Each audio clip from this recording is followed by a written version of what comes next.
Gia, everyone. Welcome back to Sao Paulo. It's been another gorgeous day here in beautiful Sao Paulo, Brazil, and we have an incredible tournament coming up because we have already had an incredible tournament to begin with yesterday. I've got Mike Ellis, I've got Kirk Dubé, I've got Nick Livesey, and I've got myself, Evan Latt, here because we are all in for the Latin America International Championships. Mike, what was your favorite moment from day one? Well, I mean, we started off the stream round one with our LAIC Masters champion from last year versus our LAIC Seniors champion. So right from the off, our games have been incredible. Immediately? Immediately. That's incredible. Kirk, what's going on over in Unite? Yeah, we had a lot of that same energy. Our world champions, Peru Unite, kicked off our day losing to the Brazilian home team, 2Z Esports, to really set things off right here at LAIC for us. Wow, that's incredible. And Nick, what's going on in GO? So here at LAIC, we've had our first limited meta ever for the Pokemon Championship Series, and it has been a blast. Oranguru, Pokemon that does no damage in the game, has been doing so much damage on the GO stage. Wow, that's incredible to hear from all of our games here. And of course, the video game championships, we have seen an incredible tournament so far with a lot of firepower, a lot of weather wars going on, and potentially we have a lot of Latin American players at the top of the standings who could potentially bring that trophy home to Latin America for the very first time. Let's go ahead and take a look at some of our players to watch, though. In the VGC, we have two remaining players who are undefeated, starting with Kylan Van Severen from Canada. This is a big one, guys. There is an alert out. Dondozo Tatsugiri is undefeated here in Latin America. We have had, this player has been bringing this core the entire time he's been playing Regulation H, and he's finally gotten an undefeated run here in Sao Paulo. Feels like a bit of a throwback to the beginning of the Scarlet and Violet meta where Dondozo and Tatsugiri were running riot everywhere, and now they're back at sort of towards the end of it, which is amazing to see. Absolutely, we're in that weird cycle where people left their Dondozo counters at home, and now Kylan Van Severen is undefeated. Joining him in the undefeated spot is Justin Tang.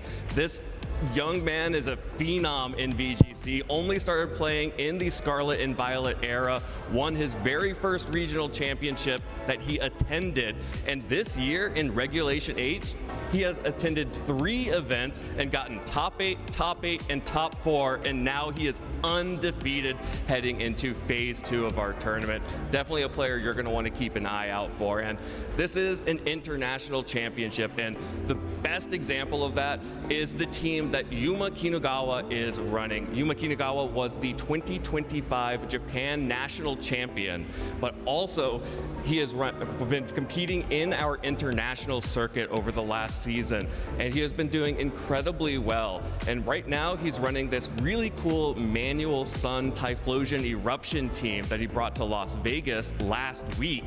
Additionally, that team is also being run by former world champion Luca Cerabelli and hometown underdog Ali Dakiki, who we saw on stream yesterday. So players from Italy, Brazil, and Japan all running the same team archetype.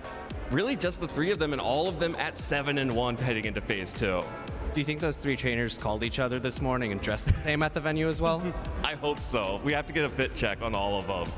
Well, let's go ahead and toss it over. Mike, who are the TCG players we should be looking out for? Well, I mean, the story of the season is our recently aged up previous world champion in the seniors division, Gabriel Fernandez, who last season almost completed the perfect season by winning all 3 international championships and then just coming second at Worlds after maxing out his CP. He's also a 2-time LAIC champion in the seniors division and a previous world champion, and this season, in his first season of Masters, has come second at a regional and top 8 at a regional, and is currently 9-0 here at LAIC in his first international championship in the Masters division. I mean, when you look at Gabriel Fernandez, the story of his season last year was incredible, right? No, we had never at that point seen somebody win every single IC in a season until Luminosity Gaming did it in Pokemon Unite, and we were like, well, the kings hold the crown. Absolutely amazing. Yeah, we held that crown for about 2 hours until Gabriel Fernandez went ahead and won NAIC and outkicked Luminosity's coverage by making it run runner-up last year at the World Champions as well. Well, hoping to run upset in the Masters division and potentially come the 3-time LAIC champion, with the third being in Masters. And I think the story of the event is really about Gardevoir EX, and what better pilot to talk about than Henry Chow, who's currently 7-0-2, played an amazing game on stream, taking down a Charizard, which is typically a bad matchup. So an amazing pilot of the deck, and has been synonymous with the archetype since the beginning of Gardevoir EX's reign, and is currently looking to try and continue that here. But it's also the story of the dark type attackers, because Gardevoir EX is so popular here, it's considered the best deck in format. So decks like Marnie's Grimmsnarl, which Takashi has been piloting, is another dark type deck that has been trying to take down the Gardevoir, as well as Enzolrock, as well as Mega Absol EX. So it still feels like the format of Gardevoir EX and the dark type attackers.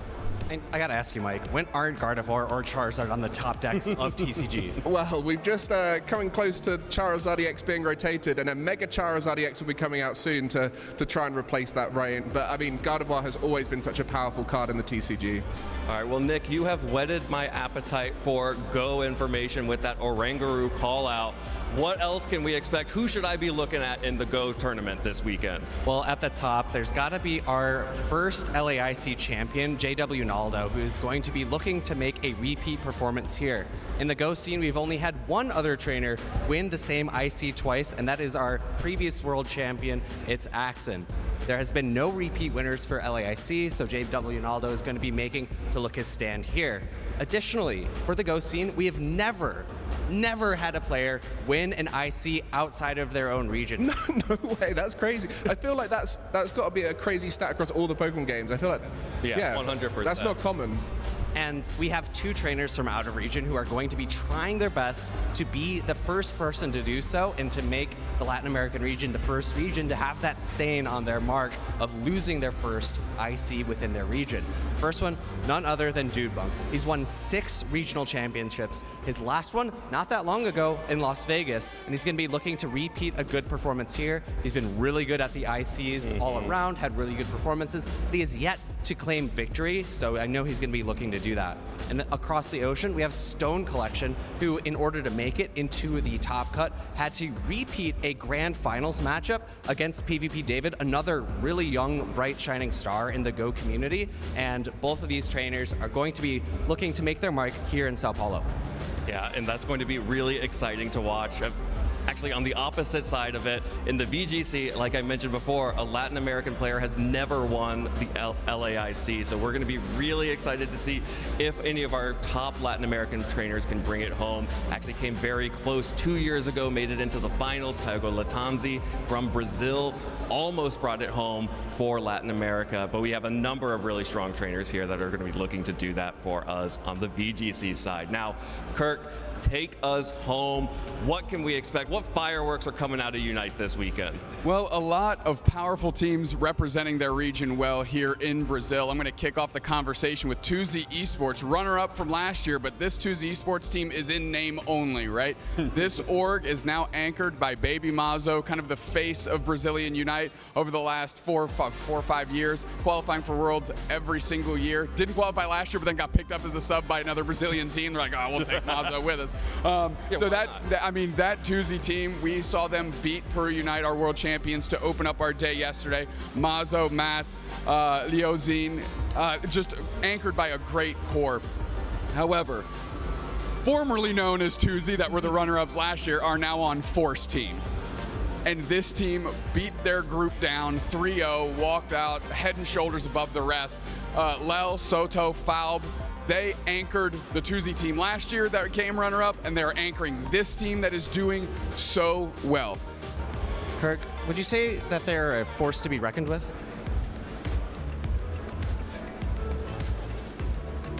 Let's talk about Dignitas, formerly known as TTV.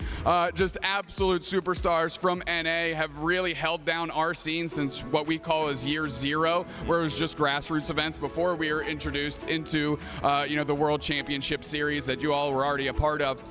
And you take a look at this team, you have Otter from Luminosity last year that won all the ICs. Of course, everybody knows the story of Luminosity. But then you have Ender, you have Toon, you have Zugrug, a phenomenal defender player that was on Orange Juicers, representing NA incredibly well.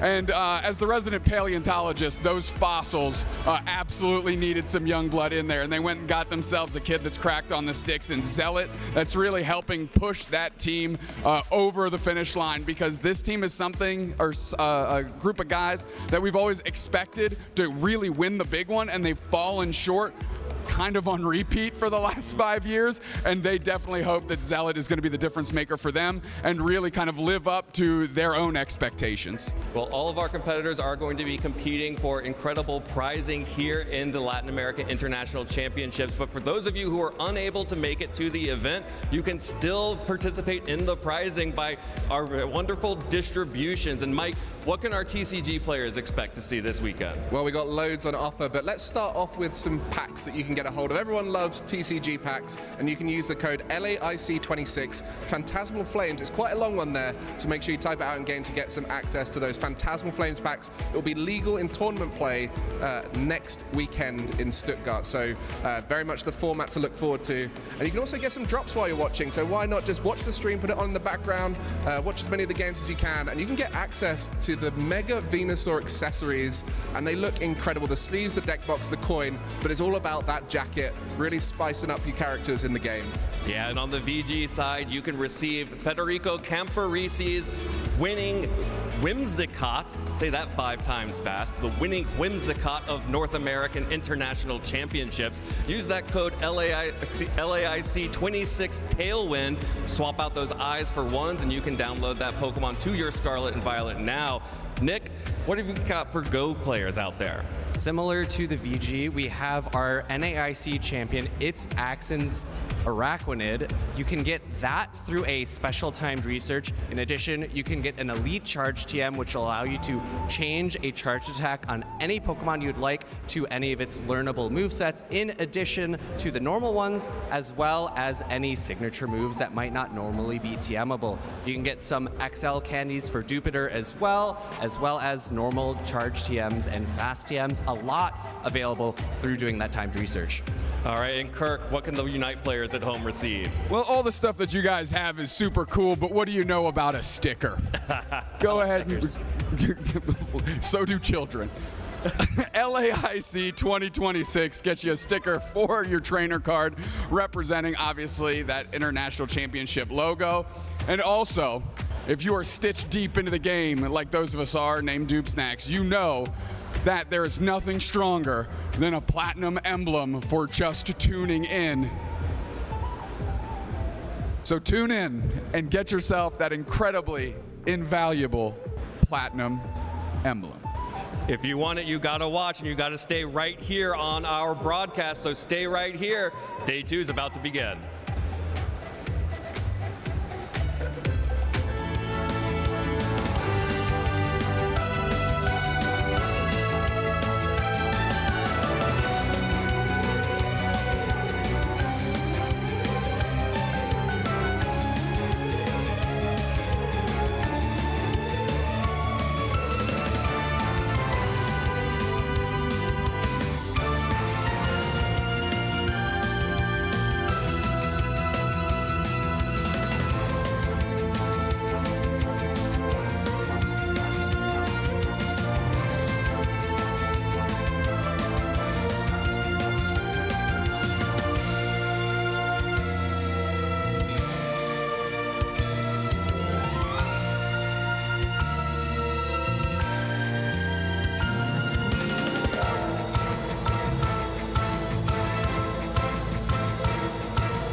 Hello and good morning to all the trainers, viewers, and Pokemon fans tuning in from around the globe.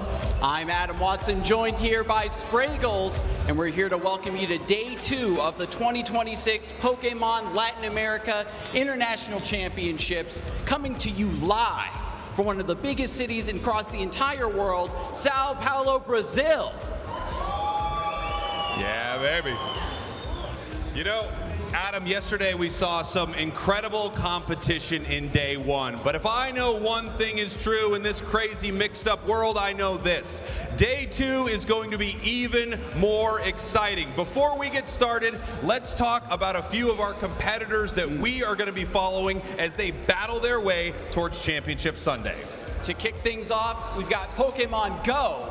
Former LAIC champion JW Naldo is aiming to take back the title, while Dunebug97 is coming off of a fresh win in Las Vegas, looking to claim his first international championship. Now in Pokemon UNITE, your 2025 LAIC finalists and hometown heroes here out of Brazil, Tuzi went undefeated in their group stage, even delivering a loss to our current reigning world champs, Peru Unite. That's impressive, but what's even more impressive is in Pokemon TCG, we've got Gabriel Fernandez, last year's LAIC champion, here undefeated in Phase 1 with Charizard EX, is on track to defend that title. Wow.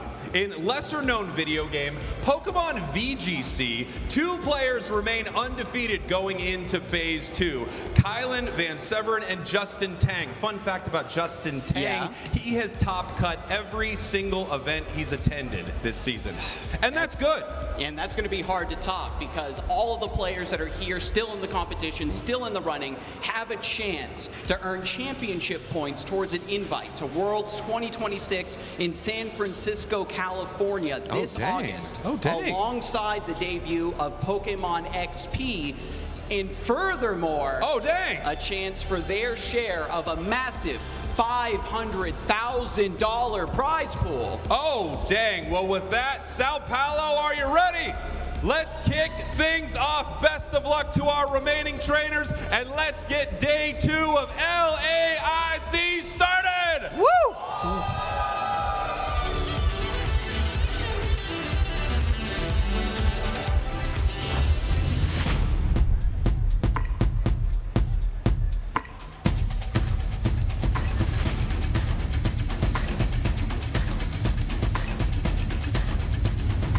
Welcome to the 2026 Latin America International Championships. We're coming to you live from Sao Paulo, where the best trainers in the world are meeting to fight for the title of LAIC champion. Last year, 2-time world champions Luminosity started their historic season off with a dominant win to start their 2025 IC sweep. Has just been buckled in Brazil! Your former world champs are your LAIC champions! Regional hero Marto Galde persevered with unmatched resilience, withstanding one final brave bird attack before rising tall as the LAIC champion. He might be the greatest of all time!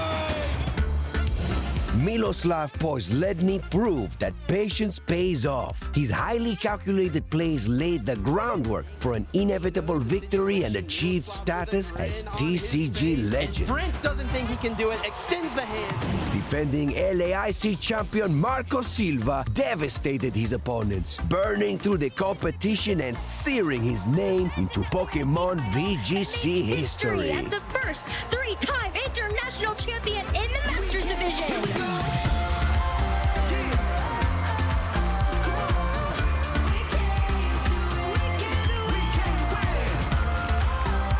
Welcome to the Latin America International Championships. Let the games begin.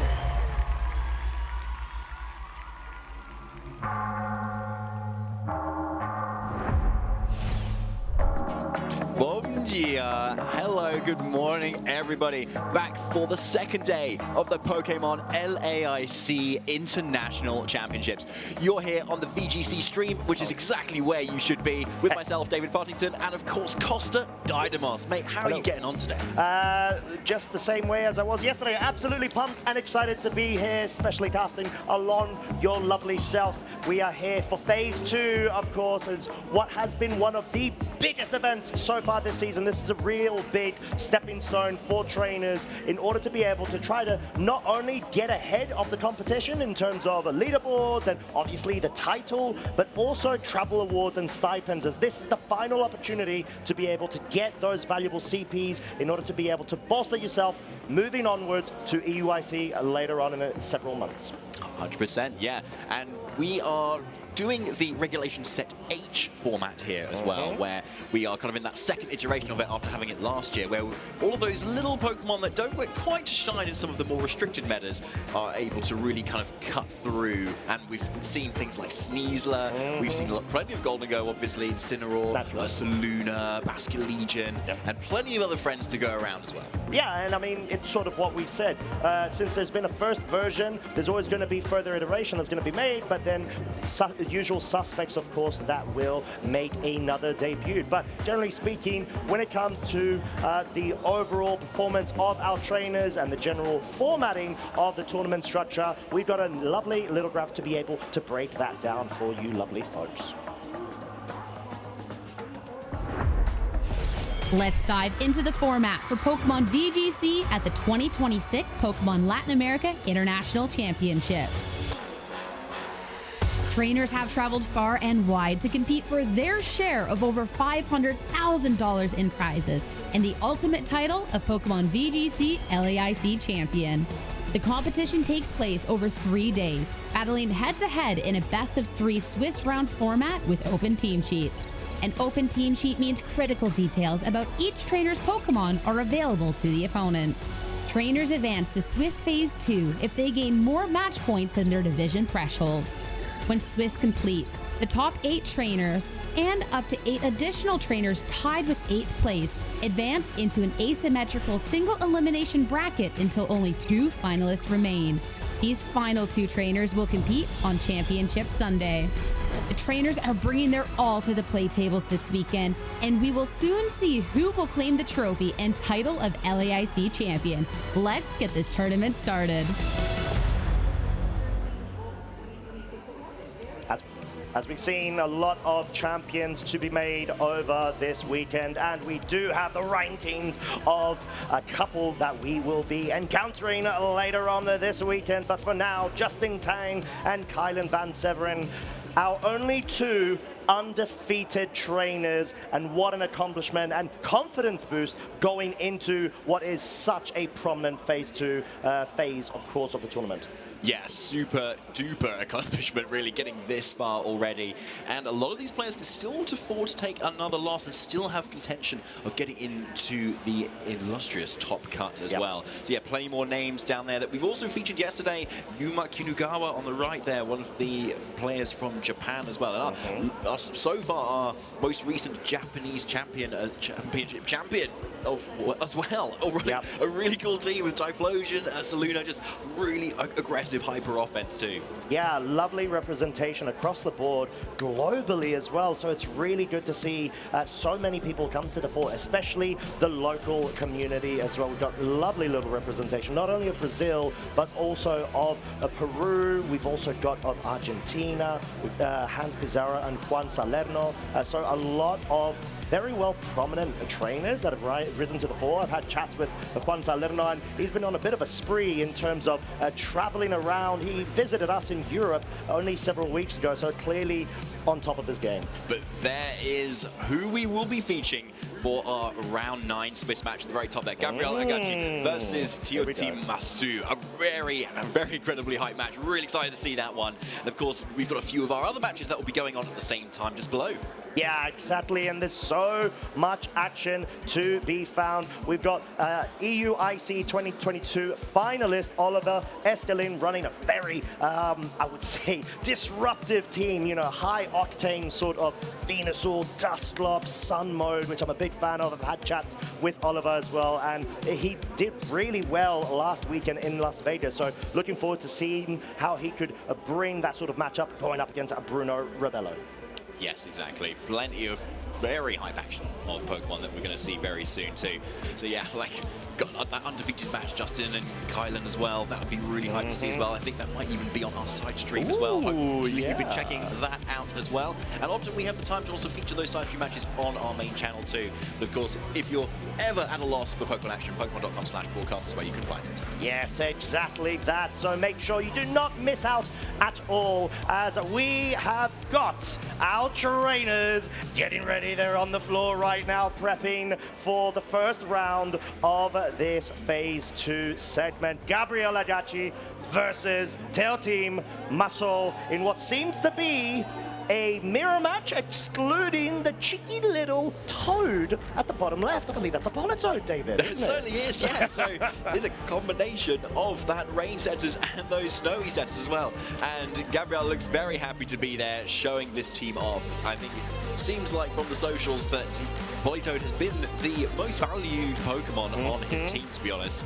And it'd be really interesting to see what sort of a matchup it might have into Tio Team's Pokemon team as well, because Water is good to 3 of those that I can see. Yeah, and there's just a lot to be able to look into in terms of the set that this Politoed has. And you sort of see the rest of the 5, which are pretty much similar to the San Vito team that was able to go ahead and win in Gdansk. But then you've got that Politoed that adds a bit more of variety. The Chilan Berry, David, I'm going to quiz you. Do you remember what that item does? Yes, so it halves the damage of normal type moves once when it hits that Pokemon. And what big normal type moves do we know of, Costa? I don't know, maybe a Blood Moon of sorts, maybe even a Hyper Voice. I guess Hyper Beam, but we don't usually see that being ran. That'd be insane. But it actually has Whirlpool, Perish on, Weather Ball. So Weather Ball's just as the main sort of damage output. Whirlpool is there in order to trap your opponent. So it's sort of a self-trap set of the Politoed that doesn't actually have a Gothitelle escorted by it, henceforth why it feels the need to be able to do that, and then just have its own Perish mode activated. So it's a great way to be able to face those certain matchups that seem to be the big thorn on the other side, for the mirrors in particular, because like we were talking about, the only Pokemon missing right now and different between Gabriel and Tail Team is the Blood Moon Ursaluna v Politoed matchup. Yeah, and you'd think, well, I'm going to just choose an Ursaluna. Why would I give everything up for Ursaluna? But yeah, when you've got a Politoed there instead that can do just that, wow, cool. I'm just really excited to see like what it's actually able to do in this matchup if it decides to be brought. And of course, here is Tio Team's team on your screen at the moment, who we featured in day 1 yesterday as well, who up in a Volcarona setup sort of mirror versus Dornio and Quinonith as well, and won it quite convincingly, honestly, really showing the mastery of the team. Yeah, exactly, and the Basculegion is such a great addition to this team composition that I feel originated from the Lele team, and then as we were talking about throughout the meta development, it's just progressed to trying to cover for the Golden Go mirrors, and then eventually being able to have that Basculegion instead of the Sneasler, to have that immediate pressure, allow the Volcarona to have the Grassy Seed, get that proc to further make it such a powerhouse once it has been set up.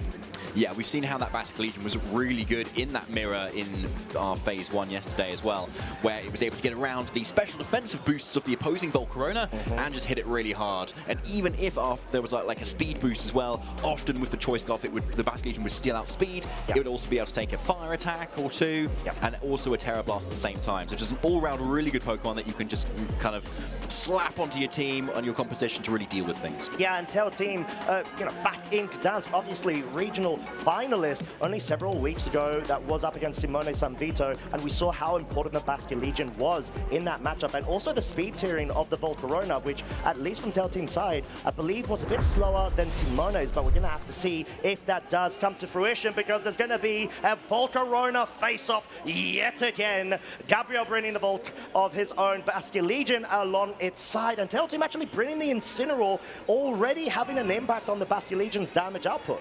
Yeah, I really love this lead from Gabriel, actually, because you're suddenly in that position where you're threatening 2 fire types with your really powerful Bastion Legion. And what that's going to mean is that it's going to force some defensive play from TO Team, whether that's going to be a Protect or it's going to be a Terror. And especially if Gabriel can kind of get TO Team to really spend that Terror really early on, it's going to make the rest of that game so much easier, which is kind of how TO Team played his previous match yesterday as well, when he kind of forced the Terror out early from Dorian and then was able to kind of use those resources to kind of win out from there. So the question is, though, what does TO Team do? Does he try and go for the Terror immediately, or does he maybe pivot around a little bit more? Maybe bring in a Rillaboom, for instance? Yeah, it's most likely going to be that Rhythmic. It's a Super Fake Out Bro Part 2 inclusion into this turn 1 of Game 1. Now, that means, of course, the Grass Seed has been procced, so +1 defense in this Volcarona if it's allowed to be, you know, to the point where you've got the Intimidate drop on the Bastion Legion. It's sort of equivalent to like half the damage that it would normally be able to take. So there's a good case that Tail Team might not even go for the Terastallization straight away.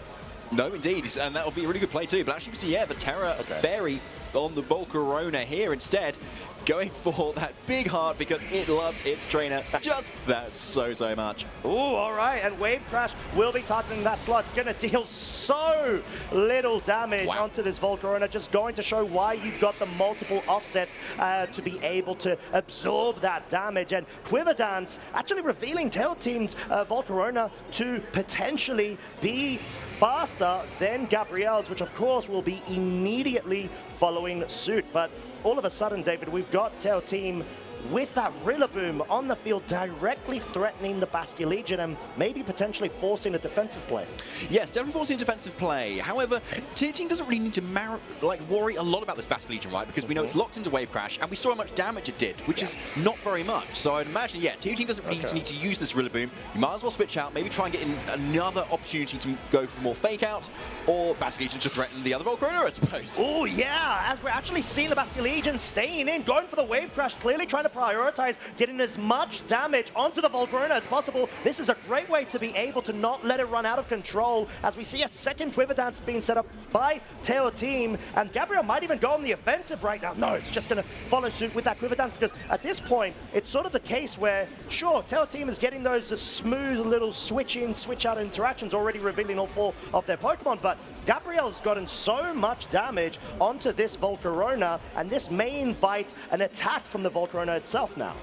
Yeah, so it's getting really low, and as you say, we need to start getting out that damage before the Volcarona starts leeching its attacks too much. So yeah, with the amount of low health from TO Team's end, it's really kind of pressure to start making the most of those boosts. But the Volcaronas on either end here have both gone for 2 bouts of Quiver Dances with no other stat changes, so they're kind of equal to each other. But yeah, TO Team's a little bit more pressure to actually start using it too. And the other key thing as well is once Bastion Legion has now come in on TO Team's end, it's Choice Scarf, yes, but the Volcarona on Gabriel's side has +2 speed, so it actually might be able to outspeed the Bastion Legion, and with enough power behind that Terror Blast, it might actually be able to get that 1-hit KO. But the only thing we're going to find that out is when the turn plays out. Yeah, as we do have the switch out of Bastion Legion, Gabriel, like we said, sort of wanting to bring in that disruption, and of course the Intimidate onto the Bastion Legion, allowing the Bastion Legion to not actually deal as much damage, as most likely will be going into this Volcarona on Gabriel's side, forcing the Terastallization finally, as you definitely want to be able to maintain the position of, if you can start 1v1ing against the Volcarona, you've got more HP available, and Tail Team needs to be very cautious with the amount left for themselves, as the Terror Blast is going to be going into that Incineroar, so well switched out there. I think preserving the Bastion Legion is so crucial in this matchup, as the Heat Wave, it's not enough to pick up the KO onto Tail Team's Volcarona, but it allows the Wave Crash to now be dispatched onto it, just bring it down to 130 hit points, and there it is. It's the Flame Body activation, 30% of the time upon contact. Unfortunate for Tail Team in that scenario, halving all of the damage output of this little fish. Yeah, and as you can see from the grassy terrain recovery turns there, yeah, as we already know, the Bastion Legion is still the slower, but compared to Gabriel's Volcarona there too. So yeah, a really key burn there, because we saw how Gabriel used his own Bastion Legion to deal consistent wave crashes into that Volcarona, bringing it really low, and TO Team's Bastion Legion is now just going to be doing nothing, just a really sitting fish. absolutely useless right now. Intimidate and the burn. So at least your team switching in out might be able to mitigate that Intimidate slightly. Yeah, and that's sort of what you need to be able to do. Reposition the board to the point where you always have that Pokemon alongside the Volcarona to be able to offer that utility, the disruption of the Fake Outs, the repositionings in order to have more of an offensive piece right next to the Volcarona and sort of oppress and force misplays or defensive plays from the other side of the field, as that's what we're exactly seeing with that Volcarona saying, hey, I do not want any of this beef right now. The Volcarona is very close to getting KO'd, but Gabriel being able to read into that brings that Rillaboom in order to have the subsequent Fake Out available and sort of force the Volcarona down to either staying in or trying to go for a double protect. Yeah, a brilliant play, honestly, from Gabriel there. Rillaboom consistently, usually faster than most Incineroar, and can be trained to be as faster than even max speed base point Incineroar too. So yeah, a really kind of good pin here, assuming Heat Waves can connect here. But Gabriel can also maybe just go for the Terra Blast instead. You can kind of Fake Out safely into the Volcarona, Terra Blast the Incineroar to deal a decent chunk of damage. Yeah. No KOs will happen there, obviously, and that does open up tier team to be able to go on the offense with their own Incineroar here, which does have access to that knockoff and that party shot. Oh, there it is, a speed interaction though, shows that the Incineroar moved first. Heat Wave following suit, picks up the KO on the Rillaboom. Volcarona being brought down to 94 of its hit points. The question is, Gabriel, have you stuck with the single target? Yes, you have. You do not want to risk a miss. Go for the Volcarona. Does pick up the KO. It is so low HP. You have neutral offset of the stat boost gained by the Quiver Dance. Sure, there's a critical hit, but we know that doesn't matter at that HP range. And all of a sudden, Tail Team's main sort of setup sweeper now out of game one. Yeah, it is. And looking at the rest of Tier Team's team, you've got a Rillaboom, which is okay, I suppose, now that you've got the Terra Fairy commit onto the Volcarona. Brassy Glide, good physical damage that can come out from there, but you've already spent the Terra on your own Volcarona, so you can't go for that Terra Fire to be able to resist the moves that this Volcarona can unleash. Right. So you've got to really think about how you'd actually dish out the rest of the damage you need to, because this Volcarona outspeeds absolutely everything. It can continue to protect and kind of heal up from grassy terrain that has just been set up by TO Team as well. Yeah. And so it's looking like a bit of an uphill battle given how much HP this Volcarona has. So saying that though, this Basculegion is still on the field as well. So you need to either respect the Volcarona or the Basculegion, which will either KO your Incineroar or go down to the Rillaboom at the same time. So I think Tier Team needs to really make a read at this point. Where is Gabriel going to target? Where can you protect as well? Because that's the only way he's going to get into it. Yeah, and we're going to have to see how this unfolds, as Gabriel always had that free and safe switching of the Incineroar, get that Intimidate on both physical offensive Pokemon with that duo, whilst we have Tail Team actually switching the Rillaboom out, wanting to bring that more offensive Basculegion on the field, knowing that at least it can try to focus down on the Incineroar, maybe take that Heat Wave quite nicely. You want to be able to allow the Rillaboom safe passage for the end game against this Volcarona, because realistically, you don't have anything else that could pick it off, and you need to be able to rely on the Rillaboom in a better, more advantageous board position for yourself if you're Tail Team. So yeah, a good play here from Tier Team to kind of just bring that Rillaboom back, knowing the Basculegion would maybe go on the defensive here instead. So yeah, a really good position. However, this Volcarona is still really fast, and it's still really bulky. You've still got that grassy seed boost, remember. So yeah, those physical hits are still not going to do very much, even if it's coming from this Rillaboom and the Basculegion. But something we can remember, though, is that the more KOs Tier Team takes, the more powerful the last respects comes on this Basculegion. So if Gabriel does end up not targeting that Basculegion, then it could get off a very powerful attack. Yeah, and I think that's a great observation too, because at this point, you just need to be able to really review the current state of both the Basculegions as well. Gabriel has a very, very healthy one. At this point, may even be able to survive a Grassy Glide, dependent on the training, of course. But we're going to have to see how that unfolds, because the Basculegion over on Tail Team's side will be switched out. Incineroar allows the I'd say Intimidate onto the Incineroar if there's going to be a focus into the Rillaboom, which at this point would make sense because Gabriel's Incineroar does have Flare Blitz, unlike Tail Team, which does not. But no, it's just going to be the safe Basculegion being brought in for the subsequent turn, as we have the Heat Wave double connecting, not picking up the KO on the Rillaboom, unfortunately for Gabriel's side. But the Woodhammer, this is the real question. Is it enough to pick up the KO? It is not. 13 hit point survival says not today. today, not in this game. And Gabriel has so much offense going for their side whilst having the Incineroar that could be switched in. Cool as a cucumber is Gabriel there. I feel like he must have known that he was going to survive that, honestly, because yeah, he was just so chill in that moment. But I don't know, it looked very close to me. Either way though, Rillaboom does get away with surviving, Volcarona gets away with surviving, but now Rillaboom's looking really strong with that grassy glide pressure as well. However, with a few turns of grassy terrain recovering Volcarona, and maybe with another Intimidate from the Incineroar in the back, you could get to the point where Volcarona can then survive that grassy glide come out from Teo Team here. Easier said than done, however. We've seen both players multiple times kind of switch out, kind of respecting that ability to kind of play defensive to start with too. But if you're Tier Team, maybe you want to preserve it. Yeah, and seems like that is exactly the case, given we will once again see the Basque Legion being brought in sort of like as a sacrificial lamb to an extent. You want to be able to sort of get some use out of it, given that it is burnt and it doesn't have that much. It still does have, in order to be able to safeguard the other pieces, and that's exactly what we see in this interaction. No Heat Wave being dispatched there because the flip turn is enough to pick up the KO. Will rotate the Incineroar back on the field right now. Sure, there's no Intimidate that will be, I'd say, influenced and forced onto the Rillaboom, given the way that the mid-turn interactions work and the moment that Rillaboom will come in at the end of the turn. However, you've got so many more resources available. 3 versus 1.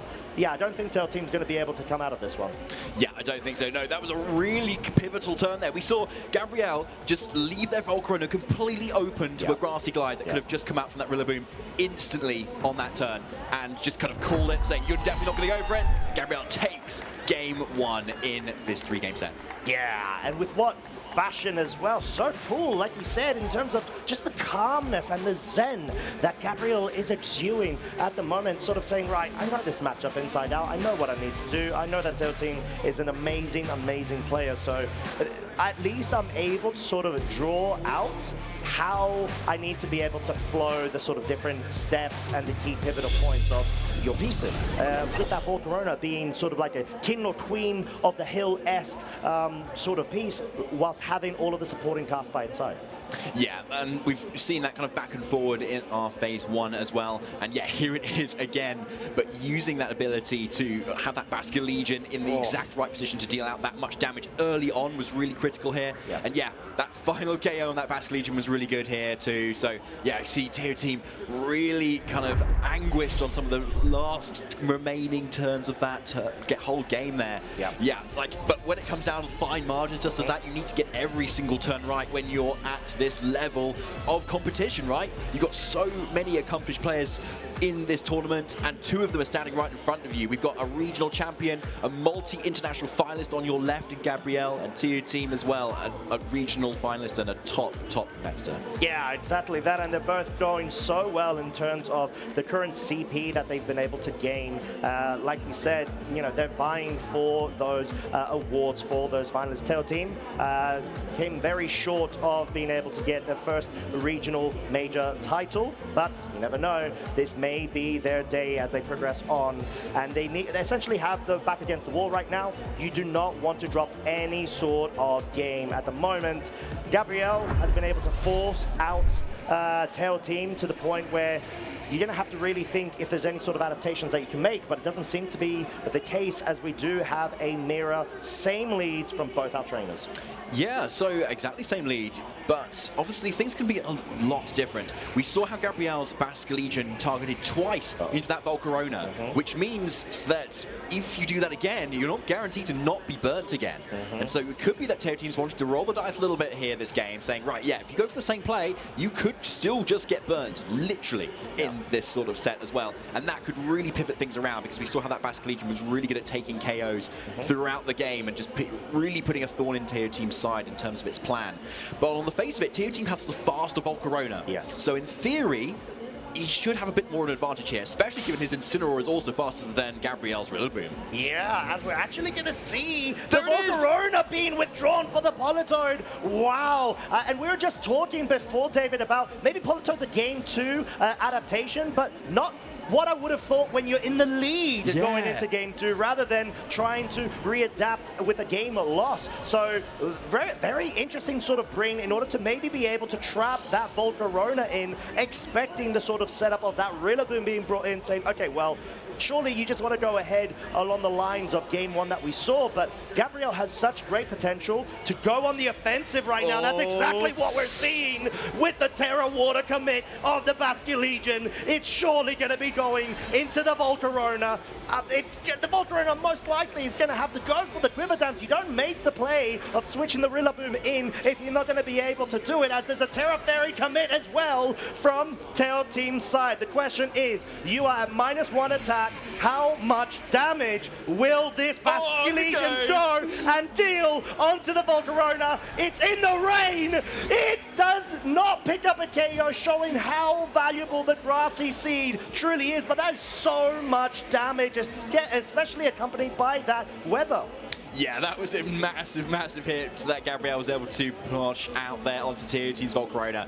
Yeah, really denting it in just the 1 turn. Rather, it took 2 turns for Gabriel to do that in the last game. And crucially as well, no burn on that Basque Legion either. So a really, really well done play there. And also, see, the rain is up now, right? So suddenly the Volcarona, even when boosted, is not going to be doing very much of those heat waves anymore. No. So the focus is now maybe more on this Rillaboom to see what it can do, which now is also not really pressured to go for that Terra Fire either, if Gabriel brings in that Volcarona later on again too. So yeah, being not the Terra Ghost anymore, it's not going to be immune to Fake Out, and definitely wants to go on the defensive. But the targeting is going to be so key from Tail Team's side right now, henceforth why Gabriel's brought the Volcarona into the Basque Legion slot, hoping to be able to get a Grassy Glide commit into there, maybe pick up a cheeky burn. But no, Gabriel actually opting to go for the double switch here, making sure that there's no super effective damage dealt onto both of his Pokemon as the Fake Out does come out. And there's the Flame Body onto the Rillaboom. Damage output half,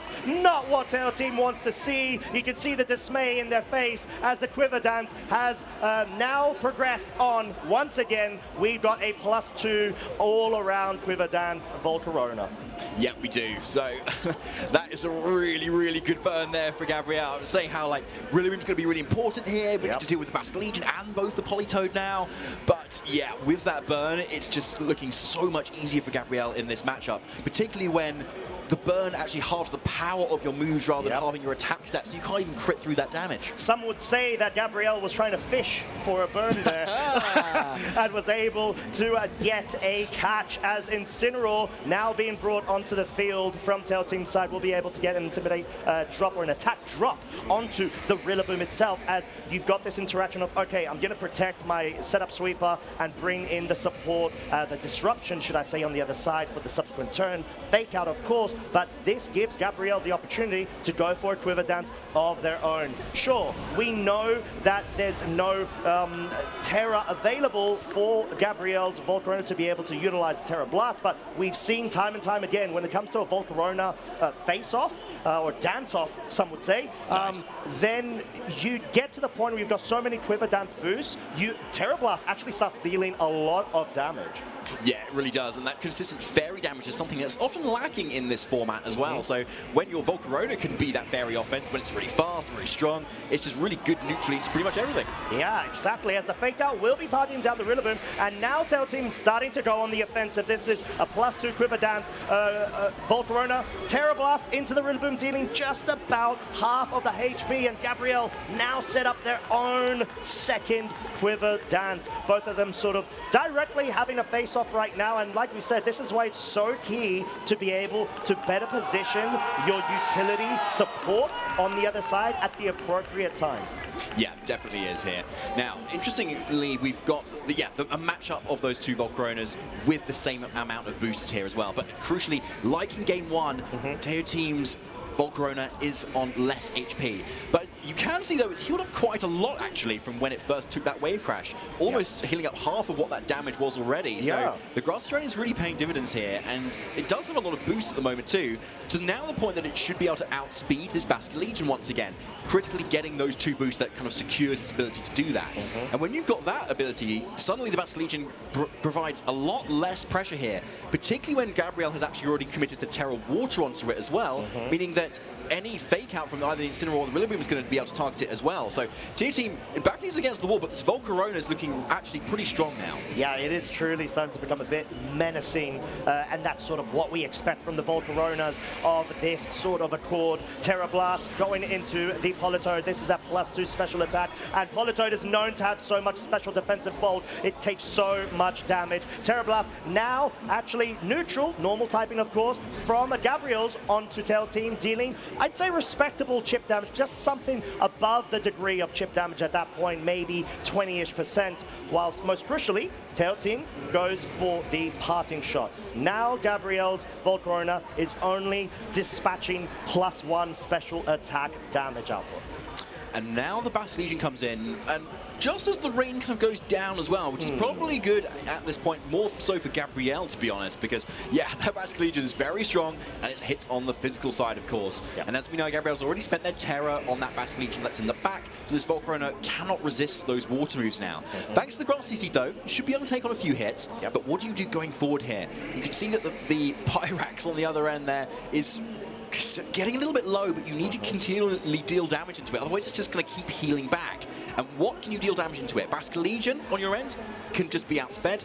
It's probably your own Volcarona that you need to kind of keep dishing damage into. Hence we saw that Terra Blast earlier, but just wasn't doing a lot of damage. I think we want to see another Quiver Dance. Yeah, and I think Gabriel's really seeing the utility of being able to have that Politoed preserved, or at least that second slot preserved, because there's no Incineroar to be able to switch in order to lower the damage output of the Basque Legion, but also be able to have a subsequent fake out available too, as we see the Heat Wave not quite enough to be able to pick up a KO onto the Volcarona, and the flip turn trying to focus down on that secondary slot there, get that pivot going, most likely bring in either the Rillaboom or the Incineroar to be able to get that back and forth pivot action going, which is so crucial against Gabriel's setup. Yeah, that was a really cool turn for Gabriel, to be honest. Yeah, that was absolutely perfect because, yeah, obviously you can see Tail Team was predicting the Volcarona to maybe go for the Protect there and kind of get that Basque Legion back out.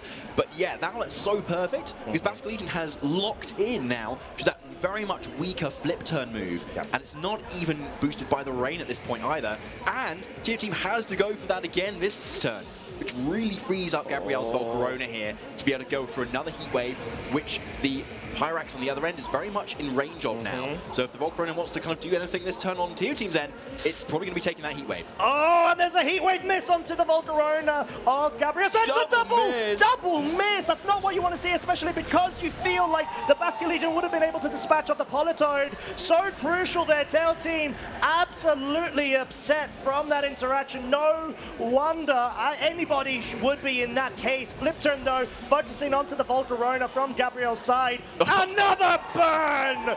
Just to put salt on the wound. Unfortunate there. And it's starting to look like so many resources available on Tail Team's side have just been expended right now. Gabriel has been able to have such great board positioning, but also get a couple of super crucial flame body burn interactions there that have just halted all of the output potential from Tail Team's side. Yeah, a really excellent turn obviously there for Gabriel, getting that double miss there. That Heat Wave had connected on Gabriel's Volcarona. Volcarona would be down, and it wouldn't be there to go for that then subsequent Heat Wave and knock out Tail Team's own Volcarona. Such a pivotal turn there, but that is the downside of kind of putting your eggs into the Heat Wave basket. Eventually it will miss. Yeah, it will, and yeah, just to add even more, I'd say, salt to the wound, Whirlpool locked in is what I would say normally the Incineroar is. However, we know that it does have parting shot, but it has connected. Whirlpool, not the most accurate of moves, if I'm not mistaken, 85% accuracy. It does have the interaction, of course, of locking Pokemon in that are not of the ghost typing or don't have any sort of pivot moves. But yeah, Incineroar being Incineroar always finds a way. Yes, it will just find a way. But yeah, like even without Flare Blitz on this Incineroar though, it means it's a lot harder to kind of bring into Volcarona with a Terra Fairy matchup. Obviously this Volcarona now is very much in range of a lot of attacks here, but yeah, I think with a nice safe protect here on this Volcarona, it should be able to take any sort of fake out and be able to kind of use something for the following turn here. So I think this is what TOT is predicting. Yeah, bringing the Rillaboom in will allow you to be able to get that subsequent fake Fake Out available aside from the Incineroar. Now, maybe trying to get a back and forth sort of interaction switch up here as no. Gabriel saying, right, I know what I need to do. I need to play it safe and sound. I've got the advantage. I'm aware of it. I do not want you to get any sort of cheeky pivots going. Look at the style point, self-parting shot on its partner to force an interaction of, hey, I'm going to get my Basculegion in at the same time as the Rillaboom because I expect you to go for the double protect. That was such a sick play. Yeah, I love that actually now. And now you have that position where you can actually use your Basculegion versus a Volcarona that is faster than your Basculegion, right? Yeah. Because the Protect has been spent, and now it's very much unlikely to get another one. So Fake Out plus Water Move, or anything really, into that Volcarona is pretty safe now. Yep. And the only thing that Gabriel can do to save that, switch out Volcarona, and then you give up all your boosts. So a really, really well choreographed play from Tier Team there. Obviously, with the sacrifice of actually lowering the attack stat even further of this Rillaboom here. But if your Rillaboom is just going for Fake Out, that is enough that it needs to do here. And yeah, given the burn on Basculegion again, it should still be enough to do this Volcarona. But as we can see, there's still more Pokemon in the back of Gabriel. A Terra Water Basculegion, a healthy Rillaboom that's not kind of gone for the Terra either. Like, once that Rillaboom comes in, it's able to Grassy Glide into that Basculegion and get the KO there too. So it's still very much a little bit uphill for Tier Team, given, when you just look at it, like, there's just a couple of burns over the side there. Kind of like we had the couple of sleeps yesterday on Federico's team, bless him. So anyway, here comes the Rillaboom. Yeah, Rillaboom, the unrivaled, especially because it's not burnt as well. It's definitely not unrivaled in that case. Fake Out will be disrupting the Volcarona, though. That's the true point of this. Last Respects is indeed enough because of the additional base power gained due to Tail Team's own Volcarona. Does mean at least there's a bit more damage to be able to ensure that, even with the burn. And that is, you know, quite a tough ask for Basculegion, which did deliver for its trainer, but like you said, David, there is the Rillaboom on Gabriel's side. This is enemy, I'd say, #1, but then again, it's not really, because the Basculegion's just waiting in the back. As long as Tail Team's Rillaboom has essentially been ejected from this game, Basculegion surely will be able to just wipe up the floor with this game too. Yes, it should. However, yeah, how do you get rid of this Rillaboom? It's not like very offensive anymore because of that burn. Yeah. But yeah, like I think because of the burn though, Basculegion is actually able to come in here for Gabriel. Because we know it should be able to take a Grassy Glide at least at this point, but maybe not a Wood Hammer. But yeah, like you need enough damage now into this Rillaboom to be able to deal with it. Last Respects isn't that powerful. You've still got the 1 boost because of your own KO'd Volcarona, so it's base 100 power instead. But yeah, with that plus your own Rillaboom's hit, it might be enough. But yeah, like I don't know honestly. I don't think it's going to be that close. No, and it's not. So 37 hit point survival there. Wave Crash, Adaptability, Water Terror, Multiplier without the rain into the Basculegion. On the other side of the field is enough. Tail Team now brought down to their final 2 Pokemon. Yes, of course, it is poetry. It has to be the double Super Fake Out Pro special, I would say, but at this point, not in an advantage situation, given the fact that the burn is so crucial on the Rillaboom. Even if, let's say, for example, Gabriel hasn't brought the Incineroar and there is an open Grassy Glide going into that slot, it's just not enough. You don't have enough damage due to the halving of the interaction of the burn. Yeah, 100% Costa. Now, we're in a position where this Basculegion probably wants to switch out because, yeah, you need some damage into this Rillaboom still. Your own Rillaboom can't do that. Your own Politoed can't do that at the moment. And so, you most likely, Gabriel's wanting to really switch out that Basculegion so you can maybe lock into Last Respects and actually deal the damage that you want to do. However, there is a way where Politoed, if you can get in and go for a Perish Song, that could be pretty good as long as you've maintained all 3 of your Pokemon. But again, that looks a little bit tricky when your Rillaboom is really on its last legs here. And with Tier Team with a Fake Out turn this time, the pressure is really on to be able to just Fake Out Basculegion and then go for another move into this Rillaboom, which might be enough for a KO. Or you double into the Basculegion with a Grass Leaf, because either way you'll get a KO on the Politoed or the Basculegion. Oh, okay, the Basculegion did stay in. This means Tail Team might actually be able to get away with this. Going for the Wood Hammer into the Basculegion slot is going to be enough at the half damage output. You can see Tail Team really hoping that it may be the case. Politoed sure will be able to be brought in, but Gabriel opting to not switch it out could be quite crucial right now to this end game situation of game 2. Woodhammer not going into the Bastion Legion, makes the read and goes and picks up the KO onto the Politoed, but this allows for a free switching of Gabriel once again having Fake Out online, accompanied by this Bastion Legion, which is now further powered and bolstered due to the rain being present. Yeah, no, it's looking quite good now, honestly, though. But I mean, Tony Team has now denied the ability for the Bastion Legion to switch back into last respects. But yeah, given the U-turn on this Rillaboom, which is a little bit unusual, almost everyone's running high horsepower instead of that slot. Yeah, you've actually been able to deal a consistent amount of damage where you can, yeah, as you can see, Gabriel locking in very quickly there. The safe Fake Out Wave Crash. That's it. It makes the most sense as the Wave Crash will be able to move first. It targets the Incineroar, and of course, was there ever any doubt it picks up the KO? Gabriel pushing through even with a style point critical hit there, which absolutely did not matter, forcing this Rillaboom now to be on its lonesome self. And going up against the Bastion Legion and Rillaboom, even the Rillaboom having U-turn, there's no way out. Yeah, absolutely no way out now. Yeah, Gabriel has played this so well, but it's been so close so much of the time. Imagine without those burns on Teo Team's end, it would have maybe been a very different game here. But yeah, the writing's on the wall. Battle cancelled. Gabriel Legacci, your winner of Swiss Round 9.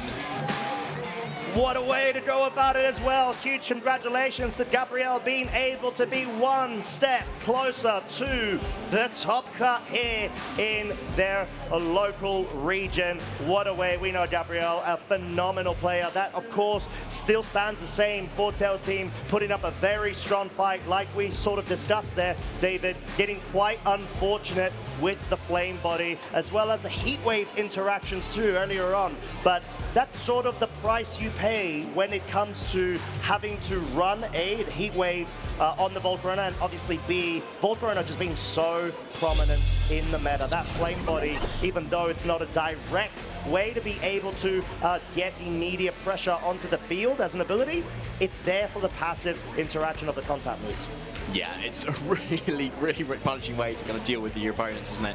Yeah, like, Volcarona would be good just on its own, even without the Flame Body, but it's just kind of gravy on top, isn't it? True. It's an amazing. And yeah, there's that turn with the double Heat Wave miss as well, which really pivoted that game around. Tier Team would have been in such a commanding position after that if that Heat Wave had hit there. But yeah, that's what happens when you click Heat Wave so many times in a row. Eventually it's going to miss something, and it just so happens to double miss, unfortunately. Yeah, truly.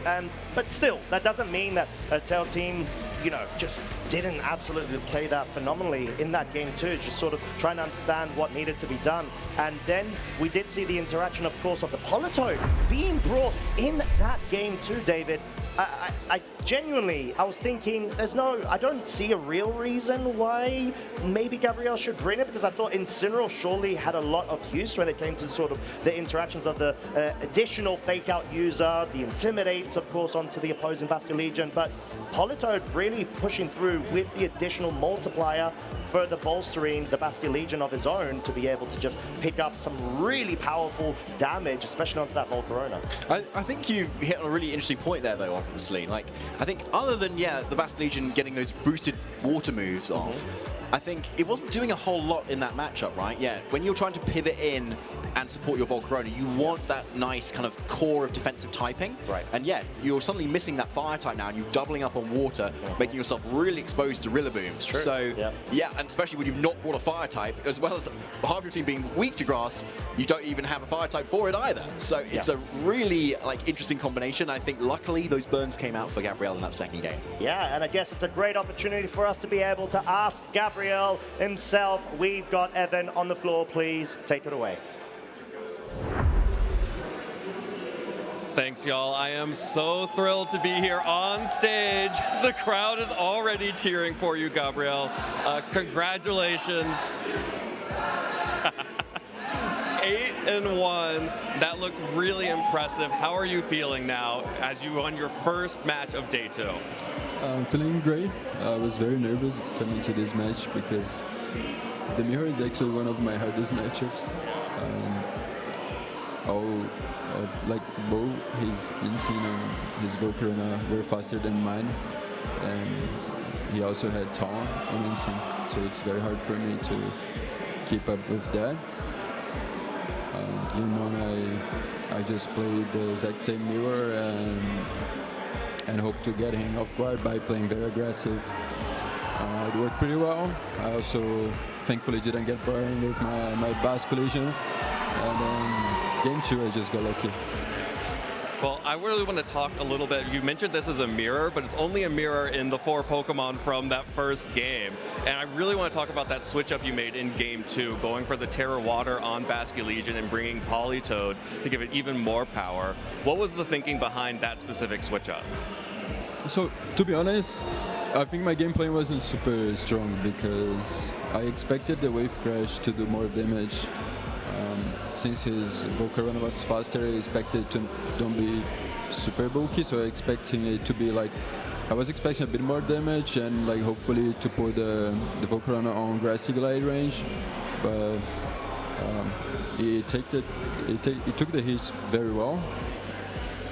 So I was like, I'm probably gonna lose, but I got like really lucky with like the Flame Body burns and the Heat Wave misses. I think there was a turn that I'm pretty sure he misplayed as well. So I guess that's very lucky. Politoed it's really good, but probably not for this matchup. Well, sometimes you have to experiment and try things out and see what sticks and what's going to work. You are no stranger to the final stages of an international tournament. You've made top cut, I believe, 5 times at international championships. What would it mean to you to make top cut and potentially win Latin American international championships for the first time for a LATAM region player to win here in Brazil?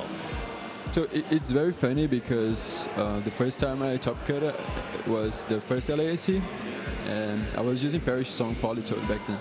So it would be very fun to top cut again with like the same Pokemon. Since 17, which was this first internet, I'm trying to get the win. I'm getting close like a lot of times, but maybe this is the time. Who knows? Yeah, the way you've been playing and the coolness of this team, I think, cannot be understated with the double weather modes with Politoed and Ninetales and having the Whirlpool to do, people think that Politoed needs Gothitelle to trap Pokemon for it, but maybe Politoed can just do it itself. Have you done that yet this tournament? I use Whirlpool a lot, and I use Perish Song a lot, but funnily enough, they usually like don't go together. Because so for this team, Whirlpool is more to always like win the weather war against some teams rather than trying to win with Perish Song. And Perish Song is more to clean late games. So for example, often I bring Politoed, Basculegion, and Sing and Rilla in some order. And with Basculegion I have a lot of offensive pressure. I don't know, let's suppose I get like 1 or 2 KOs, but then Basculegion faints. This is usually very bad, even if it's a like 2v3 scenario, because I don't have offensive pressure anymore. But with Perish Song, I actually win a 2v3 scenario because they can't switch. So Perish is more like just Perish, no trap. Only Perish, no trap. I love it. Well, Gabriel, we're going to let you take a break and get ready for your next round. You obviously have a lot of fans out here in the crowd. Is there anyone you would like to shout out who's helped you along the way? So I want to give a shout out to one of my opponents yesterday, Kian Campbell. I didn't know him before, only by like watching regional stuff. So we were playing game 2, and I had the game 100% won, but then we DC, we had a disconnection, and by rules we would have to replay the match because it was a 3 versus 4 situation. He recognized the game was already lost for him, so he let me the win, and I really appreciate that, the good sportsmanship. So thanks to my opponent, very much appreciate that, and also to my family and my girlfriend. They were very supportive in the weekend, and all my friends as well. I have a cousin from Germany that is here showing some support, so a shout out to her as well. Yeah. Awesome. Well, Gabriella, congratulations once again. I am sure we will be seeing more of you later today and potentially into Championship Sunday tomorrow. We're going to take a quick break. When we come back, we will have even more action from Sao Paulo for the Latin America International Championships. Don't go anywhere.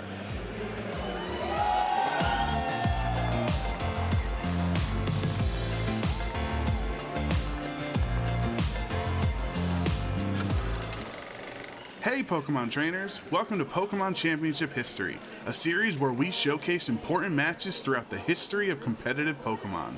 Let's flash back to the 2017 North American International Championships. This was the final event before Worlds, so it was the last chance for trainers to earn an invite. We turn our focus to round 3 of day 1. Giovanni Costa is a West Coast VGC trainer that had one simple phrase, "Believe in Eevee." For the entire 2017 season, Gio played a team revolving around Eevee and its exclusive Z-move, Extreme Evo Boost. But at the start of Game 3, Gio's Eevee plans fell through as Tobias gets a perfectly timed poison. Will knock out the Eevee. And it would only get worse for Gio, because after Whimsicott and Incineroar were knocked out, he was now in a 4-1 Pokemon disadvantage. A situation so dire, even 3-time world champion Ray Rizzo didn't believe in a comeback. Yep, so that is going to be game having 4 against 1. With the whole world counting him out and facing impossible odds, Gio had to place his faith into one Pokemon, Dragonite, his favorite Pokemon of all time. Dragonite was added to his Eevee team just in time for NAIC, and now it was time for Gio to show the world that anything is possible as long as you believe. So Smeargle maybe fake out Spore. But after being put to sleep by Tobias' Smeargle, Put it to sleep. And Tobias now completely free to just relax, play out the last few minutes of this game. and taking a huge amount of damage from Nihilego, things were looking dire for Gio. Not a one-hit knockout, though.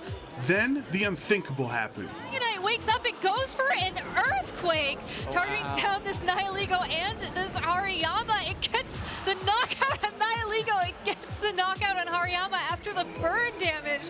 What just happened? Wow. Dragonite miraculously woke up and knocked out 2 of Tobias' Pokemon with a powerful Earthquake. The Life Orb Hidden Power Ice for the Nihilego, waking up using Earthquake. Tobias was down to his last Pokemon, Smeargle, who still couldn't knock out Gio's bulky Dragonite. The tides had turned, and Tobias could see the writing on the wall.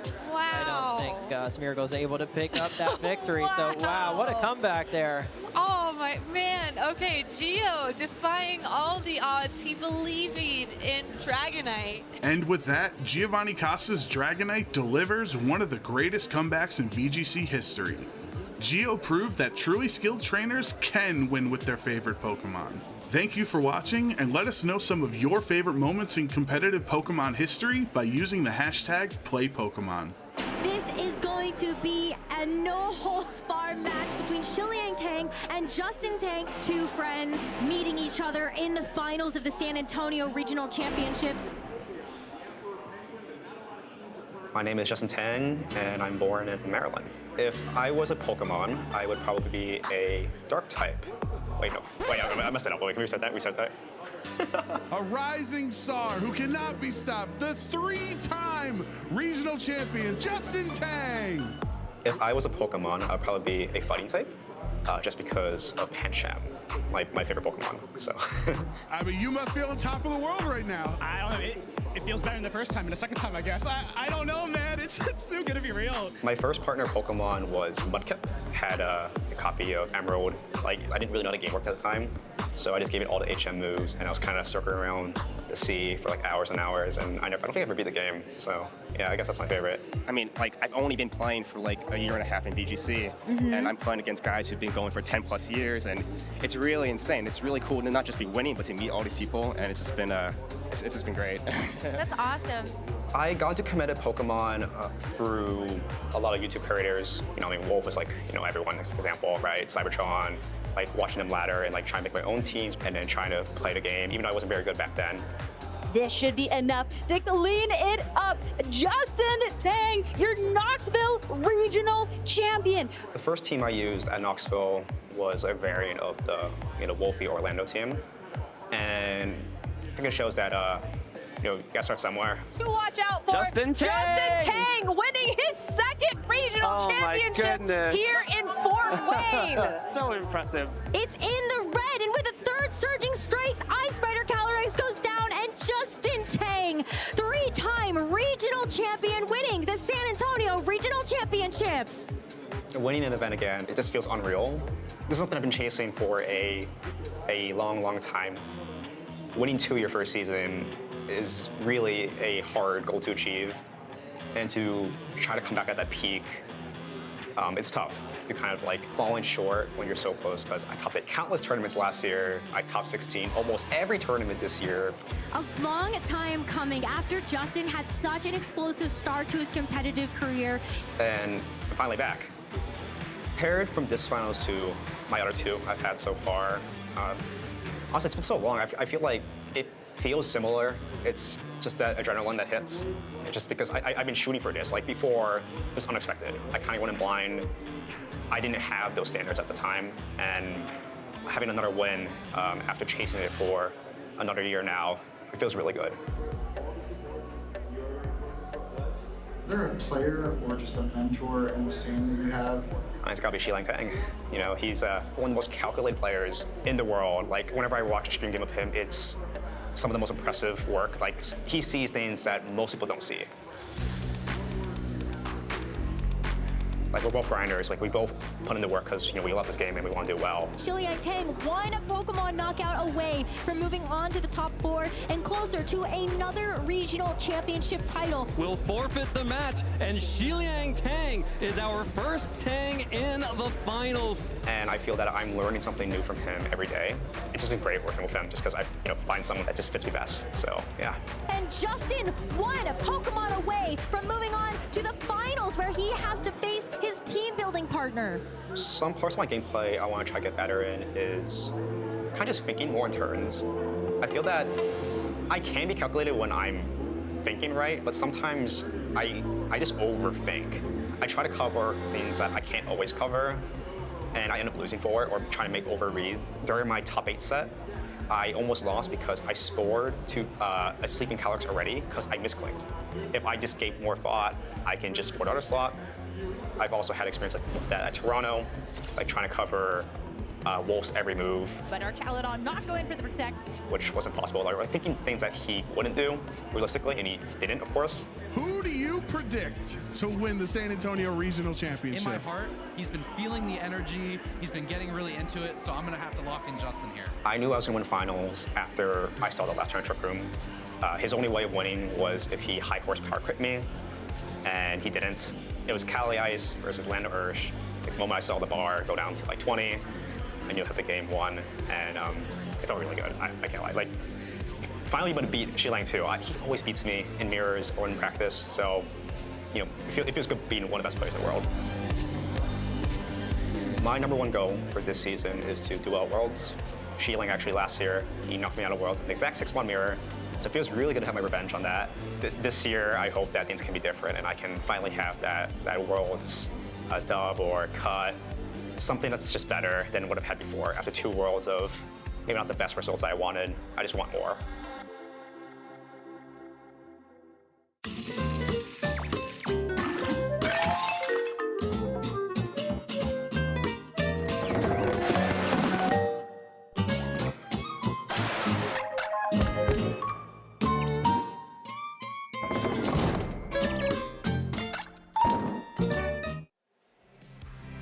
Justin Tang once more, and he is getting more in this second wave of Regulation H. Justin actually just defeated Kylan Van Severen to become the only undefeated player left in our field here at the Latin American International Championships in beautiful Sao Paulo, Brazil.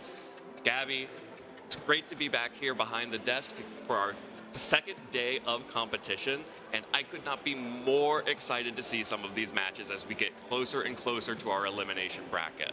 It's always so fun to see the tournament develop as we go from phase 1 into phase 2, as this is when you start to see what the tournament metagame calls for, what Pokemon, what players are going to emerge out on the top. And honestly, this is when I think we can start calling some of the more surprises, some of the upsets that maybe weren't anticipated going into the tournament. And this is always is the part that I find the most fun, because you can start to see like, okay, maybe this person is just here because they are that good. They're making the plays, they're making the reads, and oh, this person is here because they're a very good team builder and they made the team call. And it's great to see people's different strengths shine in such a very difficult tournament. Absolutely. I had the opportunity to talk to a few players yesterday after Phase 1, and I heard many people say that this was a very difficult tournament to progress in. Absolutely. I think we see that from the results of Phase 1 into Phase 2. Multiple world champions out in the field.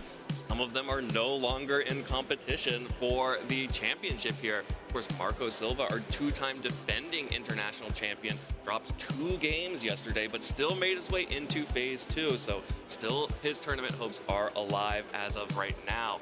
But let's take a look at what players were running in our first day and how that's changed coming into our second day of the tournament. These 2 phases are very important and very critical, because in Phase 1 you have the wide open field versus Phase 2 when you're starting to look at, what are those things that are actually coming up on top? And what has surprised you so far, Gabrielle? Sorry, Gabriella. It's okay. I understand. There's a couple of Gabriels out in the field here today. No, I said this yesterday. I said this today earlier to a couple people. It's been the manual sun. It will always be manual weather setting for me. We didn't see it in the top 12 Pokemon here yesterday. The only weather setter that made the graphic was that Alolan Ninetales squeaking in at the 16.5% down as our 12th Pokemon. In terms of usage on this graphic specifically, it really was the Annihilate, I think, that popped up that surprised me, as it's a very strong Pokemon, and it's no surprise that it's here, given that the Ursaluna, the Archaludon, and the Blood Moon Ursaluna have been doing so well. I just wasn't really expecting it, even though it's not surprising, if that makes any sense. Like, none of the popular teams that I had my eyes on really felt like they had room for an Annihilate, but as we saw yesterday, a lot of trainers have found the ability to sort of drop one Pokemon from the more common cores and sneak Annihilate into great success. Yeah, and let's take a look at our second phase usage for this tournament. Of course, these are all of the players who have only 2 losses or less make it into the second phase of the tournament. So once we are able to take a look at that, we'll be able to see, I think especially, the Pelipper now squeaks in as a second weather setter, but I think this is kind of hiding the fact that Sun is having a real great tournament here, mostly because Torkoal is only on some of the Sun teams out here. Exactly, and it really is the fact that you can set up Sun manually with that prankster ability that is distinguishing it so far ahead of the Alolan Ninetales and the Pelipper. We've seen some amazing gameplay from the trainers who are running Pelipper or Alolan Ninetales, or even Gabriel Agati, who we saw on stream earlier with that Politoed, being able to navigate it to great success. But just, it's so much easier to have a Whimsicott on the field and use Sunny Day than it is to make some of those switches. So it's great to see that weather is sort of the name of the game in Regulation H, as it's one of my favorite ways to play competitive Pokemon, and I think it's one of the more interesting ways to approach the game. And it does kind of spice up, the standard 6 up top. Your Incineroars and Rillabooms don't feel as comfortable when there's enough rain and sun in the mix. Yeah, we've kind of stopped looking at that top line there, because the 6 yeah. Pokemon are, pretty standard there, but really big change here is that Blood Moon Ursaluna is the second most used Pokemon in Phase 2. Our Phase 2 competitors are really leaning on that Pokemon. And it makes sense when you look at the fact that the Blood Moon Ursaluna has broken up the held hands between the Incineroar and the Golden Go in particular. That's Earth Power, baby. Take it out of the way, Golden Go. Exactly. Like, being able to specifically target down both the Incineroar and the Golden Go and either force a terrestrialization or deal some insane super effective damage, regardless of if it's the Life Orb variant or if it's one of those bulkier Assault Vest or Leftovers variant. I think it's exactly why Blood Moon Ursaluna is in that spot. It's a very annoying Pokemon that can break up these 2 Pokemon specifically.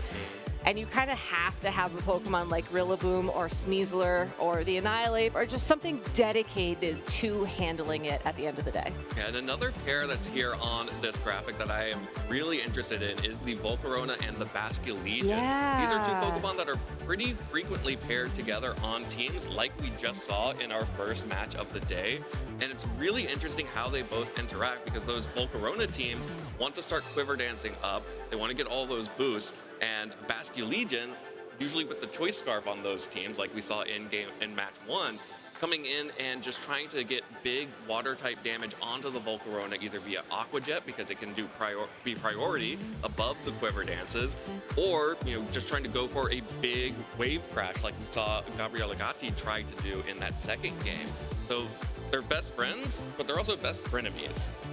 Keep your enemies, or keep your friends close and your enemies closer. I think that's exactly what those two have going on there. And I agree, you're absolutely right. And arguably, especially in the mirror matchup, when you know that your opponent is going to be trying to play to the same outs that you are, I do think you have to match the power of Volcarona with a Pokemon that can achieve the same heights. And right now in the metagame, that really is going to be that Basculegion male, which honestly was a bit of a surprise when I first saw Chuppa using it back in the North American regionals earlier on this season. It is a very powerful Pokemon, but I think it was scared away from Regulation H the first go around just because King Gambit was so prevalent. Whether or not we'll see more King Gambit emerge for our last Regulation H regional is tough to say. I don't know if a lot of people will be motivated to make some of the metagame adjustments that we have seen in the past, given that there really is only one event left.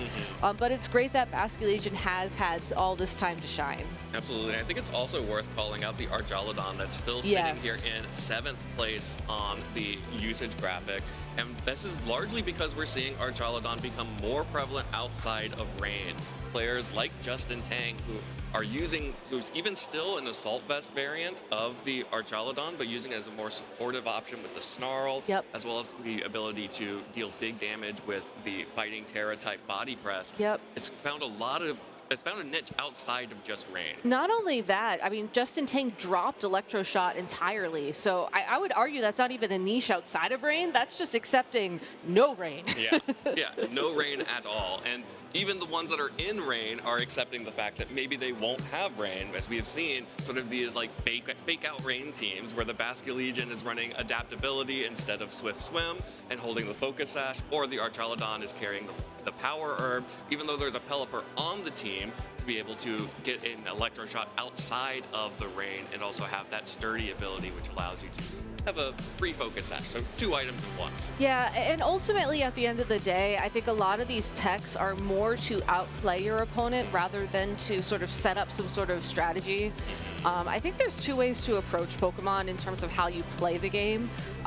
One way that I think we saw a lot of in the single and double restricted formats is where you have a game plan and you stick to the plan. You have your line, you have your lead, and no matter what, you just follow that position. Maybe you make a couple of smaller adaptations depending on how your opponent, responds to you, but overall your game plan's pretty much set. You're just working on the execution. However, with something like the Archaludon that you just mentioned, it's meant to be a lot more flexible because at these bigger tournaments, when the power level is much smaller, you really need to have that wiggle room in order to respond to what your opponents bring to the table. And what better way to practice making those adaptations than to go to your local league, whether it's this weekend, today, tomorrow, next weekend, next month, next year even. You should scan that QR code, figure out where your local league is, and maybe make a plan to attend. Yeah, I was actually just checking some messages earlier this morning, and there's actually a local happening in my region. Really? Wait, today. really? Yes. I thought you guys were struggling there for a bit. No, we're doing it. We're making it happen in Tennessee. I love that. I would be there if not for being, 1,000+ miles away. Can you jump on a plane and make it? No, okay. definitely not. Next time. Next time. And if you want to find those events for yourself, you can go ahead and scan the QR code right here. That'll help you find your local event. And it really is something to be able to go to your local community and play the game that you love with other people who love the game as well. We have it here in the macro at the Latin America International Championships, but also at the micro level, you get those really close-knit communities that start to start building together, start traveling together, start really creating those communities that help support trainers to make it to the international championships and the world championships. And even if you're not ready to like jump into competitive 100%, you know, my local league, the Cheese League, we have a bunch of people who show up just to do their barbecues so they can get points, so they can go to the item printer and maybe try and get some of those elusive, rarer Johto Pokeballs, for example. I had one local last week do some trades for some extra shinies in Pokemon Legends ZA. You know, it's not just about VGC, though obviously we are biased and are focusing more on that competitive aspect. And, you know, maybe once you make a couple of Pokemon friends and you have some competitive Pokemon, you get a couple of lessons, some practice in, you can give it a try. It's such a low stakes environment, and I think that's so important because, you know, when you look at us on this international stage, it can seem very intimidating to come up here and be like, I am going to play some insanely hard Pokemon in front of an audience of I don't know how many people in-house, and I don't want to know how many people online for prosperity. But you can just like go to your local league and hang out with the 10, maybe 20 people there. There could be dogs. There are dogs at my local league at least. I wish I had 20 people at my leagues.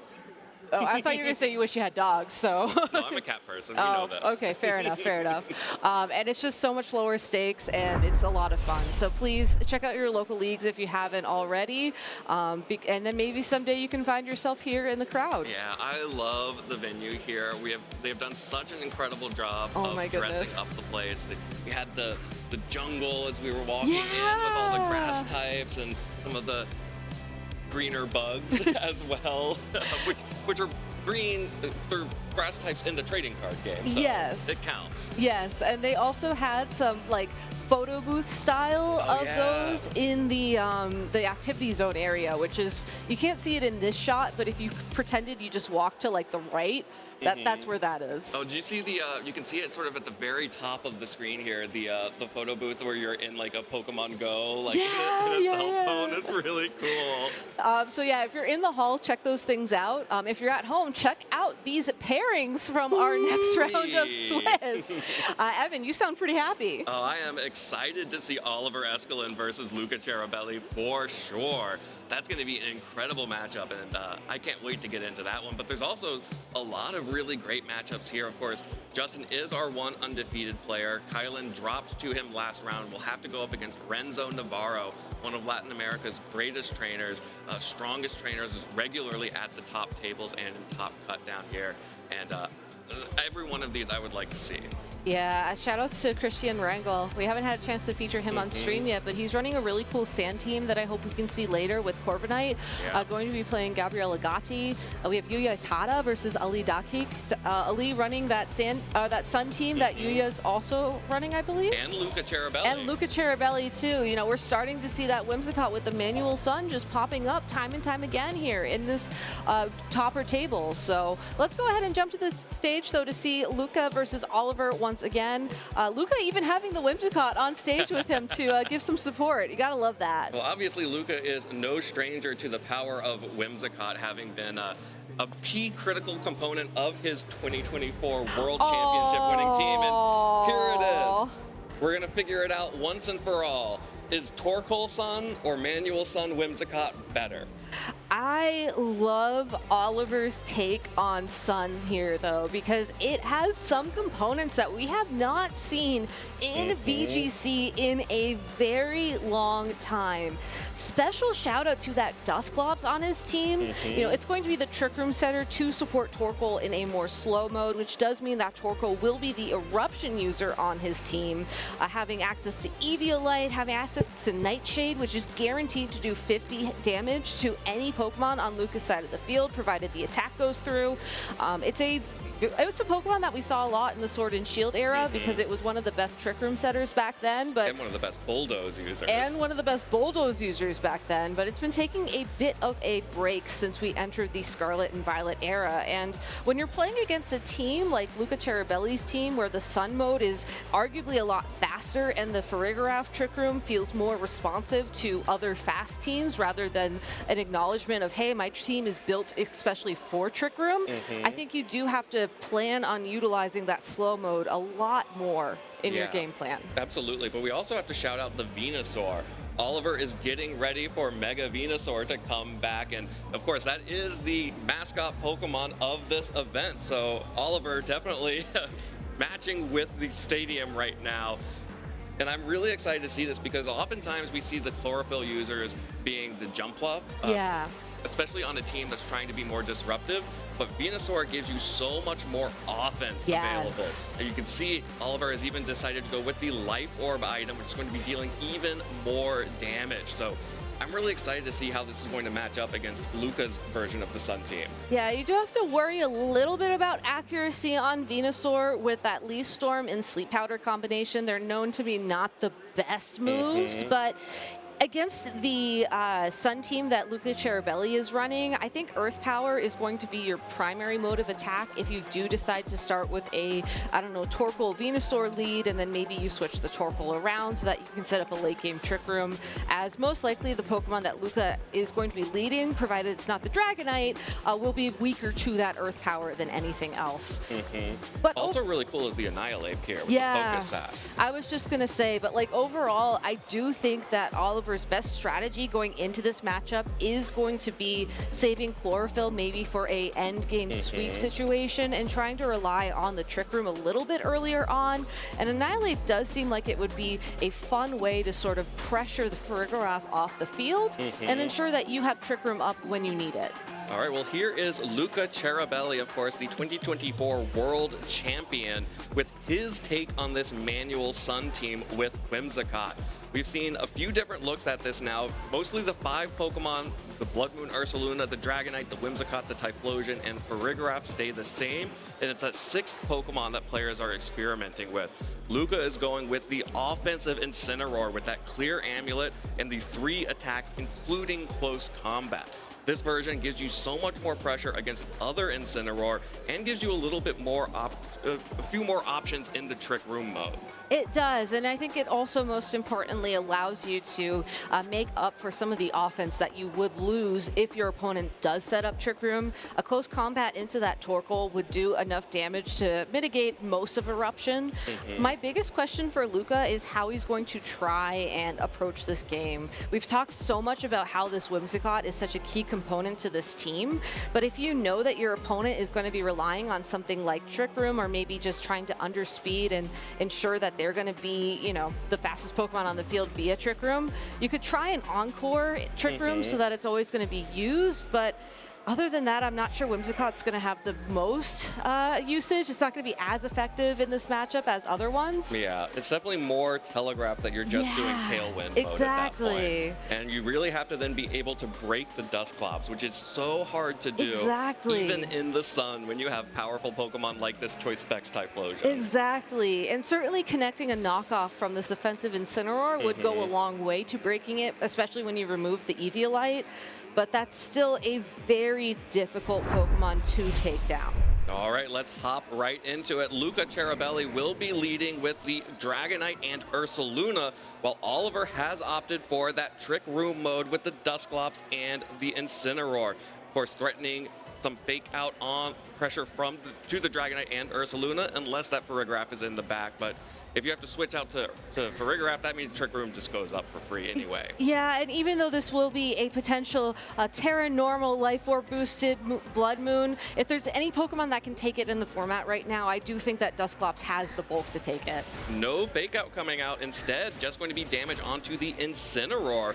Luca goes on the offensive with Dragonite. Scale Shot will connect onto the Incineroar for all 4 hits. Not getting the 5th hit, unfortunately, but will take that speed boost, which is going to be very detrimental for that Pokemon in the future. However, the Incineroar is knocked out off of the field by doubling up with the Blood Moon Ursaluna, and that's going to let Trick Room go up and a free switch in.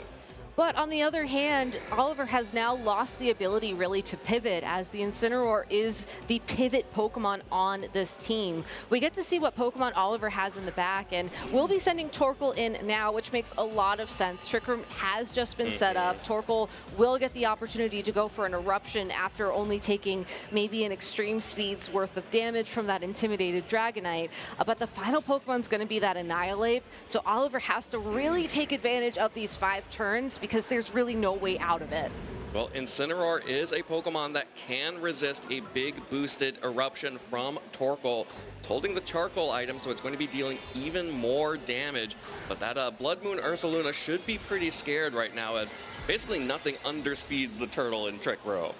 And that's what it does best. It's slow, it's strong, and it looks really good with that Terra Fighting hat. And as a result, Ursaluna has to go ahead and protect itself from the Eruption damage coming out. In fact, the only thing that really underspeeds Torkoal is that Dusclops, which would have been able to break the multi-scale on Dragonite before the Eruption goes off, but it will connect onto the Incineroar. But this Clear Amulet Incineroar is not quite as bulky as some of the other Incineroar we've seen, but the natural resistance is going to do wonders for it to at least survive 1 turn and have some fake out pressure back onto the Torkoal. But look at how much damage that Nightshade did to that Incineroar. Because there is no weakness and resistance, and it's just a guaranteed 50 damage, that's still going to put that Incineroar dangerously close to a knockout. Oh, that's a really aggressive play from Oliver. Didn't go for a protect on the Torkoal, instead just going to get faked out. That Nightshade also just missing the KO. Blood Moon, though, targeted down the Dusclops.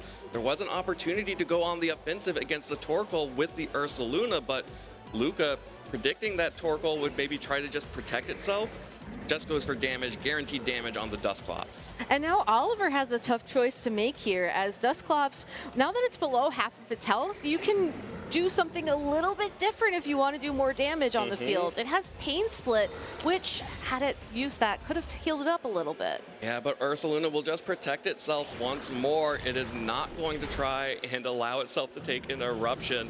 With the fake out gone, there's no protection from the Torkoal, and the Nightshade will finally pick up that KO onto Incineroar. So Luca has been put very much on the back foot by the Trick Room mode of Oliver's Dusclops and Torkoal now.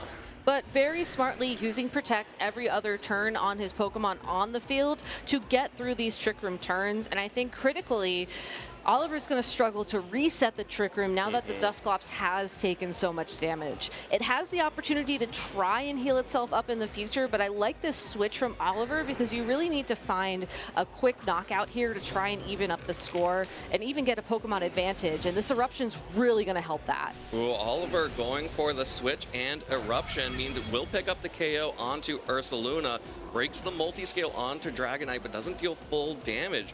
Oliver switching out there may have predicted that the Dragonite was going to continue to protect itself, but Tailwind now being set up by the Dragonite as the Twisted Dimensions return to normal. So perfect timing there from Luca to go for the Tailwind and switch everything up to bring in the Typhlosion in Torkoal's own son as Trick Room ended with the Tailwind. And this is a great adaptation from Luca, as you do not need to bring your Whimsicott if you know your opponent's going to rely on Torkoal. Typhlosion is free to go for its own Eruptions now. It will be the fastest Pokemon on the field, and it will be beneficial from those choice specs and possibly even a terrestrialization of its own at this point. Yeah, and unfortunately this Annihilate doesn't have access to Protect, so it is just sitting and waiting to get taken out by a combination of attacks from both Typhlosion and Dragonite. The Focus Sash does mean that it has to be double targeted, or actually that Dragonite did not get the Scale Shot, it switched out, but potentially you could make that happen, but just going to be the Typhlosion going on the offensive here. It's a tough call to make because if you double into the Annihilate, you will be taking a potential full-ish health Eruption from that Torkoal. So we'll have to see what the priority here is for Luca. Yeah, I don't know how full health that Eruption would be after the Eruption from Typhlosion. It's going to connect onto both of these Pokemon and actually pick up a KO on Torkoal all by itself. Yeah, that's just the power, the pure unconcentrated power, if you will, of the sun. Torkoal, he flew a little bit too, or crawled a little bit too close to the sun and got erupted by Typhlosion. here's the scale shot that's connecting onto the Annihilate to pick up that KO as well. And after Trick Room has ended, Luca took control of this match, and Dusclops just does not have any amount of damage to take out these two Pokemon. And that's, you know, the sun at least has ended, so the multipliers are gone, so it's not an embarrassing amount of damage to the Dusclops. I don't know. There's still a Choice Specs and a Terrifier in play, and who knows, maybe if there's enough of a pause here, there could be some Blaze activation as well, but I agree with Oliver's choice there just to lock in that forfeit. I think that Luca found the win con in that once he stalled out that Trick Room, I don't even know if you necessarily needed the Tailwind there, depending on how that Typhlosion is trained. It should just naturally be faster than the Annihilate.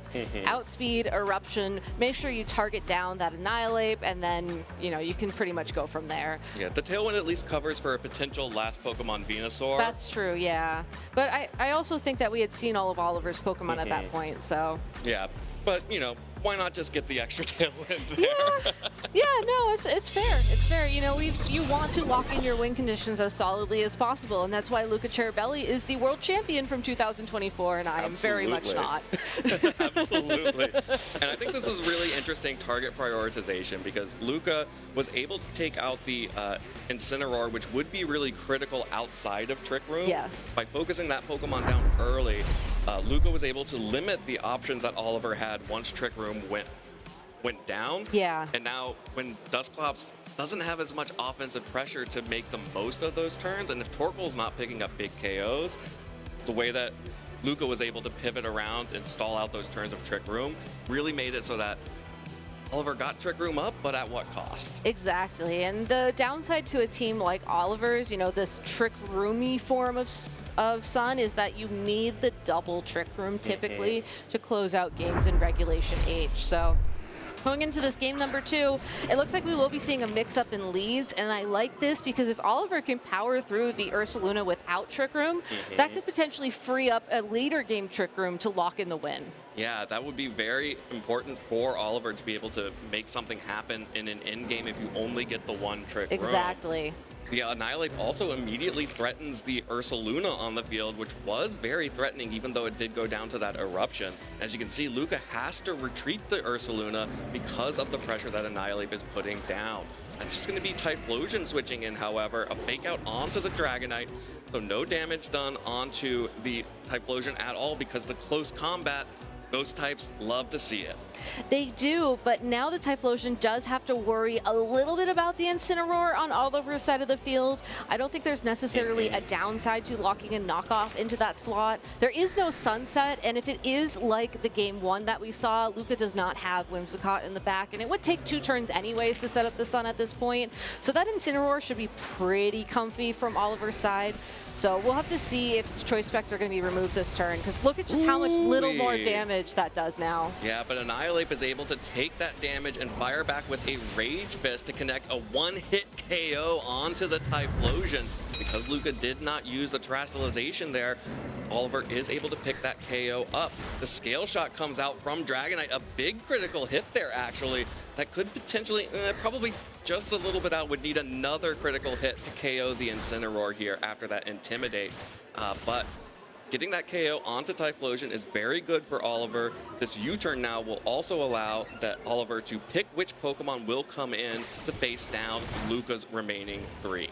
And confirmation that the Annihilate is faster than the Dragonite. So after that speed boost, Dragonite might be a little bit faster than the Annihilate. We'll have to see if it needs 1 or 2, but just good information to think about in the context of the previous endgame. Absolutely, and Dusclops now coming out. As you mentioned, maybe a later Trick Room is the adaptation for Oliver. So Ursaluna, however, is able to make it onto the field now, threatening the Annihilate because the Focus Sash has already been broken. The Dragonite will be able to pick up that KO if it wants it, but no real way to stop this Trick Room. Exactly, and that's what makes this turn so comfortable for Oliver, because there's no way to stop Trick Room. If the Pokemon next to Dusclops gets knocked out, which could be the Annihilate, or I think a little bit better here is that Incineroar, Torkoal can come in on the next turn, and just like we saw in game number 1, use that Eruption to get a nice knockout into the Dragonite and the Ursaluna, as multi-skill has been broken. But here's an adaptation from Luca. We're getting a Terrestrialization this turn. Yeah, and of course, it's the Terra Normal on the Blood Moon Ursaluna. We have seen this time and time again. If Typhlosion goes down or is sacrificed on this team, that just means it's time for the Blood Moon Ursaluna to take the field. Dragonite will pick up the KO onto Incineroar with that Scale Shot again, but that does mean that it's just going to be this Terra Normal, potentially Blood Moon coming out onto the Dusclops to try and KO it before Trick Room can go up, and I just don't think it can without a critical hit. It's going to be close, though, as we saw it do a little bit over half, which means without the critical hit, this would do about 75%. So you're absolutely right. That was a critical hit roll needed. Yeah, but that means that Dusclops gets Trick Room up, and now the Torkoal in the back is safely free to switch in and fire off these Eruptions. And we already know that the Ursaluna cannot take it from this Torkoal. What I would love to see here, though, before the Eruption connects with that Ursaluna, is a Pain Split into it, just so that Dusclops can get a little bit of health back, or into the Dragonite as well. I think that recovering some health here is more important than just the guaranteed 50. Yeah, and of course, if the Incineroar is going to switch in, that's even also better. That's so much better for the Dusclops and the Torkoal. That's going to be one of the Pokemon that can resist your Fire-type Eruptions, taking damage and healing up the Dusclops at the same time. Torkoal, of course, goes for the Terrestrialization into the Fire typing to make sure that it can get even more powerful Eruptions. And there's the Protect from Ursaluna. So just like in Game 1, Luca is switching in the Incineroar to give Ursaluna a chance to attack. So this is going to be really close, because we saw two Pain Splits just barely miss out on the KO on Incineroar earlier. And depending on how Incineroar is trained here, this Eruption is going to do about 2 Pain Splits worth. So not quite. Not quite, but that was such a good turn for that Dusclops. All right, and now Torkoal is forced to protect here. Otherwise, it is going to risk a Fake Out and an Earth Power from that Ursaluna, which would devastate that Pokemon and remove most of Luca's offensive pressure once again. But there still are plenty of turns of Trick Room, so you can afford to protect this turn, knowing that the Ursaluna would then protect the following turn. And regardless of if the Dragonite protects that turn or not, you're still going to be able to get one good Eruption in against both these Pokemon before Trick Room expires. Yeah, unless Luca rolls a double protect, of course. Yeah, the other thing to worry about is this switch in to the Dragonite. Potentially, if the Dragonite's probably too healthy for this, but yeah, if the Dragonite could have been knocked out here, then you could have had a free switch in back to the Incineroar, but so healthy right now, it will come down to that double protect. Exactly. So Nightshade, though, will put it into the yellow, which will make the Eruption roll a little bit nicer at least. There's the Hyper Voice. The Luca is covering for an aggressive play from Oliver like he showed in Game 1, just trying to get some damage onto the Dusclops and onto the Torkoal if it hadn't protected, but instead, that's going to just be a protect from the Torkoal, and Dusclops shrugs that off. All right, so this Dragonite does have access to Protect. So talking about Incineroar switches, we could see the Incineroar switch in for the Ursaluna here. And I think that would be a great play for Luca, as the Ursaluna is going to be his win condition at this point in time. Get the Ursaluna through Trick Room, and then all of a sudden you have Hyper Voice and Blood Moon to deal the damage needed to finish off the game. Now, the one downside to that is, as long as Oliver has that Annihilate in the back, and as Annihilate is going to be faster, you will struggle a little bit here. So I like the Protect this turn, just making sure that it's a little bit risky, but you ensure that you can at least get Tailwind up to support that Pokemon in the following turn. Yeah, well, that's going to be a whip into the Dragonite, and a whiff into both the Dragonite and the Ursaluna with this Eruption. Oliver is not able to get the damage down that he wants to onto these Pokemon. Exactly. What a close end game, though. I think Oliver's done a great job adapting to how Luca approached Trick Room in game number 1, and just really forcing him to take these risks of the double protects, and also sort of offering up the Incineroar to take these hits so that he can have the damage to get through the end game. Yeah, I love this switch that Oliver is showing, knowing that Luca is going to try and protect the Ursaluna potentially. You have to make sure that you are able to not waste any time in threatening it on the next turn. And it's really going to be about this Dragonite that's at just under 50% health. If it can survive an eruption from this Torkoal, then Luca may be able to take this 2-0. But if not, then we're probably going to game 3. So Dragonite has 2 opportunities to survive, or maybe even and 3. A free Defiant. That part's great. I was going to say, if it fails the double protect, this is going to be a damage roll. We'll just have to see how it plays out. Yep, fails the double protect. This eruption will knock out the Incineroar on the Dragonite. It is enough. After the multi-scale, we saw some good damage done to it, and that means that it's just going to be the Ursaluna switching in outside of Trick Room. We know that it's slower than this Annihilate and can easily clean this one up with a close combat. Maybe even a helping hand close combat if you want to be super safe. You know, Eruption as well, I think you could just go for the double attack if you're worried about. I'm not sure what you'd be worried about at that point, but I think that it's Oliver again. Don't click Rage Fist. That's the one way. Yeah, okay, that's the one way. If you're worried that you're going to somehow misclick in that situation. Well, fortunately for Oliver, he did not click Rage Fist, and that was a forfeit from Luca, which is going to put us into a game 3. And wow, this has been a really interesting set, and this is one of those cool moments where you're just seeing how players, especially high-level Trick Room players, recognize how to use their archetypes. Exactly. Like you called out, saving the Trick Room for just a few turns later, put Luca on the back foot and required him to go for a double protect at some point in order to stall out the Trick Room.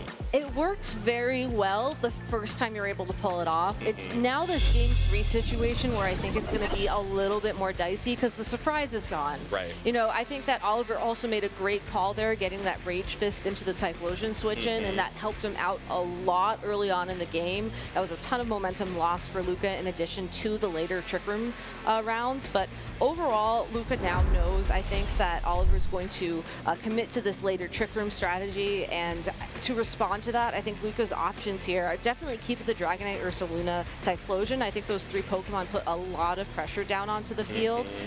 But you can also adapt on how you approach this matchup. You know, you could maybe lead the Typhlosion and try and just go for a big eruption immediately. You could even bring the Farigiraf possibly as your last Pokemon to try and just force Oliver to maybe not feel as comfortable using Trick Room, because you could Trick Room the Trick Room. Yep. You know, there's a lot of mind games here that Luca can start playing to really throw Oliver off his game. And when you're playing a Trick Room player that's experienced with Trick Room, it's really the mind game battle that will give you that advantage. Yeah, that is the tricky thing about the Trick Room, is it does come down to sort of sometimes reading your opponent and understanding exactly what kind of lines they're trying to go for. But this is it. This is game 3 here in Sao Paulo. Both of these players would really love to be 9-1 and not 8-2 after this. You do need at least 10 wins to guarantee your spot in the elimination cut. But once again, it's the Ursaluna Dragonite for Luca, and Oliver will be using the Incineroar and the Annihilate.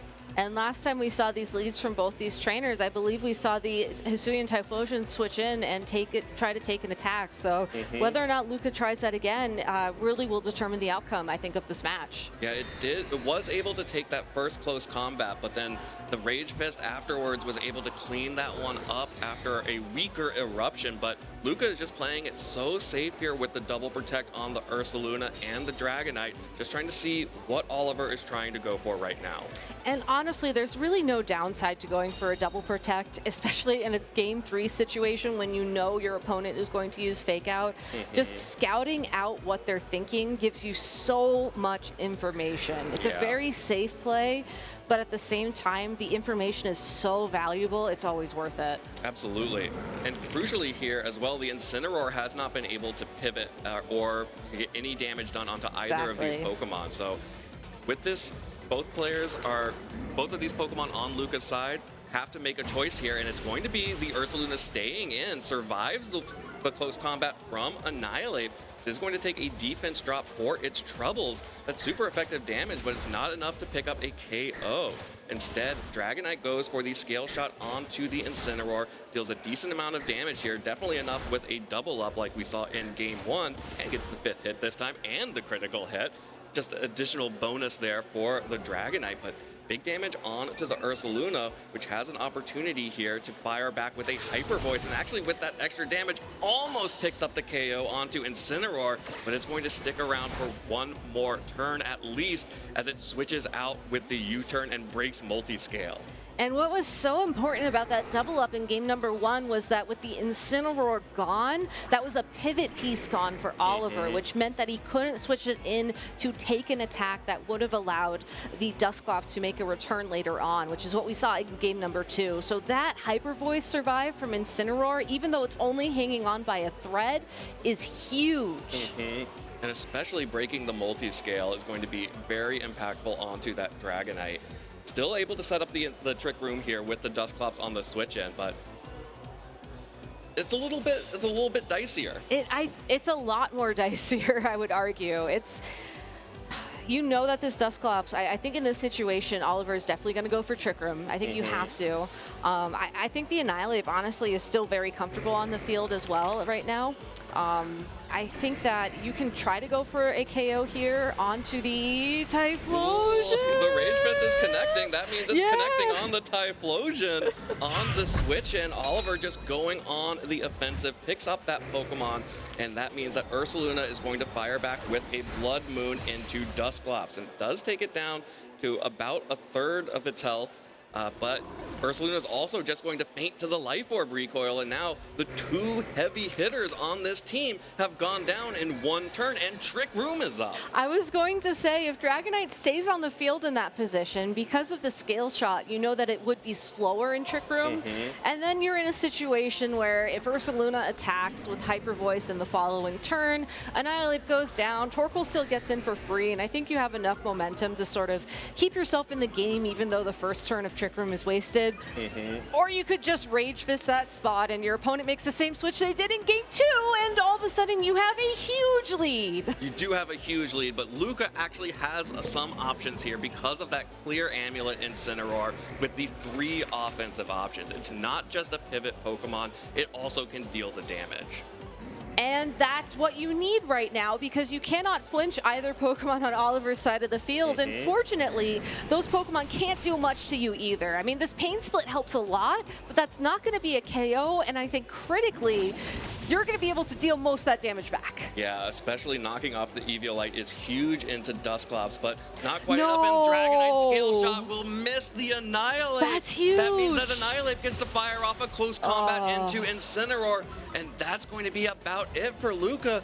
Only the Dragonite left against the Dusclops and the Annihilate, and probably the Torkoal in the back.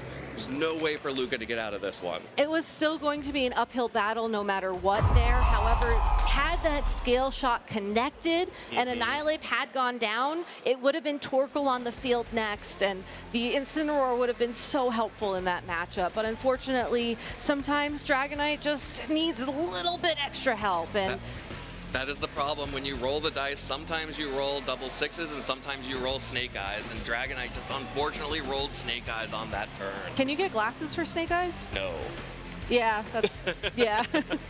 But no, seriously, congratulations to Oliver Escalin. Moving on in the tournament, currently has 10 wins and 1 loss. Also was the finalist in the 2022 European International Championships, which is something we didn't have time to mention earlier.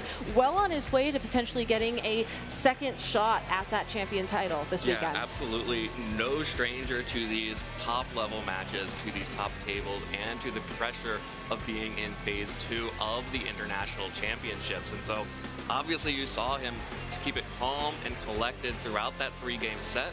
Made the adaptation that he needed to enable himself to have those extra turns of Trick Room, and really well played there.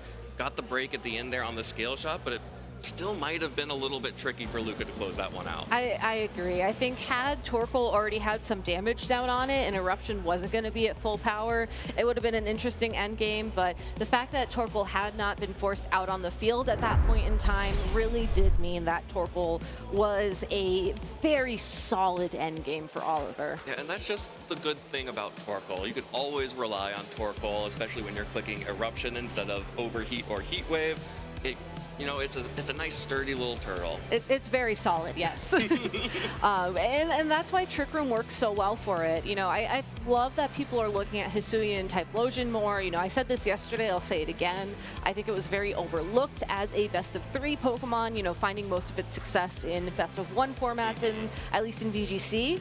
But Torkoal really does need speed control. Yeah. It needs to be in Trick Room, it needs to be the slowest Pokemon possible, because as soon as you start getting chip damage on it, you start having to deal with accuracy rolls in terms of, you know, whether or not your attacks are going to be to their full potential, and then that just makes things that much harder. Yeah, every time you add that additional risk of variance of an attack missing, you add an additional chance for an attack to miss that really matters. And sort of like what we saw at the end of that Game 3, Exactly. where Luka's Dragonite, unfortunately, Scale Shot, not 100% accurate. That's just something that Dragonite players have to accept when they're choosing that Pokemon for their team, as most of the people in the field have. Exactly. Yeah, well, I'm really excited to see how these players are going to keep moving forward, especially seeing the different types of Sun. We didn't get to see the Venusaur mode from Oliver this time around, but I do think it will be really interesting in the future and definitely opens up some more opportunities for that team. So let's go ahead and toss it down to the stage where Oliver is standing by to tell us all about that match. Y'all, take it away. Thank you very much, Evan and Gabby. Yes, I am here with none other than Mr. Oliver Eskelin, our winner of the previous round and our UIC 2022 finalist, clearly on a mission. Oliver, my friend, how are you feeling? That was a very tough matchup versus our 2024 world champ, Luka Cherrybelly. Yeah, it's a matchup I've played a couple times before. I felt like I knew exactly what I need to do, and even then, Luka was able to take a game off of me, so he played extremely well. I was quite surprised myself. I thought that it was going to be most likely a quite quick of a game for me, but you know, nothing more than just the biggest respects. Was a great game. He played well. Yeah, 100%. And we saw the sort of adaptation of the Game 1, where there was a lot of focus, I guess, on the Typhlosion mode that Luka identified. But then you were able to sort of find a way to be able to bring the Incineroar and Annihilate as a lead. So was that a point of contention of, okay, maybe getting Trick Room straight away isn't as beneficial? Yeah. Definitely. I mean, you mentioned it perfectly. I felt like after Game 1, I had to delay Trick Room a little bit so that a Pokemon like Typhlosion or Ursaluna in the back wouldn't be able to reverse sweep me as happened in Game 1.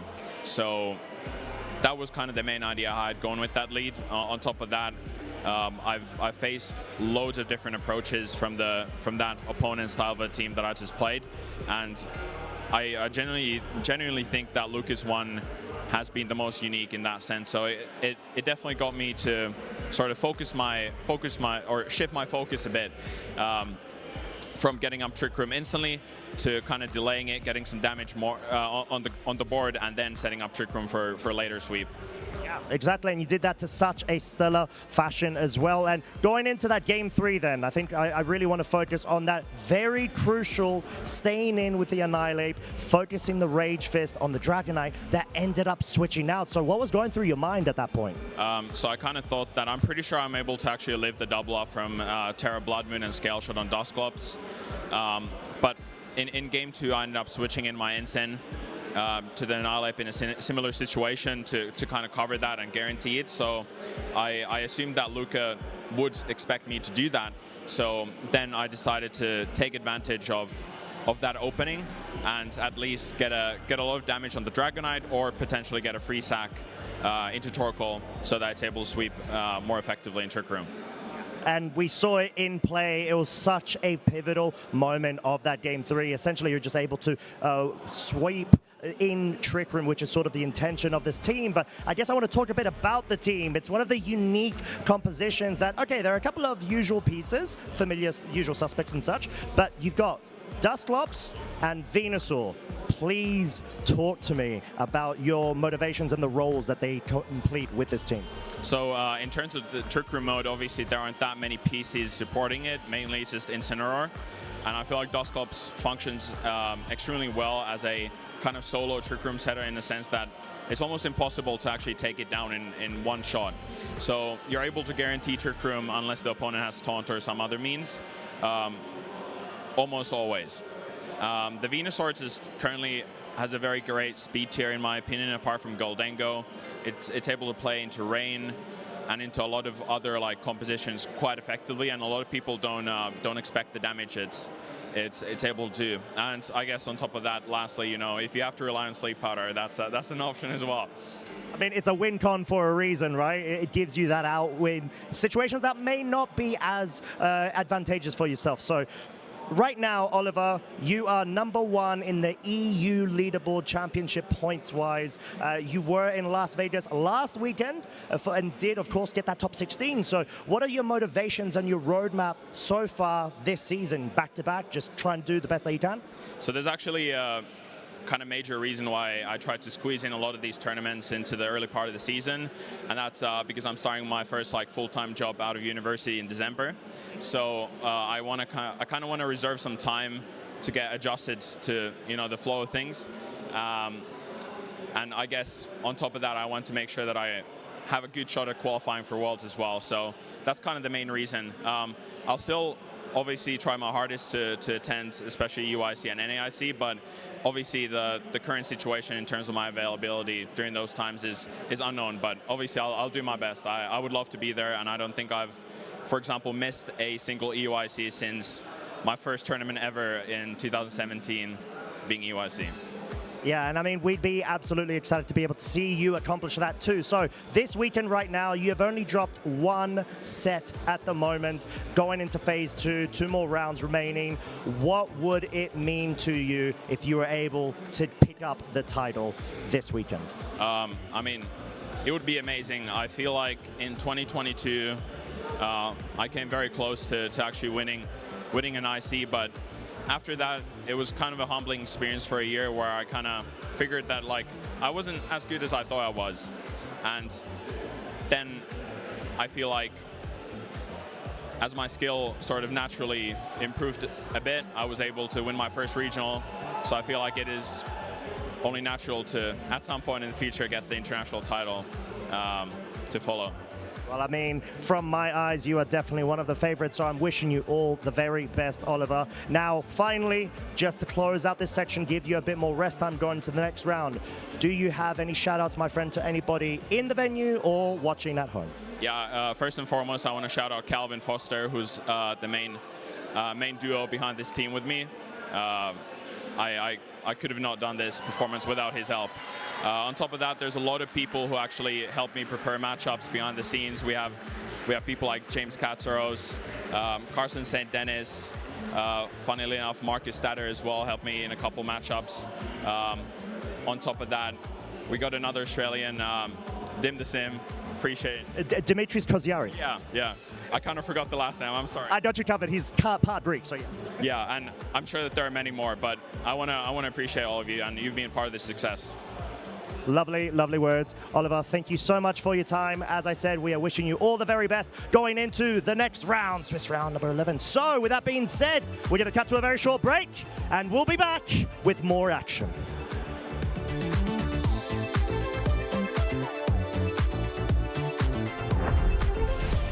Pokemon trainers, Gabby Snyder here at the 2026 Latin America International Championships.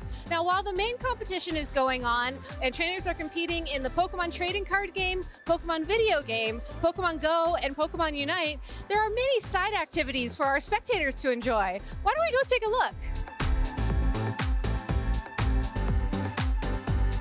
Now, over here at the activity zone, there are many fun games you can play, such as carnival games, or maybe you feel like you're a budding TCG artist where you can color in some lovely drawings, or maybe even do some origami. There's plenty of things to try, so let's go check them all out.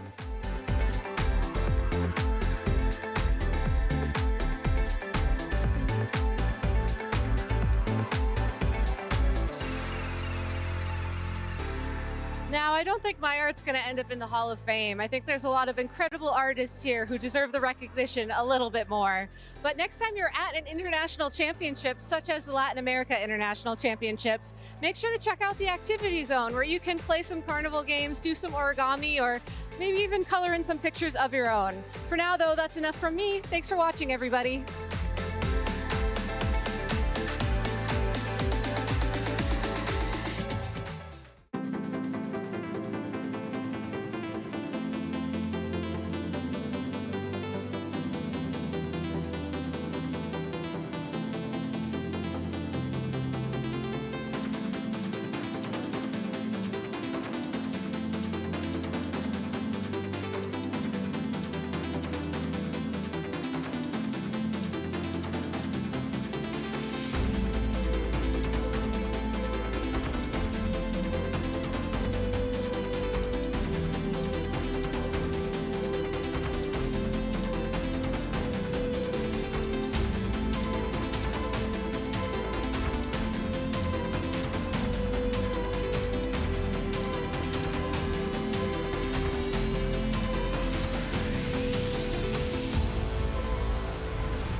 Step, and they are getting a knockout. They eye their way in. Rayquaza's low. It's a turn! It's a turn!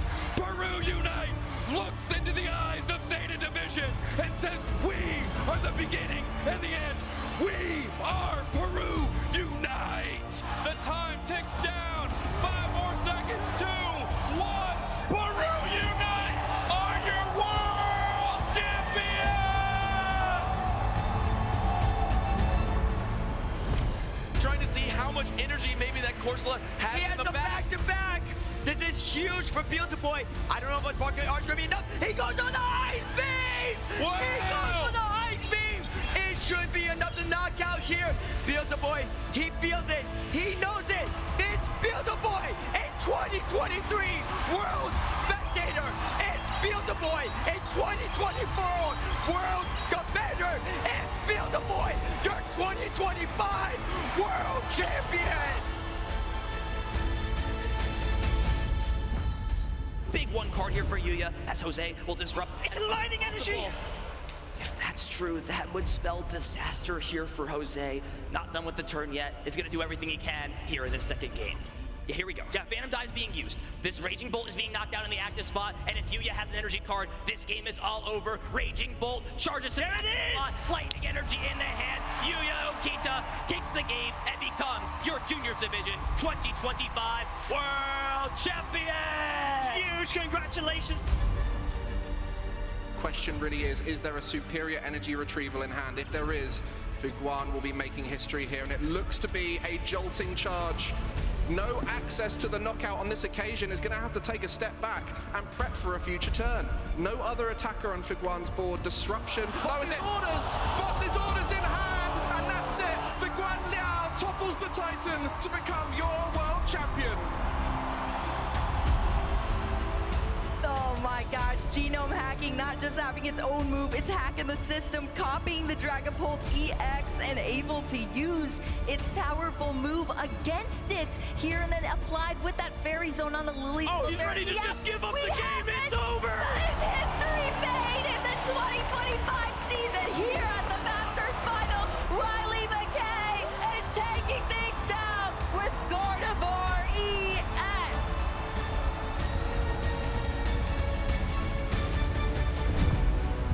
He's played this so well. Twisted Dimensions return to normal. We got a twist our Pokemon. Miraidon right into that walking wake. It's down. It's going to be Luke Whittier. Give a big hand to your junior video game world champion, Luke Whittier!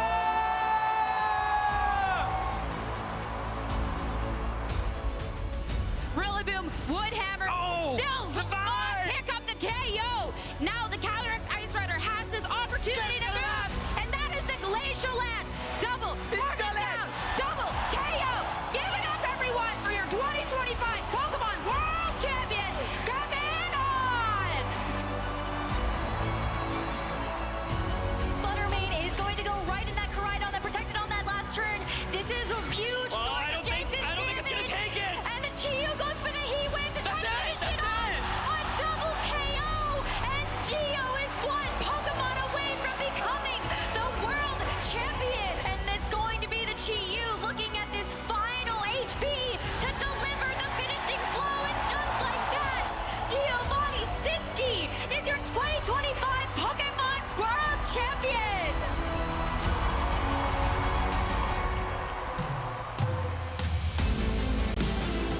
It's absolutely surreal. It's gonna take a while to settle in, of course. Me siento muy emocionado y alegre. The feeling is yet to sink in. I'm still a bit in shock. Feels so surreal to me. It's my first year of seniors, and I won the World Championships undefeated. I feel very excited. Feeling amazing. I'm feeling on top of the world. Absolutely unreal.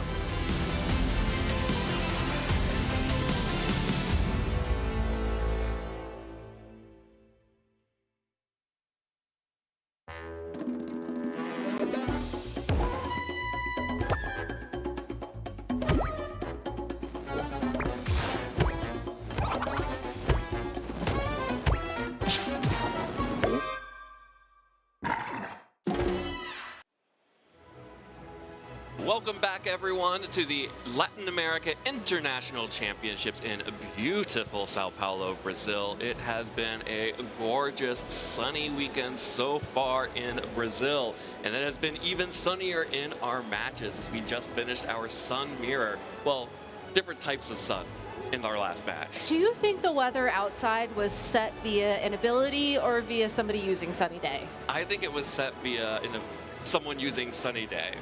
Fair enough. I was going to go with the ability of science, but, you know, we can debate that another time. Yeah, we'll have that conversation off camera. But it's actually, I think, time to look at some of the other weathers that maybe other people are experiencing out there in rain and snow. Because in addition to our last match, we, of course, have been broadcasting other featured matches on our side stream. Of course, you can go to the Play Pokemon YouTube to watch in full as they happen. But for now, we have our 7-2 match, which is not quite technically an elimination match in the tournament right now. There is a long shot chance of 9-3 players making it into the asymmetrical bracket, but most likely this is an elimination match for one of these two trainers we're about to see. Yeah, so let's go ahead and get to that replay when we have it ready. This will be a match between Francisco Piero versus Georgie Casado.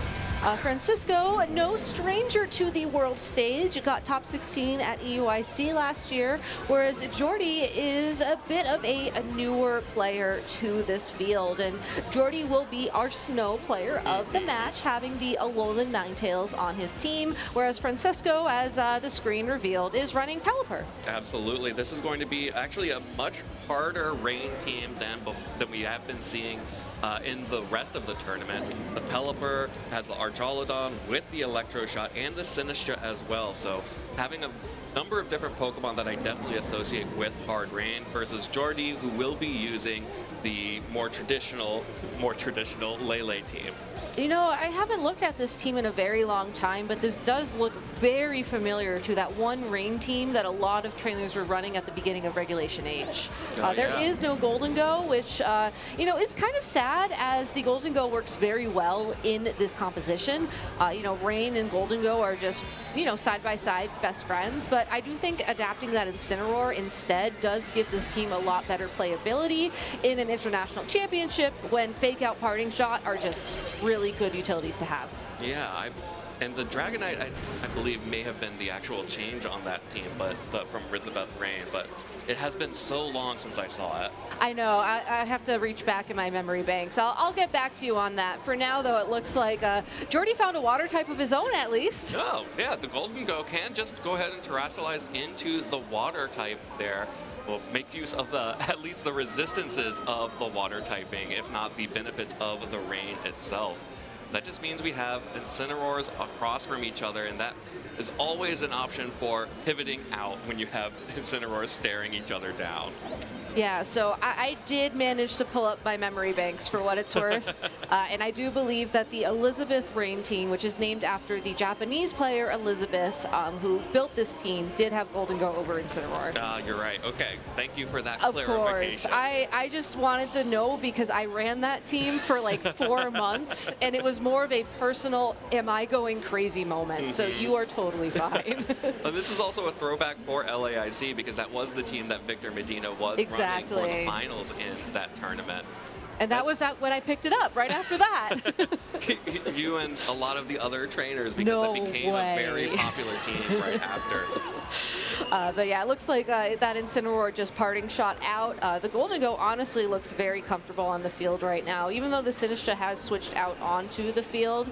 Ninetales, great adaptation to that, by the way. Sinistcha's best form of dealing damage is going to be that Matcha Gacha, which, you know, it's nice. You can heal up some health with it. You can maybe burn the opposing Pokemon, but it's not really meant to be a damage dealing Pokemon. Yeah. You're really looking to try and use it to heal up your own partner Pokemon. And given that Pelipper's already down to its Focus Sash and is staring down to one definitely faster, one potentially faster Pokemon, probably going to have to consider switching it out if you want it to stay on the field. Absolutely, and the Sinistcha does not want to sit in front of a ice type like that Ninetales either, which has the ability to just go ahead and take a chunk out of it with a Blizzard. Could potentially go ahead and commit the Terra to it, but most likely not going to want to do that unless you're going for a Trick Room setup here. It's possible. I mean, a Trick Room setup in front of an Alolan Ninetales and a Golden Go, especially knowing that you did bring the Ursaluna into the game, would be pretty strong. You could always just buy some time as well with good old Fake Out. Golden Go is now susceptible to it now that it's no longer a Ghost type. Yeah, and that's what Incineroar loves to see. Golden Go does get to avoid all of the weaknesses that it has to Incineroar, but does get to be faked out in the future. But actually, it's going to just be the switch in for the Incineroar and Ursaluna getting knocked out immediately with the combination of Blizzard and Make It Rain. So Ursaluna, that big damage threat, has to go down immediately. So it's just going to be the Incineroar, that 1 HP Pelipper, and you know what? Sinistcha may need to get some Matcha Gacha damage out there. A lot of Matcha Gacha damage. Hopefully, Francesco has stocked up on the caffeine. Well, Incineroar definitely has drinking down some of that matcha from the Sinistcha, giving it that little extra boost for the end game here. I do have to wonder what the win condition here is exactly for Francesco.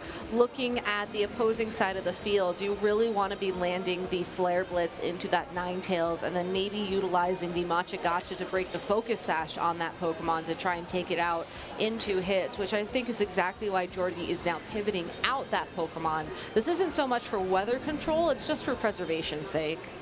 Yep, bringing in the Incineroar here also gets an Intimidate down onto the opposing Incineroar, which could help it out, could help the Ninetales out in the future, especially with the boost to the defense that Snow gives Ice types. But Francesco will just go ahead and get rid of that debuff and go for a parting shot into the Incineroar now. So spreading some debuffs, Francesco retreating the Incineroar and pivoting back out the Pelipper.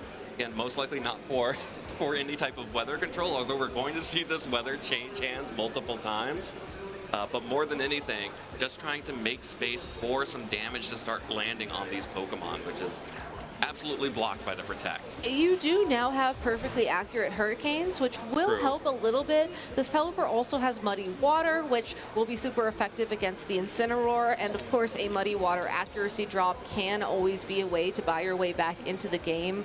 I think the most important thing to keep an eye on for this turn is that unless Jordy switches that Ninetales in for the Golden Go, the Flare Blitz from the opposing Incineroar, which it does not have, so that's a moot point, it's actually going to be knockoff on that Incineroar, so that's guaranteed to do super effective damage to the Sinistcha. So Sinistcha not in the best spot to try and set up Trick Room and maybe twist things around to give itself more opportunities to get caffeinated. So it looks like Francisco's win condition really is going to be just trying to get as many of these Matcha Gachas in as possible. Oh, there's the Muddy Water, like you mentioned, the power of the rain boosting it just a little bit onto the Golden Go, but there's getting the big accuracy damage drop on Incin, and yeah, the accuracy drop onto Golden Go, but also taking this Matcha Gacha, that's actually going to be a KO. So the accuracy drop not really mattering too much there, as the Matcha Gacha just drinks up the now water Golden Go. And there definitely was a tailwind that we missed at this point, and I just want to call that out because I think it was when I was looking in my database. Looking in the memory banks. Yeah, that's the one downside. I can't look in the memory banks and also watch what's happening at the same time. I need to get some more RAM. We need some more Matcha Gacha from the Sinistcha. That too. Well, there's the Ninetales coming out onto the field now, but with that Golden Go off, and with Incineroar also being able to threaten Fake Out pressure, could be able to start making something happen against just this low health Ensign and Incineroar and the Ninetales, especially because Francesco is running that with the Flare Blitz. Yep. Yeah, no, you're exactly right. Sorry, I was trying to think, thinking back to how many turns Tailwind could have been in play, because I think the win condition here at this point is, you know, the Sinistra cannot be faked out. Okay, so Tailwind probably is down at this point. Yeah, Tailwind would have just ended, so Sinistra now going for the Trick Room here to regain the speed control in the other way. So then that means that the Incineroar can land the Flare Blitz into the opposing Incineroar. You set Trick Room up, and then Matcha Gotcha Flare Blitz for the win condition against the opposing Ninetales. Run it, lock it in. Lock, right? I think that's it. Yeah, so there's the Trick Room from Sinistra. I don't know how many Pokemon we have left on Jordy's side. It's just the Ninetales. I think there's one more, that's Rillaboom? That's the Rillaboom. So still, neither of these Pokemon going to want to stare down this Incineroar with the Flare Blitz. Ninetales is okay getting the speed or the defense boost in the snow, but it's already a Focus Sash, so it's already a 2-hit KO. And you can buy a little bit of time, but you really need some freezes if you're going to make something happen with that Ninetales. Exactly. Seeing that Terrestrialization is still in play is interesting. You don't want to Terrestrialize the Sinistra as it's a water type Terrestrialization, which as long as the Rillaboom's on the field, I think that's a very bad idea. You're going to be taking a lot more damage from its grass type attacks. This is an Assault Vest Rillaboom. Still has Wood Hammer, of course, so that's the move you want to avoid. But I do think that the Ghost type Terrestrialization is interesting on Incineroar to consider for this turn if you want to, or if you are worried about that fake out from the opposing Rillaboom. But you do have enough health on the Incineroar where that's not necessarily a bad thing, and you could also just opt to heal yourself up. Yeah, you would be able to dodge the fake out, but at what cost, right? Then you remove your resistance to ice and to grass type attacks. And you do also remove your weakness to the high horsepower from the Rillaboom, but then you Aurora leave Veil. yourself, but then you leave yourself susceptible to Aurora Veil, which means that 2-hit KO on the Alolan Ninetales is not looking as guaranteed. Yeah, and I think I see what Francesco is going for here, trying to potentially target down the Ninetales with a parting shot or something like that to weaken its special attack and maybe be able to just tank it all out with Sinistra. I don't know. That puts a lot of stuff on Sinistra, though. I am very curious how this game ended up, as unfortunately our players are ready on stage. So if you want to know who ended up winning this match and you don't want to cheat by looking at the match results for this previous round, you should head over to youtube.com/playpokemon, where you can see all of our feature matches from the stream today, the stream yesterday. There are some incredible games up there, and if we take a look at the pairings, which will certainly not spoil what just happened, I hope. Standings, pairings. Yeah, let's take a look at the standings right now, It's so we not can gonna see where our spoil. players are and see who is still one game away from locking in their top cut. It is so close. We are now in the moments where everyone is making their way to the elimination bracket. You can see the 6 people there on the left side of your screen are one game away from guaranteeing their position in top cut, but there are so many other players who are just one game away from potentially being eliminated from the tournament, including our defending world champion, Giovanni Siski. And what a razor's edge to be standing on for all of these players, given just how tough the competition is. Everybody here is playing at the same level at this point. Everybody here is dealing with the same nerves. Everybody here is dealing with, I would argue, like the same, the same amount of luck that's going to come into their runs, the same amount of, the same amount of exhaustion coming into their games. Absolutely. And with only a couple rounds of Swiss left, and knowing that you really need to keep that 2-loss record in order to lock your way into top cut, that is going to be a very tough couple rounds of Swiss. But let's go ahead and take a look at our notable pairings going into this round, as we have the pleasure of featuring Justin Tang versus Yuya Tada here on the mainstream, and I'm so excited to see this match. Yeah, and that is a win and end. Whoever wins this match will be guaranteed a spot in the top cut bracket, which again is something that Justin has done at every event he has played in this season so far. Regulation H treating him very well, but Yuya Tada is also a player who is known for making it deep runs in these international championships. So I'm really excited to see this matchup coming up. Our feature stream will be featuring Yuma Kinugawa versus Eric Rios and Giovanni Siski versus Yoav Revin. And all of those matches as well are going to be win and in. So definitely keep an eye on those matches. If you want to go back and watch them, make a note of that for later, but you're going to want to stick with us because again, Justin Ting versus Yuya Tada is going to be such an incredible match. I cannot wait to see how this is going to shake out, as we've seen both these trainers a little bit throughout this weekend so far, Justin Tang especially, and it's going to be a very close match, and it's going to be a really fun, honestly, matchup looking at the teams they're running. Absolutely, we'll get into that in just a moment. Of course, we have those 2 win and in matches at the bottom. The side streams will be showing potential elimination matches this time around,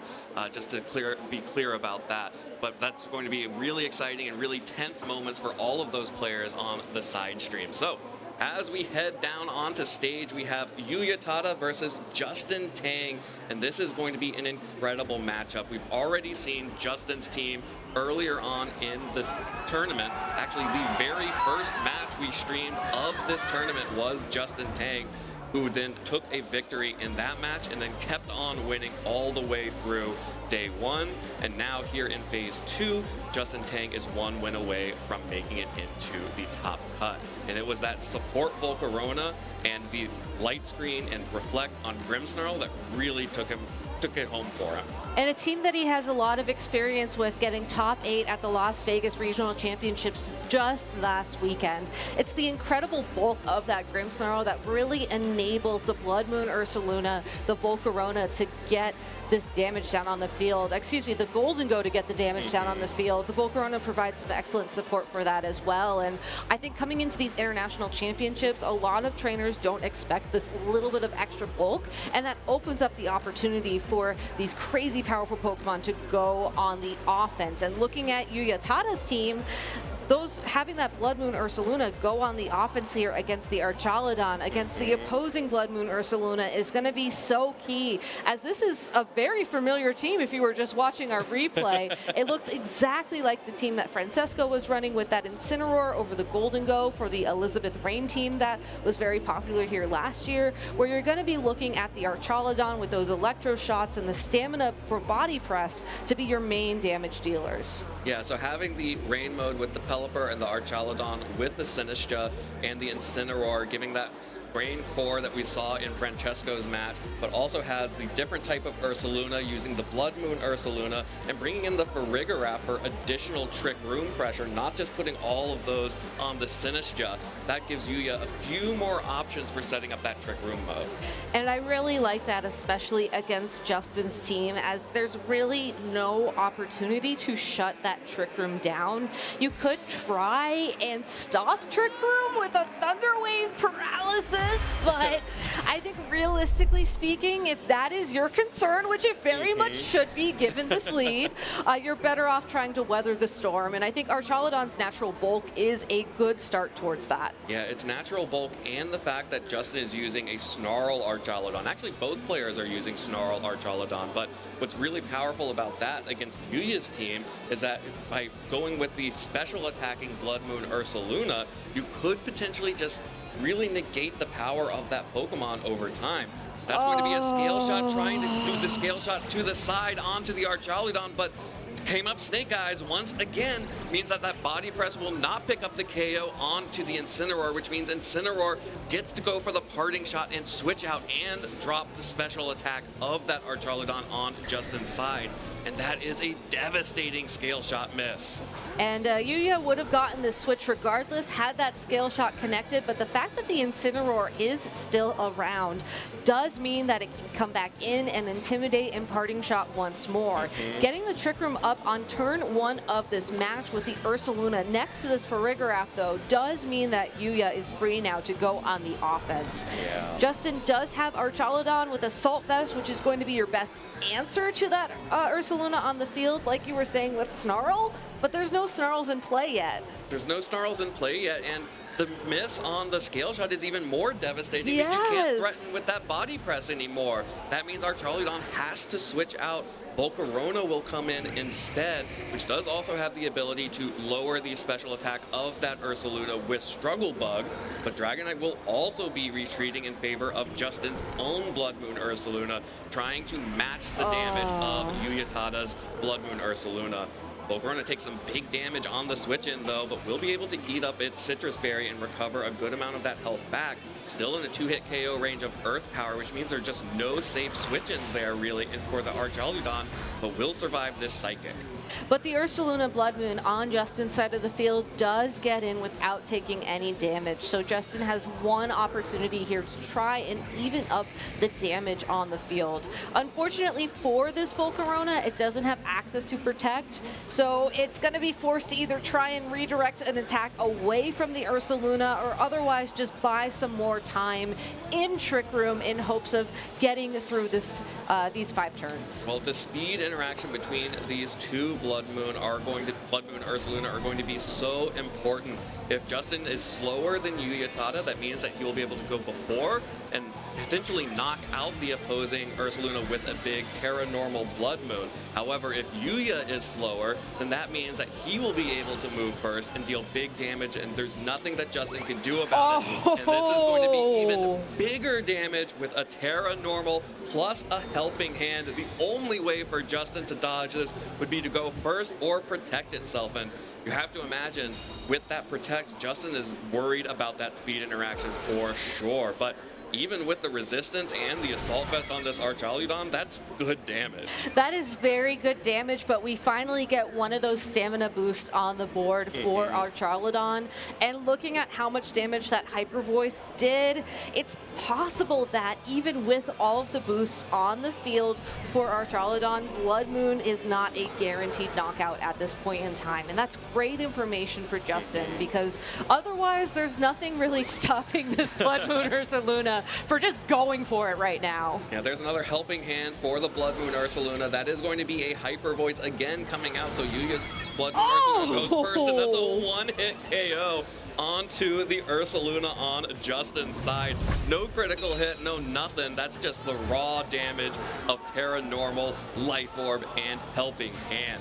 Archaludon will be able to fire back with a Draco Meteor, which doesn't pick up the KO. Justin really needed that little bit of extra damage onto the Blood Moon Ursaluna there. I really loved what he set up there to sort of force Yuya to only be able to take out one of the offensive threats at a time, but he really needed that KO to make something happen. He really needed that KO, or he really needed the opportunity to protect on the Archaludon this turn. Fortunately, Dragonite can protect, so that's another turn of Trick Room gone for one of his Pokemon slots. But in order to keep the Archaludon safe, your only option is going to be to switch in that Volcarona, who cannot take another Hyper Voice. And Sinistcha is going to switch in and caffeinate that Ursaluna on the other side, regaining some of the health that it took from the Draco Meteor. Justin will switch out the Archaludon for the Volcarona this time around. And this Dragonite did not go for a Protect. It still has the multi-scale intact, so will be able to be one of the only things that can tank one of these Hyper Voices coming out from the Blood Moon Ursaluna. That will give Justin an opportunity to go on the offensive and make an attack here. Went for the scale shot. This one's going to connect onto the Sinistcha here. Needs a lot of damage and needs the Archaludon to be able to deal some damage back once this Trick Room ends. But it does enough damage to activate the Citrus Berry on the Sinistcha, so depending on if this last scale shot hits, the Sinistcha could really mitigate a lot of that damage. But it's something. It's something. It's something. And something is exactly what you need. Fortunately for Justin, the Trick Room has finally ended here, which means that there may be an opportunity to finally start, getting the momentum back for him. But there's still that Incineroar in the back, and there's still that Farigiraf that is perfectly healthy. The Farigiraf is going to be running Mental Herb, so it's not the Throat Spray variant that would be, I think, ideal for this end game. It's going to be able to deal super effective damage to the Dragonite with Dazzling Gleam, but overall, it's still going to be the Blood Moon Ursaluna that Yuya will probably want to pick up this end game. So if he can set up Trick Room one more time with this Sinistcha, I think that's the win con he's going for, especially with this switch. Yeah, well, this switch especially is going to make it really difficult for Justin to stop anything from happening here. The Scale Shot trying to connect onto the Sinistcha, but the Intimidate is doing so much to mitigate that damage.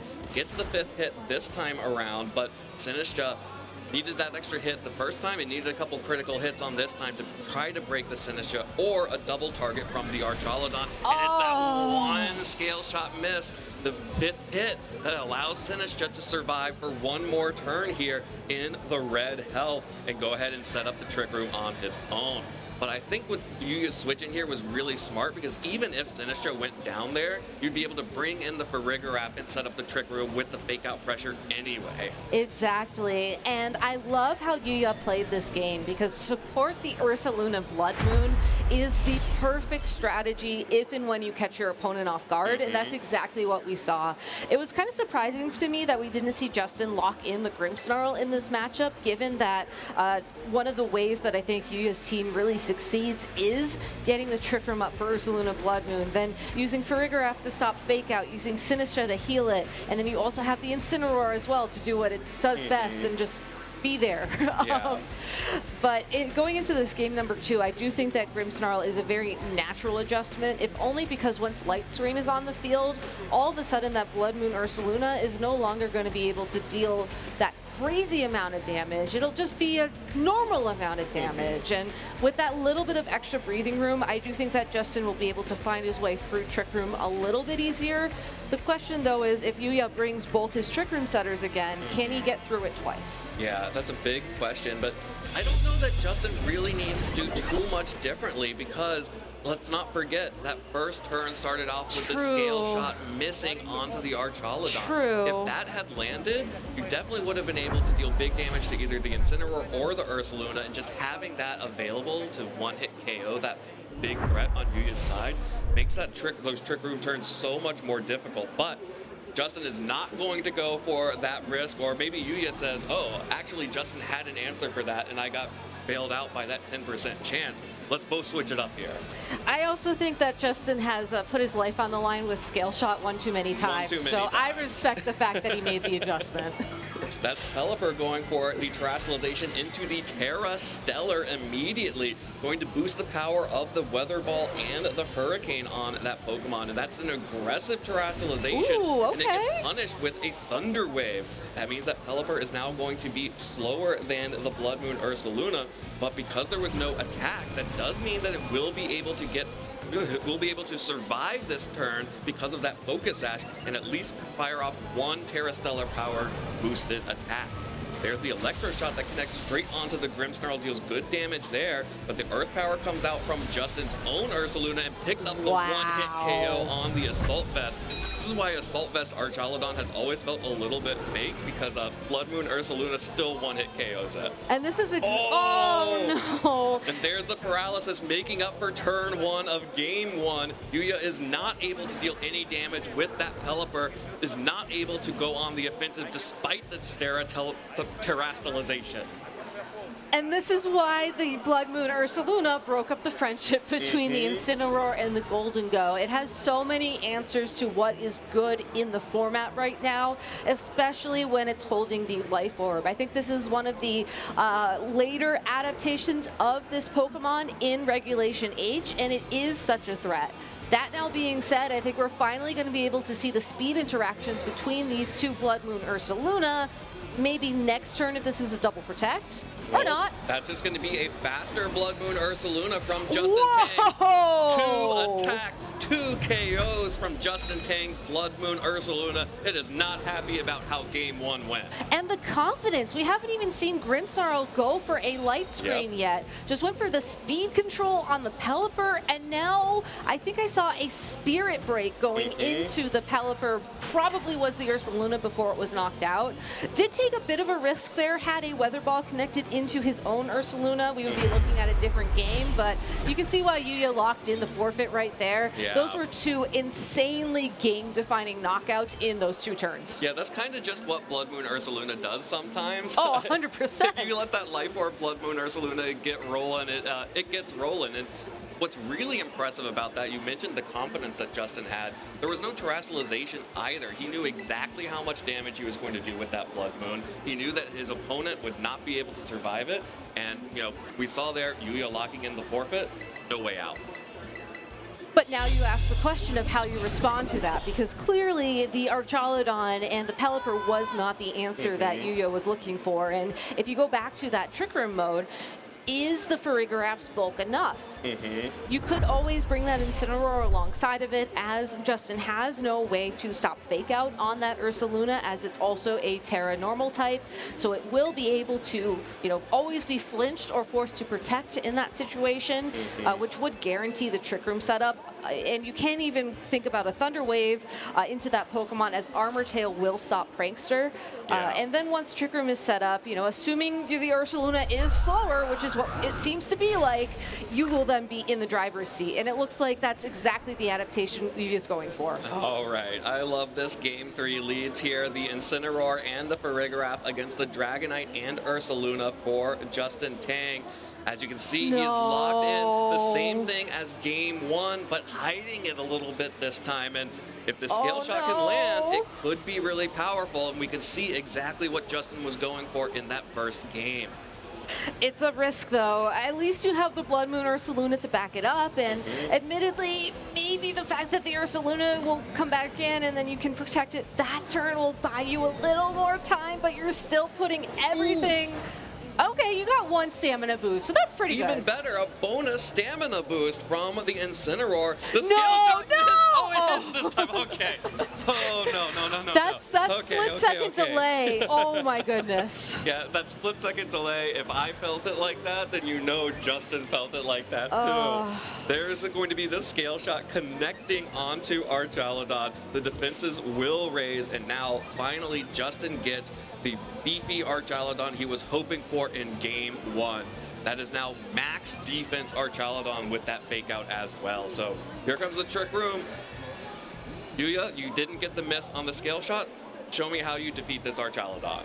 The nice thing is that with Incineroar on the field as well, there is no way for Yuya to immediately go on the offense. He will have to parting shot or let something get knocked out this turn. The Farigiraf as well is going to struggle to deal damage, as multi-scale is still in play, and the Archaludon will just naturally resist both of its attacks. So overall, I think Justin is in the driver's seat, despite the fact that Trick Room has been set up on the field. Yeah, and I think he's in the driver's seat because this Volcarona is now coming in. You can see Yuya is just going on the offensive, trying to get all of the damage that he can off onto the Archaludon. Knocks off the Assault Vest because you're never going to get any damage on the physical side anymore, but that Volcarona is also going to be able to use that Rage Powder to protect the Archaludon for the rest of the game. But in this situation, there's no need to redirect any attacks, as the opposing Incineroar could consider going for a Flare Blitz here, but I think what Justin is thinking with that Struggle Bug is that you want to try and catch the Ursaluna Blood Moon on the switch, because every turn that Yuya is wasting in Trick Room is another turn towards your win condition. And there's nothing stopping this Archaludon from going for body press after body press, because it's up to Yuya to answer that.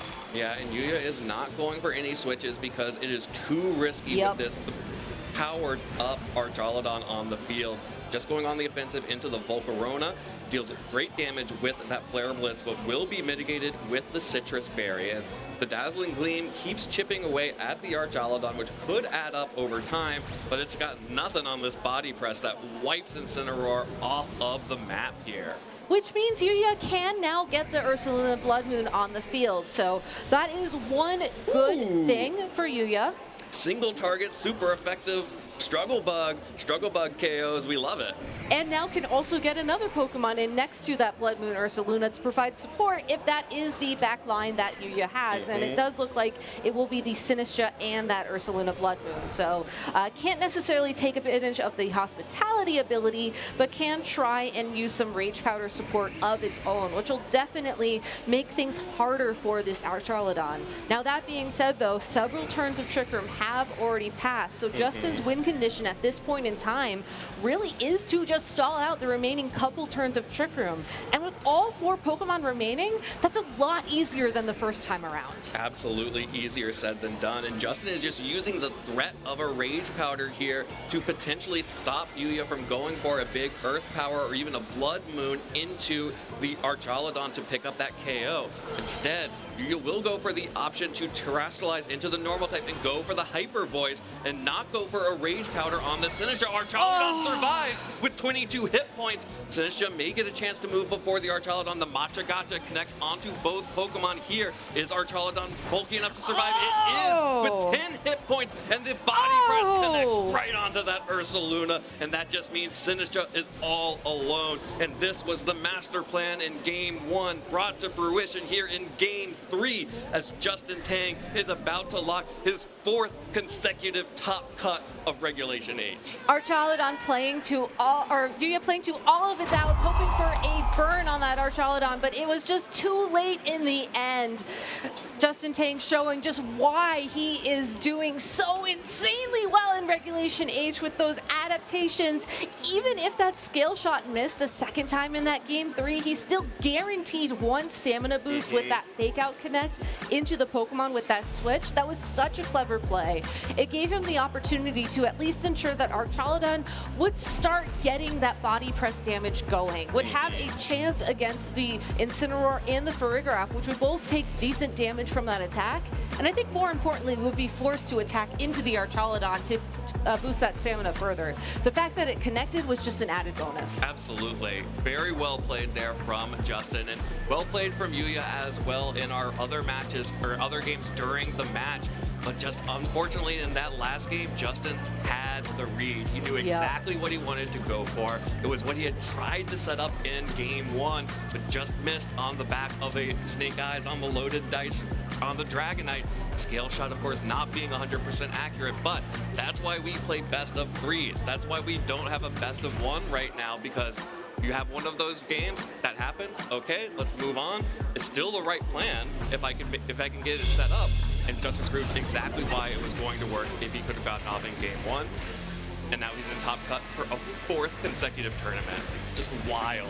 And it's really a return to form for Justin, because we saw him take off like this in his first year of competitive Pokemon, and I think he's been struggling to find that same momentum ever since, but you know, I think it's great that he seems to have found his stride once more. I think he was a little bit surprised by that survival as well. I mean, you had lost the Assault Vest at that point. You're dealing with Ursaluna's strongest attack, and I think it was a very safe play from Yuya there, trying to go for that Hyper Voice, because you don't have to play the guessing game of that Rage Powder like you called out. But in the end, Archaludon just really feeling it today for Justin. Absolutely. Archaludon was ready and willing to body press everything on Yuya's side in that 3rd game. And I'm really excited to see how this team fares in the top cut. Obviously, last time Justin brought a version of this team, he made top 8 in Las Vegas just a week ago. And those small adjustments appear to have made him at least as good as Las Vegas. Probably better, because, you know, top cut at an international championships, maybe a little bit weightier than top cut at the North American regional. I think so. I mean, it's kind of an interesting regional to compare it to, because there were a lot of international players at said regional, but also the prizing and everything is a lot better here. Also, the venue's cooler. Also, Pikachu is here. Pikachu was not in Las Vegas, so, you know, when the boss man's around, like, it's way cooler. Yeah, when the boss man's around, you got to show off, right? Oh, yeah, 100%. You got to impress with the Mr. Boss Man. Absolutely, and definitely impressed by that performance from Justin. And I'm really excited to, again, see this team as it goes up against some of the other teams in the field. And I'm really glad we've gotten to see it twice so far, because it's been a really interesting, you know, I really loved seeing that second game where the Grimmsnarl actually didn't go for screens in the way that you expect it to, because it showed just how much command Justin has of this archetype. So he's not just going for the standard, okay, I have Grimmsnarl, that means I set Light Screen, that means I set Reflect. You know, that's the easy way to play Grimmsnarl, but it's usually the wrong way to play Grimmsnarl, except in certain matchups, and going for the Thunder Waves and then going for the Spirit Breaks to keep it down during all of that. Really impressive. Yeah, I'm glad that you brought up Spirit Break, because I do think that, as Unite's popping off in the background, I do think that there is an interesting trade-off between using Light Screen to, weaken the special damage throughout several turns versus landing the one Spirit Break when you need it to reduce special damage, especially now when looking at the format when there typically is one special attacker that people are dedicating their resources to. But if anybody knows that trade-off, it would be Justin Tang himself. So we have him ready for an interview over on the stage. Let's go ahead and talk to him.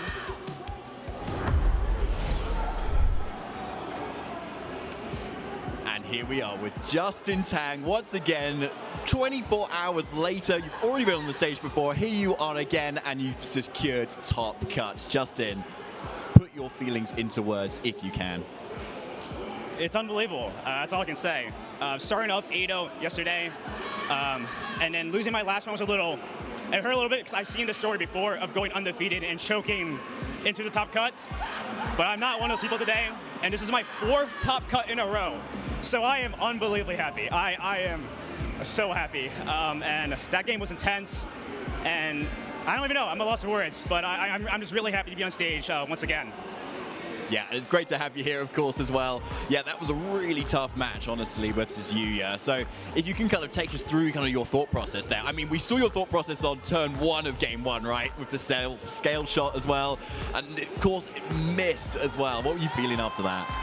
Yeah, so basically, my win condition in this game was mostly the Arch. Arch is very good versus his Ursa. It's also good for his Arch, so I knew Arch Lowdown would be a key piece regardless of how I led it.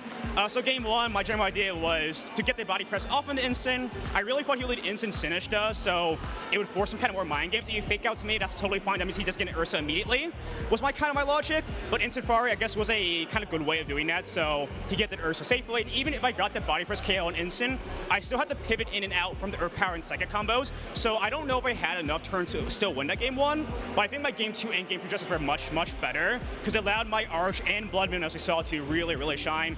Blood Moon came like 4 KOs in the game 2. It's nuts. I haven't really used it much for this weekend, but it went crazy here, so thank you to them. So yeah, got every KO, and then obviously I got a lucky Thunder Wave, but that's what Thunder Wave does. Thankful for that as well. And in game 3, the bait scale shot stuff is some of the funniest things you can do. I was able to pull it off in my round 7, but being able to pull it off here, because it's like Ursa has so much pressure on the Trick Room setter, he's basically forced to fake out. He has to hard call me out, or he doesn't get Trick Room out. So it was always safe for me to scale shot the Arch, unless he parting shot reading me that. But that was kind of unlikely, I felt, especially in a game 3, so that was able to kind of win me the game from there. Yeah, that was really interesting to hear your thought process there, Justin. Thanks for taking us through that. And now, yeah, so you got top 16 at LAIC last year, as you were mentioning as well. You're here again this time too. Yeah, is anything sort of different in your mindset for this weekend? Different mindset? It's kind of hard to say. LIC last year was interesting. It was my first IC top cut, so it does mean a lot to me. And to be on the stage again this time and potentially do even better, that's on my mind.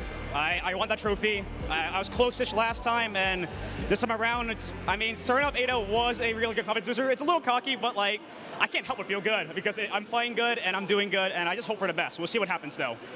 Okay, yeah, we definitely will. And of course, we've also got tomorrow as well, just in case you made finals too. Did you have any plans, or are you going to try and make some time just in case you make it?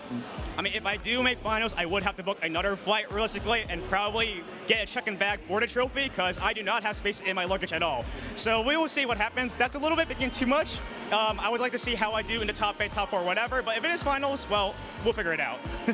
Fair enough. Yeah, let's not get ahead of ourselves too much. But obviously, you're a very accomplished player, very used to winning regionals as well. But at the international stage, you are certainly ready for it, I'm sure. So finally, Justin, have you got any shout-outs you'd like to give at this point? Yes. Shout out to Shailing again, once again, for the team. This team has honestly been amazing. I have used a lot of different teams in Red but this is obviously probably the best one I've used so far. It's been really insane. Using Ursulino, Blood Moon, and Arch, I never used them before. It's kind of insane. I took them this long to use them. They're so, so good. To my team building group for this regional, Louis, Shanjun, Joe, William, and Gio, our world champ. So thank you so much for all the help and prep. It's been so, so useful. And thank you, Ethan, for getting my mons, and all my family friends for supporting me back at home. Fantastic. Justin, thank you so much for chatting with us. We'll let you get ready for your next round, and we'll be back for the final round of Swiss very shortly here at LAIC 2026.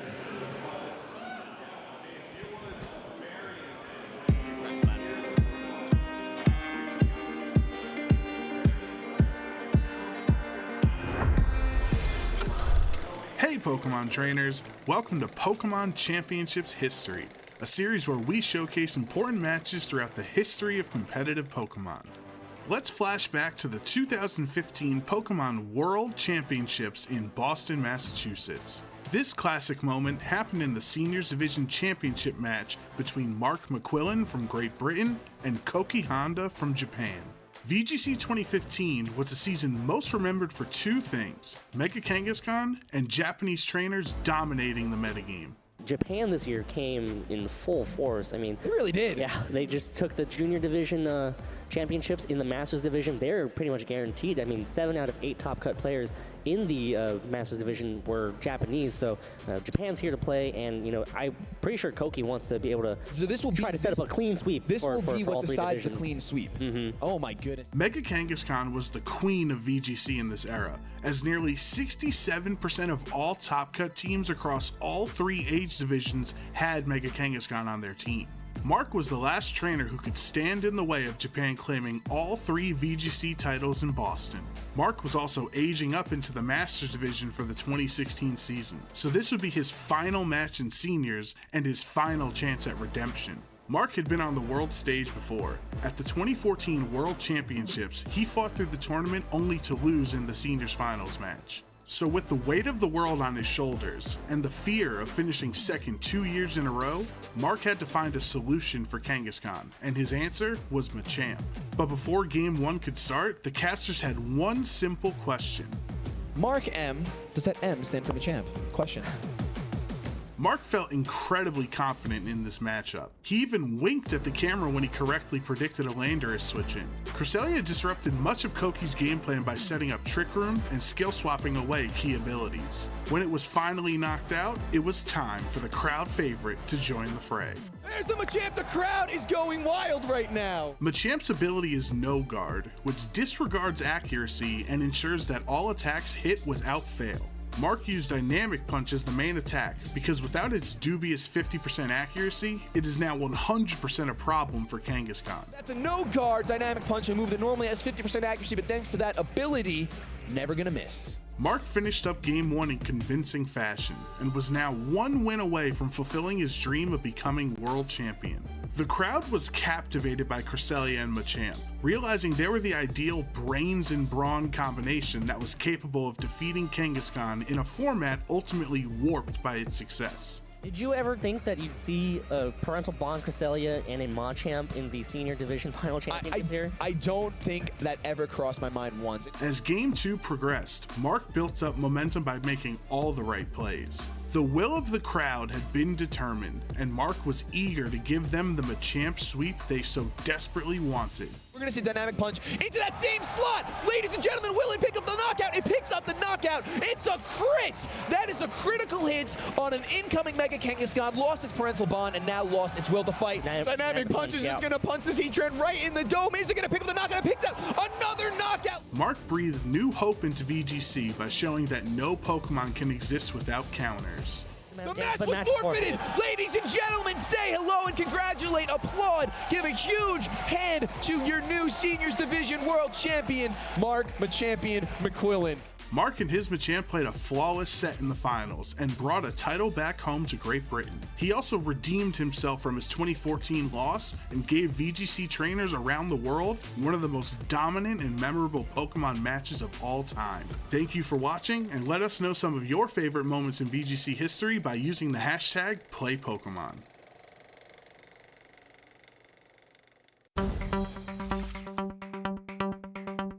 The first Pokemon game that I played was Black and White for the Nintendo DS. My favorite Pokemon has been changing a lot. I feel like it's probably Mimikyu, but I actually really been liking Serperior.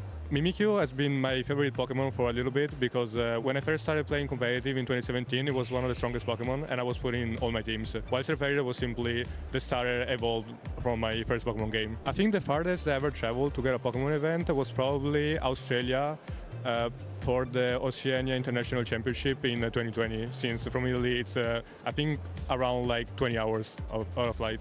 I feel like there's probably not anybody in particular that I look up to, but I really try to motivate myself by seeing also the results that my friends are getting. Like for example, Luca Ciribelli, that was able to win the World Championship this year, and also Federico Camporesi. My most memorable match that I ever played on stream was probably the finals of OCIC 2020, in which I was able to play Eduardo Cunha and defeat him, since he was one of my first international and I didn't really expect to win. I actually usually don't eat any type of food like during the event. I simply go like without eating anything, and then after I'm done, I go out with all my friends to eat dinner. My go-to snack is probably a bag of chips, simply because I feel like candy are probably not too healthy, while fruit I just don't really like it unless it's something really specific. My favorite city that ever hosted a Pokemon event was probably, I think, Melbourne of OCIC, but I also really like Toronto. The genre that I usually listen the most is probably hip-hop, but lately I've been also listening a lot to J-pop, so Japanese songs.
We are back in Sao Paulo, Brazil for the 2026 Pokemon Latin America International Championships. Phase 2. This very morning did start with 74 trainers out of 518 masters registered for the tournament. We have now reached the final step of this phase itself in the tournament, going straight up to the top cut. This may be the final opportunity for somebody to be able to head through to the next stage of the tournament. I am Prostat, this is David, and we are here to bring you all of the high-level action throughout this weekend today. Yes, we are. Yes, we certainly are. Oh my goodness, it's getting really hype in here, Costa. Honestly, yeah. If someone could give us a weather forecast for the hypeness of a day, that would be really helpful because I'm always unprepared. too high. Yeah, it is too high. But yeah, it's just been so epic in terms of all the different trainers that we've been able to feature, the world champions, the international champions, and the multi-regional champions. You had a lovely little interview with Justin Tang just before there. Very heartwarming words, but he's looking like one of the favorites, if I'm going to be completely honest. Yes, but I can understand his kind of caution as he was talking to me in the interview as well. He doesn't want to get ahead of himself. Like, he's been here before, top 16, and once you're in top cut, obviously, it's single elimination. Yeah. So at that point, if you lose, you're out, and that is it. And so it still could be the end of his tournament if he takes one more loss. But the way things have been going, though, the way he turned that game around that we just saw as well was incredible. He lost game 1. You know, it could have really thrown a lot of players, kind of getting that scale shot miss on turn 1 and things like that, but he just really whipped it right around and showed everyone what he can do. Yeah, exactly, and we know he is made of a metal, which, you know, he's just got so much passion, drive, and hard work put into it, like a lot of our trainers. But as we're going to be waiting to finally get our Swiss round number 2 match ready on stage, we've got a lovely little feature match from the previous round that we want to be able to go ahead and feature on show for you lovely folks. It's going to be Yuma Kinugawa versus Eric Rios, observing it from Eric's side of the field. Okay, so yeah, Eric Rios we've also featured previously, and Yuma we've also featured previously on our main stage as well. So you'll be maybe familiar with the Ashley Cox team from last year as well, with the Komodo sort of setup. He's going with something similar here with Eric Rios as well. It's got that Clangorosol, that Throat Spray, which really offers set up and sweep. So we had Eric at the end of yesterday beating Federico Camporesi, the NAIC champion, in amazing fashion, honestly, versus Yuma on the other side. And you can see a Flamigo there. Yes, you are correct. But it's not on your kind of typical Porygon to Ursaluna type team. It's on a Typhlosion Ursaluna team, that kind of Tailwind and Go or your Trick Room and Go. Yeah, which has been popping off in this tournament. We've seen quite a few trainers running these variants to be able to have that immediate burst damage potential alongside the Sunny Day Whimsicott. But at least in terms of this match here, we see a very easy double protect from Eric's side, just wanting to scout things out and obviously make sure that he doesn't get caught out by a fake out there, as the close combat focus onto the mouse hold makes a lot of sense. Focus Sash, you want to try to make sure that you get rid of it, and even though it is a Terra Ghost, obviously Flamigo has that really lovely ability known as Scrappy. It's able to bypass any immunities of the Ghost typing with any normal or fighting type moves coming from itself.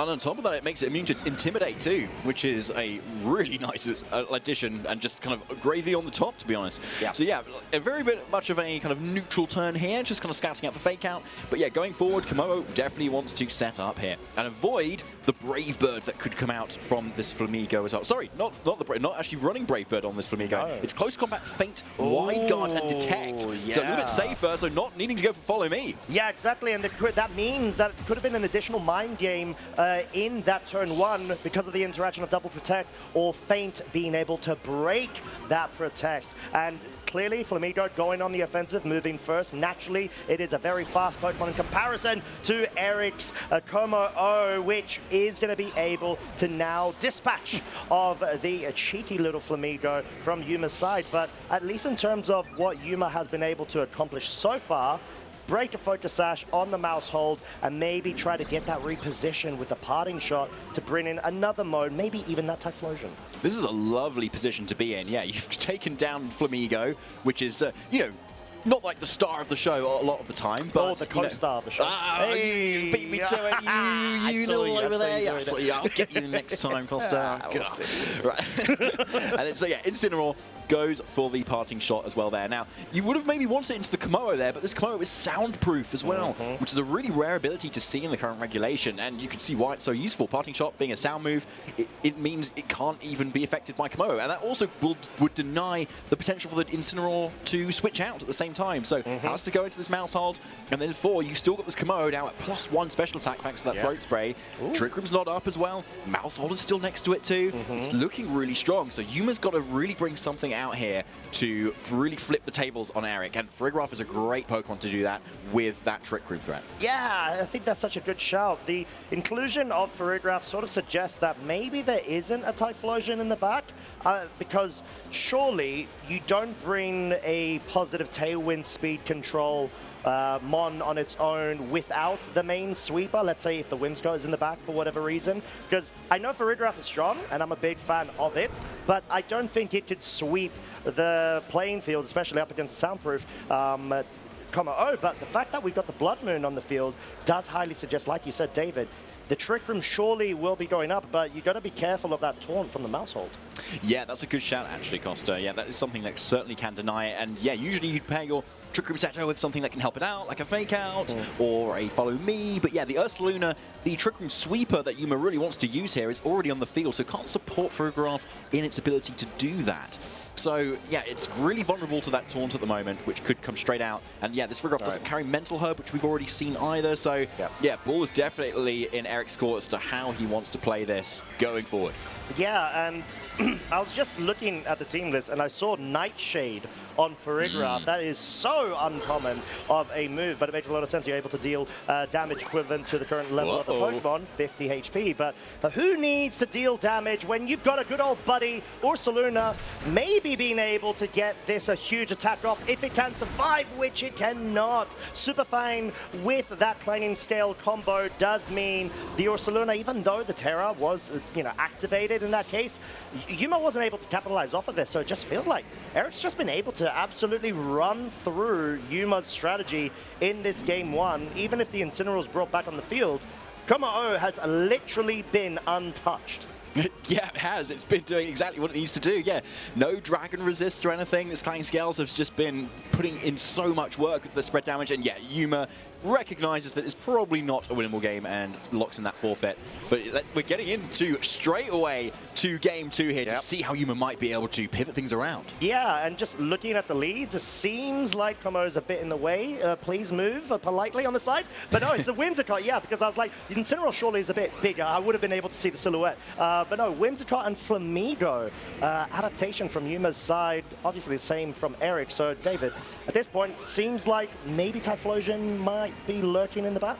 Possibly, but I think Eric is still probably happy to see that too when you've got a Kommo-o, right? And it resists fire, it has great natural bulk as well, and if a Clanging Rosol comes up, you're boosting your special defense even further too. So yes, I think you're right. I think Typhlosion probably is the switch up here, just to see if Eric maybe has prepared more for the Ursaluna. But yeah, with Sun and some damage, maybe resists don't even matter.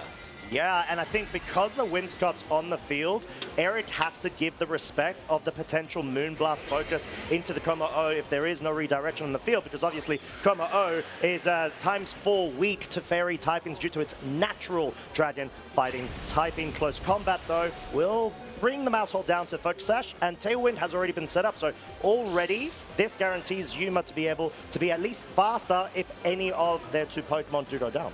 So there's the close combat into this Mousehold. A risky one because it could have gone for the Terra Ghost. But yeah, recognizing maybe the threat of Moonblast is a bit too much into this Kommo-o. So it's gone for the nice, safe Terra Fire and following up with a Flamethrower. Yeah, Flamethrower just at least ensures the Whimsicott has been taken out because it doesn't have Focus Sash. It's got the Berry actually, and this may actually be beneficial for Yuma, surely, right? You've got a free switch in. Flamigo is still available to be able to just start dealing damage and even offering feint support in anticipation of maybe any protects that Eric could think of. Yeah, I like that, actually. And although, to be fair, like, if you're Eric, you really need to get rid of this Whimsicott quickly because it's got that encore pressure, too. So you can't set up Clanging Rosol. You don't want to protect in front of it either. And Eric's team is very much reliant on protect, kind of switch to something that can support the Kommo-o a bit, set up as well, and Whimsicott is great at punishing that. So getting that off the board is really good. But yeah, it probably got up the move it really wants to get to up the most, which is that Tailwind. So yeah, this Ursaluna is looking really strong now into this Kommo-o with that Life Orb and that Earth Power, most likely enough for a one-hit KO on this Kommo-o. That being said, there is the Friend Guard in the Mousehold, so we may see some crazy survival here. But either way, a double up or with a feint, for instance, might be enough to kind of chip this Kommo-o for it to be a KO. So yeah, Eric very much needs to go on the defensive here, and let's see if Yuma goes for a feint to kind of catch this protect. Yeah, and I think this is going to be quite key here, because like you said, there were the mind games of interactions, which Pokemon goes for Follow Me or Detect or what, Protect, apologies. But yeah, Mousehold's just going to go down since it can't essentially do much in that situation against priority, forcing Eric to have to go for the protect here, because Earth Power is a very big threat. But looks like Eric has brought the Rillaboom and the Sneasler, which obviously we didn't see the final 2 Pokemon from Game 1 revealed. Maybe these were lurking in the back the whole time, but I guess what do you think now that the Rillaboom's on the field? You've got Fake Out available, but then again, Chromo O is still being outpaced though by the Pokemon over on Yuma's side. Yeah, it definitely is. But what you can safely kind of do is Fake Out into the Ursaluna here, and then set up with Chromo O. You've got to be aware that the Frigoroth could be lurking in the back still, so it's something to kind of consider whether you think it's good in the back, and if it's in the back, is it switching into? And there is something switching right now, Costa. And it's got Japanese characters, so I don't know what they are. It is the Frigoroth! It's the Frigoroth, and we know Armatail is so powerful of an ability with this Pokemon. It's just so, game-breaking in terms of the board positioning. Yuma just not being stopped from going for the Earth Power. So clearly Eric was just hoping that somehow either the Farigiraf wasn't brought, or at least in this case, Yuma read 2 into the obvious play of, okay, well, surely Farigiraf, gets switched in here, and Eric will respect that, so he won't go for the Fake Out, right? He's just going to go for the focus into the Blood Moon. But no, that doesn't seem to be the case, and this is sort of what we're talking about, high-level mind games going either way, and, how beneficial it can be to actually profit off of that interaction. Yeah, so an amazing play from Yuma there, getting that Frigoroth in so quickly and in the best possible way as well. Making the most of those tailwind turns is a really nice way to do that, especially with Frigoroth on the board too. Which is quite unusual, really, isn't it? It's like it's a Trick Room Pokemon, but actually in Tailwind, you can see its benefit there, making the most of your speed control that isn't going to be there forever. Now, Sneasler does come in though, and with that Grassy Seed and that Unburden boost, it's going to be very quick. It's still likely the fastest thing on the field. Yeah, and we do have the commit of the Terra Normal now, just going for pure offensive damage.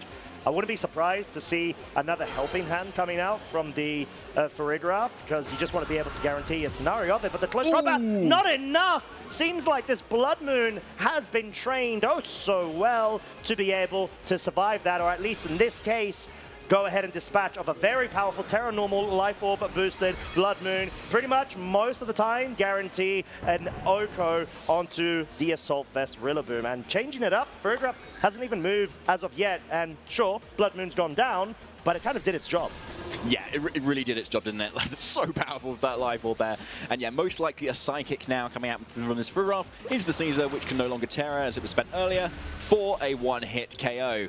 Giving Yuma another game up against Eric. So we're going into a game 3, I think.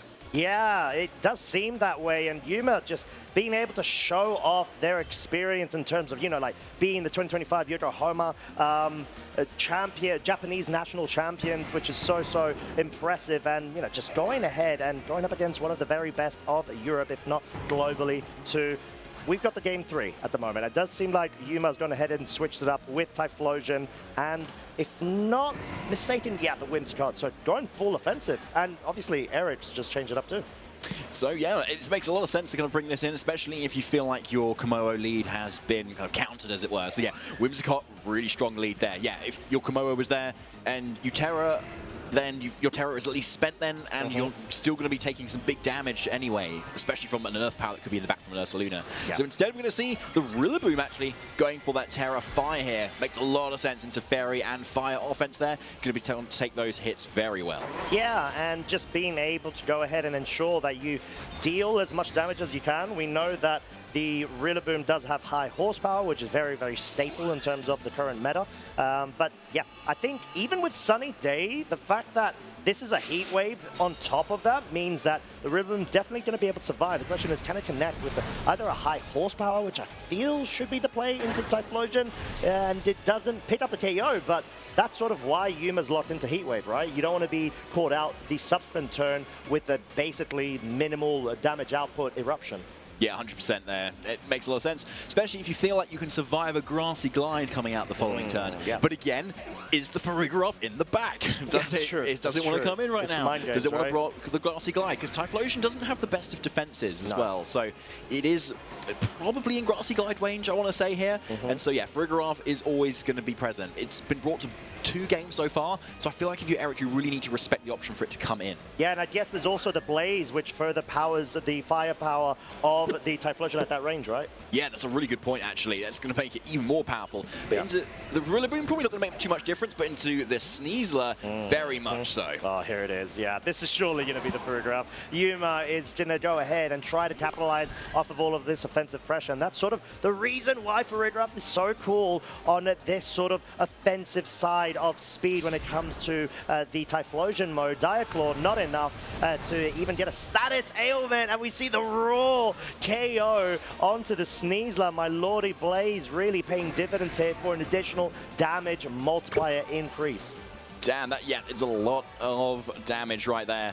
And makes a lot of sense to bring in as much as you can. And yeah, unfortunately, Eric did have 2 fire resistances in the back, being that Komodo and the Primarina. So shame it didn't come in right there and then. But yeah, maybe just predicting the Farigiraf not to come in, given that Yuma's kind of done that twice already. Going, surely you're not going to do it again. Maybe even if it is in the back. But yeah, it definitely came in. Yeah, and I feel like the Blaze should still be activated from this range. It seems like it's sub 25%. This may even pick up the KO and come. Oh, no, it doesn't. It survives with 7 hit points, but with the Helping Hand, with the Sun, with the Blaze in activation, and of course with the Specs, there's just so much damage.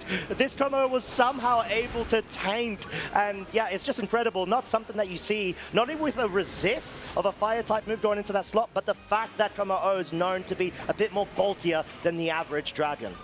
It is, but not so much on the special defensive side, unfortunately. You can see all those scales are very much in the physical aspect of its defense.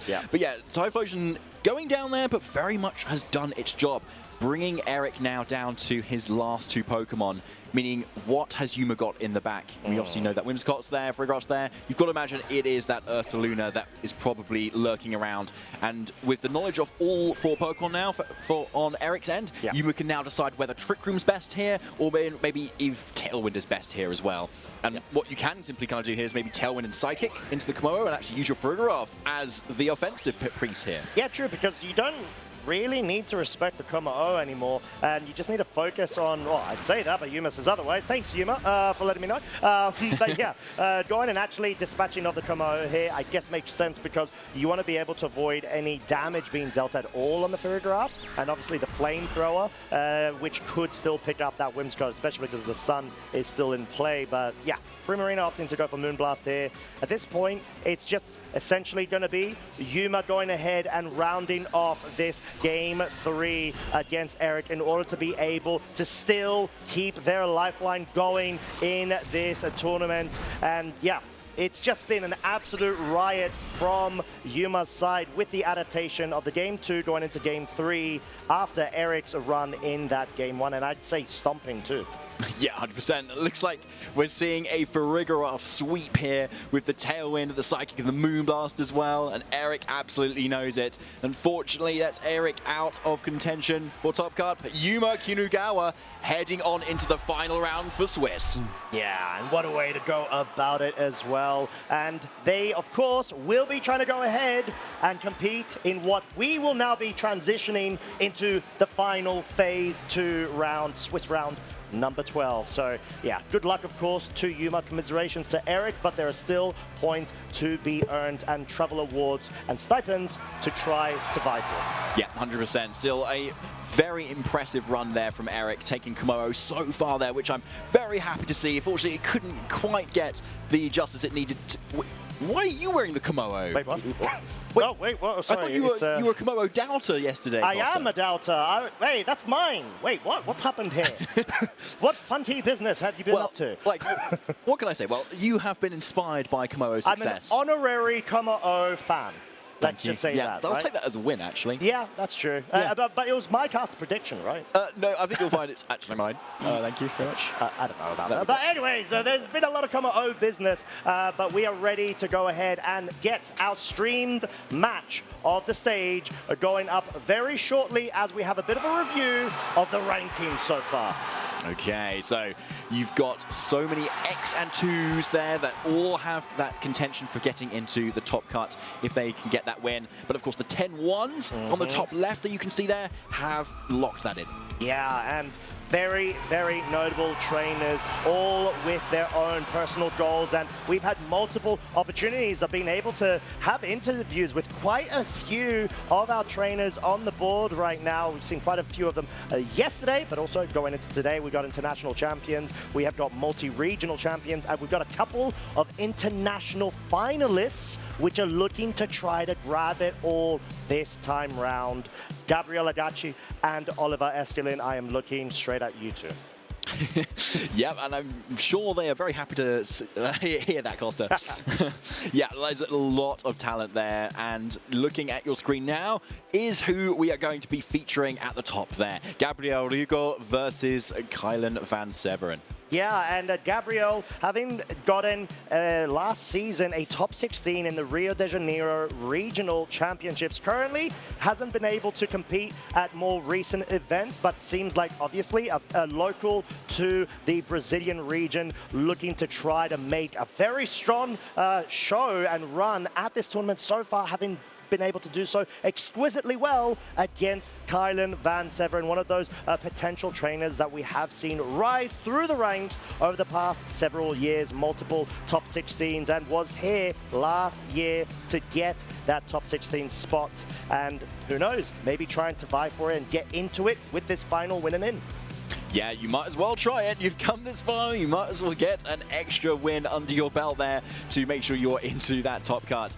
And there are our trainers on the stage, getting ready and really locking in here. They've fought so hard to come all this way through phase 1, through phase 2, and right at the edge of being able to get into top cut. Here is Gabriel Rigo's team. Yeah, and bringing what we have been seeing, all of the heat this weekend, especially last weekend. There have been a lot of variants of not only Trick Room Pokemon and modes, but also this Sun dominance. Hisuian Typhlosion has been such a big star this weekend. Gabriel looking to try to bring it all the way through to top cut. One more win away. Gabriel, one more set. And Hisuian Lilligant, I'm always a big fan of it. You've got Utility Annihilate as well as that Clear Amulet for Rigor Up. A combo that I've used and have really enjoyed this season. It's got such a dominant way to be able to force that hard Trick Room mode and not allow a lot of room for error when it comes to your opponents, maybe even forcing them into scenarios where they have to rely on double or triple protects to get outside of Trick Room. Yeah, I think that's a good analysis there, Costa. And you've got, on the face of it, you've just got some really powerful duos here. You've just got Torkoal Typhlosion as a really offensive lead with Helping Hand eruptions. You've got Torkoal Lilligant as well with some really powerful After You eruptions, but also just Sleep Powders going out here. But you've also got Incineroar for Rigraph that you can lead if you want Fake Out plus Trick Room. And then you just got Annihilate, which is kind of this jack of all trades sort of role here with the safety goggles to get around any sort of Rage Powders and Sleep Powders, Taunt to shut other shenanigans down, or Final Gap to just get rid of that one threat you just really don't like. Yeah, exactly. Whilst over on Kylan's side, there it is. It is the Dondozo Tatsugiri, which has been absolutely missed this weekend, but no, it's been brought to the right occasion. Covert Cloak Dondozo with the Commander Tatsugiri just allows a lot more room for you to be able to not get failed into the sort of fake out vortex that we've been seeing from the Super Fake Out Bros, Rillaboom and Incineroar, whilst also having your own utility Volcarona with the support, not with the redirection, however. You've got that Will-O-Wisp instead as an option. Yeah, which I really like, because if you're trying to set up with Dondozo, I suppose you don't really need Rage Powder as much, because you're not going to have anything next to Dondozo to do it. You just kind of want to spread the burns around and then use those weakened Pokemon once your Dondozo comes in. But I want to shout out the Stealth Rock on Annihilate here. I didn't even know Annihilate got Stealth Rock as a move. It was, which is a really cool option. Now we know. We've seen a lot of Dondozo that used to kind of be run with Glimora, right? To kind of set up toxic debris, those toxic spikes, so that everything is kind of poisoned and you can stall out everything with Dondozo. Yeah, and I guess it's sort of a way to be able to allow the Dondozo to not get sucked into that vortex of, like we said, the fake outs or the repositionings. It punishes those quick switches of the board. Yeah, it definitely does, and it's a really good way to punish that, especially in the world where there's so much sun going around, where they're really not going to want to take that 25% damage, given that they are kind of weak to rock, and with the effect of that Stealth Rock meaning the damage is going to be more onto Pokemon that are weaker to that rock typing. Yeah, exactly. So I guess looking into this matchup, this I'd say Gabriel's side doesn't have a direct way of being able to, haze away or clear smog away any sort of Dondozo setups if Gabriel wants to try to go with that mode, but it doesn't seem to be the case as we are in turn 1 of game 1 between both of our trainers, Typhlosion Annihilate versus the Dragonite and the Archaludon. Okay, so it makes a lot of sense to bring your dragons, right? When you're face down with a very fiery team. Something that resists it, resists also Solar Blade in close combat, but we've got the Annihilate as one of the leads here, which I really like. And I can see it as maybe a potential to final gambit something out of the way. Something like that Dragonite that could be really pesky. Ooh, already going on the offensive. This is a great way to be able to not only break the multi-scale, but also the sturdy of the Archaludon. Final gambit going into the Dragonite, of course, will be able to pick up the KO. It seems like the lock-in of the Eruption there was not only to just break any potential, let's say, sturdy-esque abilities or interactions there, it's wanting to be able to also cover for any switches here, as the Electro Shot will now be launched out. Power Herb will mean this 2-turn charge up move will become one without the rain and be able to dispatch a very powerful Electro Shot into the Typhlosion, which does survive, but the most crucial thing here is what we were just talking about with the feature match. You are now locked in to a 24-hit point-based Eruption, which is not what you want to do. Yeah, it is not. It's not going to do very much damage at all. Most likely, we'll still pick up the KO on the Archaludon, though, if it were to stay in. But you still do have a reliable switch into Torkoal here, as you can see Gabriel's kind of going for, and going then for an attack with this Lilligant when it's then going to be really fast. So that also covers for the fact if Kylan does switch in the Tatsugiri for the Archaludon, doubling the speed of the Dondozo, your Lilligant is still probably then going to outspeed. But what we do have to look at is the Terra type on this Dondozo, though, because it obviously doesn't want to be taking a Solar Blade. Most likely, though, can still take it, but that Steel type is going to be able to resist that Grass. But what's great about this Lilligant is it's also Fighting type, and either way, doesn't want to take a Sleep Powder, so that could be a really safe target. Yeah, and I do think that must be the way that Gabriel's trying to position themselves for that Sleep Powder mode, because they could have easily have just stuck in with that Eruption, but anticipating the Dondozo switching in means that there could be a chance the Dondozo could have outsped the Lilligant, but not when you have Chlorophyll activated. So at this point, it's either going to be a game of the read, are we going to see a commit with the Terra, or does Gabriel want to try to essentially roll the dice in terms of whether the Sleep Powder will be able to connect or not? But it doesn't seem like we're going to be having any sort of interaction of a Terrestrialization. The close combat was trying to pick off the Archaludon. Order up will mean it breaks the Focus Sash of the Lilligant, deals so much damage, whilst also being able to bolster its attack up now to +3. Yeah, that's pretty big now, so it's going to be offering a lot of damage even with a Wave Crash. But yeah, there's the Sleep Pad hit already. Yeah, it's able to connect, and this is so crucial because you want to be able to find a pin on this Dondozo and either A, force Terrestrialization like you were talking about before, David, or B, keep it as a water type because the duality of the typings of the Lilligant at least allows a bit more damage being dealt. Now, what do you do this time? Kylan can always still go for that Terra Steel to be able to take that Solar Blade if he feels like it's going to come out at that very moment. But yeah, Typhlosion coming in, maybe Gabriel trying to bank on at least one more turn of sleep so he can bring it in safely here. Here's that Solar Blade, no Terra. No Terra, but it's going to be dispatching a lot of damage. I don't think it's going to be able to pick up a KO unless there's any sort of critical hit, but it's going to ensure that it's within that 2-shot range. As the Dondozo wakes up, that's not what Gabriel wants to see. Order up will pick up the KO on what is one of the most, if not the most valuable piece Gabriel has in this game 1 versus the Dondozo mode. Although there is no leftovers on the Dondozo, and it will be outsped by a Choice Scarf Typhlosion, which does have Blaze activated.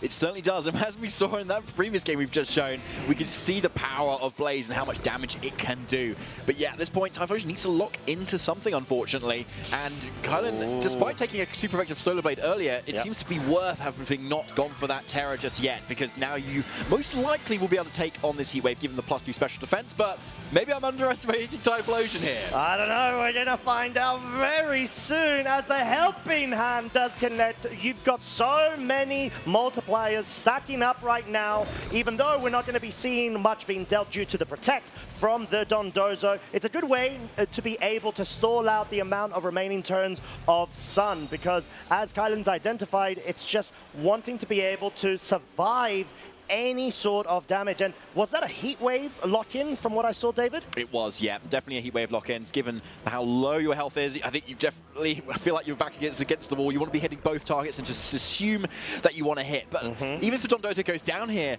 how do you deal with this Tatsugiri, which kind of quadruply resists fire here, and which is the only kind of sort of damage option that you have on either of your fire types? Oh, we're gonna have to find out, but there's a heat wave miss! No! That's not what Gabriel would want, but no, that's just a Tatsugiri. Sorry, that was a fake out to myself as well. Dondozo was able to get felled there. The Tatsugiri tricking us, of course, but most crucially, we've got this sunlight now ending. This does mean that Typhlosion will not be able to deal as much damage as before, but when you've got an Archaludon with so low HP and a Sash Tatsugiri, any damage helps.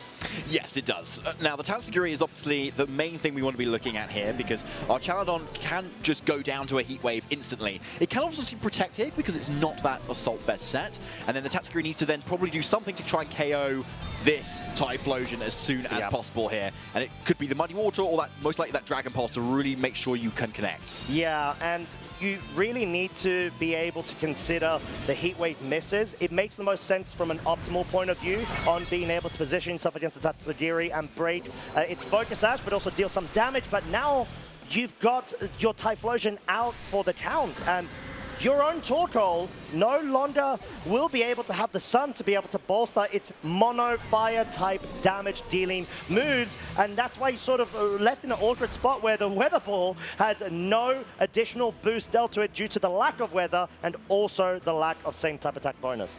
Yeah, poor Torkoal is sitting here. Unfortunately, he's going to have to take this barrage of attacks from Kylan's here. The Archaludon gets to attack, the Tatsugiri following up with that Dragon Pulse, and yeah, Torkoal is definitely on its last little legs. Yeah, and at this point, Eruption, sure, you pick up the KO on the Archaludon, but like you were sort of calling out to earlier, David, this Tatsugiri is a big endgame threat that you've just got those mono fire type moves locked in against a quadruple resist. That's definitely not where you want to be. It is definitely not, Costa, and it looks like, even though Gabriel had such a strong start, right, with a huge eruption that kind of came out, and then you've got the final Gambit on the Dragonite that Gabriel seemed very happy to kind of get. Kylan was keeping cool, and you could see how actually the Dondozo was able to stall out things really, really nicely there. Like, even without going for that Terror, because Dondozo's just really great natural physical bulk, he took on a really powerful Solar Blade, taking like, I don't know, 40%, if that, and then shrugged off the rest of the attacks. And once Lilligant goes down, then Tatsugiri was just free to reign after that, and in some ways the Tatsugiri was the Dondozo of that game. Right, I'm kind of thinking, and I'm not sure if you agree as well, David, if Gabriel was able to get that one damage move turn off on Dondozo when Dondozo had the Tatsugiri switching in favor of the Archaludon, would that have been enough to be able to allow Gabriel more room to maybe lock up that game one in his favor? Yeah, potentially, honestly. And then there's still a few mind games to go, but the Tatsugiri was like really convincing in the end game there. There was still a little bit of wiggle room where I think things had gone wrong. Tatsugiri still would have been able to pull it out the bag. And of course, also we saw the Sleep Powder connect, but then only get a one-turn sleep. And that could have also been a little bit longer too, which might have given Gabriel a little bit of free reign to kind of take this Dondozo down a bit more too. But the fact that Sleep Powder hits in the first place is one thing. So I guess then going into this game too, if you're Gabriel, what's on your mind? Do you make an adaptation right now? Do you feel like you could have played a bit more optimally in terms of how that game one went and stick with the same? Well, I think he's got to be thinking about how to deal with the Tatsugiri in the end game and what you need to save for it. Because, as we saw, even though that Tatsugiri's Focus Sash, it can take multiple hits from the Fire-type moves that only Typhlosion and Torkoal have. Yeah, I think there could be a case of seeing, it's going to be the exact same, oh, actually, no, there's a switch-up, if I'm not mistaken, the Dragonite. No, Dragonite was the same as well. The interaction that we saw, though, was the eruption in turn one, as well as the final Gambit focus on the Dragonite. So there could be a case of a different target, or both trainers actually going for the same. Look, yeah, looks like the same at the moment so far. Eruption, followed by a close combat, though. I like this switch up here from Gabriel. Getting rid of that Archaludon was a Pokemon that did still stick around a little bit for Kylan, but this time it obviously frees up the Dragonite now, which has broken the multi-scale, but it does free up for a scale shot potentially, which could be quite devastating to either of these targets. Oh, yeah, and I'd say the Typhlosion should be able to survive if there isn't a 5th hit, but we're going to have to find out. Gabriel is trying to make the counts as well at the time, and there's a 5th hit. Gabriel so dismayed at that situation there. And that's sort of very big, I'd say. The Typhlosion already, you've got that faster mode essentially just ejected out of this game too, so you're going to have to rely on the Torkoal Lilligant in the back. Yeah, you can see why Gabriel felt that sacrificing his own Annihilate to get rid of Dragonite was really worth it there. Because Scale Shot is so strong. It gets around the Focus Sash of Lilligant. It resists all of Lilligant and Torkoal's moves as well. And the Scale Shot allows it to outspeed things, even like the Choice Scarf if Typhlosion doesn't have it. It's just such a huge threat in this matchup here. Plus, it's got extreme speed to kind of get around any other kind of speed control options too. And now it's left for free reign here. And a 50% chance to get a 5th hit as well, to get rid of Typhlosion, is a really decent chance as well. So kind of very strong position right now. Yeah, so I guess it sort of like brings to the point of a mind game right now. Do you try to go for the Scale Shot into the Lilligant, anticipating it staying in, not anticipating the Dondozo having its Tatsugiri join on the board? Because I feel like Dragonite is such a big threat right now. Yeah, it is, but it's a little bit of a 50-50 in some ways, because the Scale Shot definitely is really threatening us into an Annihilate that has already lowered its defenses, but it is the Torkoal here. We'll have to see what the Annihilate does following, though. Yeah, and the Dondozo hasn't actually gone for Protect. It stayed on the field, which means it may be susceptible to a final Gambit if Gabriel's been able to get that read and feel like the Lilligant in the back is more than enough to be able to better position himself against the Dragonite and the Tatsugiri towards the end of the turn. But the final Gambit is going to go into the Dragonite, which means the Dondozo is well opened to be able to go for a focus and get some damage onto the Torkoal, maybe even pick up the KO because of the double up. Let's see what it goes for this time, and it does outspeed the Torkoal. Heavy Slam doing absolutely nothing, honestly. But yeah, it's still in a position where it's healthy, and it can now be put next to that Tatsugiri, of course. But you've got the Pokemon that you want, at least, for it, which is this Lilligant that can hit this Dondozo, whether it's gone for that Terra or not. Well, obviously, things are still on the board here. Torkoal, you don't need to worry about too much.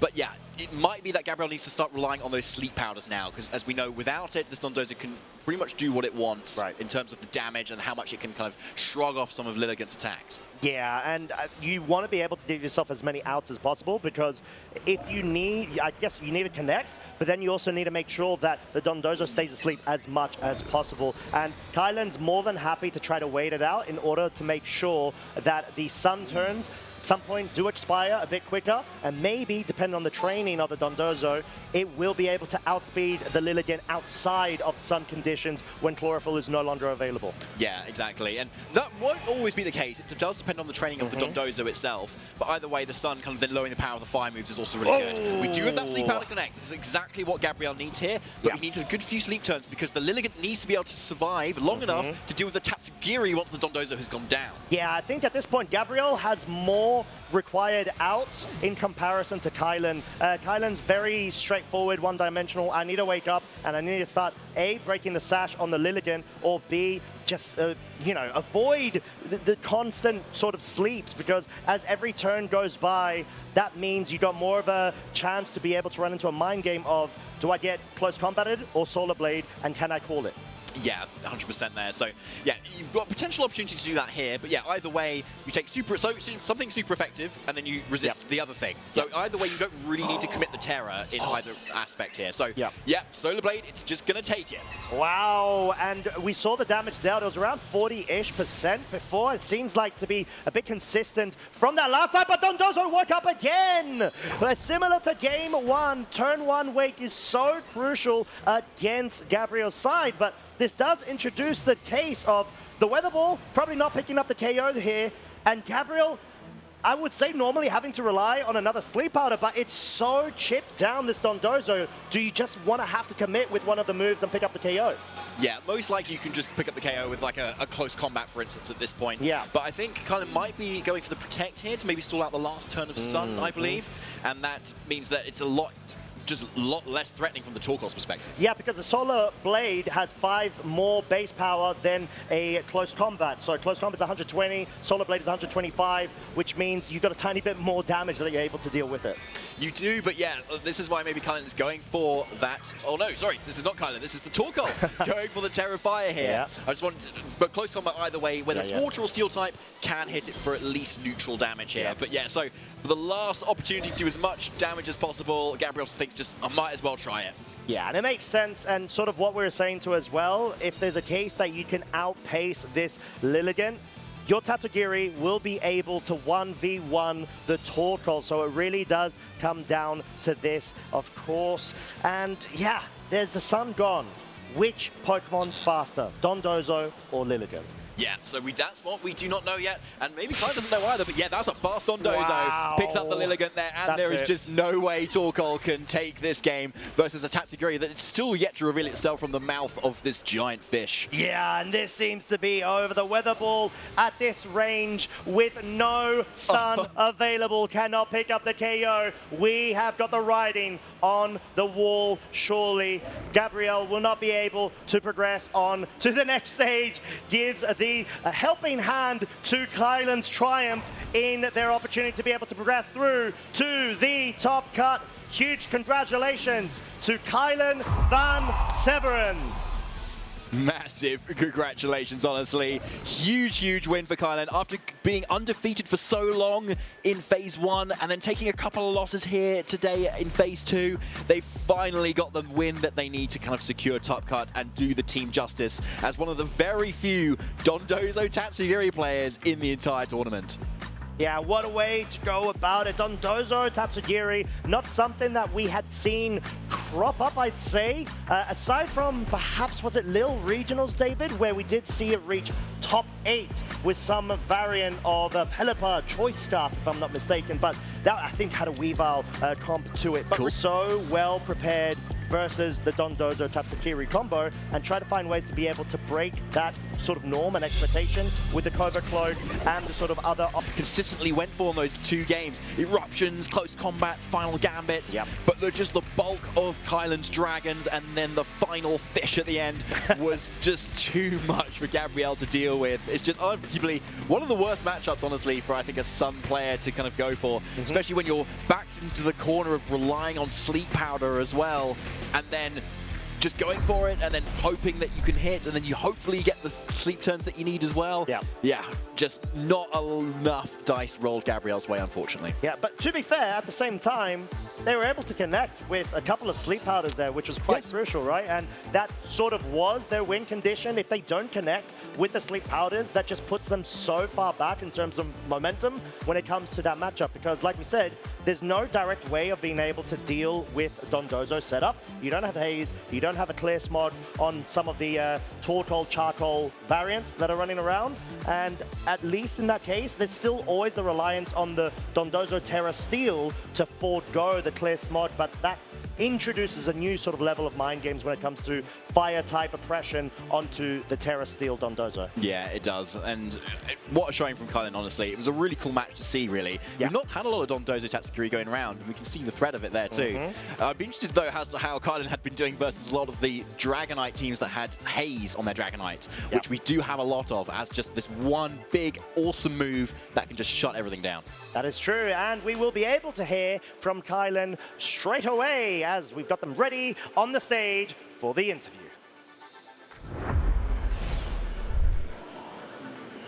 Thank you so much. I'm here with Kylan Van Severen, who just cut LAIC for the 2nd time. Back-to-back top cuts. How does it feel?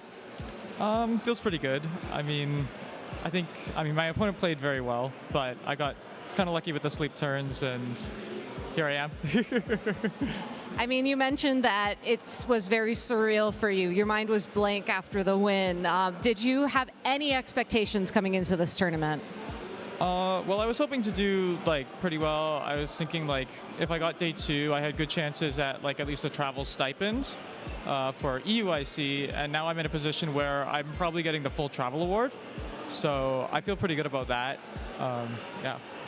Getting the travel award, now that you're top 8, getting some of those prizes. A prize well earned, by the way. Your play of Dondozo was incredible. What inspired you to bring Dondozo to this tournament?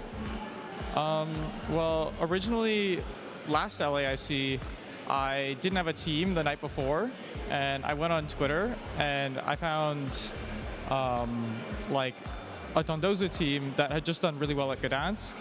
I feel bad, I don't remember the player's name, but it was a European player. They did really well at Gdansk with it, and they posted their full paste. And so I took it and I brought it to LAIC, and I went 7-1 in day one last year, and I was able to get top 16 there. And I've just been using that team ever since, because I don't know, nothing else has really felt too great for me. So. I mean, all that experience paid off. You went undefeated in the tournament yesterday. How did that feel? Like after every win, were you nervous that you were going to ruin it? Were you in the moment? Well, I felt like, I kept anticipating that I was going to lose yesterday, because I kept looking at the matchups and it's like, okay, this is a bad matchup, this is a bad matchup. I don't think Dondozo's like a particularly great call for this event. There's still a decent amount of Haze Dragonites, and there's been some Dusclops that have been running around. I just lost to Oliver Eskelin last round. He's on the Dusclops, and that was a really difficult matchup. So I'm not sure if it's like the best call or anything, but I was able to get through it just with comfort for my team. Yeah. That comfort can really go a long way. So let's go ahead and talk about your matchup against Gabriel. You know, Sun Team does feel like a very nice matchup for Dondozo if you can get rid of the Lilligant. What was your strategy going into game one? Well, I was anticipating a Lilycold lead. I haven't really played the matchup too much, so I wasn't really sure what to expect.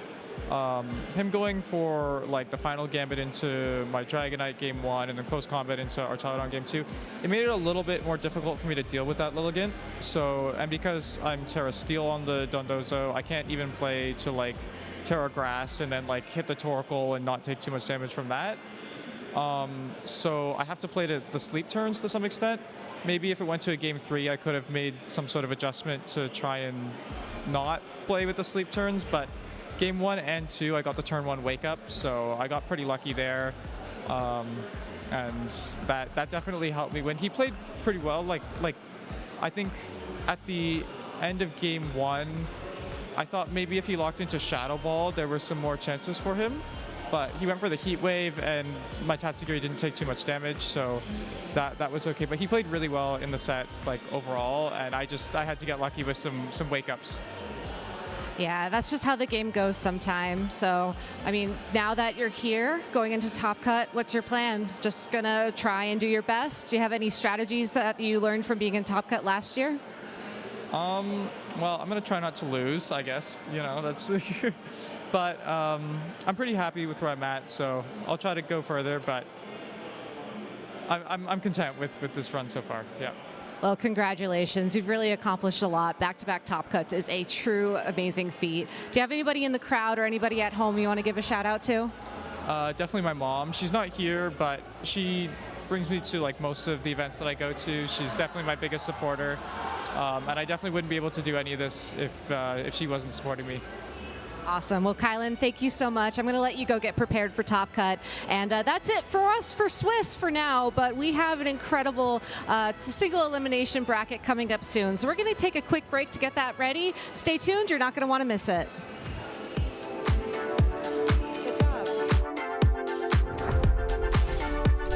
Hey, Pokemon trainers. Welcome to Pokemon Championships History, a series where we showcase important matches throughout the history of competitive Pokemon. This was the first World Championships held in the Alola region with Pokemon Sun and Moon. Our classic battle took place in the top 4 match between Tomoyuki Yoshimura and Ryota Atsubo. Japan was guaranteed to have a representative in the finals, but who would come out on top? Tomoyuki had experience playing in multiple World Championships, and this time around he made the right call on the metagame. With Ultra Beast on his team like Nihilego to deal with the Tapu Pokemon running rampant in the format, and Buzzwole to handle Snorlax teams, Tomoyuki was in a prime spot to claim the championship title. But Ryota was not to be outdone. As the reigning Japanese national champion, Ryota wanted to solidify his claim to being the best player in the world. With a twist on the common double Tapu core, Ryota brought a team to support his choice specs Tapu Fini. But the real star of his team was Celesteela, the launch Pokemon. Many trainers feared Celesteela's ability to single-handedly bring back games from the depths of defeat, and Ryota would need a heroic effort out of Celesteela to win this set. In a game that lasted over 30 minutes, Celesteela showed just how unstoppable it can be thanks to Leech Seed recovery. If Tomoyuki wanted to keep his championship hopes alive, not only did he have to win Game 2, but he needed to do it fast. There wasn't enough time left in the round to play another slow game against Ryota, so Tomoyuki would need to be on the offensive. But sometimes the best offense is a good defense, and Assault Vest Salamence was just bulky enough to keep him in the game. That is a big boy Salamence, taking a Choice Specs boosted Moonblast from a Tapu Fini of all things. And I know it's not known for its really big special attack, but it's still one of these Tapu Pokemon. As the trainers actually round out the game, shaking the hands, Tomoyuki will be the victor. The clock was ticking, and 50 minutes wouldn't be enough time to finish this epic set. This meant our trainers would be concluding this match in the most dramatic way possible, plus 3 turns.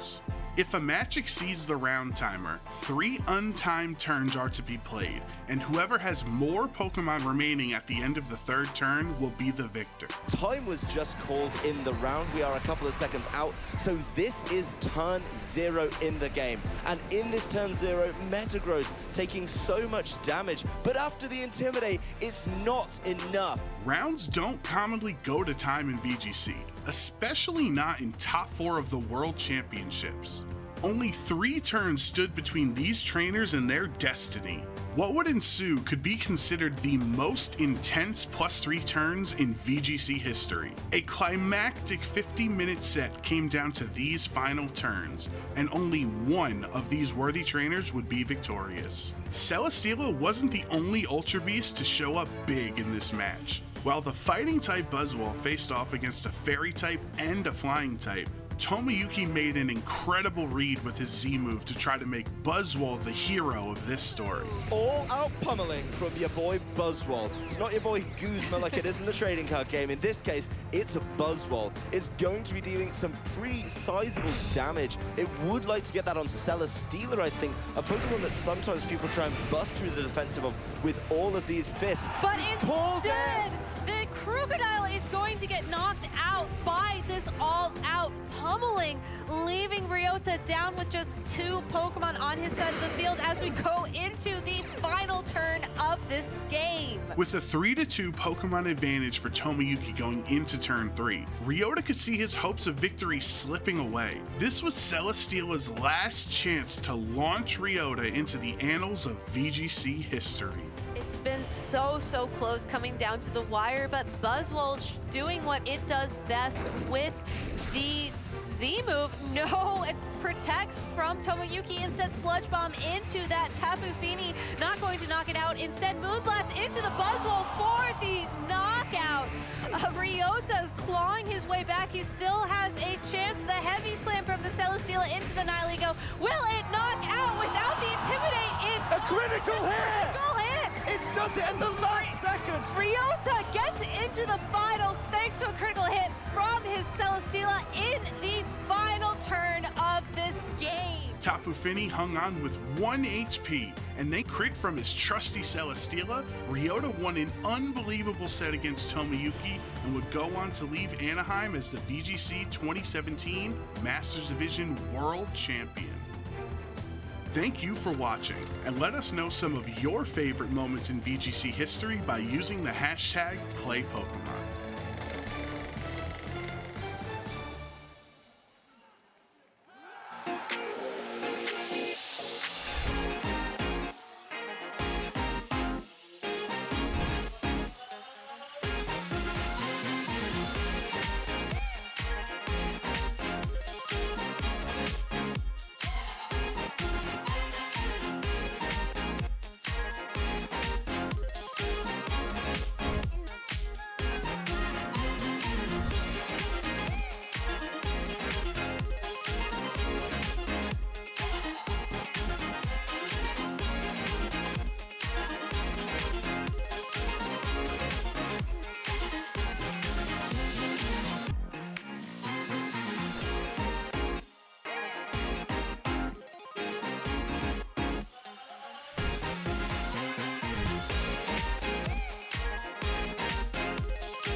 Welcome back, everyone. It has been heating up in Brazil here, and it has been heating up in our matches. We have completed our second phase of the tournament, and that means, Gabby, it's time for Top Cut. Almost. We do have to wait a little bit for our players to be ready for Top Cut and for our lovely staff and judges to prepare everything for the bracket. But while we wait, we do have the opportunity to give you a sneak preview of some of the players who have made it through to the asymmetrical Top Cut. And I do want to take a moment to mention this before I forget, because I will forget. We will be streaming top 8 matches here on the main stream, but if you want to see our buy-in matches, these are the top 16 placements that will be playing for their opportunity to make it into the top 8. You can go ahead and catch those on the feature stream, youtube.com/playpokemon. I don't know when they'll be kicking off, which is also why I'm saying this right now, but you also don't want to leave us here, so maybe, you know, get a couple of those other tabs going, you know, multiple monitors, maybe one on your phone, maybe one on your Switch. Yeah, it's a multi-screen moment. It's a multi-screen moment here, and we really appreciate y'all hanging out with us during this multi-screen moment. Yeah, absolutely. We will be playing all of our top 8 matches here, but again, those featured match streams will have all of our play-in matches. That is going to be a top 11. So we will have 3 featured matches that will be happening on those side streams. So make sure you're also following those as we are getting ready for our top 8 here on the main stream. But that does give us the opportunity to look at who is going to guarantee their top 8 placement. So let's go ahead and pull up our first player profile. And that is going to be, of course, Justin Tang. I think the first player to actually lock in their top 8 placement here in the Latin American International Championship and continue his incredible streak of not placing lower than top 8 in a tournament since the World Championships earlier on this year. Yeah, unfortunately, I think Justin Tang did drop 2 matches, so he may still be, he probably has made it into the bracket, but I don't know if we've finished seeding. The only player who has actually locked it will be Oliver, but we'll get to him later. For now, Justin Tang absolutely is on a run this season. Of course, like you mentioned, no placement worse than top 8. And at this point, no placement worse than top 11 at a tournament in his career this season. Maybe we should just say no placement worse than top. Than top, yes. Top, if you think about top trainers, you have to think about Justin Tang here. Exactly. And the way that he's been piloting the Grimmsnarl, the Volcarona support options on his team to enable Pokemon like the Ursaluna Blood Moon and the Golden Go to go on the offense has been absolutely incredible. Of course, earlier on this morning, we saw him utilize a completely different mode of the team, using Scale Shot to attempt to and eventually succeed in boosting up the defensive power of that Archaludon so that it could pick up some very heavy KOs thanks to Body Press, just showing an absolute mastery of what these Pokemon can do and what they need to guarantee the win. Absolutely, and this is a team and a player who is not following sort of the trends of the moment. This is a team that he brought to Las Vegas, where again, he did make the top 8 with a version of the team. But I'm really thinking about this Volcarona set and also the Golden Go. A lot of players are going with the Life Orb, Golden Go with the Nasty Plot setup, or a third attack. Justin actually is using a Choice Specs version, and also this Volcarona being the support style Volcarona that uses Struggle Bug in addition to Rage Powder to protect team and also to keep the special attackers down on the opposing end has been really special to watch. And we've seen that be so successful for other trainers throughout the tournament, just using Snarl over and over again, using Struggle Bug over and over again to keep top meta threats like the Ursaluna Blood Moon at bay. So just a very clever use of that attack. I think the other thing worth calling out is that we saw that incredible use of the Grimmsnarl trading off between Light Screen and Spirit Break and Thunder Wave, just knowing when you need the I guess the word I want to use is the endurance of the screens versus the temporary placement of the Spirit Break onto a Pokemon so that you can, you know, prioritize whether or not the Grimmsnarl, that little bit of extra damage is more valuable or the extra special defense on your side of the field for a longer period of time. Just really great knowledge of this team, and I cannot wait to see what trainers he's going to be facing up against, such as one of our other top cut trainers, Gabriel Agati. Yeah, Gabriel has been so impressive in this tournament, using a very common core with the Incineroar and Rillaboom alongside the Basculegion and the Volcarona, but really mixing it up by also bringing the Politoed alongside the Alolan Ninetales. Now, Politoed, I know that's a Pokemon that's close to both of our hearts. Oh, yes. We have not seen a lot of outside of the last time. The last time we saw it was the championship-winning Perish Song team that Wolf Glick ran. Gabriel is also using a Perish Song Politoed here, but crucially is not a part of a trap, mostly just using it to secure end games when he gets ahead. But there is a trap on the team with Whirlpool, which is one of those moves that, other than accessing certain parts of Pokemon Gold and Silver to catch a Lugia, I have honestly not thought about in a very long time. And the fact that Gabriel was able to, one, realize that Whirlpool is an incredible option to provide a water-type attack on Politoed that actually does decent damage in the rain, provides a trapping utility that can be applied when needed, and then also, you know, has Perish Song alongside of that for endgame conditions, or even just to put additional pressure on the board. I think is a excellent metagame call coming into this tournament from Gabriel, and it's been so cool to see him pilot this Politoed in many different ways across the mainstream and across our future matches as well. Absolutely. I'm excited to see what Gabriel has for us in store in the top cut. That Politoed, so many interesting things going on with that one Pokemon in particular. It completes the Fire, Water, Grass core of Bolt with the Incineroar and Rillaboom. A lot of people have been relying on just the Basculegion for that standard Fire, Water, Grass core, but Basculegion is your offensive threat. You don't want it to be taking too many attacks, especially with Rillaboom being as popular as it is. As soon as you start getting some chip damage onto Basculegion, Grass and Glide can pick up that KO. For sure. Let's go ahead and move on to our next top cut trainer. That's going to be Oliver Eskelin, who we also had the chance to see play earlier on today, running that Sun team, but just a little bit different, having access to an excellent Trick Room mode on that team with Dusclops, Eviolite being able to withstand the powerful Life Orb, Terra Normal boosted Blood Moon attacks, and Torkoal, of course, then taking advantage of its favorite mode of speed, slow.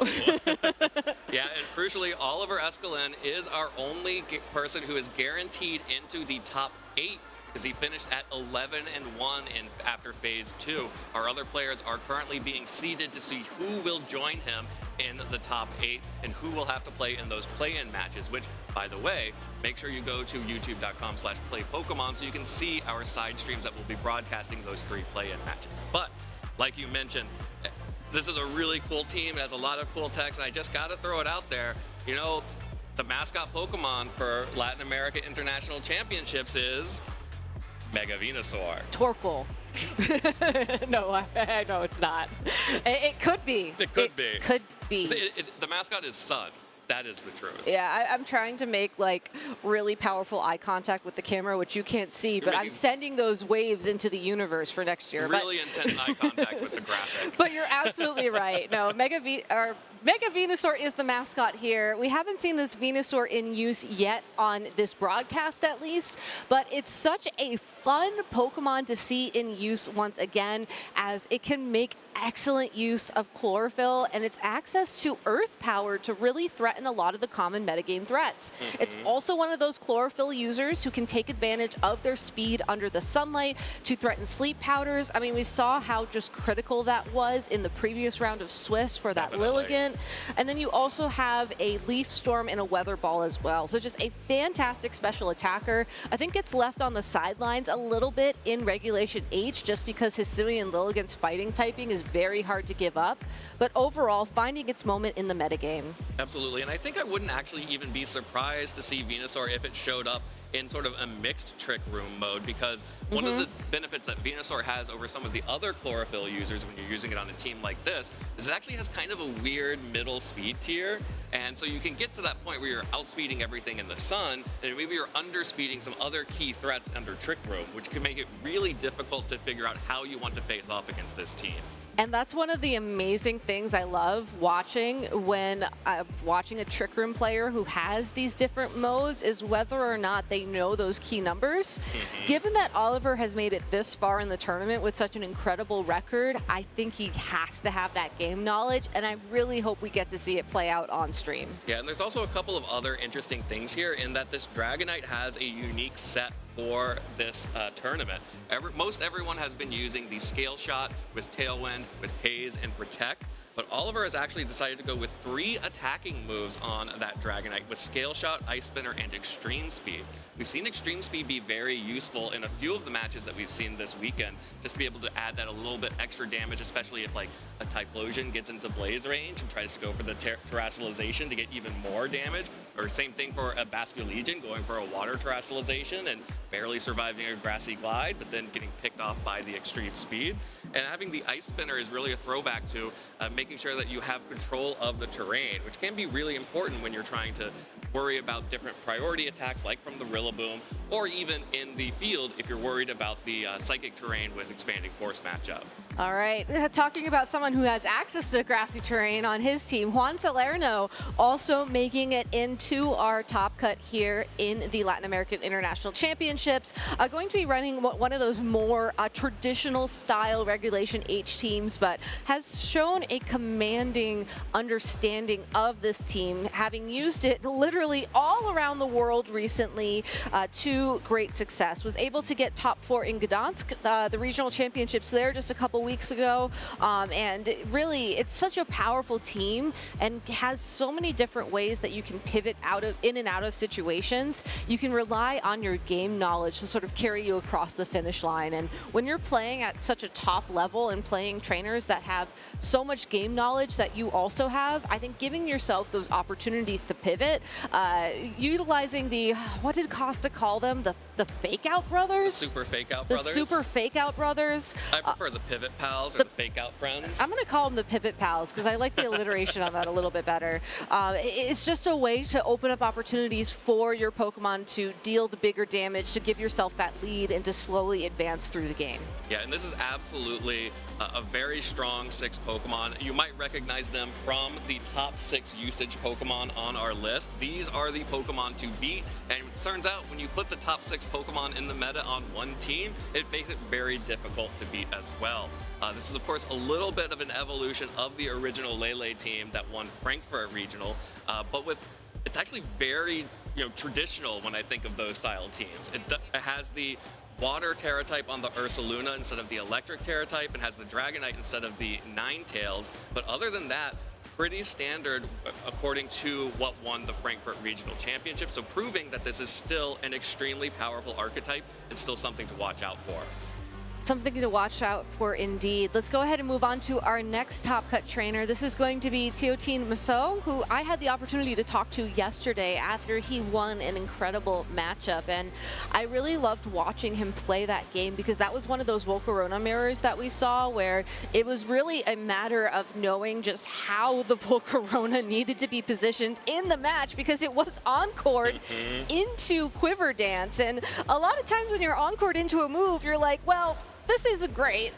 But in Teotihuacan's position, he was able to recognize, well, actually, this is pretty great. Stay on the field for all of those encore turns and then utilize the boost to his advantage to take him to the win. Yeah, absolutely. If you're just sitting there quiver dancing and nothing can touch the Volcarona, eventually Encore is going to run out, and then you're just going to be at a +6, +6, +6 Volcarona, and that's pretty good. You can't beat that. And of course, Teotihuacan has experience being in these top cuts, of course, being in the top 8 for the EUIC last season, now making it into the top 11 here in Brazil for the Latin America International Championship.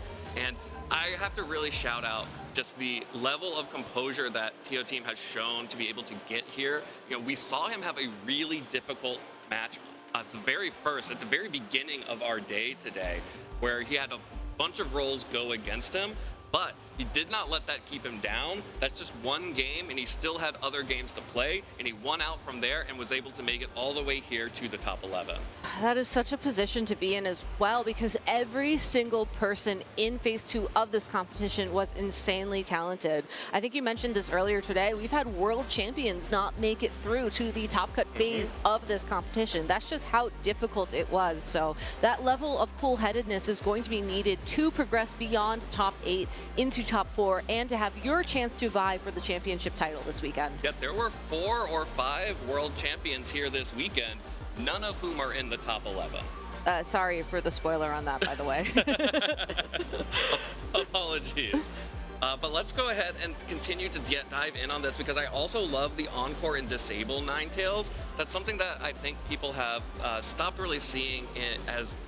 They've been dropping it, only keeping one of Encore and one of Disable. Yeah. And it's really nice to have both options available, especially if you're just going to go with a Blizzard for extra damage. And just even having it on the team sheet honestly puts a lot of pressure onto your opponent, because you have to think, not only do I want to be encored into this move, do I feel like struggling? Nobody likes to struggle both in reality and in their Pokemon games. You know, being forced to use an attack that's not going to do a lot of damage to a random target on the opposite side of the field, but will force you to take a lot of damage and recoil is not a great spot to be in, and can honestly lock up win conditions very easily when saved for the end of a game. So again, something that you just have to be very conscious of moving forwards against an opponent like Teotihuacan. So I hope we get to see that played in this top cut.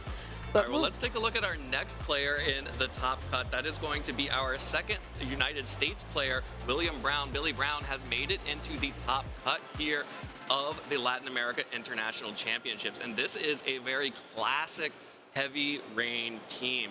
The Pelipper, the Archaludon, and the Basculegion, these are not the fake rain teams. These are actually the rain versions of these Pokemon. Archaludon is holding the Assault Vest and has the Electro Shot available, and Basculegion is going for that all-out offense with the Terra Water and the Choice Band with the ability Swift Swim, so that it's able to outspeed everything in the rain.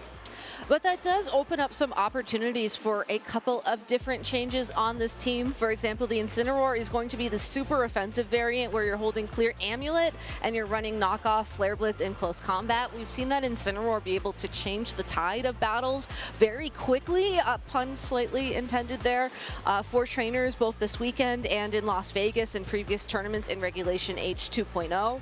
Because there's Tailwind on the Pelipper, that also lets you run extreme speed on the Dragonite, that allows you to pick up some last-minute KOs if you need just that little bit of extra damage. And of course, Farigiraf has turned out to be its own very powerful attacker. And we've seen like the Whimsicott sort of take on the offensive role a couple of times this weekend. Given that Billy Brown is running the Farigiraf with Throat Spray, I do think that there is a high likelihood that we'll see the Farigiraf kind of take on that role as well. Yeah, and I think we have to also highlight this Incineroar and Farigiraf combination. Oh, this yes. is something that has been really popular since the Las Vegas Regionals and since the Global Challenge right before it. And in previous regulations in Scarlet and Violet, because let me tell you, I was leading that before my Calyrex Ice Rider when we were back in the single restricted format. It just covers for so much, because you have the ability to pivot out immediately if you're an Incineroar. Getting an Intimidate down on the field is never necessarily a bad thing, and even though William Brown's own Incineroar doesn't have Parting Shot or U-turn, just going for that manual switch there after an Intimidate, like that little bit of chip damage is way less important relative to that drop and attack. Yeah, and it's really been interesting to see this pairing evolve over time, because now we do have that offensive Incineroar, which is what has really been making a splash in the last couple of tournaments. Having the Clear Amulet on it, everyone just sort of remembered that Incineroar learns close combat so it can defeat other opposing Incineroar, and that's been really huge for that combo. And of course, Farigiraf with Throat Spray, we all know it can deal some good damage, even if you don't expect it out of the Farigiraf. All right, let's go ahead and move on to our next top finalist. I just spoke to him a couple minutes ago. Kylan Van Severen, the only Dondozo user in Phase 2, and I believe one of the few Dondozo users in the field here this weekend.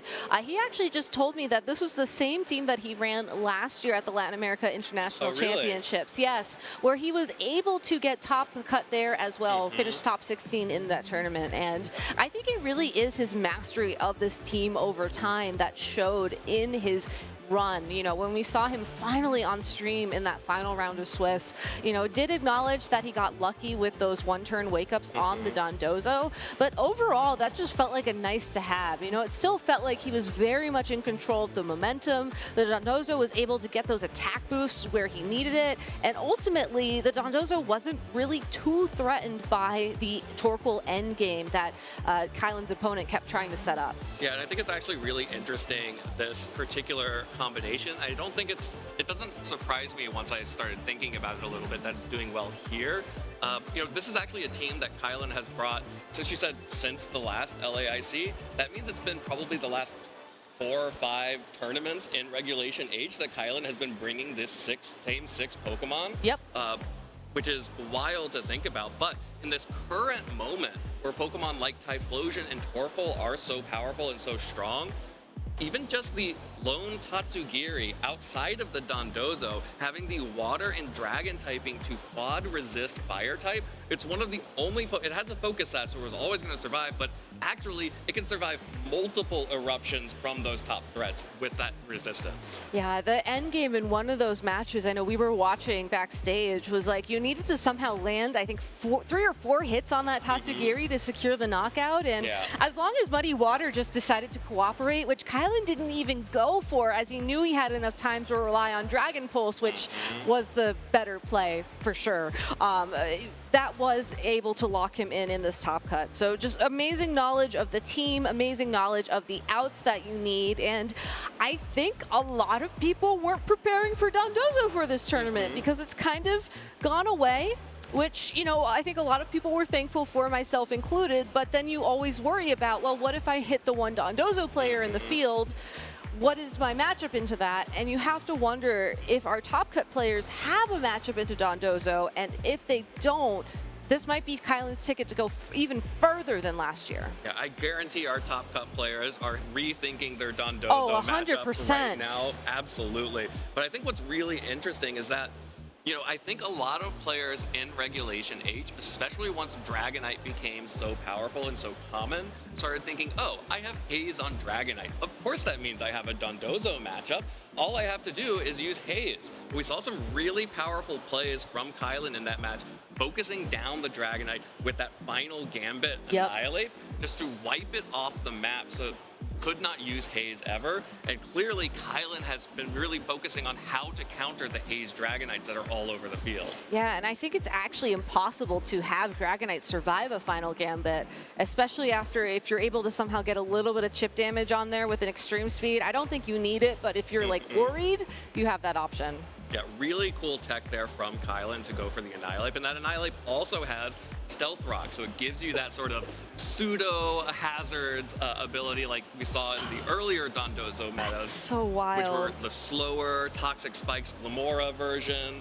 I believe it was Yuki who in the Oceania International Championships in 2023 then popularized Mortal Spin to get those poison ticks onto your enemy Pokemon as the Dondozo player. So getting to mix both of those styles, that was the more stally Dondozo. This is clearly a more offensive Dondozo, especially with the Steel Terra and the Heavy Slam, which I can tell you, I've run that Pokemon before, does a lot of damage. All right, let's go ahead and move on to Yuma Kinugawa, who is our resident Manual Sun user here in Top Cut. I am really excited to see more of this team in Top Cut, as it's been so cool to see our secondary mascot giveaway Pokemon, LAIC 26 Tailwind, The eyes are actually ones. The eyes are ones.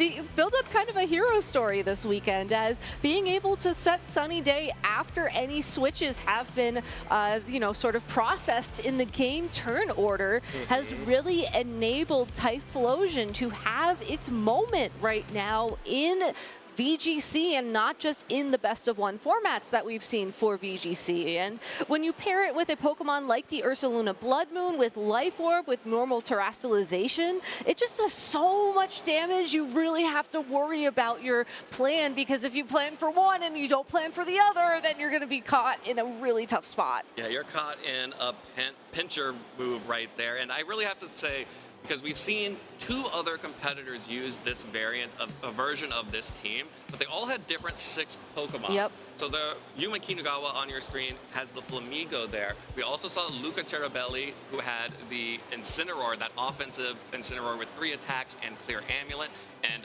Ali Dakika from Brazil had the Annihilate with safety goggles as that 6th Pokemon. Clearly, Kinugawa being the only one in top cut, the Flamigo was clearly the reason why, right?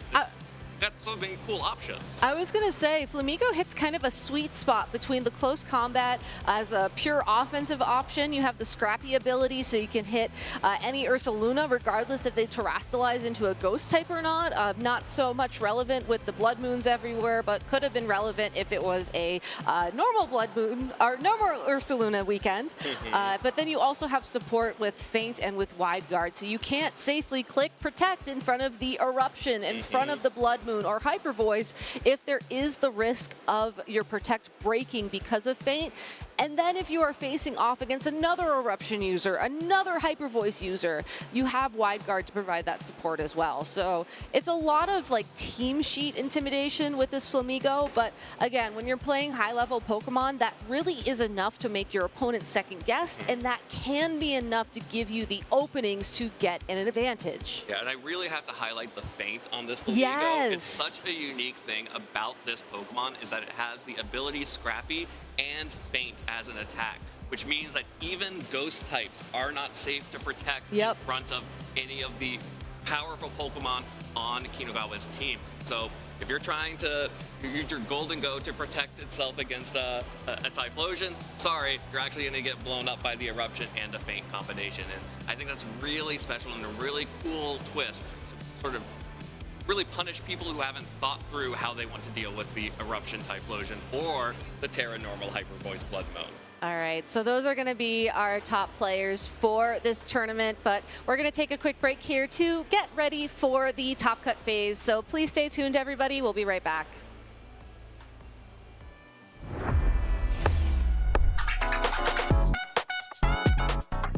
My favorite Pokemon is Xerneas. I just really enjoyed clicking Geomancy back in 2019. I really like its design, and being a setup Pokemon with so much power and pressure, I just really enjoyed using it. My favorite generation of Pokemon, I think it's both Gen 4 and 5.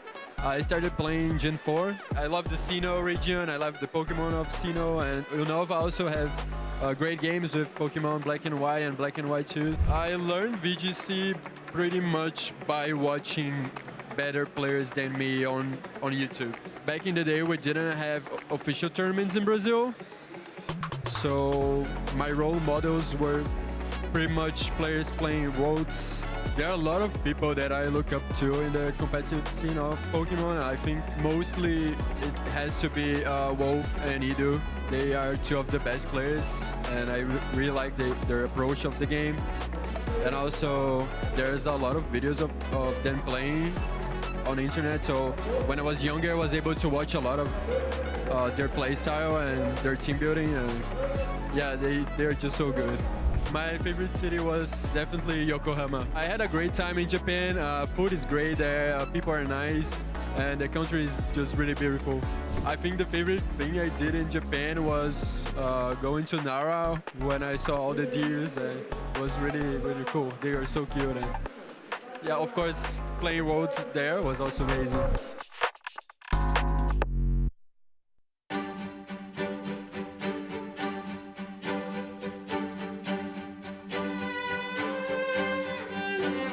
Tell me if we had to start from the beginning once again? Would it be worth it? Retrace every single step that led us to this very moment. Would you do it? Every high and every low, knowing just where the path would go. Every sacrifice we made, would you do it all again so we could stand up here and say, it's our time. We've been waiting so long, feels like forever. Now the moment has come, finally it's our time. We'll remember this day until forever. We can hold our hands high, come stand with me. It's our time.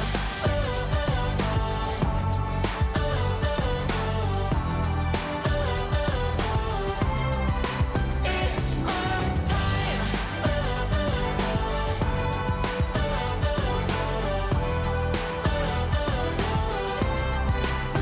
Look, let me take you all back to the scene of just a small town kid who believed. Growing up, I'd throw a ball against the wall and dream of making the league. So when I got to start, I know I really started a team. From the first loss to the first bash, I articulated what the words lacked. On the journey, pushing forward to evolve with my friends, I look back at every battle and I do it again. Every high and every low, And again and again, knowing just where the path would go. all the way up to victory road. Every sacrifice we made, No regrets, so I live for the game. traitors, let me hear you say, it's our time. We've been waiting so long, feels like forever. Now the moment has come, finally it's our time. We'll remember this day until forever. We can hold our hands high, come stand with me. It's our time.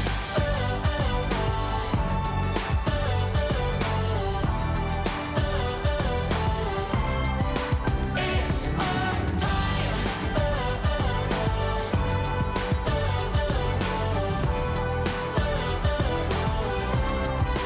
It's our time.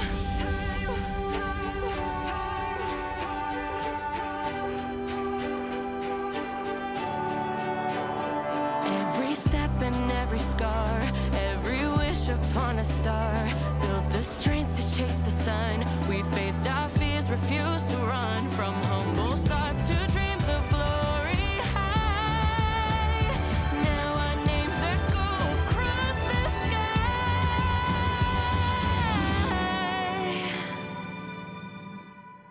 It's our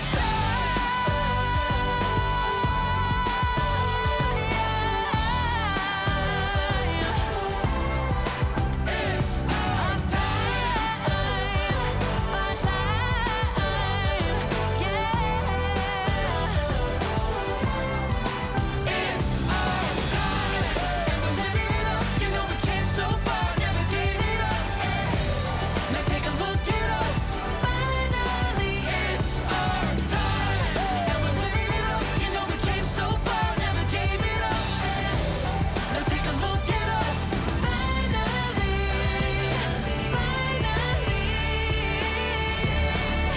it's our time.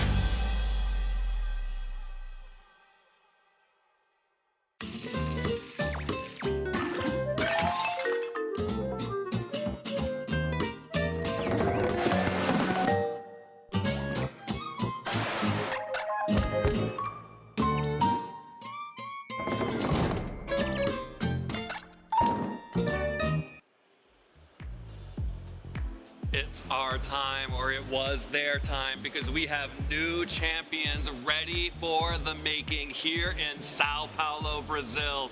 It is the top cut of our Video Game Championships Masters Division bracket, and you can see how strong this cut is. And you can see we have 5 players who are already guaranteed into the top 8, and then we have 6 other players who will be competing for a spot to join them. It's a long path down Victory Road, but for Gabriel Agati, Juan Salerno, they're already here in the top 8. So that's where our journey will be starting through this bracket. Now, if you want to watch Kylan Van Severin play off against Teotai Masuv, or watch William Brown versus Yuma Kinugawa, or Yuta Tada versus Javier Senorena, make sure to check out our feature match streams. But also, you want to do some multi-window, multi-tab action, because you don't want to miss anything. If you thought the tournament was great so far, it's only going to get better from here. Absolutely, Gabby, and I am so thrilled that we're going to be able to show all 4 of these top 8 matches here on the main stream,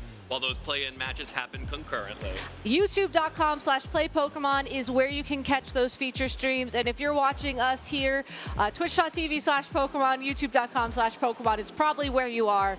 But also, you're also going to be on the stage, because we are ready to go ahead and get this top 8 started. That's right, and it's time for our top 8, and we are starting it off with Gabriel Agati versus Juan Salerno, 2 of our finest Latin American trainers here competing for a spot in the semifinals. Again, no Latin American trainer has ever won the Latin American International Championships, and it would be incredible to bring it home here this weekend, and these are 2 of the top names to do so. Well, Gabriel Agati certainly has gotten close to being an international champion in Europe and in North America back in 2023 and 2022. Also was able to win a regional championship last year, and currently has a fantastic resume to match that as well. Got top 16 at Worlds in 2019. His opponent, Juan Salerno, though, no stranger to the regional championship title.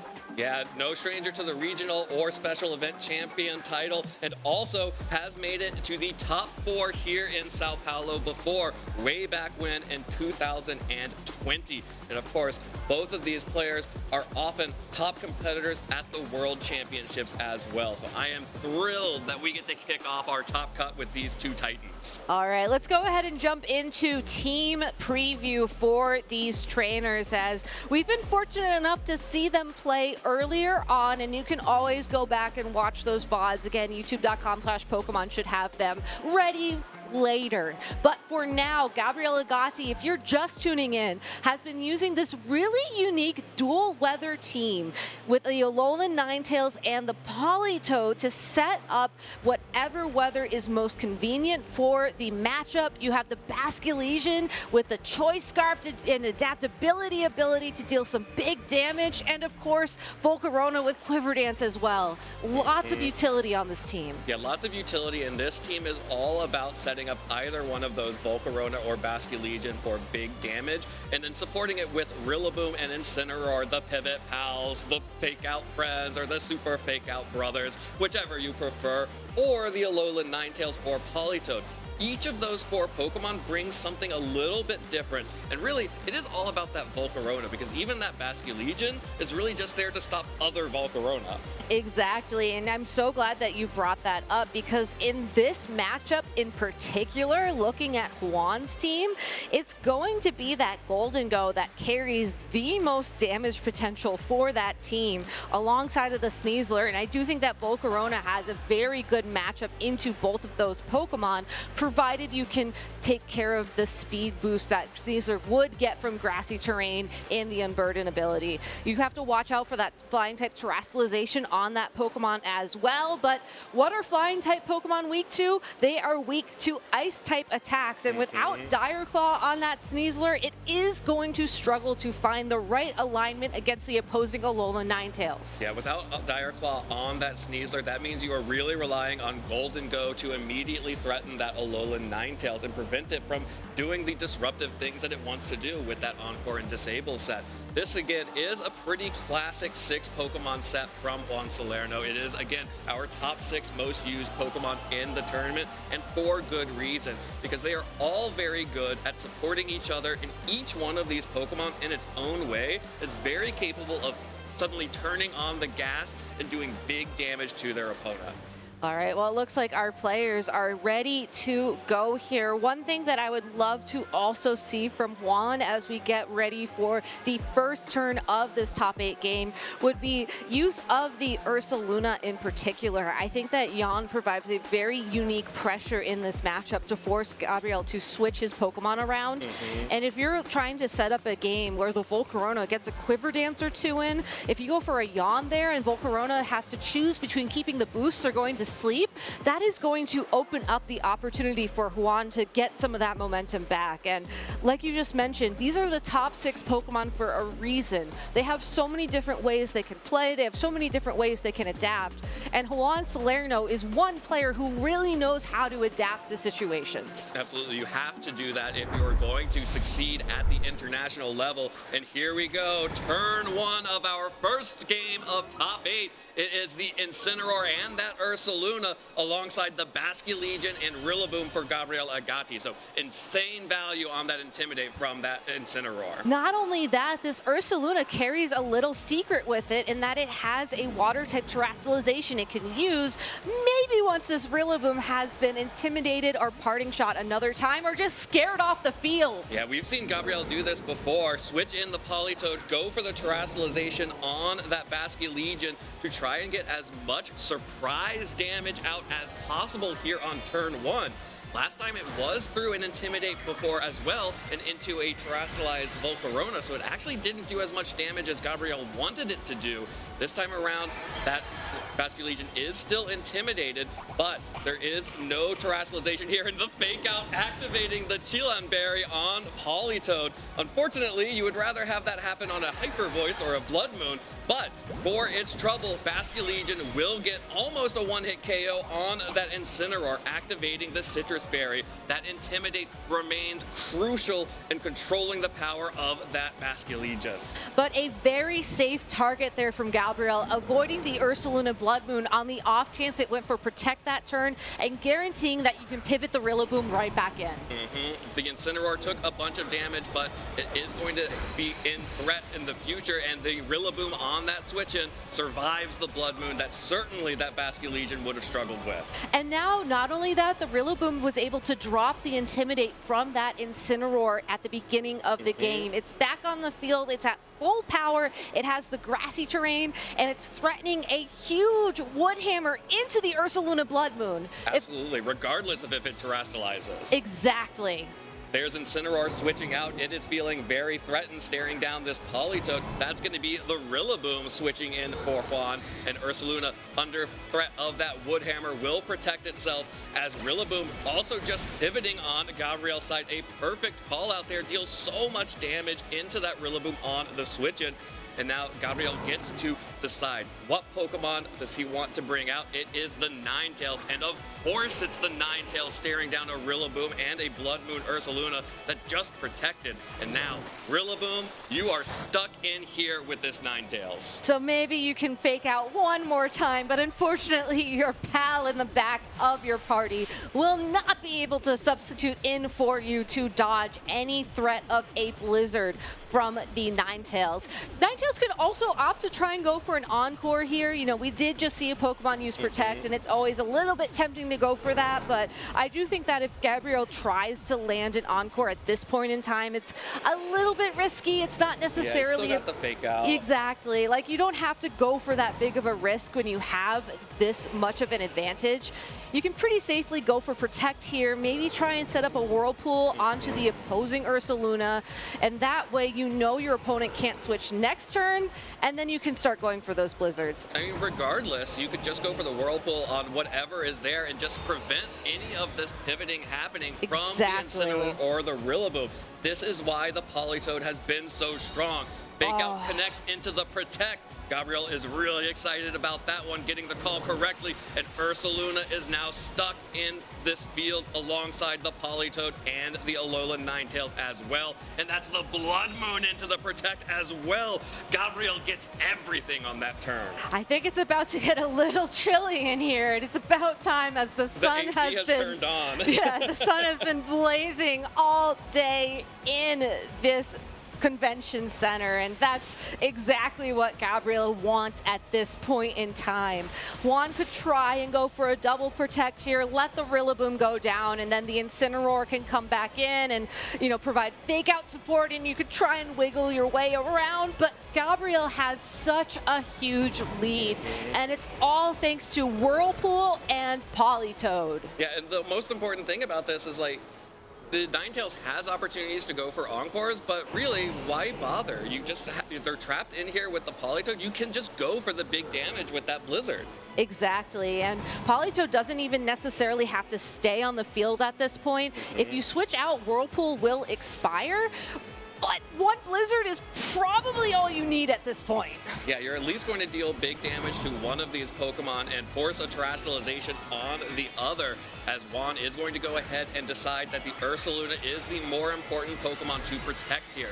Goes for the Water Terastallization on that Pokemon to resist an incoming Blizzard, but Gabriel, recognizing that perfect play, in comes the Rillaboom, tanks that Grassy Glide, and is now ready to punish that Terastallization. And look at how that Rillaboom goes down on Juan's side of the field. Gabriel now has the Pokemon advantage and keeps the momentum going. The Earth Power, though, will connect onto Ninetales, so some damage will be traded back onto Gabriel's Ninetales. Both the Ninetales and the Rillaboom are a little bit low, and Juan does have the ability to switch in the Incineroar to start pivoting and getting those Intimidates down onto that Rillaboom.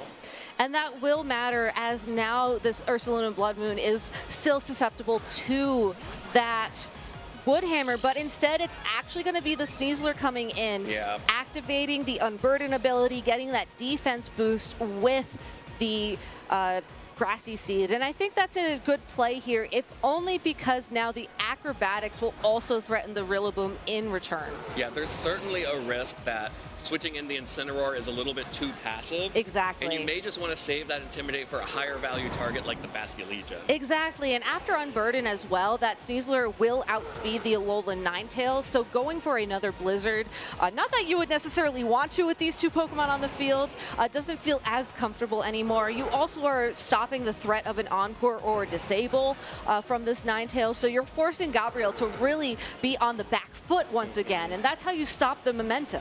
Yeah, and this is actually a really awkward position for Gabriel. The Sneasler is exerting a lot of pressure here.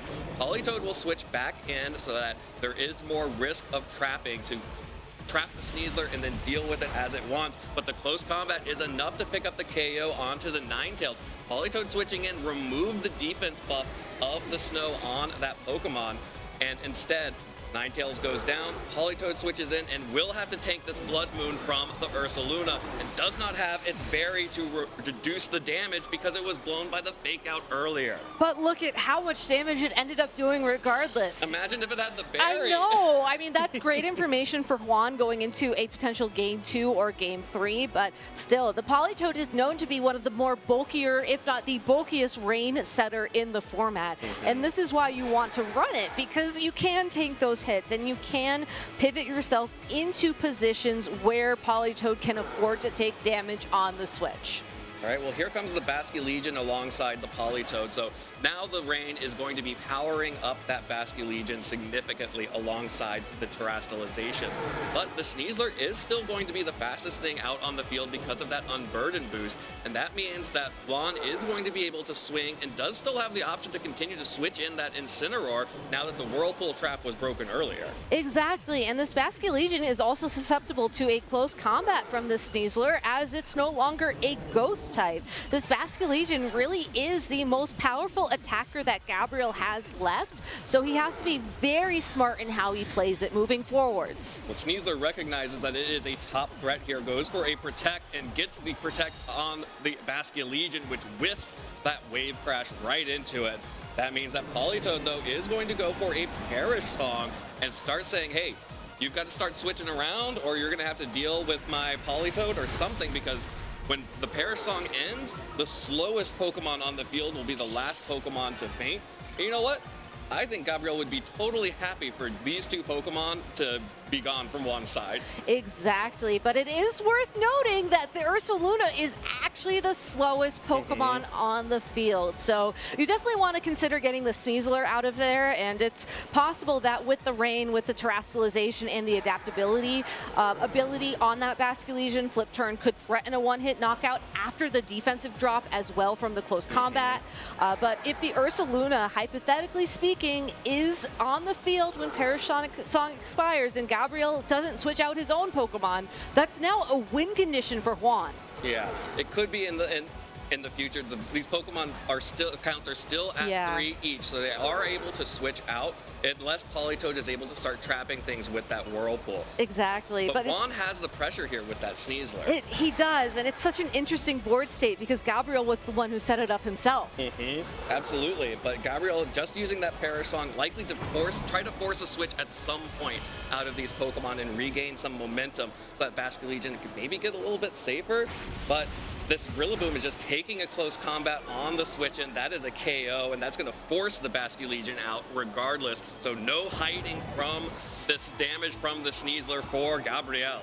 And unfortunately, Politoed cannot hide from its own song. But this Weather Ball will do a one-hit knockout onto that Sneasler. Okay. Well, now there is the win condition for the Ursaluna to be knocked out, but likely the Basculegion, being Choice Scarf, isn't going to have an opportunity to do that, and having the terrestrialization already, Incineroar should be able to help its buddy Ursaluna clean this one up. Yeah, what a great end game from Juan. I think we talked about this earlier, being able to utilize the team's pivots and the little things that make this team important to his advantage to find the openings. Sneasler coming in at the right time, being faster than the Alolan Ninetales, was exactly when the tide turned for Juan. Now he can use Fake Out, attack with the Ursaluna, and then follow it up with 2 attacks, and that Basculegion male should go down. Absolutely, there's the Fake Out. That's going to be the flinch on Basculegion, and this Blood Moon Ursaluna with the Earth Power cleaning this one up, knocking that Pokemon out, and Juan Salerno from Argentina is going up 1-0 in this best-of-3 set. But I think there is a lot to like there if you are a Gabriel Agati fan, as many of the people in our hometown crowd are. I really enjoyed watching the Politoed sort of prevent and block out the pivots coming out from the Incineroar and the Rillaboom. It's just that it didn't seem like Gabriel got enough out of it. Once again, we saw that Basculegion go for a terrestrialization very early on, trying to sneak its KO and miss out on it. And that's really good information, though, going into Game 2, that you will miss that knockout, because now Gabriel can play around that. I think the other thing that I want to call out was the use of Perish Song on the Politoed, especially after seeing the knockout from the Weather Ball.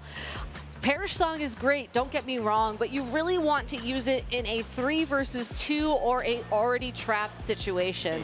The fact that Gabriel used it before those conditions were set to try and force Juan to switch, and Juan was just, quite frankly, knew that he already had the game locked up, it just wasn't enough. And I think that you really have to maybe rely on Whirlpool in that end game first if you're going to just make a playstyle adaptation as opposed to a Pokemon one. Or just go for the KO immediately. Yeah, like we saw exactly. on that Sneasler a few turns later. If you have the damage, go for the damage. Then Perish Song would be able to deal with those final 2 Pokemon in the back. But that's something that's all information that now Gabriel and Juan both know. So we might expect to see some switch-ups here going into Game 2. Exactly, and I do think that on paper, Politoed is still a solid pick, because forcing your opponent to not be able to switch, especially when they want to use the pivot pals to their advantage, is always going to be incredibly disruptive. Yeah, well, here is a big switch-up for Gabriel. That's going to be the Ninetales and a Volcarona.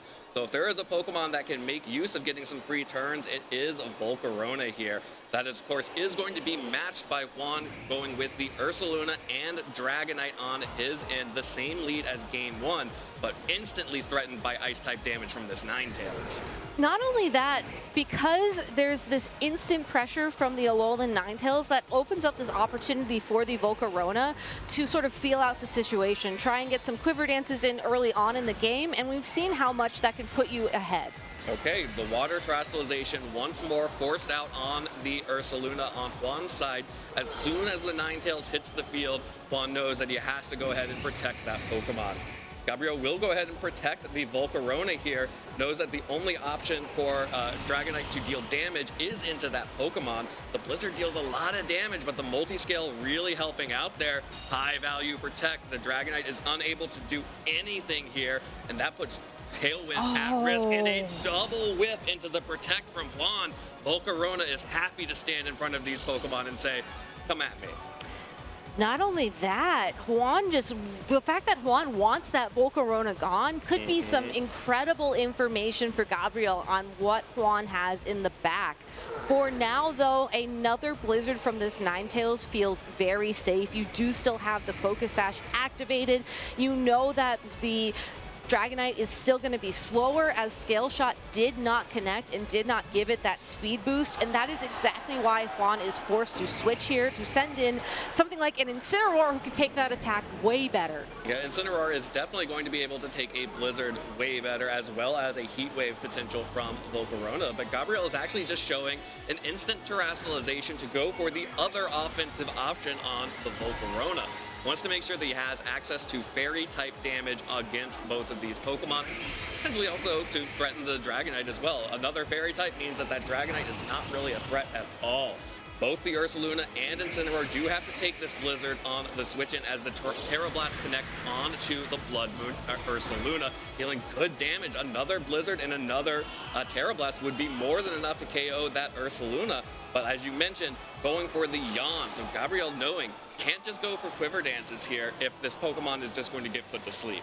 And this is the perfect opportunity now to get a different Pokemon on the field for Gabriel that can potentially return and intimidate. There is no downside to switching out this Volcarona, as other than the terrestrialization, which is very beneficial like you just called out, you have not invested any Quiver Dances. You've only really done damage from this Pokemon. You are going to lose your Grassy Seed boost, but by terrestrializing into the Fairy typing, not a lot of threat on Juan's side that you have to be worried about there. And with the Incineroar in the back, getting the Intimidate down onto the Incineroar and any other potential physical attackers in the future, will have an ability to potentially come back in pretty safely. There's the Flare Blitz that comes out into the Incineroar, protecting the Volcarona as Encore connects onto Ursaluna into Yawn. So this Pokemon will no longer be able to fire off those Blood Moons or Earth Powers and will be stuck yawning for the foreseeable future. The Incineroar is more than happy, though, to rely on its Pivot Pal to avoid being put to sleep at the end of the turn. That's the downside to utilizing Yawn as your move that puts Pokemon to sleep, as it takes a turn to activate. It's not like Sleep Powder, where the accuracy is the downfall, or Spore, where unless your name is Smeargle, you're going to be using it on a Pokemon that's typically very slow. This Incineroar doesn't have Parting Shot, but or this Incineroar does have Parting Shot, so this is the perfect opportunity to weaken the Ursaluna alongside of it. Yeah, and Encore comes out onto the Incineroar, locking it into Flare Blitz, which is going to deal decent damage to the Ninetales, and with a burn, starts putting a timer on that Pokemon.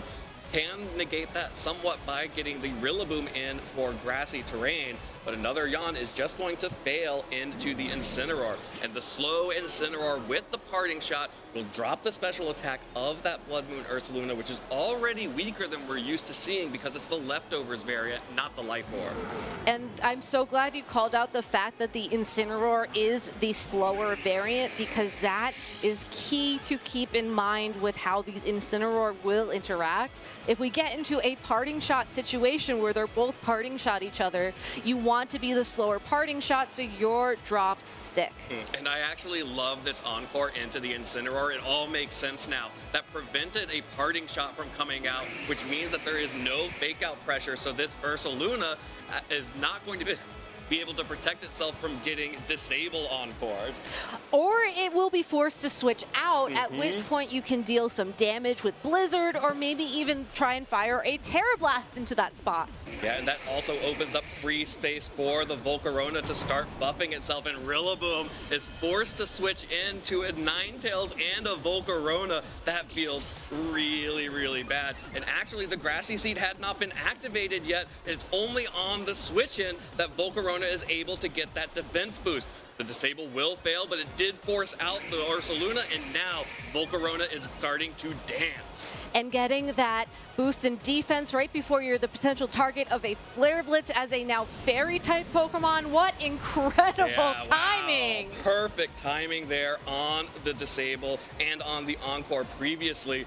Really well played, really heads-up play. That's such a complex interaction to think about when you're using a Pokemon like Ninetales. You do have to worry now about the threat of Fake Out onto either the Ninetales or the Volcarona, but Volcarona with the Flame Body ability carries the threat of burning any Pokemon that isn't a Fire type that makes contact with it. So overall, the Rillaboom on Juan's side of the field probably wants to avoid attacking this Volcarona altogether. Yeah, most likely wants to avoid it. And also, you have the boost on the Quiver Dance, so you're threatening damage right now from a Heat Wave. The Terrestrialization was already forced, so there's no way for Rillaboom, except for faking out the Volcarona, to stop that from happening.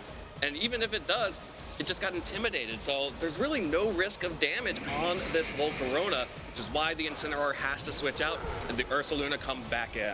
It certainly will be able to take this Heat Wave a lot better, but good information for the future. Rillaboom was able to hang on. It was able to hang on, but with the defense boost and the Intimidate, Volcarona is actually able to tank that Woodhammer pretty well out of Grassy Glide range, and the recoil damage has dealt significant damage back to the Rillaboom, and now this Ursaluna is out on the field, and that means that there could be yawns, but it's now at a point where it is at about 55% of its health, and Terra Blast, with that boost, may be enough to get it close.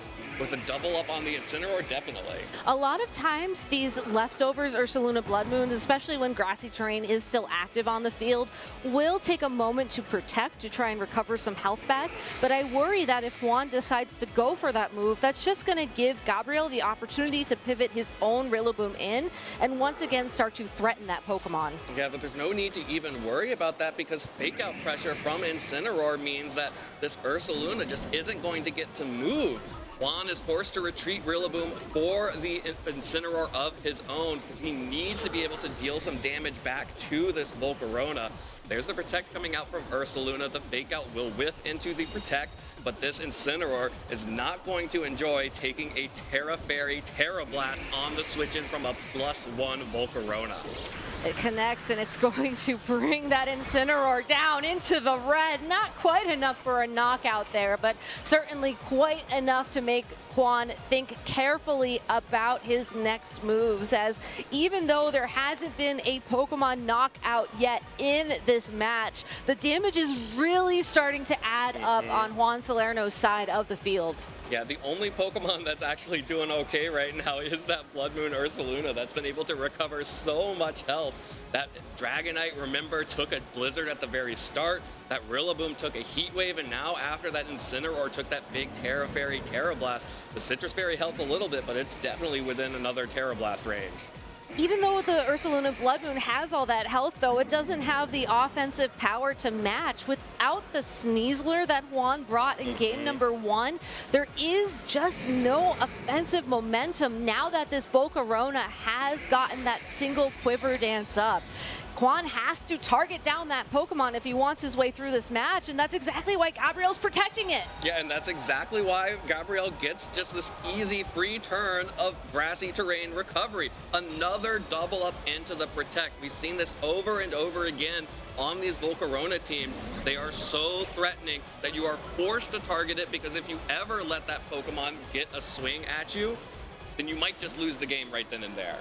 This parting shot, though, will make it that much tougher for the opposing Ursaluna Blood Moon to find that damage, and also give the Rillaboom the opportunity to find that alignment, that chance to go for another Wood Hammer into that spot unintimidated. Now, Juan could switch out the Blood Moon Ursaluna once again to something that can take that attack better, but what do you switch into? Do you switch anything? do you switch into your own Rillaboom, who's already taken damage and could just have to take a Heat Wave? Do you switch into the Dragonite, who's already taken a ton of damage? Not a lot of options left. Yeah, not a lot of options left for Juan on this game. Gabriel is doing a great job of just removing all of Juan's agency. Gabriel has been in control for a while in this game, ever since that Ninetales was able to successfully get those Encores off and really stall out everything Juan was trying to do. Juan brings in the Dragonite here, but it's actually just going to take a Terra Blast on the switch-in. So a sacrificial Dragonite here to potentially get an Intimidate down onto the Rillaboom on Gabriel's side, because the Rillaboom is absolutely ready to knock out that Ursaluna with a Wood Hammer. Exactly, and I think with that KO, it's pretty safe to say that Gabriel, unless something crazy happens, like a critical hit from a Blood Moon on this Ursaluna Blood Moon, Gabriel Agati's has a huge lead and most likely will be bringing us into a Game 3, which does make me wonder what exactly Juan is thinking about in terms of adaptations, because I don't think you can leave it all in this Blood Moon Ursaluna's hands if you are assuming that Gabriel will bring the Volcarona. We did not see that in game number 1, and you can see why it was the adaptation in this game number 2, because it has been an absolute force. And we've been just in a weird, awkward position with your Juan especially. We're kind of just trading protects back and forth. The Blood Moon Ursaluna is back up to basically full health, but so is the Volcarona. All of that damage that Juan was able to get off onto that Pokemon, the damage that Gabriel traded to get those Encores down, is gone. I think the major difference, though, is that the Volcarona has only gotten boosts, and Juan Salerno's Blood Moon Ursaluna has only gotten stat drops from the parting shot. And this fake out dodged once again by the Protect, and the Volcarona spending another turn safe from everything, and especially these Blood Moons are being staggered into the Protect as well. The most powerful option that Juan can go for against that Volcarona are just, it's timed such that Gabriel will always have Protect up when Juan also has Blood Moon up. I love how he's managing all these turns as well, because there's no need to go for another Quiver Dance. He's not taking that risk. And I do feel like a lesser experienced player would have been tempted to try and sneak another Quiver Dance or two in. And just having the mastery and the confidence to know, I do not need that. This single Quiver Dance is enough. I just need to keep pivoting my Incineroar, my Rillaboom to keep the pressure on the opposing Ursaluna. That's all I need to win. That is such an incredible call from Gabriel, and it's really exciting to see this play out in real time. Now, it's not quite over yet, but it's still, again, it's just looking so much in his favor right now. Yeah, definitely looking in Gabriel's favor, but we also have to consider that time may become relevant, as this has been going on for a while now. But Gabriel getting another KO onto that Incineroar with that Terra Fairy Terra Blast means Juan is now down to his final 2 Pokemon. However, there is a world where Juan could set it up such that the Ursaluna Blood Moon with the Leftovers recovery and Grassy Terrain recovery could end the game with more health than another Pokemon on the other side of the field. But as long as Gabriel maintains this Pokemon advantage and is able to find these opportunities, he should be more than capable of just closing this one out, and time may just become an opportunity for him to win. I was going to say, I mean, we have time. We might as well review the tiebreakers while we're here, as given how this game has gone, you have to wonder if it will come into play for game number 3, or if we're going to see both these trainers just hit the gas. So, you know, while we're here for a moment, let's go ahead and talk about how tiebreakers work in the Video Game Championship Series now. There are 4 Pokemon on the field for Gabriel Agati. There are only 2 remaining for Juan Salerno. The first tiebreaker will be the number of Pokemon remaining. So Juan Salerno needs to find 2 KOs, possibly 3, given how low that Rillaboom is, to even out the Pokemon count.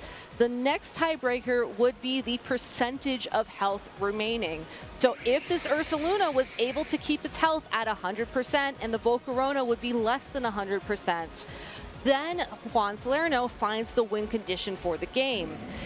If Volcarona, we're 3 ifs deep now. Yeah, if the Volcarona is also at 100% health, then it comes down to who has the higher HP stat. And traditionally speaking, we obviously don't know how these Pokemon are trained, Ursaluna Blood Moon does have a higher base HP stat in comparison to your average Volcarona. So that has been your lesson. Thank you so much for giving me exactly enough time to review that. Let's go ahead and talk about game number 3. Let's go into game number 3. Juan, I think may have been going over, wanted that refresher on the tiebreaker as well, and got his information and is ready to go to game 3. I'm happy I could help. Absolutely. Good job, Gabby. And I love that Juan was taking that time to think about it. Obviously, Juan was on the back foot for a while there. He tried to find some ways back into the game, but when you have this time, you do have the ability to start planning for game 3. Exactly. And that's what makes it so difficult sometimes, especially when you're watching a game like this. I think a lot of people at home are like, y'all, it's over, you know, why don't we go ahead and get to game number 3? But if you know that you only have like a minute and a half in team preview, you know, it's not like you can just sit at the team selection screen and spend 5 minutes trying to decide what song you want to listen to during the game. You might as well utilize the turns remaining, the 45 seconds you're given to select your moves, in addition to the animations, the switch times, all of that extra time to think through your game plan. Yeah, and that's exactly what Juan was doing there. And now we head into game 3. And it really felt like Gabriel had won that on turn 1, getting the Dragonite and Ursaluna matched up against the Volcarona and Ninetales. This time around, Juan adjusts. It's the Incineroar and Ursaluna against the Volcarona and Ninetales. Not that Dragonite that frankly did 0 in game 2. So already Juan Salerno has a huge advantage with the pressure of fake out from that Incineroar, but Gabriel Agati has the perfect response. You can just protect twice this turn, see what the Ursaluna Blood Moon does. If it goes straight for a Blood Moon into the Volcarona, even better. Even better. And of course, fake out open. If Juan does go for the fake out, that opens up threat of Encore to lock that Incineroar into that attack. So there's a very safe double protect here. Juan will go for the fake out onto the Ninetales, so just trying to see what this Ursaluna is going to do. It was the Blood Moon, so the Blood Moon is now once again timed with the protect on Volcarona. There's also an interesting option from this Ninetales. You could Encore the fake out like you mentioned. You could disable the Blood Moon if you're worried about a water type terrestrialization, or you could just utilize Blizzard if you think there is going to be a Rillaboom switching in. Now, we saw Gabriel play very safely in that game number 2, especially around the usage of the Volcarona, and I think moving forwards he needs to keep that safety in play to keep that momentum again, and Juan Salerno already forced to respond. Not a turn 1 terrestrialization, but still essentially the same board state we saw in game number 2. Yeah, but that's kind of an uh-oh moment with the Ursaluna going for the terrestrialization. That means that the Incineroar did not go to switch out. That means that this Heat Wave is only going to connect onto a water type and a fire type, and of course it misses the Ursaluna to begin with. So there is just damage coming out from the Flare Blitz on Incineroar. Juan is not threatened by that Encore at all, goes straight for damage, realizes that he needs to make an aggressive play and stop reacting to Gabriel's abilities. And now the Yawn is down on the Volcarona, and it will have to switch out or else it will go to sleep. And with no boost, Volcarona doesn't want to be here. But it looks like Gabriel is comfortable making the same play we saw in game 2, encoring that Ursaluna into Yawn so it can't do damage. Crucially, the Ursaluna being removed as a damage source does help Gabriel regain some of that momentum. But here goes the Incineroar once again on the field, getting the Intimidate down onto Juan's Incineroar, so making sure that that Pokemon is not going to be able to deal as much damage.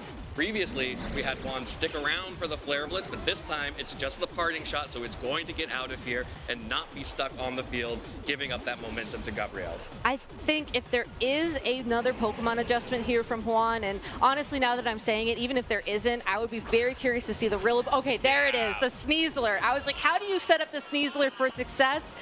This is it. Sneasler comes in against the Incineroar, which does have fake out pressure, but is not intimidated at all, and also has the ability, the Ninetales has just been yawned by the Blood Moon Ursaluna, so it will have to switch out or else fall asleep, and Sneasler has Swords Dance, loves a free turn. Loves a free turn, and not just that. even though it hasn't activated Unburden yet, because the Ninetales has to decide between staying in and switching out, staying in and going to sleep and switching out, it really does give the Sneasler the opportunity to set up, to feel confident in its placement. And if Gabriel does decide to switch in his own Rillaboom, he is going to be boosting the defenses of that Sneasler and also giving it a speed boost. This is a very costly play for Gabriel, and it's going to have to pay off, because if not, and Juan calls this and does go for the Sword Stance, this is going to be such a huge leap in his favor.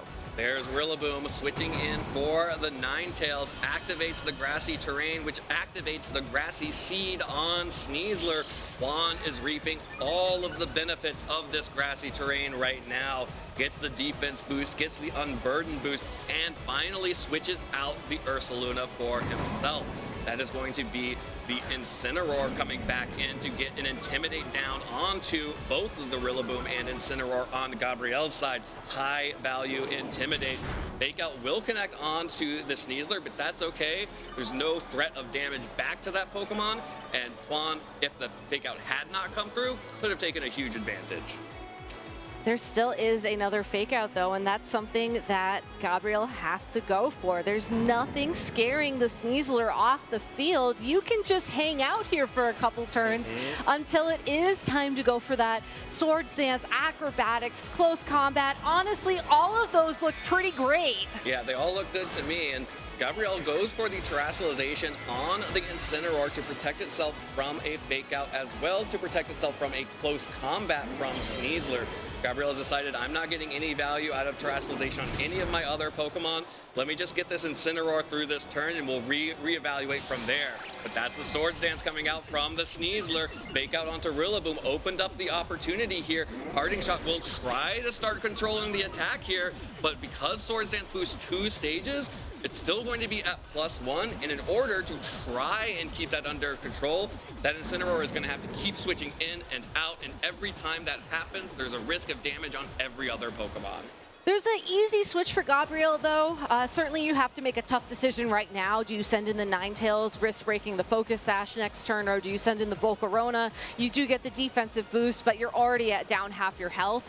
But the following turn, you don't have to worry as much about the Acrobatics connecting with that Rillaboom at least, because Incineroar feels like a decent switch into that spot.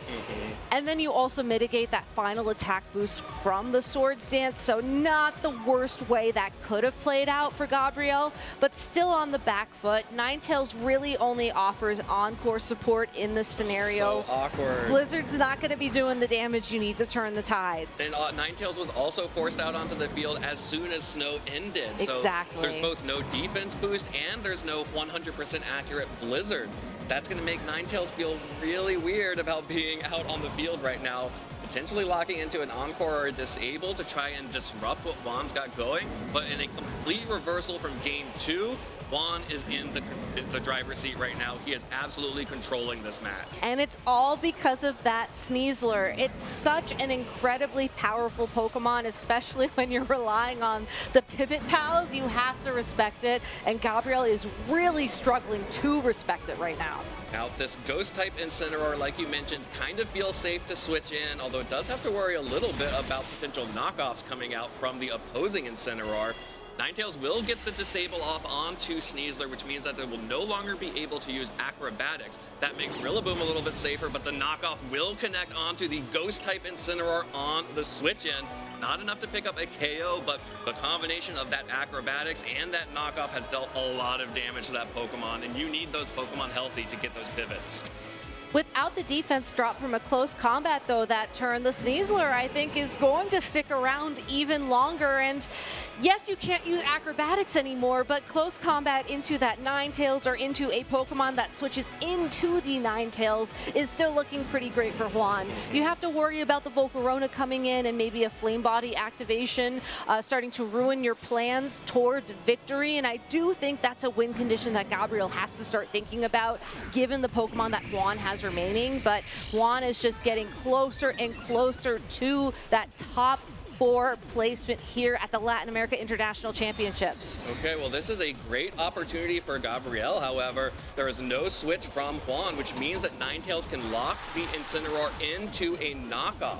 And of course, the Volcarona switching in means that it has used up its Grassy Seed, so this knockoff is dealing very little damage. Additionally, because the Sneasler has had the Acrobatics disabled, Volcarona has finally found an opportunity in this game to get a free turn. And that free turn has to be used effectively. You want to get some damage on the field. You need to start evening up the score. Absolutely, and you can see Gabriel knows that he has to start getting some damage down, even if it's not 100% accurate. Blizzard and Heatwave, they can be your friends. They can also be your frenemies. Let's just hope that Gabriel gave his Pokemon plenty of sandwiches before this battle. There is still very safe switch in here from Juan. The Incineroar can absolutely switch out here and bring in the Ursaluna instead, which has been terrestrialized into that water typing. We'll be able to absolutely resist all of these attacks while Sneasler just goes for a Swords Dance. Make sure that it wants to be able to deal as much damage as possible, but in the future turns, but it has to get through this turn first. The Heat Wave will miss one of Juan's Pokemon. That is the Ursaluna, so Sneasler still hangs on, but took a lot of damage on that turn. I love the Sword Stance from Juan in that turn, because if Sneasler is able to outlast this disable, which it should be able to protect this last turn, it will, or this couple of last turns, it will be able to deal so much damage. And that is something that Gabriel has to deal with. Now, there's a little bit of a guessing game here, as I do think that Sneasler could go for a protect this turn, or could just go straight for a close combat plus an attack from that Ursaluna Blood Moon into the Ninetales to pick up the knockout into that spot and get the Pokemon advantage. It's all just going to come down to reads. Well, the read right now for Gabriel is, I want to see what you're going to do. Which is a very safe play to make when there is so much on the line. Yeah, that's a double protect. Close combat was going to try to target down the Ninetales from Juan's side. Of course, it does have +2 because it took that extra Swords Dance. And the Earth Power double up, Juan is trying to remove this Ninetales from the field. Now, though, with the protect from Gabriel, that does ensure Juan can protect the Sneasler this turn. No more disable. No more disable. The disable will be free. It's a really great spot for Juan. Again, that Sword Stance just paying off dividends. Could play a little bit risky here if he wanted to go for a second one, but we've seen players get punished for being greedy time and time again. I think you just have to play it safe here. Go for the protect. And that's exactly why we see Gabriel get the fake out back on the field once more. Yep. And he went for the attack. Switch. Goes for the attack onto the Incineroar. If this Ursaluna doubled up, there is a chance that it could pick up that damage, but the Sneasler has gone down. That's a huge Pokemon removed from the field for Gabriel. The Earth Power will connect onto the Incineroar, so Juan did cover for the potential of a switch in there to take out both the Incineroar or the Volcarona had it stayed in. The Ursaluna Blood Moon, though, still looking incredibly threatening on Juan's side of the field, recovering up all of that health to Gabriel's advantage. He does still have that Rillaboom available, and that's exactly why we see Juan switching the Incineroar. And that's why Gabriel does not send in the Rillaboom just yet. Your next play to keep yourself in the game is to find a way to get Rillaboom on the field, either unintimidated or unincineroared. Yeah, unintimidated or unincineroared. I mean, it's one of the two. Challenge, the challenge of Regulation H, and any regulation with Incineroar in it. I mean, even if you do manage to get the Rillaboom on the field when Incineroar is already present, you run the risk of getting parting shotted. So there is still plenty of options here for Juan, and I think keeping the Ursaluna Blood Moon safe in the back is exactly what you want to see, and we get finally the reveal of that last Pokemon. Yeah, it definitely was going to be the Rillaboom with the Sneasler and Incineroar here. So finally, Juan has forced to reveal the Rillaboom as Ninetales protects itself. Gabriel is reading that Juan is very afraid of the Ninetales, or again, just wants to see what Juan is going to do. Again, we did mention this in the previous match, maybe a little bit more relevant here. If we're going to see some of these double protect turns, time may become a major factor of the end game of this match. For now, though, there's still a lot of interesting options in play for both of these trainers, as once again, we are looking at a situation where Gabriel can go for a Blizzard or a Heat Wave to threaten that Rillaboom. If Rillaboom risks the fake out into the Volcarona, a Flame Body activation could be absolutely devastating. And honestly, even an Encore from that Ninetales could be enough to open up the game for Gabriel, as if the Incineroar is locked into fake out, that ain't parting shot. Yeah, fake out ain't parting shot. Doesn't do anything. There's the Rillaboom going for the fake out, finally connects, finally finds a target, connects on to the Ninetales. But that means it will take this Heat Wave from Volcarona. Deals a little bit over half to the Rillaboom, and a critical hit onto the Incineroar deals a little bit more chip damage than expected, while the Flare Blitz will finally knock that Ninetales off of the field. So Gabriel is now forced down to his final 2 Pokemon, and that will be the Rillaboom and Volcarona. And for now, the key Pokemon on one side that Gabriel is going to need to get rid of at ASAP is that Incineroar, which is looking really scary into these final 2 Pokemon. Rillaboom on Gabriel's side of the field is running U-turn over high horsepower, which would be great into the opposing Rillaboom, and decent into the opposing Incineroar, but overall not going to be as helpful as a higher base power attack. Rillaboom is in a very tough position here, as another Flare Blitz from Juan's own Incineroar is going to be doing a huge amount of damage to that Pokemon, and Volcarona, really this Heat Wave is not going to do enough to match that. Okay, and the Pokemon that Juan needs to get rid of right now is the Rillaboom, so you can see the targeting there. Yep. The Heat Wave will miss Incineroar, but knocks out the Rillaboom, so getting that Pokemon off the field will bring the Blood Moon Ursaluna back out onto the field. But in a preview, the claws of Incineroar are out for Rillaboom. That's a KO, and Juan has gotten the Rillaboom off the field. Just this Volcarona is not going to have the damage against this Incineroar and this Blood Moon Ursaluna with the yawn. That's going to be Juan Salerno advancing to the quarterfinals. Showing us just exactly why his 6 Pokemon on his team are the 6 most popular Pokemon here this weekend. They are so powerful. There are so many different ways you can run them. You can adapt to any strategy that your opponent has, and what incredible adaptation that we saw from him. Chance of Wanpee breaking out in the crowd. It's beautiful to see the support for these hometown hero trainers. Juan Salerno, again, just coming off of a top 4 in Gdansk just a couple of weeks ago, finding himself here top 4 at the Latin America International Championships. Yeah, a familiar position for him. Of course, he had made it back to the quarterfinals since making it back in 2020, and you can see just how much this means to Juan. It has been a real grueling tournament so far, and to go up against a player like Gabriel Legati in that kind of like slug match, like that beat down, throw down of the balance, like big balanced Pokemon, Incineroar, Rillaboom, pivoting all over the place, finding your moments, incredible stamina to make it through 3 games of that. But Juan was really able to find the driver's seat in that game number 3. And again, it really came down to the Pokemon adaptation of the Sneasler and not being afraid to go for that second Swords Dance when the acrobatics was disabled, because that one move alone was enough to force his opponent to respect that Pokemon a lot more, and that opened up the opportunity, I think, for him to start, okay, I know you're gonna have to deal with this. This allows me to use this other slot so I can handle this, and really just felt like it gave him some breathing room, which he clearly needed. Yeah, absolutely. I would need that breathing room as well after a match like that, for sure. The people in this auditorium, in this stadium, are excited about Juan Salerno making it into our semifinals, and we are too.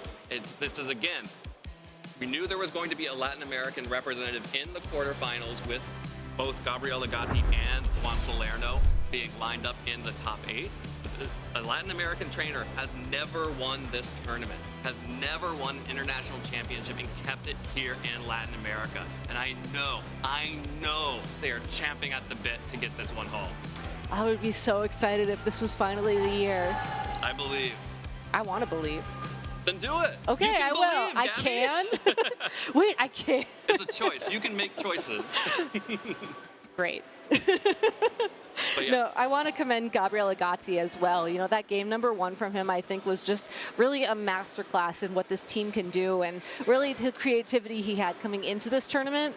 You know, seeing the Politoed try and just find those openings, using that whirlpool, that Perish song didn't quite work out the way that he wanted it to in the end, but was able to completely run a different mode of the team in game number 2, which was also just really cool to see. That takes a lot of knowledge and a lot of skill to be able to pivot so aggressively in the middle of such a high-stakes match. Absolutely. These are not easy games to play. They are, in fact, incredibly difficult. And these players have already played 4 rounds of Swiss today, and now into the Top Cut, where each match is an elimination match. It is really incumbent on these trainers to stay focused, and it's really difficult to. And I'm always so impressed by our trainers who are able to do so. And kudos to Gabriel Agati for making it this far. Kudos to Juan Salerno for making it into the semifinals, and an incredible display of his decision-making and his, board game awareness. Oh, this is so exciting. I'm sorry, I'm just like soaking it in. You can still hear the crowd cheering a little bit for him as well. And I'm sure they're going to cheer even more as we are ready to go to the stage to talk to the man himself, Juan Salerno, our first quarterfinalist here in Sao Paulo. Thank you very much. We have got our first semi-finalist of the 2026 Latin American International Championships, Juan Salerno! Huge congratulations, Juan. You are in the semi-finals. My friend, how are you feeling so far? No, me siento muy bien. Allá quedé top 4 en Like hace unos años y mi intención este año es terminar la cuestión, así que espero que la suerte me acompañe. I feel pretty happy about getting here. Just 2 years ago I was top 4 at LAIC, and now I hope to finish the job. And what a way to be able to go into the semifinals in what felt like the Superclásico de las Américas against Gabriel Agati. Fantastic trainer, IC finalist, of course, 2 times around. But yeah, that matchup looked very difficult. We saw Gabriel bring that Politoed mode in game 1, but you felt like you had a lot of tools against it. So did you feel confident after that game 1 going into game 2?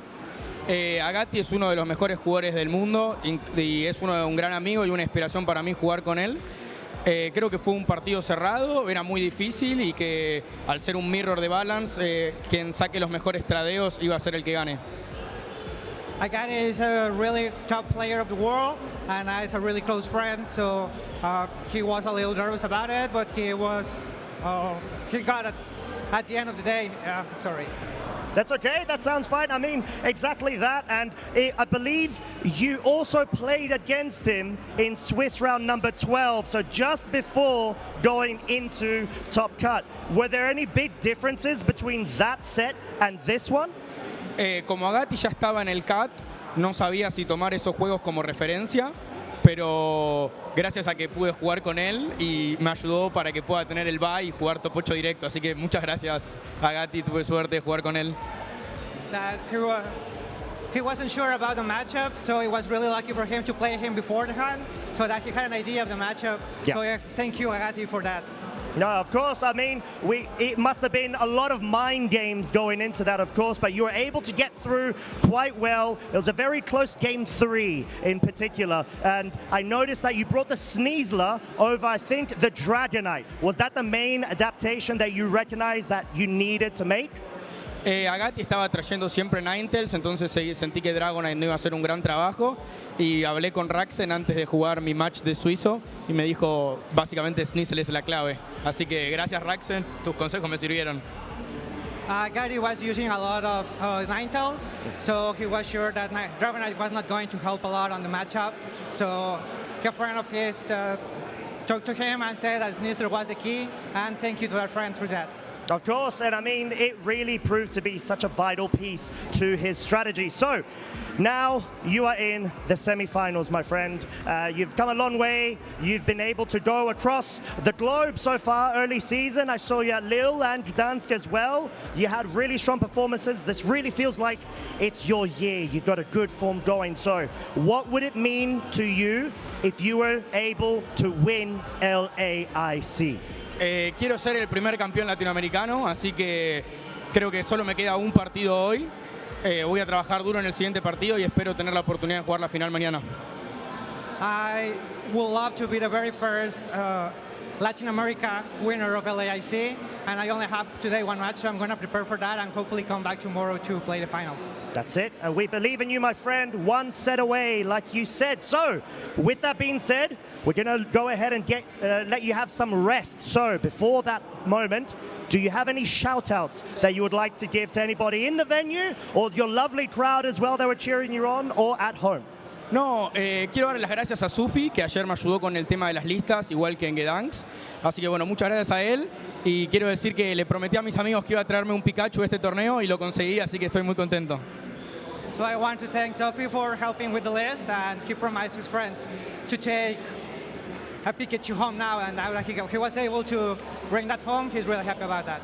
That's it, and there's a lot to be happy about as well. So with that being said, that was just our first semi-finals here at LAIC. Number one player getting ready. We've got more coming up with the quarterfinals continuing. With that being said, we'll catch you very shortly for more action.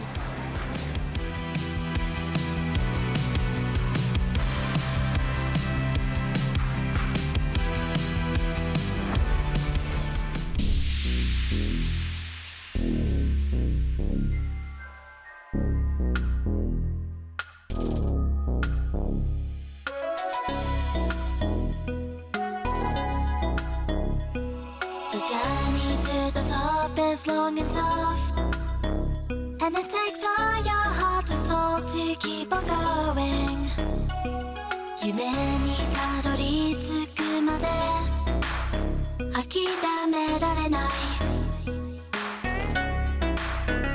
While your passion is the fire, always lighting up above, it's the greatest who will get to leave them all.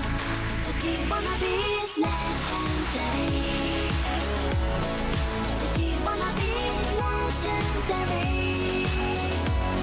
Have you got what it takes to win? Have you got what it takes to win? The training has been taking all your life, and you need courage if you want to win the fight. Respect the opposition like a real hero should, then strike.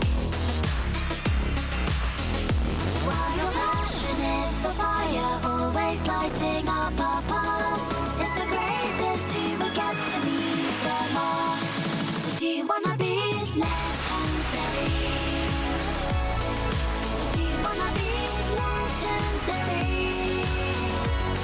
Do you dream of becoming legendary? So do you wanna be legendary?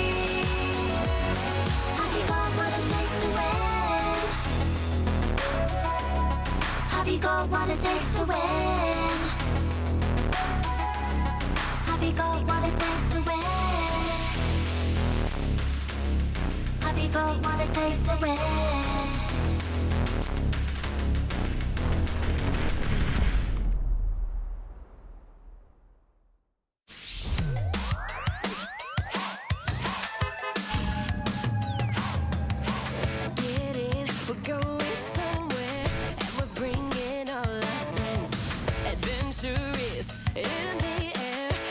Journey now begins. The radio up and the windows down.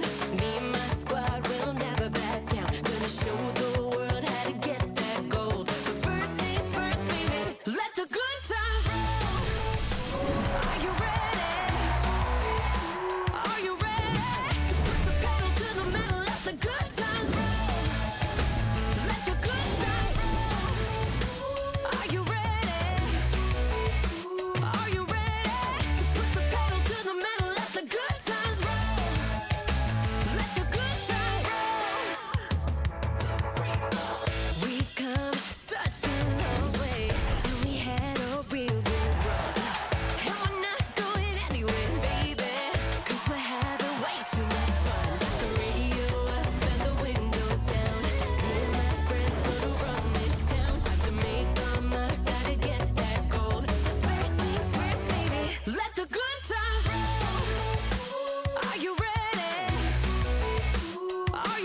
Hey Pokemon trainers, you are joining just in time for the second top 8 match of the Masters Division of VGC at the Pokemon International Championships here at LAIC.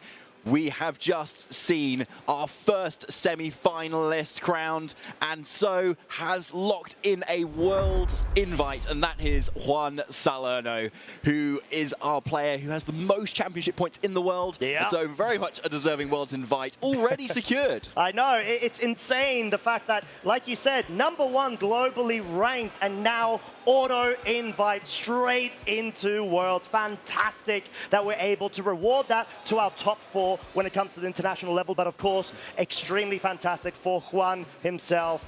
Going ahead in what was essentially a Super Clásico de las Americas, essentially the El Clásico between Brazil and Argentina, a rivalry known as old as time, and against with 2 fantastic world-class caliber trainers.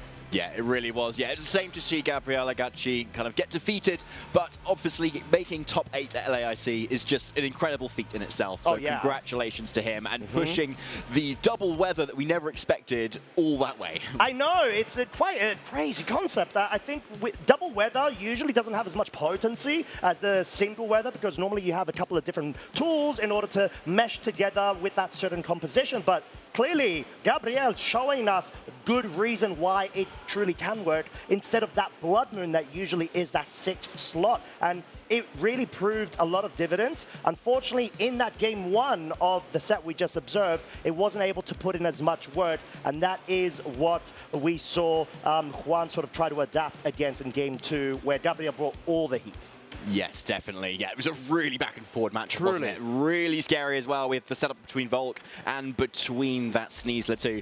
But on your screen, you can see the bracket now and where we are currently at here in our phase 2. We've seen the outcome of a few of our top 16 matches there on your far left, which have been on our feature stream, side stream going on as well. So catch those in your own time, but because we are going to be focusing on our top 8 very shortly as well. So it looks like Yuma has gotten the win, and Teo team as well. Yeah, we've got such great trainers rising to the fore right now, onwards towards the top 4. And now, top 8, of course, we are going to be featuring Oliver, Estelin versus Teo team Maso, 2 of the best and in-form EU trainers are battling it out now in front of our screens. You can see them all prepped and ready to go on the stage. Oliver on the left-hand side, and Teo team on the right.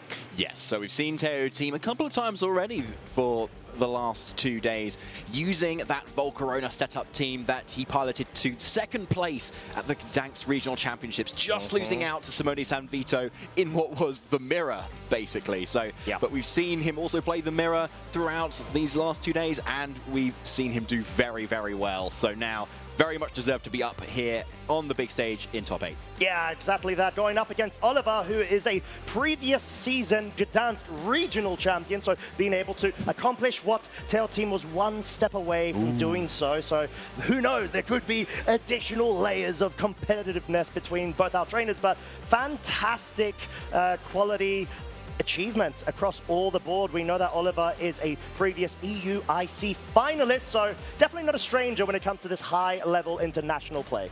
And here is Oliver's team, the team that's been really shaking up the meta here this weekend, that almost no one's been using, especially including that Venusaur, which we love here this weekend. Obviously, Mega Venusaur being our kind of mascot this weekend. And here is Oliver with all the protagonist energy with that amazing first partner Pokemon, and with a really cool set with it as well. That Dusclops that we've often known back from the Dynamax era. Oh, yeah. At risk of sounding a bit too old there.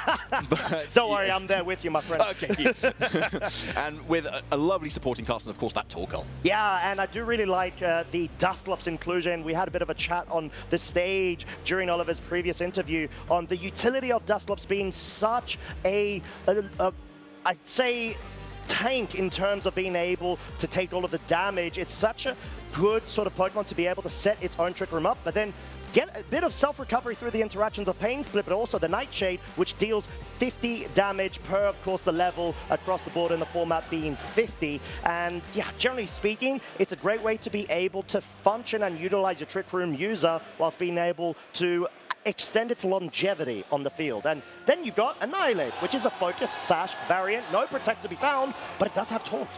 Yes, it does. And slightly less need for that Focus Sash when you are Ghost type already. You can get around Fake Out regardless too. So it seems like these players can maybe see or kind of really sense the achievements that they're already there and the support that they've got from the crowd, which is amazing to see as well. So yeah, a bit of camaraderie from our trainers there with the fist bump. Looks like we're going to get into it shortly. But first, we need to have a look at Teo Team's team. Yeah, well played there, my friend.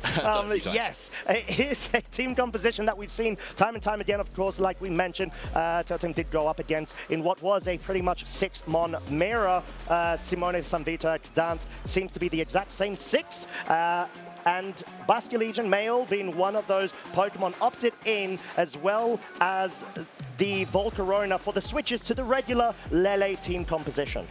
Yeah, 100%. That Basque Legion has been a really big fish amongst the pond of other Pokemon here this weekend, making sure that you're hitting on the special, or the physical side rather, with its really hard-hitting moves. Some would say it's made a bit of a splash. Ah, there we go. Yeah, feel free to kind of splash in with a few more of those as well. So I used your previous one there. Yeah, it's a cheap one. I like it.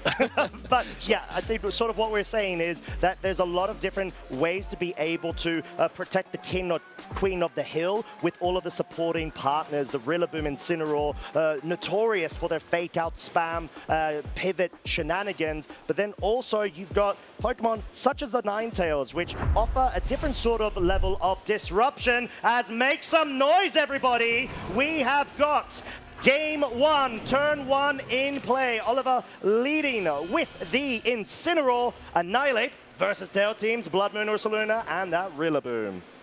Okay, so we can see that the grassy terrain is going up first before the Intimidate, confirming that the Rillaboom is most likely faster than Incineroar. Already big information going into this matchup when the two fake-out buddies often want to be using that at the same time there. So Teo Team having a little bit of a good matchup there too. But obviously not into the Annihilate, which can move very much next. And if that's a close combat into the Ursaluna, this could be big. Yeah, it truly can be, and it seems like it will be. It's not enough, though, to pick up the KO, but it definitely puts it within range of being able to pick off at a later point. But this is leftovers. Ursa Kin unleashing damage, bringing the Annihilate down to its Focus Sash. Of course, getting a tiny bit of residual recovery at the end of the turn via the grassy terrain, but the most crucial thing here is that you're able to at least expend its item and maybe even position yourself where you can easily pick it off with a grassy glide. Yeah, so obviously with that massive physical defense, Ursaluna is able to survive. And yeah, a good thing too. And when you're on this leftover set with grassy terrain, as we've seen in previous sets and our last top 8 match with Juan Salerno's Ursaluna, it can heal so much HP across the turn that we may well see this Ursaluna back into the green after a few more turns here, especially if we see maybe a pivot out at some point. So Oliver's got to think about how to reposition here and whatever for what is in the back.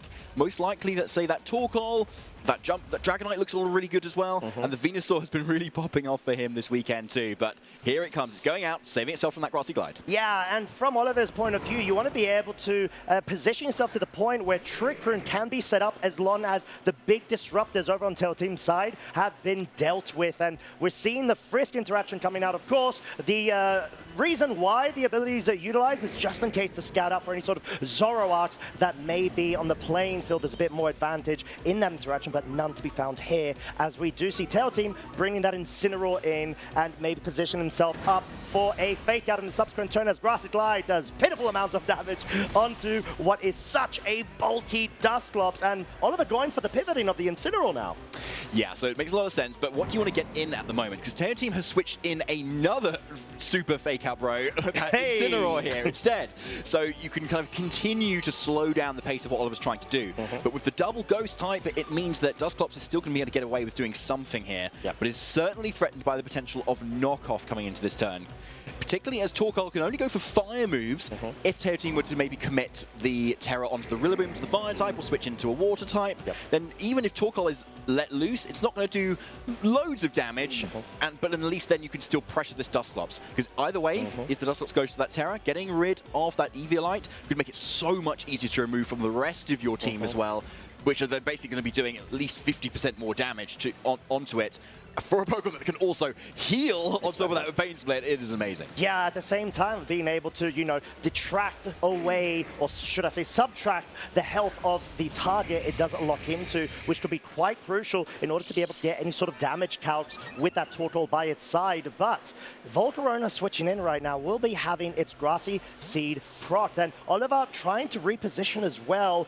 Bringing that Incineroar in allows you to not only get Intimidate off of both of what were physical offensive Pokemon, but also have that fake out available. Maybe even go for a very raw eruption in front of Tail Team's Pokemon.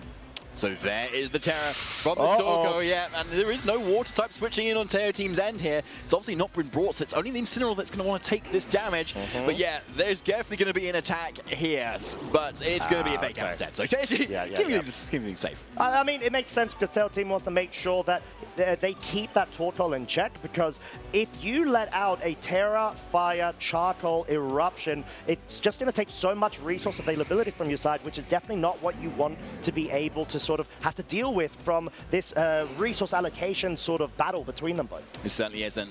But you can see there's a missed opportunity there for Oliver to actually set up the Trick Room, which is unfortunate. So Tail Team either reading into that or just knowing, right, I've got a bit of a game plan where I know if Trick Room goes up, I can still try and stall it out with the options that I have. Yeah, and now the Volcarona on the defensive, most likely going to try to make sure that the Volcarona is the best spot in a place where the Incineroar lowers the damage output of this Torkoal in two ways, not only through a damage, but also through knocking off that Charcoal item, which means it's going to be dealing substantially less damage at the cost of being able to deal, resisted damage onto this Incineroar, which it's going to be able to take quite handsomely with that recovery at the end of the turn. So all of a sudden, Tail Team knows that they're not being pressured since Trick Room is not currently being set up at that point, and they've got the speed advantage. Yes, exactly. So Tail Team's still in a very nice position because that Dusclops is just still not on the field. Oliver, with those 4 Pokemon, definitely wants to try and get it in at some point to be able to get off that Trick Room once more, because then you can suddenly unleash the damage potential your Torkoal has. Otherwise, you're kind of just relying on Annihilate and Incineroar at the moment, and yet versus the defensive boost on that Volcarona, you might be able to hit past it too hard. Oh, as Heat Wave does come out in the sun, will deal respectable amounts of damage to both of Oliver's Fire-type Pokemon. Knockoff will now finally be able to get rid of the utility of which is that Assaultvest, but in the sun, Flare Blitz deals so much damage, and most likely with a follow-up here of the Torkoal, it's going to be able to actually pick up the KO into the Volcarona, already getting rid of what has been such a big MVP for Tail Team's sort of strategy and team composition. Yeah, I was kind of saying, oh yeah, we need to get up Trick Room, okay? Yeah, otherwise the Torkoal does nothing, but yeah, it doesn't care. It's just still erupting and doing so much damage despite that. It's just fire oppression, basically, at this point. Yeah, love it, exactly. So it looks like maybe Teo Team's kind of anticipating the Dusclops switch, trying to get the Torkoal into position, but yeah, like Oliver's just clicking that big funny button and it's doing some really good stuff. Yeah, I mean, who would have thought? But yeah, I mean, that's the sort of thing that you really need to be cautious about when it comes to the Torkoal. You don't want to be able to give it a clean opportunity of attack, even though it doesn't have Charcoal anymore, it's taking damage, it's still picking up the crucial KOs that it needs to. And now this may be an opportunity to get in Dusclops at this point, because if the Incineroar doesn't target and knock off into the Incineroar, which has already had its item knocked off, then that's quite a read to make, and so it could be a slightly safer decision to swap it in there. And that means on the following turn, Incineroar can come into the other slot and then lower the potential damage from the 2 physical attackers that are on the field currently as well. So it could be a way to kind of position things around. Because the Annihilate, yes, it looks like it may be the fastest thing on the field at the moment, but it still needs to avoid a Grassy Glide from this Rillaboom, and that requires the Grassy Terrain to be null and void, which is quite hard to achieve. Yeah, and it does feel like Tail Team feels the pressure at the moment because obviously they've lost that main sort of setup sweeper from their side, and they need to be able to act to not allow Oliver to go all out as the high horsepower does pick up the K onto the Incineroar just within range, and with that Terrafire combo allows it to be able to take on all of the damage output and firepower, should I say, from this Torkoal. Even though it's going to be a heat wave, even though there still is sun in effect, it doesn't deal enough damage to be able to threaten Tail Team's double Pokemon in this scenario. And this is quite interesting, David, because we know the Annihilate had its Focus Sash already broken, and the Torkoal is at a point where it's lost so much HP. So Dusclops is going to have to try to carry in terms of trying to better improve the board position for Oliver. Yeah, it's tricky there. I mean, Dusclops could have come in there, but it was most likely a cover on Teo Team's end where he was going high horsepower and knock off into the same slot, so you deal enough damage still into the Dusclops if it does switch in, and then most likely in the following turn you can still pick up the KO on it as well. Right. So a really tricky position for Oliver, honestly. But now with the Incineroar gone, obviously, you can't switch it into a new to the attack stat anymore without the Intimidate. And no switch-ins of the Annihilate, maybe as a potential sack in this case, just the safe protect from the Torkoal. You know that you're going to be able to get that Trick Room off if there's no commit of the Taunt, but there is. Tail Team wanting to prioritize. No Trick Room being set up at the cost of potentially getting the Incineroar KO'd, but the Nightshade not quite enough to be able to pick it off. No, not at all. Yeah, and you can't, unfortunately, critical hit with Nightshade, given that it always will do 50 damage, or basically the level of the Pokemon is.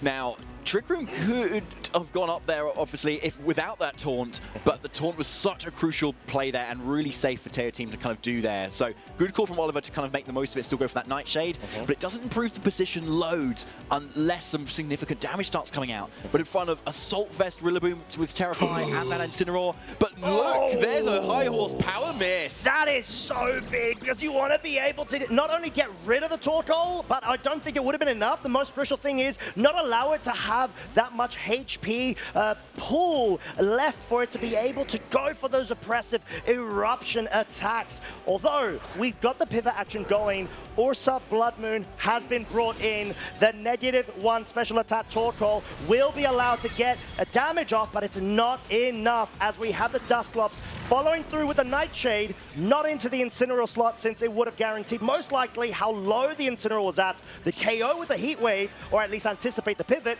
goes for the Rillaboom and deals a good amount of damage there too. So it's all about essentially a battle of attrition in this situation. Yeah, it is. Now, we've got 2 turns of grassy terrain left. Now, Oliver really needs to get rid of this Rillaboom because we've got a 1 HP Annihilate in the back, and as long as it can avoid a Grassy Glide, it looks really strong actually into the rest of what Teo Team's got. You've got close combat into either slot. You know the Terra's been already committed, but obviously you can only target 1 slot, so there needs to be Annihilate on 1 HP and another Pokemon still around on the field in this game if Oliver has a chance to clinch it. Now, Rillaboom doesn't have Protect, so maybe targeting to this slot again might be able to get it close to being picked up. Yeah, and at this point, it's actually going to focus in on the Dusclop. They're going for the Grassy Glide, but the Earth Power seems to be the target, trying to pick off the Torkoal, guaranteeing, of course, the KO. But Nightshade at that range is not enough to pick up the Rillaboom. At this point, I think you really pointed out such a strong, you know, sort of win con, or at least the strategy that Oliver's trying to apply. The Annihilate end game after the Grassy Terrain is no longer on the field because, like you said, it outspeeds everything on Tail Team's side of the field, and that's at the cost of not trying to switch the Torkoal out to bring the sun back in. Yeah, exactly. So you can see Torkoal's been putting in the work without actually having to switch out yet, because as soon as you switch out, you are really risking any sort of hit into that Annihilate and it will go down. Now, interestingly, Dusclops is no longer taunted, so can go for that Trick Room. But then that takes away the win condition of the Annihilate. It does make it the Torkoal more of an option, so you can Trick Room and switch your Torkoal out into Annihilate, kind of sack it, then bring your Torkoal in fresh, you get rid of the parting shot drop, you bring the sun back up, and you might have enough damage from that point too. So it looks like that's what we will be seeing. Yes, such a good call as well, but it's the fact that Oliver still had a couple of branches of strategies to be able to employ, but had to wait for the situation, but that dealt so much damage from the Rillaboom. This might well just be enough if the Ursaluna does target it down at the cost of the Rillaboom going down itself. So what's going to be the play right here? It is the Blood Moon into the Dusclops. It does get rid of it. But then again, even though Trick Room hasn't been set up, Annihilate is on the field. It's going to get an Intimidate into a Defiant proc whilst being able to be immune to Fake Out and also have the speed advantage outside of Trick Room. Yeah, 100%, and that is what is really key here at the moment. You've got that Annihilate that we talked about, which can only target one Pokemon at a time, plus the Torkoal. Still, you've got that second Pokemon here too, which is really key. So yes, this Annihilate is free to KO this Incineroar at its leisure, giving it has no Protect at all. Now, Ursaluna is a little bit more tricky because it can protect, for instance. But yeah, if you target into Incineroar, Ursaluna then has to target either the Torkoal or the Annihilate. There's no Hyper Voice on this Ursaluna. So if you target the Annihilate to take it down, Torkoal then gets its attack off. And if it's an Eruption, which is 100% accurate, it should still get the KO. So basically, Oliver has this locked up. Yeah, it does feel like an ultimate pin, doesn't it? And just being able to preserve the Annihilate for so long. Ever since the beginning, it was just turn 1 where it lost its Sash and was essentially brought down to 1 hit point, but a couple of grassy turns later and preserving it in the back just goes to show why Oliver is playing at the top of his game. Goes for the close combat KO into the Incineroar, doesn't actually focus onto the Blood Moon. Could this be a misplay or at least a over-predict from his side? Because the Blood Moon surely is going to be open to pick it off now. Yeah, and I probably misspoke here. Yeah, because the Ursaluna has gone for that Earthbound to Annihilate. And yeah, I wasn't counting for the Fake Out, actually. That could have gone into the Torkoal to stop it moving and actually hitting into that Ursaluna. So yeah, now we're in a position, this Ursaluna can just Earth Power Torkoal. Wow. So actually, it was maybe more of a 50-50 there as to whether the Ursaluna protected or it went for the attack at this point. So yeah, Oliver has to forfeit. Wow. Team 1 game up. Wow, what a turn of events. Definitely felt like it was all in Oliver's favor in terms of the momentum. But like you said, it came down to that final flip of a coin, essentially. And you either, like you said, commit to the close combat into the Blood Moon. Maybe Oliver anticipating the Protect there, and then thinking, okay, Incineroar's probably going to go focus into my Annihilate, and the Torkoal still won't be able to outpace. So like you said, literally a 50-50. Oliver thought there was going to be a passive play, defensive play, should I say, from Tail Team, but Tail Team saying, no, not today. I'm going straight for it. Yeah, 100%. Yeah, a really good call there too, because it's obviously a lot more risky to kind of go into a Pokemon that can also protect. Yeah, really well played from Tail Team, right to the wire, obviously, and without a single turn of Trick Room that had gone up either. This team, but it still was so close. Yeah, a couple of good calls that you can see there from Tail Team. Getting that damage onto that Dusclops, that high horsepower as well was really good. Yeah, there's a reason they are here and not me. Oh, yeah, I mean, we are physically here, but not on that side of the desk. We're behind the caster one instead. But yeah, I think, like you said, both of our trainers, honestly, are showing spectacular showcase that even though your mode may not necessarily work for a game, you need to be able to improvise on the spot. Tail Team's Volcarona getting knocked out early on in the game, and then Oliver's Trick Room not being set up. So that makes me curious on whether Oliver might try to employ that strategy going into Game 2, but at the moment doesn't seem to be the case. It is going to be the Incineroar Annihilate bleed yet again that we've seen Oliver rely on when it comes to these sort of matchups versus the Rillaboom and that Ursakin. Yeah, so same leads yet again here. Now, they obviously worked out in some ways. I think it was the later turns that were a little bit dicey, where a little bit more thought behind the plays was kind of going on. Whereas here you've still got a fairly safe Fake Out, and you've still got that fairly safe close combat yet again into that Ursaluna, because you're forcing then the Ursaluna to either protect and not do the damage it did last time, or take that hit instead. Now, there's still a lot to play for here, because the Annihilate wants to try and get rid of this Rillaboom, right? If you want to try and preserve Annihilate's own Focus Sash towards the end game. But you also definitely want to deal with that Ursaluna, because it was such an issue last game for Oliver. So, but it's left wide open yet again for a close combat. Oh, here we go. Fake Out into the Incineroar. Close combat will go through into the Blood Moon, dealing roughly around the same amount of damage as it did in Game 1. But yeah, it's probably going to be the Blood Moon. Yeah, it's straight back into that Annihilate slot at -1 of its special defense due to the double defense drop on that Annihilate's close combat will guarantee the Focus Sash being broken. So similar situation as Game 1 thus far. Do we expect any adaptations given the prehistory? We might. I'm not sure. I mean, for Oliver here, a switch into the Dusclops is looking pretty nice because the Blood Moon has already been spent. You can't use that move in consecutive turns. And the Rillaboom is already at -1 from the Intimidate as well, so it's not going to be able to do too much damage. And Taunt isn't also on the board because Incineroar isn't there at the moment on Teo Team's end. So it's a really nice switch in here, but Teo Team probably knows that and wants to also get in Incineroar at some point as well. But obviously, it's a little bit of a risk when you're sending in Incineroar in front of Annihilate that can then activate its Defiant boost. And then a safe close combat into a certain slot could really deal a lot of damage. So you might see the safe Grassy Glide into the Annihilate, which we saw last time, plus a swap to the Incineroar to kind of cover that too. So yeah, here's the Annihilate swapping once again. Yeah, it sort of depends on how much Teo Team respects the sort of flow chart of Oliver when it comes to this. Oliver sticking to the game plan, does bring that Dusclops in a similar fashion as to game 1, and the Blood Moon switching out. Likely going to be this, oh no, it's going to be the Incineroar. You want to be able to have that fake out available and potential knockoff if the Dusclops does come back onto the field. Yeah, so there's the Incineroar, making sure it's on the field when the Dusclops is there as well to threaten all of those amazing supporting moves.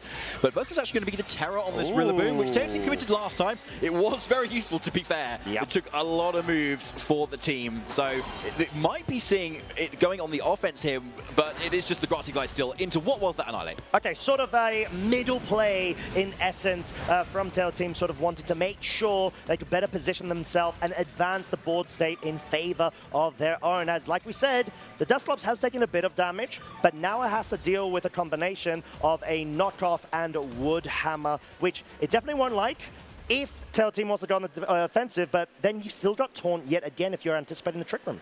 Yes, exactly. So it's a fairly safe play here to just kind of go for that. Really deny the strategy that Oliver most likely has, because Teo Team most likely has guessed that Torkoal is in the back as well, given Dusclops is already here. Right. Yeah, and Ursaluna being brought back onto the field, and Dusclops at the same time, we've got a bit of a revolving door of Pokemon being switched out, Torkoal being brought back in, and this is starting to sort of show that it truly is a game 2. Both of our trainers trying to make those adaptations, get that one step ahead in terms of the board progression. And Torkoal, sure, it's fallen for a Taunt, but this allows Oliver to get that reposition going, the pivot of the U-turn into the Incineroar. You get a tiny bit of chip damage, but most importantly, you can choose to bring either the Dusclops or the Annihilate, and Annihilate is going to, of course, have that speed advantage. Yeah, this is really nice right now because suddenly you are threatening that Incineroar with so much damage here. Plus, we know that Teo Team has already committed the Terror on that Rillaboom, so neither of these targets can get away from their fighting type weakness on this turn. So this is a really pivotal turn for Teo Team. Yeah, and due to the fact that this is a focus sash set, the Annihilate is probably going to be fully invested with attack and speed. Yes, exactly. So then you've got most of the offense that you can get in, and you know you're going to be outspeeding everything on Teo Team's side here. And so that frees up this Torkoal to start dealing a lot of damage as well, especially into that Incineroar slot, which is the only slot that can't protect here. So on Teo Team's end, how do you respond? Most likely a swap into the Rillaboom here, which we know, because it's fire type, can take on a lot of the attacks that Oliver has right now. Yeah, and I'm quite curious to see how the Blood Moon moves this turn around. Most likely going to be a defensive protect there. Teo Team is a big fan of trying to reposition the board and get that fake out available at the same time as that main sweeper, on the other hand, protected. And it's so crucial when it comes to these sort of matchups to be able to anticipate that. And like we said, further improve your board, and that's exactly what we're going to be seeing from Teo Team's side, at least protecting the Pokemon on its end. And Close Combat does, to be completely honest, deal a very respectable amount of damage onto the Rillaboom, but you've still got the Fake Out available in subsequent turn. Yeah, exactly. So a really good switch there for Oliver, kind of respecting the fact that Rillaboom can actually switch in here, because then obviously it offers that Grassy Glide into the Annihilate. But to deny that now, you've got your Incineroar on the field. So a really good call there, because if Torkoal had stayed in there, it would have been doing not a lot of damage to that Rillaboom because it's Terra Fire, and the Ursaluna is obviously just protected too. So yeah, Oliver is really playing this game nicely at the moment, kind of anticipating Teo Team switches at the moment too. But now, do you call that Grassy Glide coming out? Do you just fake out? But I think we've seen Oliver maybe lock in something quite different. Oh, that could be the case in order to try to... Oh, there's a reveal actually of the Volcarona. It has indeed been brought and will have the Grassy Seed procs now, plus one of its defense. It's a good way to be able to supplement for the amount of damage that could be coming out, but the Fake Out, of course, will be going into the Rillaboom. Close combat though, there is a chance of a Flame Body activation. Oh, is it going to be? I don't know. It does it come after the Stun Drops? No! Not what Oliver wants to see at all. Currently has his back against the wall. You do not need a burn on top of that. This has absolutely ruined the strategy of the Annihilape's offensive prowess available outside of Trick Room. You could see the expressions on his face. This does most likely, David, mean Trick Room may be the way out, and you need to try to prioritize getting that set up. Yeah, you do, 100% there. I mean, you've got a Cinderella that has a decent amount of offensive pressure. As we've seen, like in the sun, Flare Blitz does a lot of damage into whatever that Teo team has there. So it's not the end of the world, but yeah, still, that could have been a KO right there. It really could have. Yeah, exactly. And that's sort of why it's so crucial in terms of the different interactions, especially when it comes to the Flame Body. But Heatwave, talking about interactions, will actually double miss both of Oliver's Pokemon, trying to bring a bit of a reward back, or some sort of balance, should I say. However, U-turn, not enough either with that double up into the Rillaboom slot. But like we've seen before, this allows the opportunity of Oliver to bring in the Dusclops. Now, at least, you can go down the run of enabling the Dusclops whilst maybe even allowing the Annihilape to go down. Yeah, so quite interestingly there, I think Teo team kind of wanted the Rillaboom to go down there, actually, on his end, because then you get Incineroar in that can then start going for taunts, and then most likely survives the close combat as well. So Teo team doesn't actually too happy there, because now the Dusclops in a position where it can most likely get up that Trick Room fairly safely, particularly if Annihilate wants to lock in the attack that just KOs this Rillaboom, or even you could go for a coaching, for instance, as well. Actually give you Dusclops a defense boost, which could be quite nice as well. But either way, Dusclops is in a nice position now. Despite all that burn, this might start to turn things around for Oliver. Yeah, I think you touched on some really good points there, and Teo team acknowledging that needs to be able to bring in that offensive pressure with that Ursaluna, which is able to handily take that close combat burnt, of course, a damage to remain on the field as Volcarona opting to go for Quiver Dance. So sure, the Trick Room may be set up at this point, but you want to be able to essentially hedge your bets when it comes to allowing the Volcarona to be set up to the point where even under Trick Room, you can have enough special defensive bulk and play around with the protects to be able to extend and further peter out the amount of remaining turns of Trick Room. Yeah, that's a great point. Yeah, Teo team probably identified the Trick Room is going up there, so yeah, how do you slow that down? Well, yeah, the Super Fake Out Bros, obviously are very good here too, versus the Torkoal specifically, given the load of ghost types that Oliver has. But yeah, like also that Quiver Dance giving that special defensive boost, being able to hopefully take on some more fire type attacks. Unfortunately, Annihilate is kind of stuck in here, doing not a lot of offense at the moment. So now the Ursaluna is going to underspeed it within the Trick Room. And of course, being normal type, Dusclops cannot KO it either. And so it kind of wastes a turn of Trick Room already at this point. And so Teo team can kind of safely deal with the Annihilate with one hit and then continue maybe to set up on the other as well. Now, obviously saying that, Dusclops does have Haze, which can kind of get rid of those boosts. But either way, it has to Haze first, and then Quiver Dance will come up with another boost. But it looks like Teo team doesn't want to try that yet. Okay, and willing to sacrifice the one Quiver Dance setup there in order to be able to bring that Rillaboom in. Sure, you're able to sort of position yourself to the point where maybe you're wanting to try to further extend the amount of turns or waste away the Trick Room, like we said, because the Nightshade. Oh, wow! That was a very high Q, a high IQ. High Q, yeah, I've lost my low IQ clearly. But yeah, that's a high IQ play from Oliver. You want to be able to sack that Annihilate. It's not going to help in this scenario. You want to bring that Torkoal in ASAP and have the Incineroar available to switch in, get another Fake Out available in the subsequent turn to be able to capitalize off of your Trick Room. Yeah, love that play so much there. At least, as if Annihilate wasn't angry enough, its own partner KOs it. The nerve. Right? So yeah, now we've got Torkoal in the position it wants to be. Obviously, it's going to probably take a Fake Out here, and so it will probably want to protect from that, because otherwise you could take a double up from the Ursaluna. But then going forward, it will start to be in the position it wants to be in.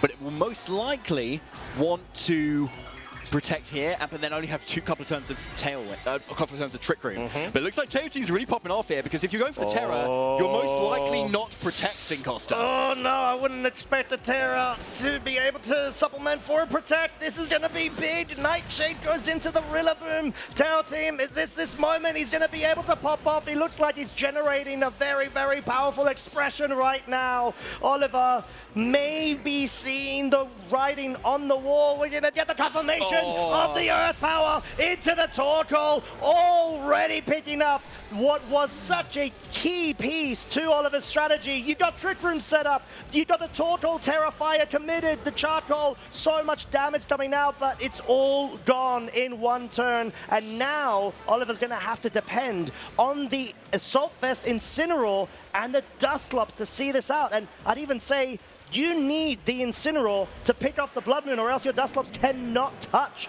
that Incineroar. Yep, exactly. I mean, you can pain split all you like, but yeah, you're never actually going to get that KO when it comes down to it. So Incineroar coming in, Intimidate coming out first from Oliver's Incineroar, and then the Incineroar on Teo Team's end. So we know that because we're still in the Trick Room, the Incineroar on Oliver's end is the slower naturally, and so can outspeed this turn too. So yeah, only thing for it now is to just kind of try and predict Teo Team in so many different ways. So hopefully maybe the Ursaluna protects here, you get the double into that Incineroar, because yeah, as you say, Costa, this Incineroar is the last hope for Oliver to deal with this Ursa King. Oh, and no protect from the Blood Moon either. Nightshade as well as the Fake Out doubling up into the Incineroar Earth Power, into the Assault Vest. Incineroar Dusclops has been left on its lonesome self versus the 3 Pokemon of Teo Team that it looks like will be guiding his way through to the semi-finals. What a way to go about it as well. Very unfortunate because of the read interaction. And there we go. We've got confirmation. Teo Team Muscle, your second semi-finalist. Huge congratulations to Teo Team there. Amazing play as well. Battling through that Trick Room matchup. Battling through so many mirrors, so many Pokemon, so many top trainers, and there is the realization. He's made it. He's got that World's invite as well. You are in the semi-finals, Teo Team. Congratulations. What a way to go about it as well. Oliver, as we know, a previous European International finalist, Gdansk regional champion. He's got so many accolades to his name. And yeah, what a tough match, and such an interesting team as well. He's been able to pilot to the top 8 of Gdansk, of the Las Vegas regional last week, top 16, apologies, and now through to the top 8 of LAIC. But Teo Team is on an absolute riot of form, pushing through from last season with their own EUIC debut, or should I say outrageous performance, only losing against Wolf Glick, the eventual winner. Yeah, exactly. So it has bested all of their previous accomplishments here and absolutely knocking it out of the park with the team they've practiced with so much across multiple tournaments too. So yeah, here we saw it. The reliable Terra, Fire, Rillaboom, and that really crucial burn as well, which Oliver was obviously very not pleased to see either. No. Yeah, but really cool to see that, adaptation to kind of get the self-KO, start making most of your Trick Room turns, but yeah, that incredible turn where we saw Teo Team suddenly target into that Torkoal. Yeah, just amazingly well played. Yeah, did not want to give any sort of beat or moment of opportunity for the Torkoal, and Teo Team played it right. I think you always need to rely on the safe play in that scenario. The moment that you let the Torkoal sort of unleash those powerful eruptions under the Trick Room conditions that it really craves, you're just going to get your team swept, and you can't afford that. Oliver obviously was unfortunate with the Flame Body burn, which meant that you can no longer pick up a KO onto the Blood Moon Ursaluna, which, you know, would have prevented that interaction of playing out. But you need to be able to make sure that you cover your grounds and you don't give your opponent any sort of moment to be able to bring themselves back into the game. Yeah, exactly. And there was that moment there, as we talked about too. So yeah, really good to kind of identify that. And maybe identify the fact that even if you're not targeting the Dusclops at that point, then it's still probably fine too. You know, the Nightshade isn't doing a whole lot. You've still got Incineroar in the back, for instance, too. You've got room to maneuver, and you can afford to make that risky play as well. Yeah, exactly that. But we have got Teo Team Masol ready on the stage for their interview. Please take it away.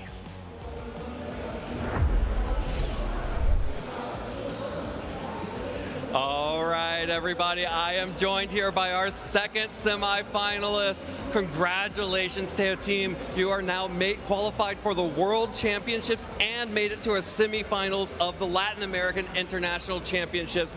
How do you feel? Félicitations Teo Team, tu as accédé au top 4 et tu te qualifies pour les championnats du monde. Comment tu te sens?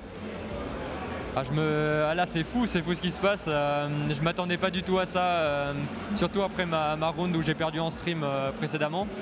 Et ouais, non, c'est juste magique et je suis trop content là. Ouais. It's very crazy. I did not expect to win, especially after the round that I lost on stream before, but it's very crazy. I actually wanted to ask you about that round because it was such a hard way to lose a match, but you definitely stayed focused and were able to keep your calm and keep your cool as you progressed through the rest of Phase 2. How did you manage to bounce back from that after suffering, a really unfortunate loss? Je voulais justement te parler de cette ronde. Comment tu as pu garder ton calme et rebondir sur ta défaite après cette défaite en stream? Comment tu as pu garder ton calme et tout ça? Les situations où je suis en X2, donc proche de l'élimination, ça arrive souvent. Et c'est toujours dur de perdre comme ça, mais Gabriel Agati jouait extrêmement bien aussi. Et donc je me suis dit que c'était pas grave, ça arrivait, c'est normal dans un tournoi. Et par la suite, dans les dernières rounds, j'ai eu beaucoup plus de chance qu'en stream. Donc, So situation where I am in X2 situation is very common during tournaments. So I thought to myself, if I lose, it's not very important. And my opponent played very well, but I had a lot of lucks during the rounds after the loss. Yeah. Well, congratulations again. This means that you are now qualified for the World Championships. How do you feel knowing that you already have your World Championships invitation locked up? Félicitations encore. Ça veut dire que tu es qualifié au championnat du monde. Comment tu te sens à propos de ça? Un petit peu moins de pression forcément. Surtout, c'est surtout le fait que ce soit pas fini qui me motive encore plus à gagner les 2 prochaines rounds. Et puis, oui, juste content globalement. I'm very happy to be qualified. It lowered my pressure a lot, but I'm very happy that it's not finished and there is still 2 rounds to play, and it motivates me to give my best. I love it. That's the perfect attitude to have right now heading into your semifinals match. We're going to go ahead and get into our next match ASAP, but first, Teo team, I want to make sure you have a chance to shout out who are the people who have helped you and supported you along the way. Théo Team, félicitations encore. Avant de passer au prochain match, on voudrait te demander si tu avais des gens que tu voudrais remercier avant de passer au prochain match. Ok, déjà, toujours ma team Peps qui me soutient beaucoup pour mes tournois, même les supporters qui me soutiennent, etc. Ça me donne beaucoup d'énergie encore une fois. Donc je les remercie encore. Et à mes mates de préparation, donc Audrey David et Adam Cherfaoui, et puis à toute la communauté française qui regarde le stream. So first of all, the team Peps for supporting me since a long time, and especially my friends and my teammates Adam and David, who I'm training with. Awesome. Well, congratulations one more time, Teo team. You are now qualified for the World Championships, advanced to the semifinals, and I can't wait to see more out of you later on today. But first, we have to find out who is going to be joining Teo team in the semifinals, and we've got that action ready right now. So I'm just going to toss it right back to our casters. Costa, David, get us back into game. Oh, thank you very much, Evan. We are indeed back in the game. Great words from Teo team there. Thank you very much for the insights. But now they are our second trainer getting through to the semifinals. Our second trainer at this event that have been able to get that direct invitation through to Worlds. But 2 more sets to define who will be joining them in the semifinals. Yeah, so we can see that it will be Teo Team and Juan Salerno up against each other in those semi-finals too, so I'm sure they are racking their brains thinking about the matchup as well. But yeah, we've got a couple more to still focus on here. And yeah, we can see the results of that final top 16 as well. Yuya having conquered over Javier Senorina as well.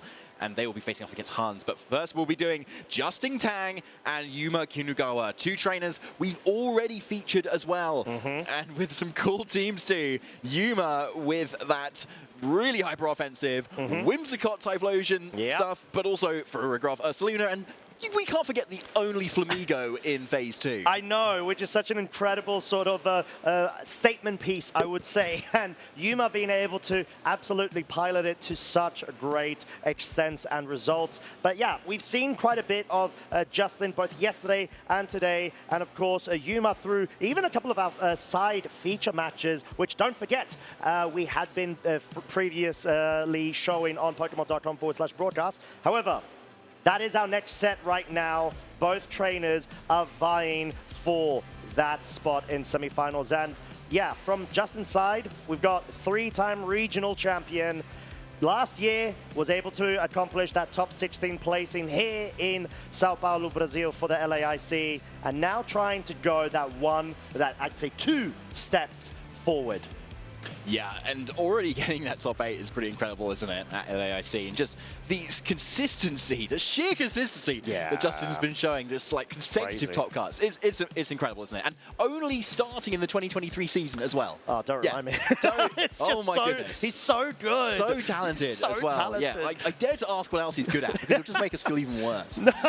Probably. But no, I was able to have the pleasure of seeing both Justin as well as Yuma just before backstage, and they were both looking really focused. They were pumped, they were ready, but of course they were still exchanging pleasantries with one another, and that's sort of the spirit of the game that we're talking about. Even though we've got all of this high stakes competitive things on the line, in the end of the day, we're all like-minded people that just love and have such a big passion for this game and community. Very philosophical, Costa. I love that. Love that, exactly. Yeah, and we got to talk about Yuma as well, being the Yokohama Japan Championship champion as well, most recently too. Conquering over Shohei Kimura in the final as well, our previous world champion too. Really showing what an amazing trainer he is, and coming not just from that season, but also into this season as well.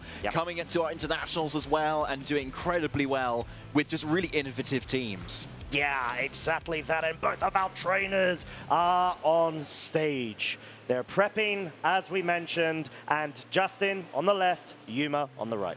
Oh yes, they must be really thinking about the matchup right now. What sort of strategies they want to bring here too, particularly as they've played across the entirety of the Swiss rounds, both in Phase 1 and Phase 2.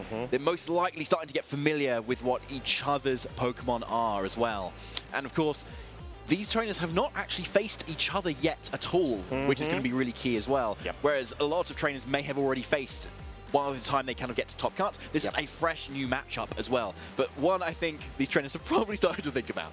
And that goes both ways too, doesn't it? Like, I can't believe how stacked this Top Cut is. Often we have quite a few players that kind of are getting in with not much accomplishments behind them, or some newer players that have kind of creeped through. But here, it's just been the absolute, best of the best. Yeah, and also, let's not forget, Justin was one of our undefeated trainers at the start of this day, going into Phase 2 as well.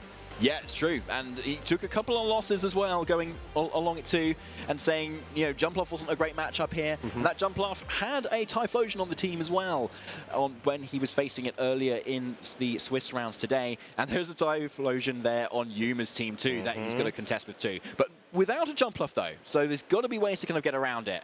And I know Justin's been talking about the Thunder Wave on Grimmsnarl being a little bit OP and being super good, and it looks quite good into Yuma as long as you can get around Farigiraf's Armor Tail. Yeah, and I think that's the beauty of the rise of Farigiraf in terms of the usage as well, especially when it comes to these sort of fire oppressive sort of burst damage potential modes and compositions that we have been seeing rise up, especially with that Sunny Day Whimsicott. We've seen so much that pairing this weekend. Thus far, we'll be seeing it once more as Justin from his side focusing, Yuma doing the exact same.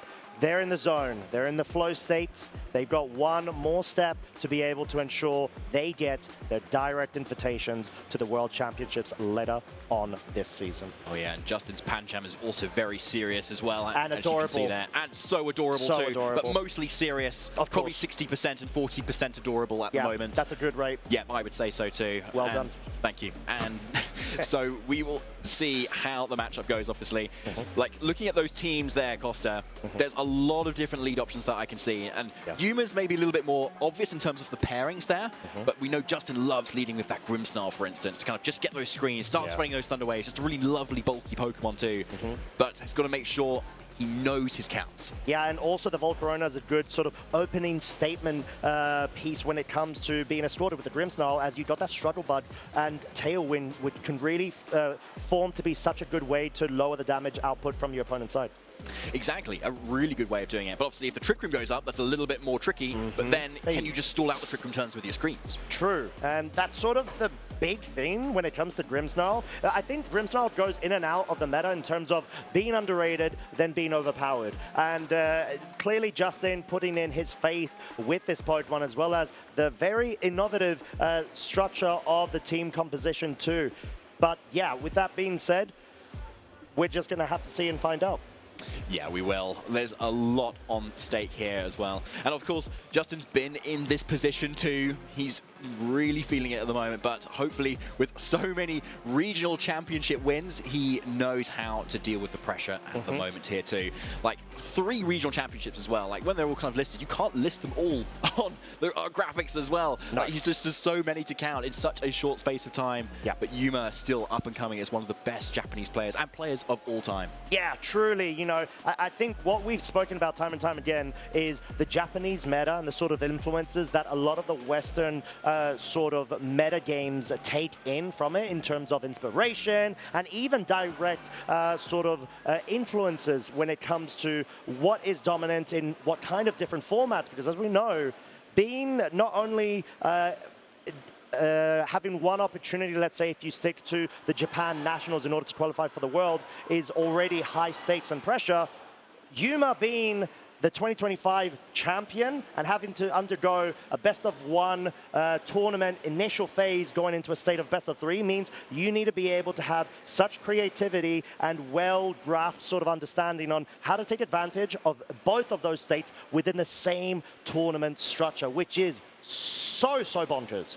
Yeah, that's a really good point. You've got that high variety, don't you, as well? We've got a replay here as well from a little bit earlier where we had Justin Tang really going for those targeted scale shots into his own Archaladon to be able to dish out so much damage into the opponent, into the Incineroar as well versus Yuya. A really cool set.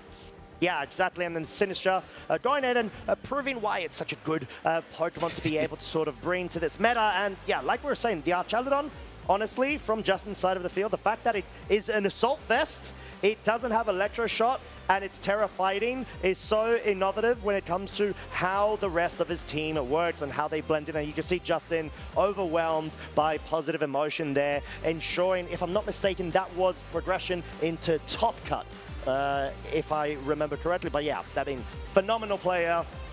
Like we said, put in all of the work to reach the top 16 phase, now at the threshold of entering top 4. And you know how much this means to him. He has been such a fantastic sport, trainer, as well as person that we've been able to have the pleasure of meeting. So yeah, we are getting everything ready for you lovely folks, just making sure that both of our trainers will be able to give it their all. Yeah, so for any of you just joining us, it is our 3rd top 8 match at the moment here at the LAIC 2026 International Championships. We already know it's Juan Salerno and Teo Team Maso that have made it into our semi-finals, and who will be facing each other as well. So the other side of the bracket, the other semi-final, it's going to either be one of Justin Tang or Yuma Kinugawa. And which one it's going to be, I really cannot say, because they're so amazingly hyped trainers and with really interesting teams that I do not have the experience in like knowing about, especially Yuma's team as well, with that Frigoraph, the Flamigo, the Typhlosion. There's so much going on here, so many nuances into how to play it, that it's probably putting a spin on a lot of other trainers' heads as well who've probably not practiced it at all. We've seen Typhlosion picking up, though, on a lot of other teams, most likely with Lilligant and Frigoraph and Torkoal on more of a hard Trick Room sort of scenario, but not necessarily alongside Whimsicott or alongside Flamigo. I know I keep talking about it, but it's Flamigo, people. Yeah, I know, and sort of what we're saying, it's just one of those Pokemon that have fallen under the radar. They were quite prominent in the past season, and Yuma being able to bring it back to the spotlight. Their fellow co-star, some would say, when it comes to being able to be a bit of of a jack of all trades. You've got that scrappy ability, you've got the feint and wide guard utility tools in order to be able to break through protects, but also wide guards on the other side of the field, whilst also being able to provide that sort of spread damage protection on your end. The last time we saw Yuma was yesterday in Phase 1 versus up Victor Medina as well, with a Rain team on top of it too. So something that could really shut off what Typhlosion wants to do. But yeah, Yuma was able to really position in really expertly too. Because there was a game 1 where the Basket Legion got the critical hit flip turn onto the Incineroar, just getting an instant KO. Whereas then when Yuma ran it back in a future game, he was able to survive that hit instead. Incineroar got to do what it did, switch on out, and was able to really just sweep, even with Typhlosion, with that choice mix was in the rain, having been set up by Victor's Pelipper. Wow. It was an incredible feat to kind of see and bring back from a 1 game down to take the set 2-1. Yeah, and it's so tricky because we know that the Typhlosion, it's locked in to that choice specs, at least with the move that Yuma does decide to stick with. And we've seen interactions from the previous sets that Yuma tends to be willing to stick with the Heat Wave lock-in in anticipation of, let's say, a powerful move coming out, which will lower the damage output of an Eruption if that's locked into. But then again, if it's put within just enough range of sub 25% of its HP, it's got Blaze activation. It's going to be dealing so much more firepower, which sort of offsets the utility of the Heat Wave for the subsequent turn. Yeah, it is. It's a very powerful attack. Yeah, especially given the abilities, just the normal abilities, obviously, of these first partner Pokemon, which we don't often see used. It's usually the hidden ability that we've seen. You know, Exhibit A is Intimidate on Incineroar, obviously. But yeah, Blaze has a lot of usage here on that Typhlosion. Well, particularly maybe because Frisk isn't that useful. But obviously, yeah, but it still makes use of it though, right? As soon as that health gets a little bit low. But something that's been really picking up across the entirety of this weekend is the Life Orb on that Ursaluna. We've seen a lot of Assault Vessel leftovers, particularly on Juan Salerno's team, for instance. You've got that leftovers, and same on Deo teams, but Life Orb has really picked up here, and Assault Vest is somewhere another item that's been nowhere to be seen. Yeah, and that's sort of the testament to finding ways to be able to break through and make a crack into the meta. And when it comes to this sort of team composition, it makes sense. But going over to Justin's, we've spoken about it before, we've seen it before, but let's see it again. There's so many great utility tools. As we were talking about, the Grimmsnarl and Volcarona add such a great layer of being able to limit the amount of, I'd say, damage, but also speed control to an extent with the Tailwind and the Thunder Wave, which is why he's relied on it so well in order to be able to support the more offensive pieces to his 6. Golden Go, Choice Specs, Terra Steel, hit like a truck. Blood Moon, Ursaluna, Life Orb, Terra Normal, yet another same type attack bonus commit when it comes to the Terra typing. Don't forget about that Archaludon, which is such an incredible Pokemon, and it's just such a broken Pokemon too, but most people will think it's probably broken because of Electro Shot, its signature attack. But here it is, without even Electro Shot, and it's still doing so well. So really incredible there. You just don't need to rely on the rain either. Yeah, it is truly incredible, and like we said, a great way to be able to better position yourself and capitalize off the body press via the stamina boost. But Yuma with the uprising spicy team, Hisuian Typhlosion and the Whimsicott. You've got that core of absolute dominance when it comes to speed, as well as setting up Sunny Day. The Berry, which is super fascinating on this Whimsicott. No Focus Sash, as the Flamigo has taken up that item slot. And sort of like we were saying, Blood Moon Ursaluna, Life Orb, Terra, Normal yet again. With the Farigiraf, great Pokemon to be able to bring in, even if it's a fast or slow mode, to stop priority from the other side. So looking at this matchup, we sort of initially started talking about it, David. Do we feel like the Farigiraf is a must-bring, given the Thunder Wave and priority disruption from Justin's side? It's hard to say must, but I think a definite good bring, for sure, yeah. Because the Farigiraf will offer that Trick Room support, which Justin doesn't have an obvious Trick Room kind of mode, other than just kind of stalling it out with your general bulk and screens, right? So, and has the added benefit of just blocking Thunder Waves as well, which is a really nice option too. So yeah, I think the Farigiraf is just going to be generally quite nice here, especially given that Nightshade, that consistent damage as well, to something that can really bulk out like an Archaludon. It can't get around the damage that Nightshade can do. Oh, as we've got the leads of Game 1 between Justin and Yuma. Volcarona, Ursaluna, Blood Moon already on the offensive versus Yuma's Typhlosion and the Incineroar. So a very interesting situation where we've got Fade Card online, but at the same time, the Typhlosion could be a big threat. So we've seen Justin very quickly lock in what he needs to do, and it makes a lot of sense too. You are facing down Typhlosion with that Choice Specs, most likely faster than this Volcarona. Even though it's a slightly slower Pokemon, it's often trained to be very fast, if not maximum speed. Given the Citrus Berry in this Volcarona, probably not that max speed either, particularly as it can get up its own tailwind. But we'll see though. It might be a little bit different too. But either way, Yuma can fake out either of these targets as well. And it's a really safe one into the Volcarona, given that it doesn't have Protect and there's no Covert Cloak either. But here's the defensive Terra from Justin, that Terra Water to take almost 5 moves at least. Yeah, and once again, you want to be able to position your Volcarona to the point where it's setting up its partners for success and willing to go for this defensive Terra. Means you've got the options of taking and absorbing good amount of damage whilst also being able to survive, maybe proc a Citrus Berry, and the subsequent turn allow the Blood Moon Ursaluna to move. Terra Fire though, on the other side, Yuma going straight for the burst damage. Ursaluna opting to go for the Protect here. Most likely going to be seeing a fake out from Incineroar, but which slot is it going to go into? It is going to be covering the Volcarona, acknowledging the utility of this Pokemon. Eruption though, David. It's going to be dealing a bit of damage. I'm not sure if it's going to be enough to be able to proc a Citrus Berry, but the fact that this is a Choice Specs, it may well be able to, and it does! Easily, that's a lot of damage. Yeah, and interesting to see how much damage that is. That's 120 HP of damage there, and now Citrus Berry has put it at 110 HP. So now we know another Eruption is just going to clear the board. This is not Assault Vest Ursaluna either. Yuma can just click Eruption. There's nothing Justin seems to be able to do about this either. And it's just but except for the speedy Volcarona. Here we go, here we go. It's able to outspeed, and this is not a Choice Scarf Typhlosion. Earth Power is going to be going straight into the Typhlosion slot, picking up the KO, already getting rid of the Terra Pokemon piece from Yuma's side. This will leave Incineroar a bit more room to at least go, most likely for a parting shot into the Blood Moon Ursaluna, but you are already down one of your main offensive pieces. And this may even necessitate Yuma to be able to have another mode available in the back, most likely a Blood Moon Ursaluna of their own.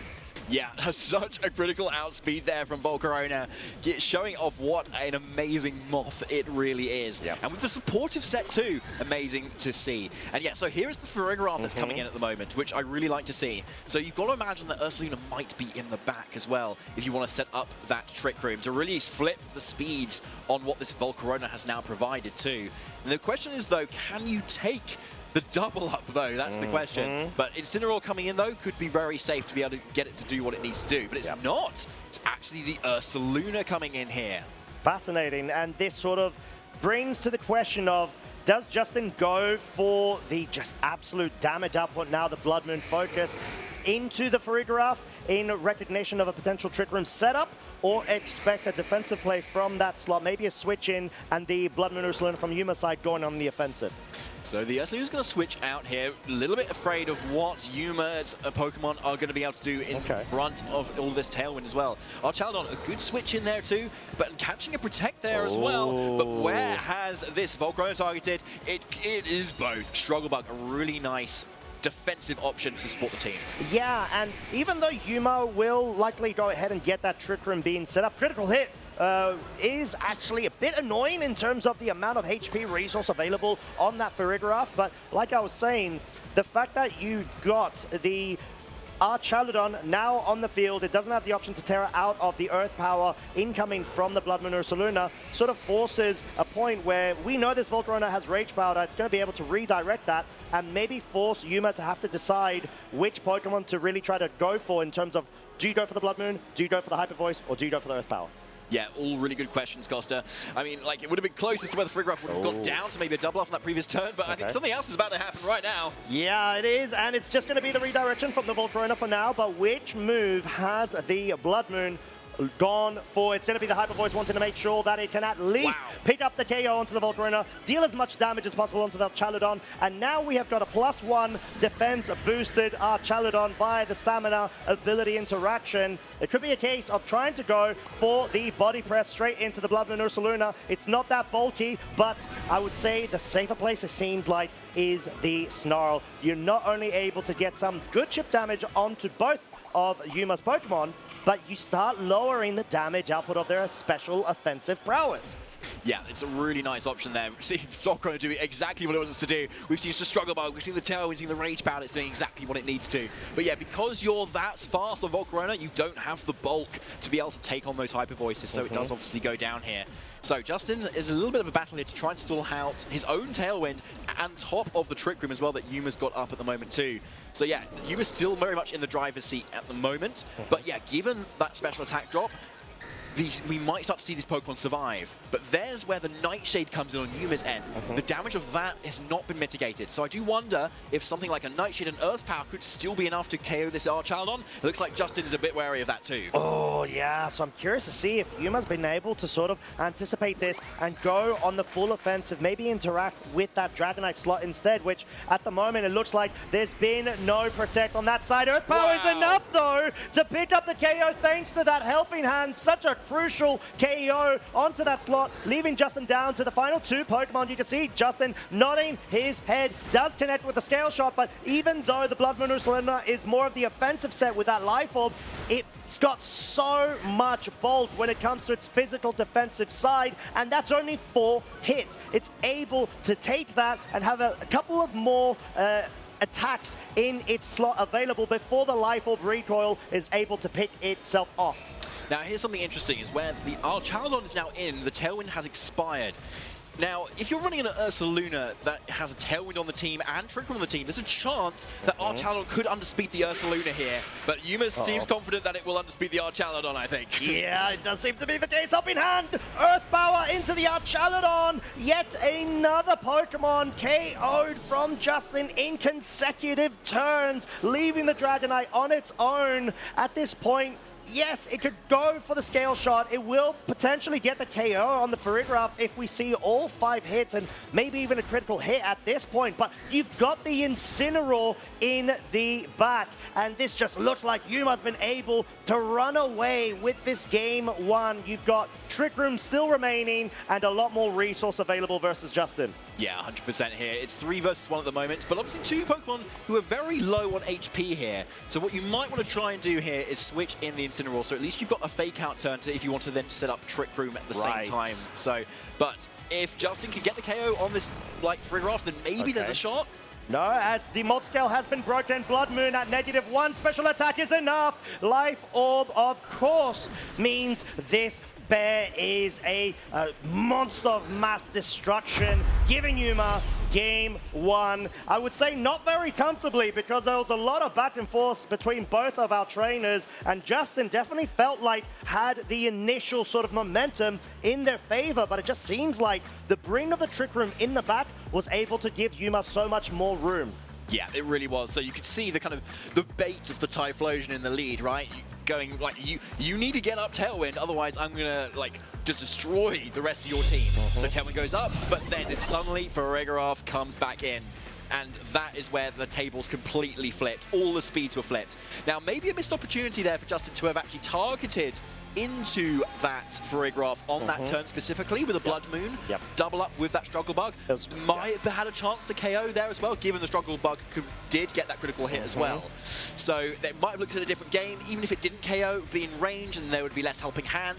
But interestingly, we had so much damage from that Ursaluna, even at -1 from Struggle Bug. Yeah, I know, and that's sort of the beauty of having a helping hand user on the other side of the field. Helping hand, of course, meaning it's got one of the most highest priority in terms of order of assisting its partner Pokemon. And there's no protect on this Farigiraf, so that does mean it, like you said, that was such a pivotal point of being able to focus down in that slot, or maybe anticipate an Incineroar switch in and not allow the Trick Room being set up. But we've got a change up in this game too. Justin has now brought the Grimmsnarl as well as the Volcarona, and this allows a bit more room for Justin to be able to further bulk out or maybe even disrupt with Thunder Waves Yuma's side of the field.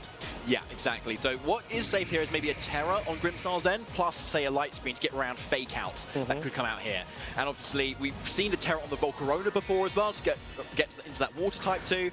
but Fake Out can only go into one target. Either way, Yuma is still putting all the eggs into the Typhlosion basket to just kind of blow the board again, and with a potential trigger off in the back, could flip those speeds once again. Yeah, as the Fake Out will be targeting the Grimmsnarl. No support or disruption, at least for one turn struggle, but because we saw these speed interactions, will be moving first, bringing the special attack of this Typhlosion down by one stage, which could be so crucial in terms of the sort of necessary damage output to ensure 2-hit KOs here. As we say, it's just on the threshold. Volcarona, of course, is going to be able to recover via the Citrus Berry recovery, but yeah, this sort of still at least introduces a different angle that Justin can ensure screens being set up here, and at least further enabling the Volcarona to stay on the field just in time for the main offensive Pokemon such as the Blood Moon to be coming in afterwards. Yeah, 100%, you're really right here. This is a much better position for Justin at the moment here.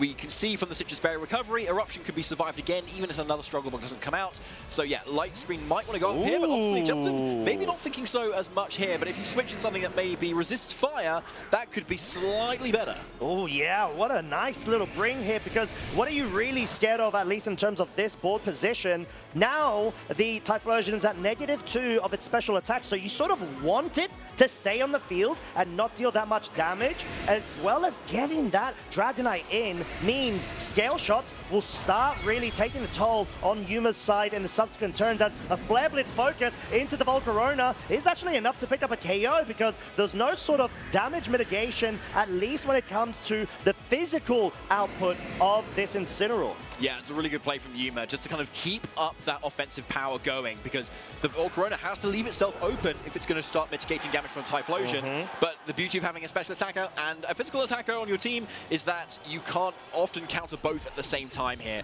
So yeah, Volcarona ends up going down, which was such a pivotal, supportive piece for Justin.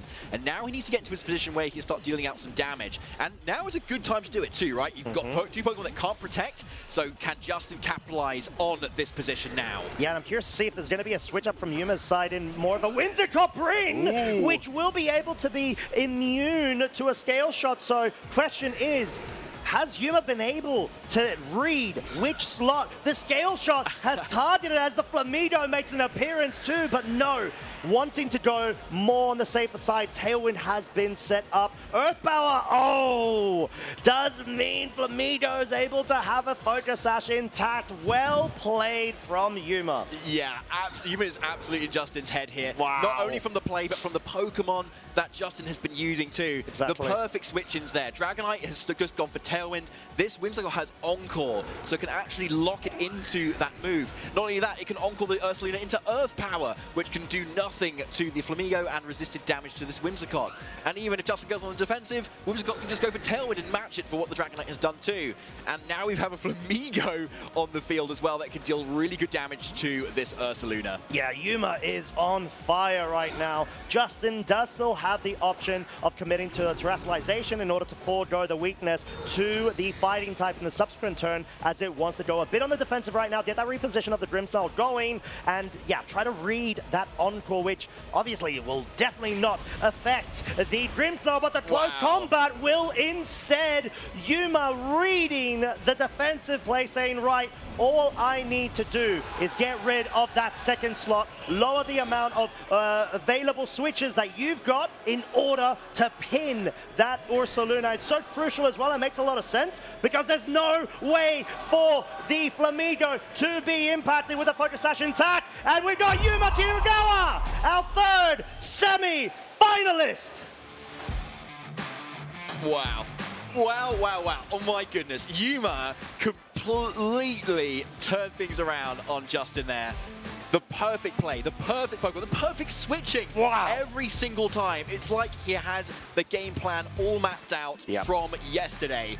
Absolutely incredible job there. Flamigo in the back to take it all and get that Worlds invite and that semi-final placement. Yeah, what style point, not only because it's a shiny, but obviously because of the level of comprehension when it comes to the board state there. And yeah, unfortunate for Justin because he did a really good job in having such a better strategy when it came to that initial early game for the game 2 there. But it's the fact that you had the double switch up there, and that's the beauty of being able to run a tail room composition, so Tailwind and Trick Room have the sort of speeds evaluated to the point where you can capitalize off of the different mode depending on the matchup. And Yuma had the advantage, was up 1 game and had breathing room to be able to switch it up, anticipating Justin surely having to commit to a switch up from his side, given how game 1 ended up evolving. Yeah, and there was opportunities to maybe get up some lights and some screens as well to take some bit more damage. But yeah, that Typhlosion in the lead, not even supported by the Whimsicott, was just enough to just pressure so much of Justin's team there. Obviously, Justin's team is all about trying to mitigate damage, right? Yep. Slow the pace of the board down. But Yuma had the tools to get around that. Encore pressure, Tailwind, Trick Room, Armor Tail, all of those things that Justin really doesn't want to see. Like, just amazingly played as well. Not even that safe, just bravo, honestly. Yeah, I think he absolutely had the flowchart figured out. And like we said, that's sort of the difference and the importance, should I say, of having the game advantage and sort of trying to suss out the adaptations from your opponent's side. And Justin, we all know how fantastic of a trainer he is. Yuma does as well, and can sort of anticipate, okay, what does Justin need to do in order to get that sort of weird interaction of that game 1 result solved? Because, okay, committed Terra Water, sure. You get Tailwind set up, sure. But then what do you really have against a Trick Room mode that you need to respect and you can't afford to go for the Tailwind? You're going to respect it now. Maybe you bring the Grimmsnarl. I'm just going to have my own Whimsicott and go on the other side of the coin. I'm going to go for the Tailwind or have that disruption of the Whimsicott as well as the Flamigo. And Flamigo, unsung hero. Didn't even need to commit that much. Just went for 1 close combat and that was the set. Yeah, that was it, exactly. As soon as you deny that support in that Grimmsnarl as well, it was just over from there. It was, yeah. And the Whimsicott, the defensive typing of the Whimsicott in some ways was just so good there, right? It was. That Grass and Fairy, you're immune to Dragonite Scale Shots, you resist the Earth Power from Ursaluna as well, and you just have the ability to just lock down any sort of defensive play at all that Justin kind of goes for. Yeah, and it's not like it's a focus sash set of a Whimsicott as well, right? It's Babiri Berry, which means it's most likely going to have a lot of investment when it comes to its bulk in order to be able to survive very crucial commits of attacks into that slot. And clearly a style that Yuma has been able to like in being able to switch the Whimsicott in that sort of interaction. I'm sad we didn't get to say Babiri Berry too much. I just really love saying it. Babiri Berry. Babiri Berry. Well, you said it now. Okay, thanks. That's what I wanted to do. But with that being said, we are going to go ahead and cut to a very short break to give you, lovely folks at home, an opportunity to get more refreshments, as we will be debuting our final quarterfinal to determine who will be our 4th semi-finalist here at the 2026 Pokemon Latin America International Championships. Be right back.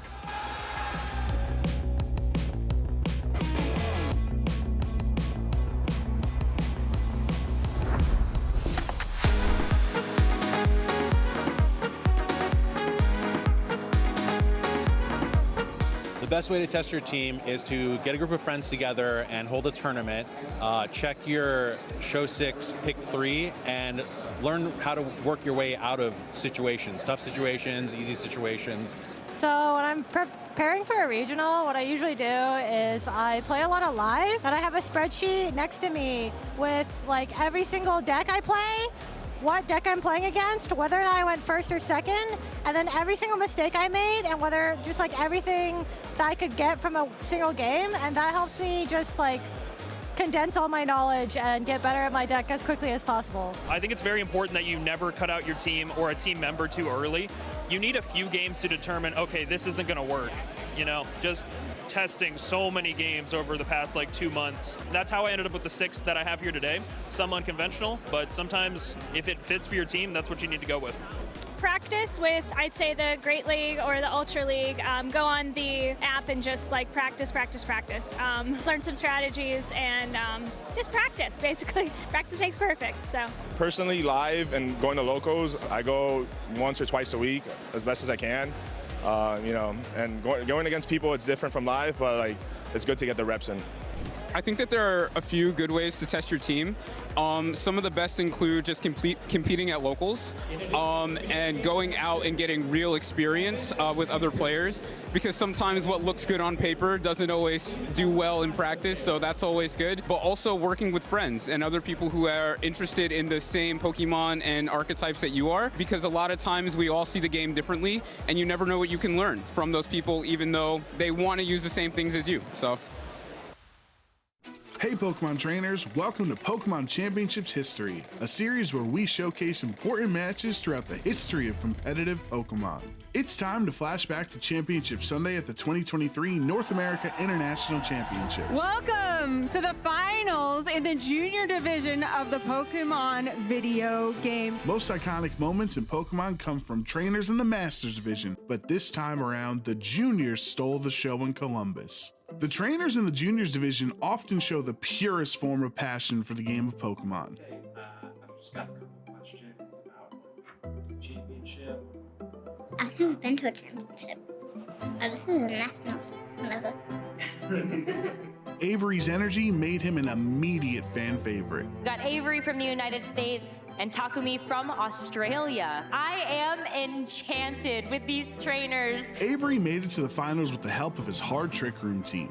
Trick Room can be a difficult strategy to implement, especially when relying on an unconventional Pokemon like Oranguru. Oranguru is my favorite of all time. I mean, he supports other Pokemon. Oranguru is carrying a very interesting move called Instruct. So if you're able to get the Torkoal into position or something that's just going to be a little bit slower, then you can start firing off some big damage that way. Trick Room teams flip the game on its head by having the slowest Pokemon on the field move first. Tell us about your team that you're about to play. It is hard Trick Room. Hard Trick Room game plans can even be difficult for Masters Division trainers to pilot, but Avery was ready to show the world that juniors are wise well beyond their years. For his strategy to work, Avery's Oranguru would need to twist the dimensions. We're going all in with a terastallization on the Oranguru. Well, the game plan is being executed for Avery very, very quickly here. With Iron Hands going down, Avery brings Torkoal onto the field for free. Under Trick Room, Torkoal is one of the strongest Pokemon in the game, with the Sun boosting all fire attacks by 50%, and Oranguru's Instruct allowing it to attack twice in one turn. This Torkoal was ready to erupt. Of this Torkoal across the way as we see the eruption come through, and that's going to help a little bit, but Tinglu still takes a ton of damage on the switch in. With the momentum in Avery's favor, Takumi's savvy defense turns the tides of Game 1 and punishes Torkoal, putting the Australian youngster in a winning position. Despite properly setting up Trick Room, Game 1 got away from Avery. But even if Oranguru didn't work the first time, it was important for Avery to trust the process and rely on the strategy that got him to the finals. This one is going into Game 2 with Takumi up 1-0. After the exact same turn 1 play in Game 2, Avery's Torkoal was ready to take over, which meant it was time for Oranguru to do it again. Avery once again has the opportunity to bring in the Torkoal. Let's do it again. Yep, there's the Instruct. Learning from his mistakes against Tinglu in Game 1, Avery made an adjustment to keep momentum on his side. This was where last game got a little bit different because he went for the overheat into the Protect. Let's see if Avery goes for it again. It is an Earth Power! See you later, Chi-Yu. Although it didn't have a single attacking move, Terrafire Oranguru was the star of the show. The ability to instruct your teammate to attack again would lead to more offense than Takumi could handle. Does it hit this time around? It's going to be another overheat from the Torkoal. Avery's confidence was back, taking down Takumi's team one by one. This championship would be decided in Game 3. The crowd became enchanted with Avery and Oranguru. It was incredibly amusing to watch such a simple yet repeatably effective strategy from a junior. With the first two games playing out the exact same way on turn 1, there would be no surprise what these two trainers would do in Game 3. This is 3 games, 3 identical turn 1s. If it ain't broke, don't fix it. With Trick Room set up, the crowd was chanting, "Do it again," knowing another Instruct was on the way. Avery's bravery, relying on a 90% accurate overheat to connect twice into Chi-Yu, would put him into a commanding position. With Takumi's back against the wall, he would put all his hopes into Terra Water Fluttermane, But Avery's Oranguru had one final instruction: become We champion. know what's coming, and even with that defensive terror, Avery is getting another bite of the cherry. Avery will be a well-deserved champion, showing a crazy strategy. I think people had forgotten about it too. Avery is immortalized in Pokemon history as a champion, captivating the audience's heart with his charming personality. As for the Oranguru that clicked instruct 13 times in the finals, Avery summed up its role on the team perfectly. So, tell us about your Oranguru. How do you use it? It doesn't do any damage. Who knows what the future holds for Avery, and who knows what Iron Hands was going for in all 3 games. But we can be sure that Avery's future will be bright in Pokemon as long as he remembers to do it again. Thank you for watching, and let us know some of your favorite competitive Pokemon moments by using the hashtag #PlayPokemon.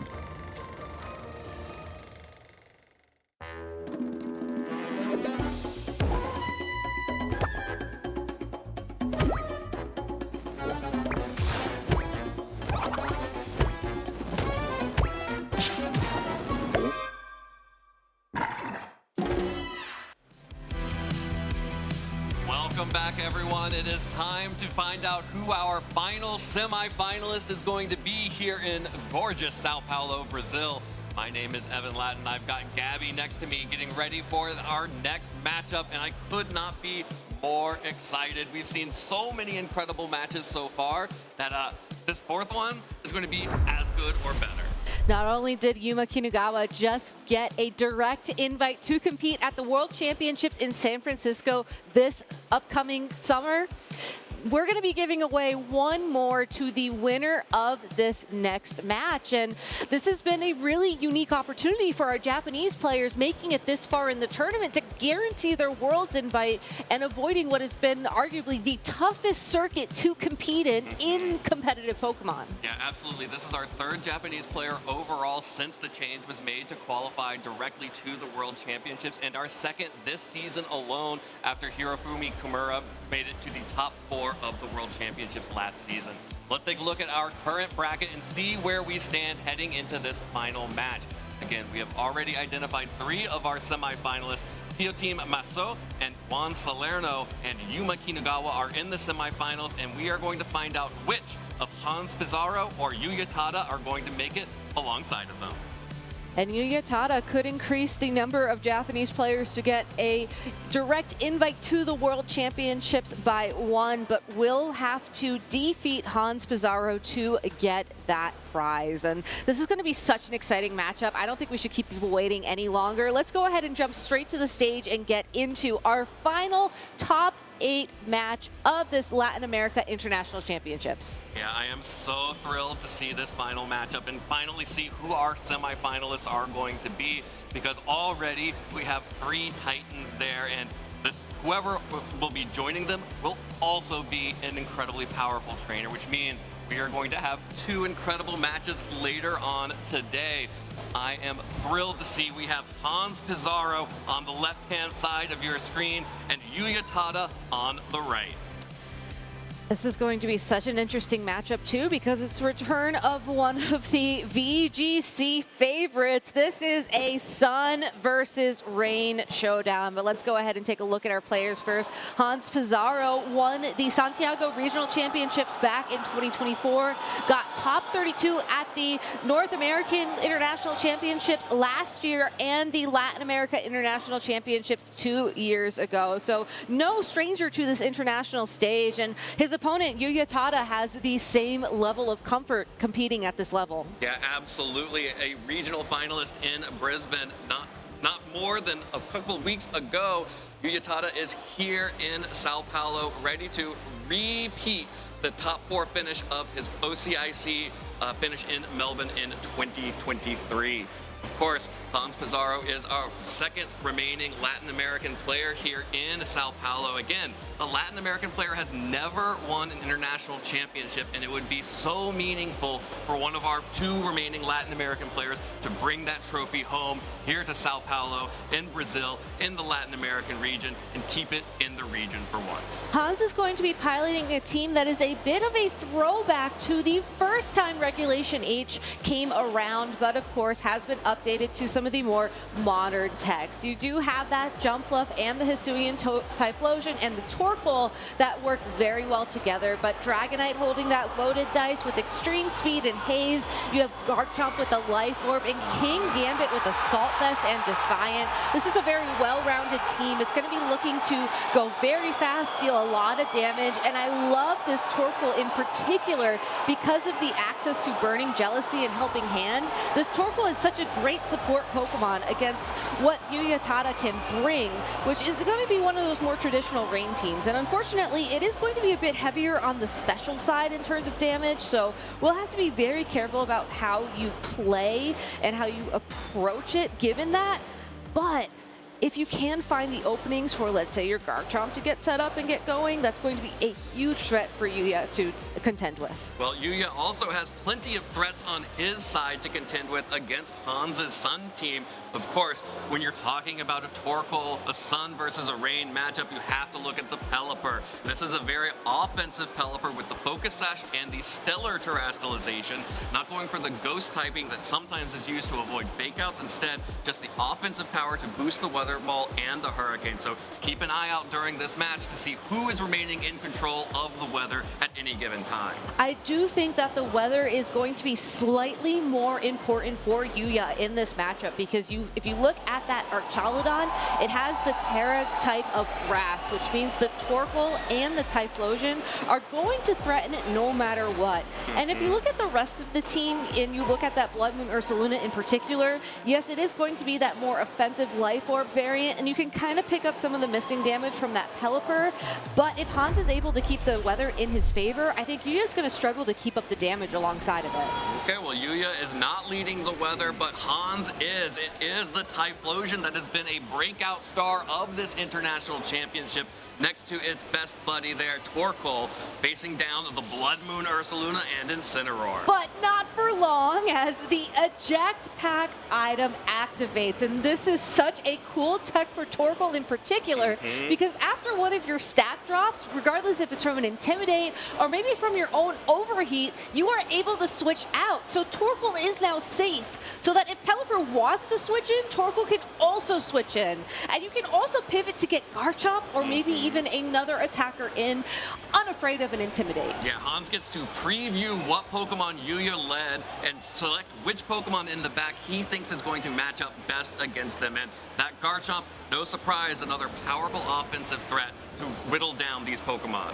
And because it's both the Typhlosion and the Garchomp on the field now for Hans, if there is a weather pivot from Yuya, you're still going to do some nice damage to both of these Pokemon.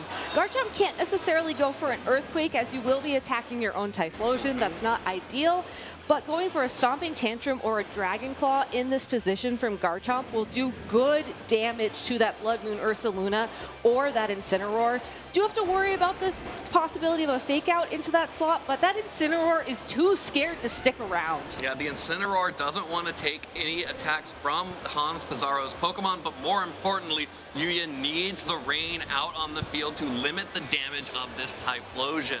Hans is going for that Terastallization to get the additional damage on all of the Fire-type attacks that Hans's Typhlosion is carrying. Does have the option to go for spread attacks like the Eruption or the Heat Wave, but instead the Dragon Claw connects onto the Blood Moon Ursaluna, and Hans is going to go for the Overheat into the Blood Moon Ursaluna, but it does miss. Ursaluna is able to avoid it and fire back with an Earth Power, and that means Yuya Tada gets the first KO of the game in a one-hit KO. Hans recognizing that the odds of Pelipper switching in were so high that you needed the additional damage from an Overheat plus the Dragon Claw to threaten a knockout into the Ursaluna. Unfortunately, Overheat not the most accurate move, and that miss absolutely critical. Getting in the King Gambit here is nice. At least you can start to threaten some damage with like sucker punches, and having that priority low kick as well is a great move to have against an Ursaluna that's already taken about 50% of its health and damage, as that should guarantee a knockout. But you're already on the back foot, where as Yuya Tada still has his main attacker and a hidden Pokemon in the back. And crucially, Hans invested so much into that Typhlosion. Investing the Terrestrialization means that there is no more opportunity for Pokemon like this King Gambit to remove the ground type weakness or even go into a different typing like the water typing to resist damage from the Pelipper. Instead, Yuya is just able to set up the Tailwind here from that Pelipper as another Dragon Claw connects into the Blood Moon Ursaluna. And you can see, even with the Assault Vest, this Life Orb Ursaluna is dealing super effective damage, and that is a fair trade. You always take a trade of this Blood Moon Ursaluna knocked out one Pokemon and brought another one down to red health. But the Pelipper now is also down a lot of health, and thanks to Sucker Punch on that King Gambit, I don't think it's going to be as comfortable attacking until we saw that Sinistcha take the field and offer up some hospitality and offer up some health. Now, the nice thing is Garchomp is still relatively healthy, and this Pelipper will not have a way to deal consistent damage to the Garchomp once the rain is no longer on the field. Weather Ball will change type depending on the weather, and Hans just has to switch in that Torkoal to make it a fire type attack, which won't do as much to the ground dragon type Pokemon. Yeah, but the problem is that the ground dragon type Pokemon doesn't also have great ways of attacking the Pelipper either, especially with the Sinistcha out on the field, threatening Rage Powder to redirect any attack. Instead, Yuya is just going to preserve Pelipper because this is one of those moments where you definitely need to make sure that you are keeping your weather in the back, and you're even willing to trade a Defiant boost onto King Gambit for it. But a call by Yuya, switching in the Intimidate user, knowing there was so much pressure to get the Torkoal on the field that King Gambit did not stick around. Yeah, King Gambit is retreating just when it got the attack boost, and instead, it's going to be the Torkoal on the field. Garchomp gets a little bit of damage down onto what is now an Incineroar, but we really wanted to knock out that Pelipper, and of course, again, Torkoal has set the sun, but Yuya always has the ability to turn it right back off, and this Sinistcha is still looking pretty okay right now. I feel so bad for Hans because I think his best option here, unfortunately, is to try and land another Overheat, but this time into the Sinistcha for the same exact reasoning we were talking about all the way back in turn one, with the threat of the Pelipper constantly switching in, and with just how scary the Sinistcha is in its ability to just keep using Matcha Gotcha consistently and continuing to whittle down, and honestly threaten to burn that Garchomp as well, his final damage-dealing Pokemon. You want to get rid of it as quickly as possible, but not only does it run the risk of missing, you also, again, have to worry about the rain returning to the field. So this is kind of an awkward position now for Yuya, investing the Terrestrialization himself into this Sinistcha. That will be the fire typing, so any type of Overheat or burning Jealousy from the Torkoal are not going to be super effective, but you did just add a weakness now to the Garchomp's ground type attacks. And with that Protect, Garchomp has protected itself from the knockoff, which means it will keep its Life Orb and, more importantly, keep its hit points, as the Matcha Gotcha is just going to do not very effective damage to this Torkoal. There are still a little bit of Tailwind turns remaining, and there is still speed control on the board as well from that Sinistcha itself, and just look at how little damage that Overheat did to that Incineroar, probably hoping to catch that Pelipper in on the switch. Now that Tailwind still hasn't expired, the Incineroar will still be faster than that Garchomp, and I love the play of using Knockoff there to remove the Life Orb, because now that you have two Pokemon that are going to be taking super effective damage from the Garchomp, and as well the Dragon Claw into that Pelipper, we saw just how much it did. You really want to mitigate as much damage as possible from the Garchomp. Yeah, and that Garchomp is going to be so important given that you have two Fire-type Pokemon left, and of course that Pelipper is within Dragon Claw range. So Hans' Garchomp has the ability to potentially just pick up whichever KO it wants if it can ever get out of the Tailwind. It's a tough question because on the one hand, you really do want to get any KO at this point. So we'll just have to see where this game is going, as I think King Gambit is unfortunately coming in to be the knockout for this turn. Sometimes a king sacrifices itself for its constituents, and the King Gambit now being knocked out will allow the Garchomp to come back in outside of Tailwind. So Sinistcha with another Matcha Gotcha. You know, Yuya is doing just a little bit of damage each time, but because of the healing of the Matcha Gacha, wouldn't be too worried about taking any damage from this Torkoal. And now from 2 overheats, Torkoal is just kind of waiting around to see if it's going to get a chance to attack, or just going to do anything. It's just going to be helping hand and a support for this Garchomp. But that support is going to be incredibly valuable when it will be super effective damage to either of the Pokemon on the opposing side of the field. The question is, though, how is the targeting going to work? You don't have Protect in play, but you do have the threat of a Pelipper switching in, which is going to be a flying-type Pokemon, which wouldn't take damage. Now, you could use Earthquake to guarantee that you're going to hit something or 2 things, but that also guarantees you hit your own Torkoal in the process, which also doesn't feel great. And if you go for Protect this turn so you don't take damage, then I think you run the risk of just not knocking out the Sinistcha in one go. So very tough call to make here. Let's hope to see that Hans made the right targeting. Well, it's also really threatening here, the Sinistcha being able to set up Trick Room if it wants to as an alternate way of getting around the Garchomp. Pelipper will switch in, but Sinistcha is just going to use the Rage Powder to protect the Pelipper on the switch in. So all attacks will target down into the Sinistcha, so that is a stomping tantrum, and that is an angry Garchomp. Picks up the KO onto Sinistcha because of that terastallization, and now Pelipper is out on the field and does have the rain set up, but is kind of being threatened a little bit here by the Garchomp. Not by the Torkoal, but the real big story here is that Garchomp is really on a timer now because of those Life Orb recoils. It is going to be on a timer, and more importantly as well, I think it's going to be a little bit slower moving forwards too, as Fake Out and Tailwind is a great play for Yuya here to not only regain the momentum, but to ensure that the Water-type Weather Ball will be able to connect with the Garchomp before it could potentially land a Helping Hand Dragon Claw into that Pelipper. Absolutely, the Fake Out and Tailwind is so safe here from Yuya because the Torkoal has been stuck using Overheat over and over again. Hans is just fishing for a critical hit at this point to negate those stat drops. There's the Fake Out onto Garchomp, of course, takes a little bit of damage from the Fake Out and also the recoil damage from the Rough Skin, but there's the Tailwind, and that's going to mean that this Pelipper and this Incineroar are going to be able to target down the Garchomp at their leisure after this. That overheat miss early on in the game was huge. You almost wished you could have traded that for one of these overheats missing, as these are unfortunately inconsequential, whereas not being able to land the Terra boosted overheat into that Ursaluna gave Uyatada such a leg up in this top 8 set, and honestly allowed him to take this game number 1 very comfortably. Absolutely, he was able to take that Pokemon advantage, taking the one-hit KO in return on the Typhlosion. That's big damage away from Hans. Didn't have any other options there to get that big damage because was never able to get the Torkoal in a good position, and the Garchomp was always slower than that Pelipper because of the Tail Whip.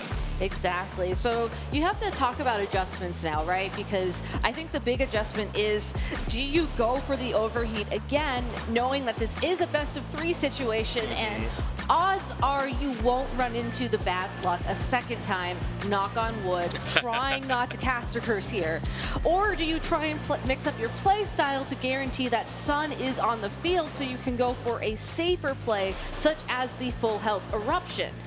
If you look at the speed interaction of how switching works in Pokemon, it's always going to be the fastest Pokemon switches first and then the slowest Pokemon switches in. And if you think back to the Eject Pack activation, Garchomp was the Pokemon that came in, and unfortunately Garchomp was the fastest Pokemon on the field, so there was no option to just immediately switch the Torkoal back in. So another way you could approach this would be send in a slower Pokemon, and then you do have the threat of sending the Torkoal in again. All right, well, it's actually a big switch up here from Yuya, going to go ahead and lead the Sinistcha alongside the Ursaluna here. He is presenting some very tasty targets for some sun-boosted fire attacks. I mean, everybody loves matcha, so I can't blame Hans if he is tempted to target down that Pokemon. But it has to be a very specific temperature. If it gets too hot, it ruins the matcha. For sure, but I don't think you need a specific temperature to try and target down that Life Orb Ursaluna once again, given just how critical it was landing that Earth Power for the one-hit knockout in game number 1. All right, well, Yuya has options here to redirect any single target attacks, but because of the fear of these powerful fire type attacks, the Sinistcha will be retreating, trying to reduce some of the damage from a fire type onslaught from these double fire types by bringing in the Pelipper. That is going to be matched by a Terastallization here. Typhlosion once again is going for the Fire Terra.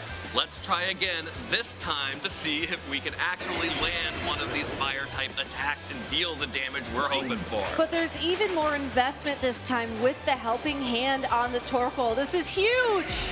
And it is going to be able to connect to its intended target this time around. Oh, but it's not enough to pick up the KO, but that is significant damage that Hans missed out on in Game 1, and specifically did not get knocked out by an Earth Power here. Instead, the Hyper Voice will deal damage and knock the Ursaluna itself out with that Life Orb recoil. So a complete change up to what happened in game number 1, because now the Typhlosion can safely switch out and change its attacking move of choice if that is Hans's priority. I don't think you need to feel pressure to switch, as Typhlosion still should be one of the faster Pokemon on the field until Tailwind is set up, but given that Overheat is now at -2 special attack, and given what we saw in game number 1, I do think it's a bit of a risk to keep it around on the field. Yeah, at this point, Typhlosion has done its job. It dealt the big damage to the Ursaluna. You would have maybe liked it to do a little bit more, so you didn't have to take that Hyper Voice in return, but you're happy with that trade. Torkoal is going to switch out here to allow Hans to preserve that Pokemon and the threat of weather control for the future. That's going to be the King Gambit switching in. With that Assault Vest, is going to feel much better about taking any attacks from this Pelipper or the Sinistcha. Another Overheat, though, in the rain will break the Focus Sash on Pelipper and deal a decent amount of damage, all things considered. But there's the Tailwind coming out from Pelipper. So Uyatada has taken control of the speed once more, and here come the Matcha Gotchas. Connect to both Pokemon, really looking to see if that gets a burn on King Gambit, just like that. That is a tough turn for that King Gambit, getting burned on the switch, and also for that Typhlosion. It's great that the Focus Sash was broken on the Pelipper, but it's still just in this very awkward position where now you can't really switch it out, because it's going to be taking a lot of damage from that Pelipper, whatever's going to come into that spot. You could try and switch in the Torkoal there, so at least it's going to be a Fire-type Weather Ball, or maybe Hurricane can miss, but then you have to ask yourself, with the burn in play, what can King Gambit do to really threaten the Pokemon on Yuya's side of the field? Yeah, and King Gambit sitting there burnt, being like, Typhlosion, please don't switch out for Torkoal. Please don't switch out for Torkoal. I don't want to take a Fire-type Weather Ball from this Pelipper. But that's just going to mean that Uyatada is going for the Stellar Terastallization on the Pelipper. The Pelipper, the Pelican smells an opportunity here. Going to go ahead and go on the offensive. The Sucker Punch not doing enough damage thanks to the burn. Here comes the Weather Ball. No switch out, so no fire typing, just a Stellar Terra boosted water type, which means that King Gambit still survives another turn. Here comes the Overheat from Typhlosion once again, targeting down the Pelipper, and with that is enough. A critical hit breaks through the stat drops and knocks out the Pelipper, and now there is no more control of the weather for Yuya. And now, even at that low health, this Typhlosion is looking a little bit better. It is, and that was even a life dew. So Typhlosion able to hang on for another turn. A huge risk into a huge reward for that Pokemon. And it's Incineroar as the final Pokemon, trying to give King Gambit a little bit more of its a little spring in its step after getting burned with that Defiant boost. But man, with that critical hit on the Overheat, knocking out the Pelipper and making Sinistcha waste that turn of Life Dew, Hans is getting that momentum right back and may be able to force a Game 3 here. You just have to wait out Tailwind at this point in time and really hope that Garchomp does not get burned by a future Matcha Gotcha. Now, the best way you can ensure that would be to try and double target it down with your Fire-type Pokemon and with your King Gambit. One of them's probably going to flinch this turn, but if you get lucky with another crit, you could be looking at a 4 versus 1 situation. That Defiant boost is dealing a good amount of damage to the Sinistcha. Actually gives it enough damage to activate the Citrus Berry here. here. Sinistcha restoring its health. The Sucker Punch connects as Incineroar goes for the Flare Blitz. That will finally clean up the Typhlosion here as the King Gambit will be taking a Matcha Gotcha from that Sinistcha. And while this is only going to do, it will do slightly more damage now that it will be a single target attack. I think more important here is going to be the potential recovery it's going to get from this Matcha Gotcha. It's not a lot, but when you're a Sinistcha and you have that natural bulk, you're absolutely right. Every little bit counts.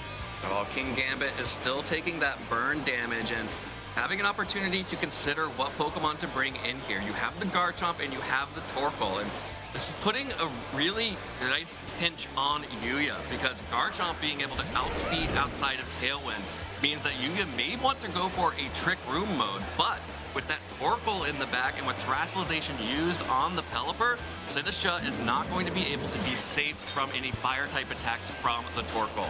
You still have to be very careful about how you approach this, though, because other than the Sinistcha, that still is a Incineroar on the opposing side of the field, and it is running Flare Blitz. If it were running Knockoff, it's possible that Torkoal could win the damage trade, but or only Knockoff, excuse me, but it's going to be getting a Sun Boost for those fire-type attacks. Yeah, well, also going to be knocking off the Life Orb on the Garchomp, which is going to significantly reduce the amount of damage that Sinistcha is taking from that Dragon Claw. Means it has enough to set up another Life Dew here, healing right back up. So this King Gambit is going for the Assurance. It's not boosted by the attack, not boosted by having taken damage in an attack, but the Defiant attack boost is enough to knock out the Sinistcha and leave Yuya Tada alone on the field. Just the Incineroar facing down a Garchomp, and Tailwind is expiring. And that Assurance was enough to prevent a potential Trick Room from being set up as well. So now Hans Pizarro able to force a game number 3 with an overheat and a will and a way. Yeah, there is something about this arena that is making it happen for Hans Pizarro in that game.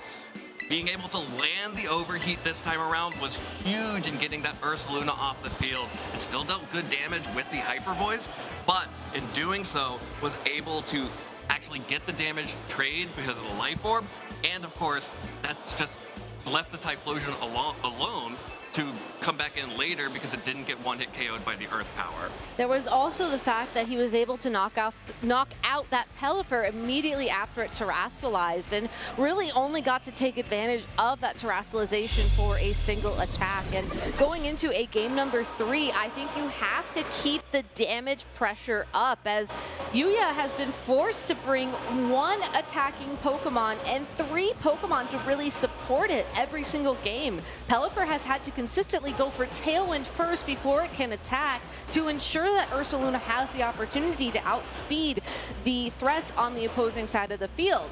Now, if you think about it, another way you can outspeed would be this Trick Room and the Sinistcha, but like you were calling out before, Torkoal has done a great job of scaring that away. Of course, Sinistcha does not want to set up Trick Room for one of the alpha predators of a Sinistcha, the Torkoal under Trick Room. Nothing will be slower than it in Trick Room, so that means that Torkoal, if that Trick Room ever gets set up, is going to be the biggest threat on the field. But Yuya Tada has proven that he has some abilities to get around that, of course. In Game 1, after the overheat missed, was able to completely just crush the rest of that game to make sure that he did not lose momentum a single second after that. And another shakeup here from Hans, leading the damage of Typhlosion and Garchomp staring down the Ursaluna and Sinistcha. You still run the risk here of having the Pelipper switch in to reduce the amount of damage that Typhlosion can do in this turn number 1, but with Garchomp alongside of it, I think the Dragon Claw or that Stomping Tantrum, if you're targeting down the Ursaluna, will help make up for that a little bit. I do think that Hans has to be careful about a Rage Powder, though, like we saw Yuya go for in that game too.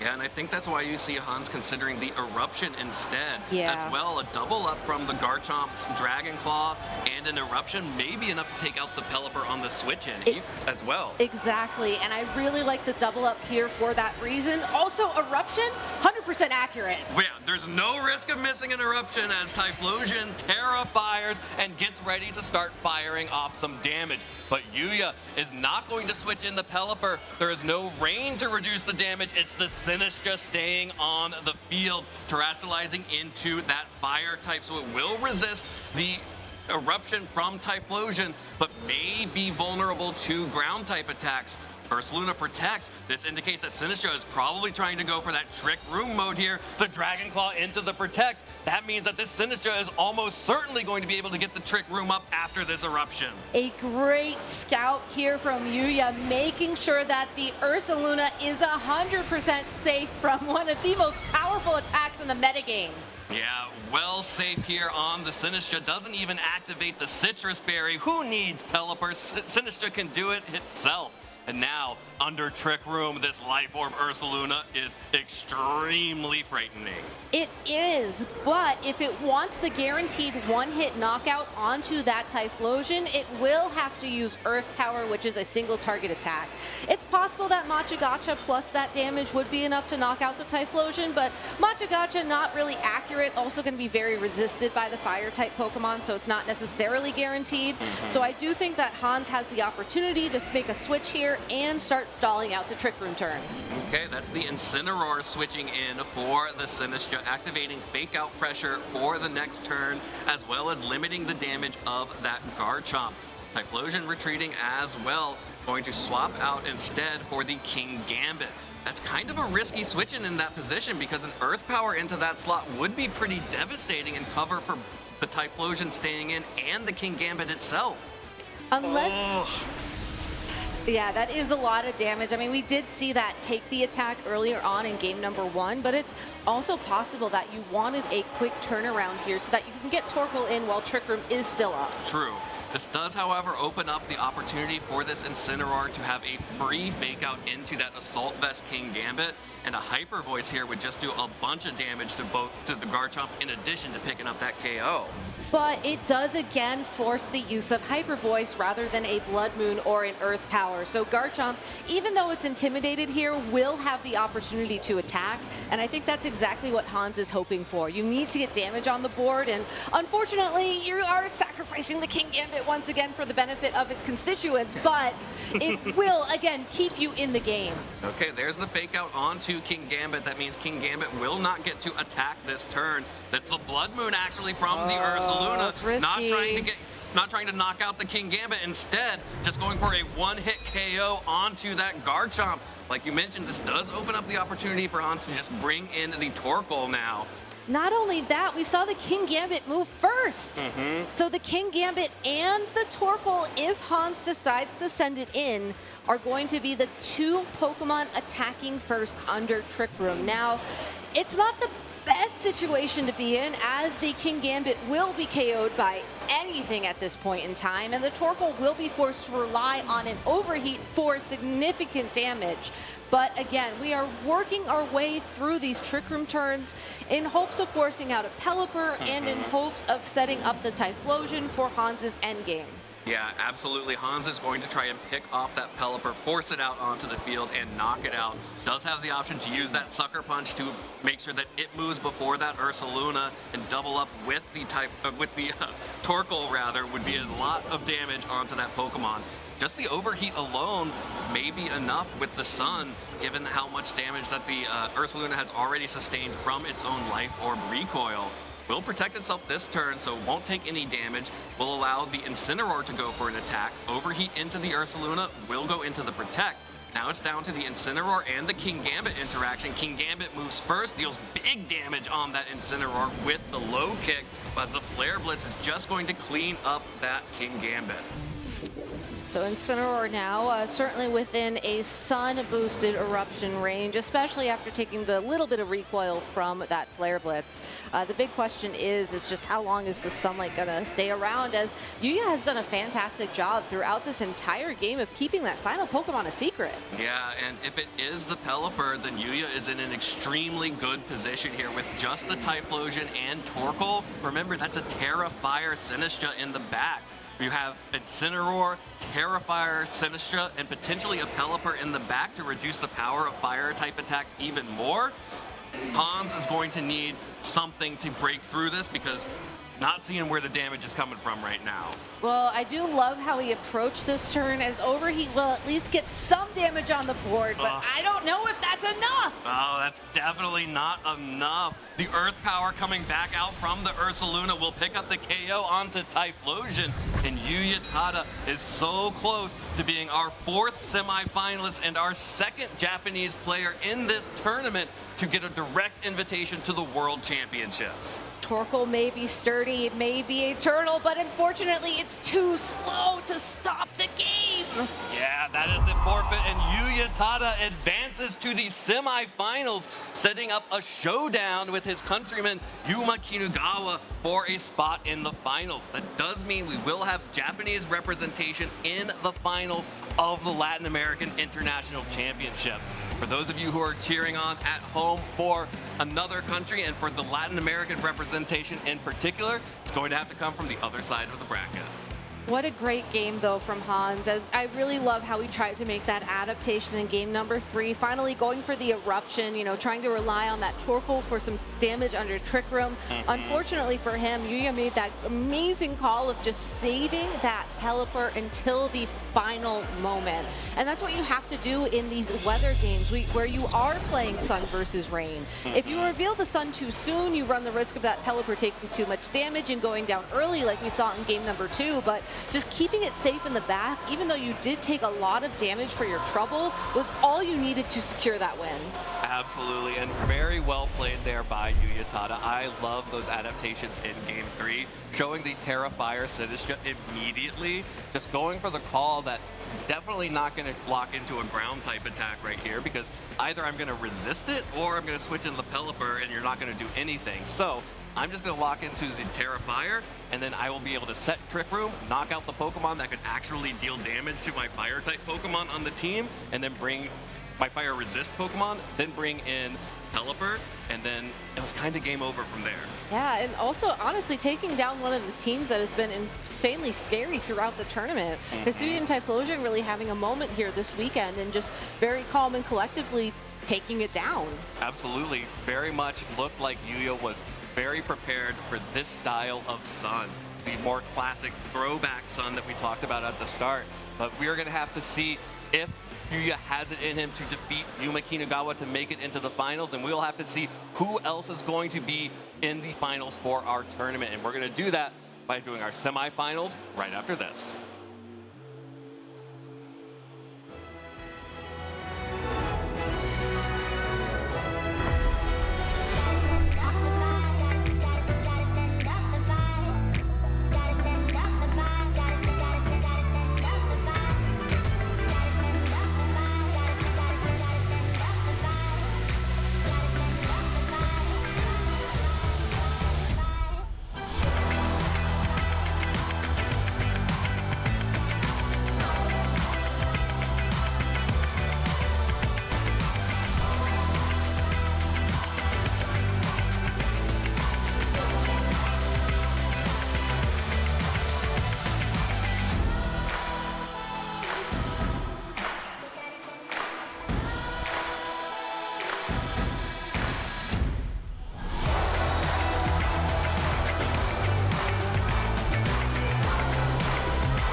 Pokemon fans? Juancho Saldana here, and I'm joined by Pablo Meza. We're live here at LAIC, and I was lucky enough to walk around the city and, of course, find some Pokemon packs.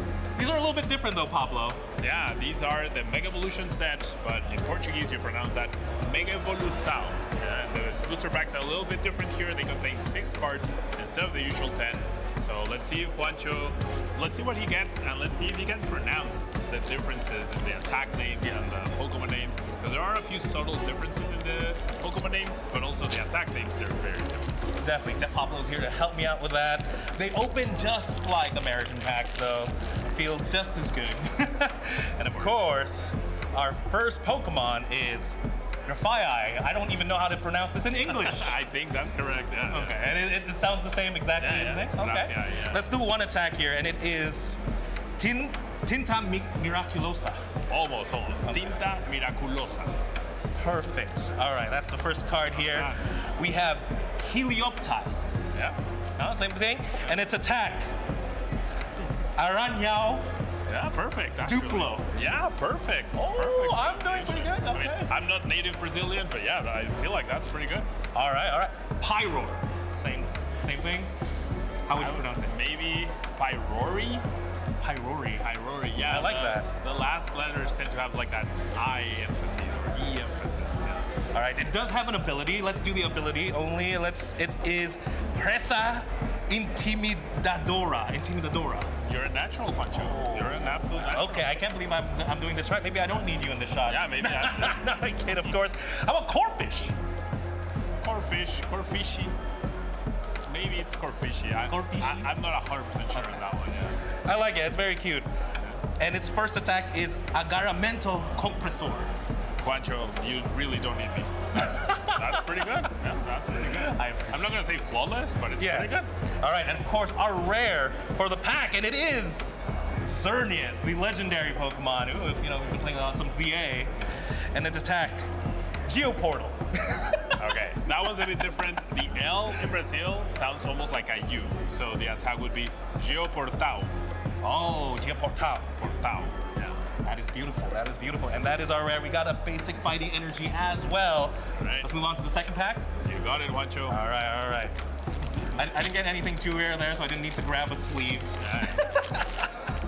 Yeah, no, you're a natural, yeah. All right. Sounds pretty good. Ooh, this guy. Bulbasaur. Yeah, like less English, if you will. Bulbasaur. All right, and its attack, Aprisionamento. Okay, that one's a little bit tougher. Yeah. Okay, I'm trying. Snomy. Yeah, the E at the end for most love that. It matches I know, and it makes it like even cuter, right? Yeah. Snomy. And its attack, Esconder. Perfecto. All right. Oh, that's a good one. Praia de Surfista. Yeah. That's pretty good. Beautiful place. I thought Praia would be challenging for you. Bulbasaur. I forgot already. Bulbasaur. Yeah, that's fine. Yeah. Yes, and Aprisionamento. Our Perfect. reverse rare, and of course our rare. Ooh, okay, we got something. All right, let's see you try that one. Mega Manectric. That's English. I don't know how. All right, so it would be Mega Manectricky EXE or EX. That one I'm actually unsure, but Manectricky, I'm pretty sure. That's very tricky, Pablo. Yeah, Mega Manectricky. Yeah. And now the attack name? I'm not gonna try, Pablo. Wait, what is it? Rayo Declarao. Oh. Pretty good. What about the second one? The second one is where I gave up to. The second one is Detonação Desenfrenada. Yeah, so you have to put like a little emphasis, like a little oomph. All right. Well, thank you so much, Pablo. I'm going to try and learn a little bit more, maybe open more packs with you. And love opening packs. Of course. With that, we're going to throw it back to more Pokemon action.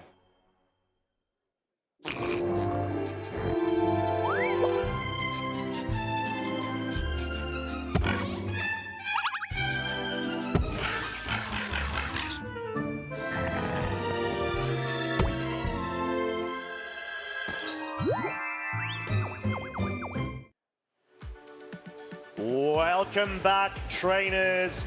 This is the moment we have all been waiting for. We are about to embark on a journey to find out who will be our 2 semi-finalists. First set coming up right now, top 4A. Here at the 2026 Pokemon Latin America International Championships. I'm Costa. This is, of course, David, and we are absolutely hyped to be able to introduce the first semi-final. Yes, we certainly are. Yeah, if you've been following us so far, it has been a whirlwind of amazing matches already. And of course, we have so much more to go. We've got 4 trainers who've now secured a Worlds invite, having got that top 4, which is amazing. But of course, they're only 1 game away from a finalist position as well for even more championship points, prize money, and of course, those booster boxes too. Yeah, exactly. And looking at the bracket, we've been able to see Teo Team and Juan Salerno in the top 4A match, as well as Yuma Kinugawa versus Yuya Tada. So we've got an all EU bout with the first semi-final and an all Japanese bout with the second. And just looking at the progression through to the top 8, they've been able to overcome of the most informed trainers we've been able to see, not only this current season, but in previous as well. So no small feat at all. Yeah, absolutely not. We've seen so many trainers get this far, and obviously not all of them can make that final either. Now, we've got a really interesting matchup coming for you. We're going to be featuring that top set first. Teo Timaso versus Juan Salerno, who has been featured multiple times already across today and yesterday too. So we've been able to see how they play their teams, what the teams are like, what sort of a mindset they get into, what is a good matchup, what's a bad matchup. And it seems like everyone else has had a bad match into them, basically, given how far they've come. It's so true, isn't it? And Juan Salerno, of course, the final representative of the Latin America region. At this point, 1 in 4 opportunity to be able to become crowned as the first LATAM champion of the LAIC, which at the moment we've had multiple finalists, but we haven't had someone yet crowned from the region itself champion. We haven't yet, and we're on the cusp of that happening again, which would be really interesting. But also, it could be our first Japanese LAIC champion as well, which could be very interesting, because obviously our previous champions being Carlson Confer, Ashton Cox, and Marco Silva as well, which is only 3. We've had obviously more than 3 LAICs, That's true. But 2 of those people are multiple LAIC champions, which is just insane. It truly, truly is, but they're not going to be able to claim another one, as it's going to have to come down to one of these 4 trainers, which we are so excited to be able to check out and see who will make it through to the finals. Final 2 sets, of course. So, with that being said, we're going to be featuring Teo Team versus Juan first up, and we've seen both of our trainers embark on what has been a very big bout between not only themselves, but also in the current meta, because this is a bit of a run back. We've seen several weeks ago, if I'm not mistaken, David, Teo Team and Juan actually faced off at Gdansk Regional Championships at the top 4 stage, where, of course, we know now via history, Teo Team was able to make it through to the finals. So, it's just going to have to be down to whether Juan's going to be able to overcome Teo Team this time round, as both of our trainers are actually rocking the exact same teams. Yeah, that's a really huge piece of information there, honestly. This is a rematch just from a few weeks ago. I'm sure Juan, having kind of been defeated in that top cut scenario, must have been really thinking about their matchup and what could have gone differently as well. So here they are again, and they must have known it was coming too. And plus, Teo Team, given that he made the final and given that his team also won the Gdansk Regional Championships by Simone Sanvito, it's a matchup that Juan has very much probably prepared for, but also vice versa. Juan arguably has one of the most standard teams actually out there, one of the most tried and tested and consistently just very good teams that Teo Team has also probably prepared for too.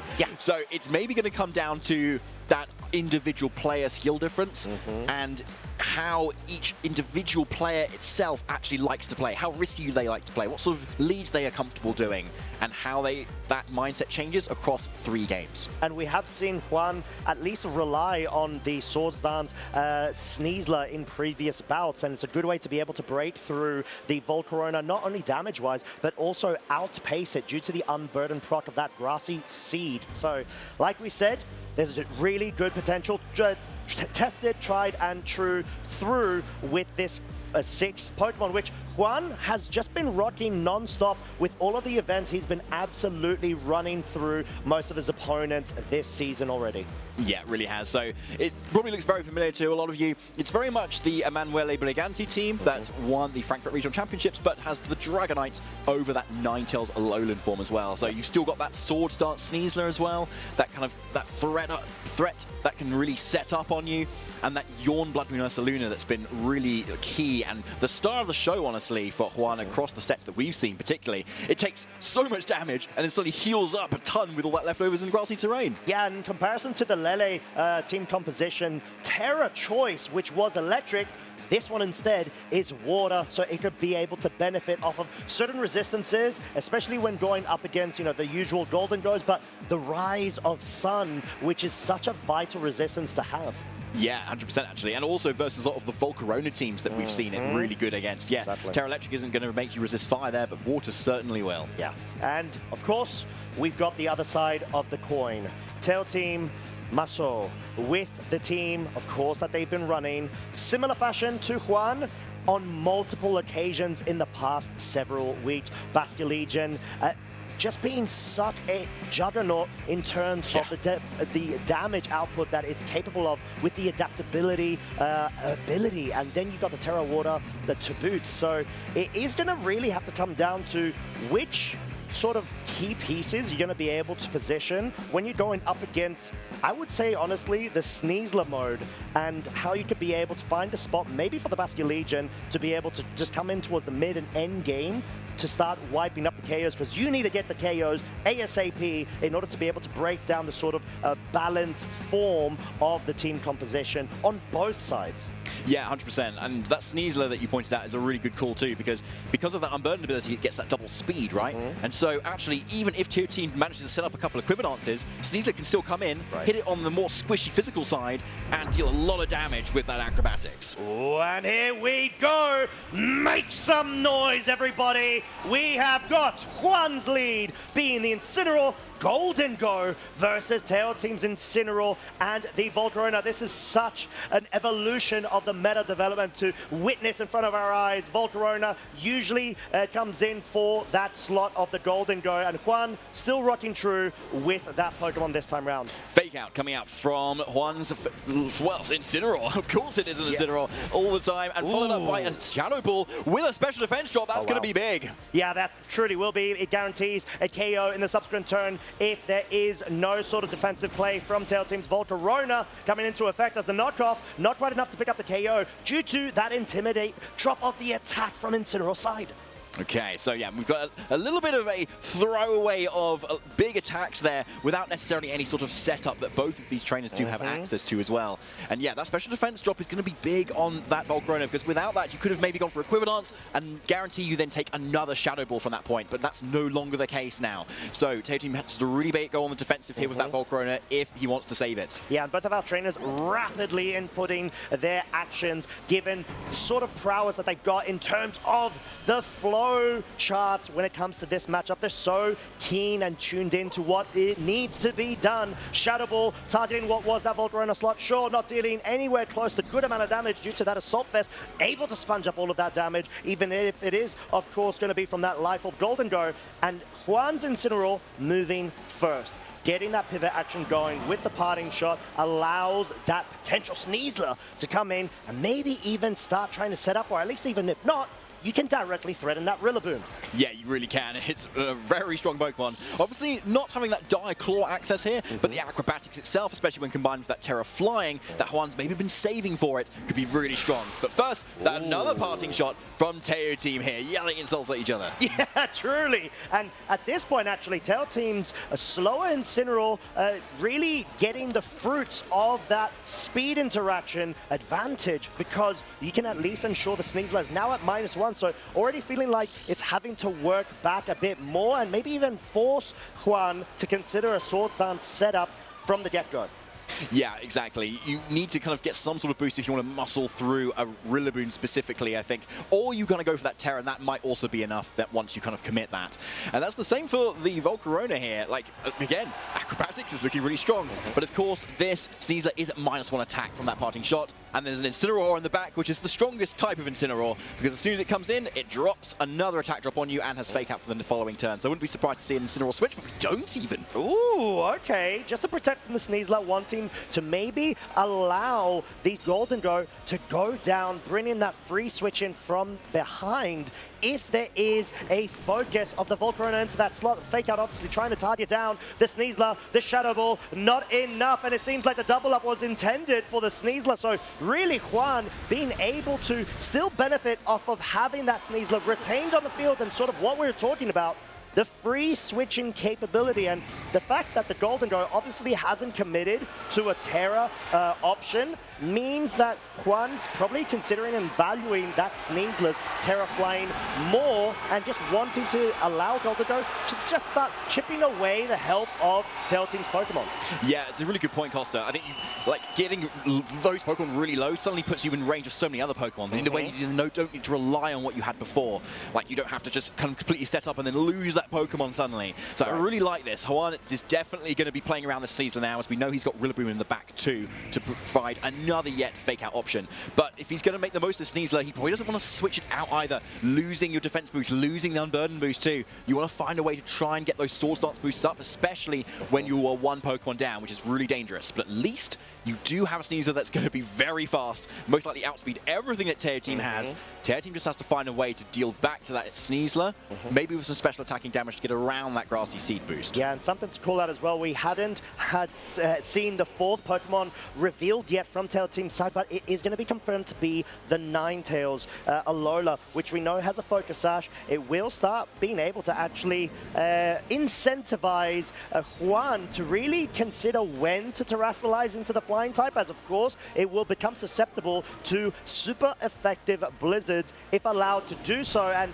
the Fake Out into that slot means we have the Focus Sash now temporarily broken unless we see the Grassy Terrain recovery bring itself back. Not just yet. Seems like it may have to be the subsequent turn, but a Swords Dance has been set up now. It certainly has, yeah. That's exactly what Juan needs. So back up to neutral now, though. So yeah, still not the ultimate powerhouse of offensive threat. Incineroar can probably still survive a close combat depending on its training, although we know Tail Team's Incineroar is pretty fast given its outspeed. It's sped a lot of other Rillabooms from previous sets. But first of all, it's not going to do anything this turn thanks to that Fake Out. Ooh, but this opens up a play for the Ninetales to try to go for the Encore. Here we go. What a lovely little lock in this scenario. Juan not opting to go for the safe play of just to protect, wanting to capitalize off of momentum, anticipating maybe Tail Team reacting to that play. Flare Blitz into the Ninetales will bring it just beneath half of its HP, but in this scenario, Sneasler's in such an awkward spot. It is now, yeah. It's going to have to Swords Dance constantly for the next few turns or so. And that is going to free up so much room for Tail Team to kind of deal with the other Pokemon here.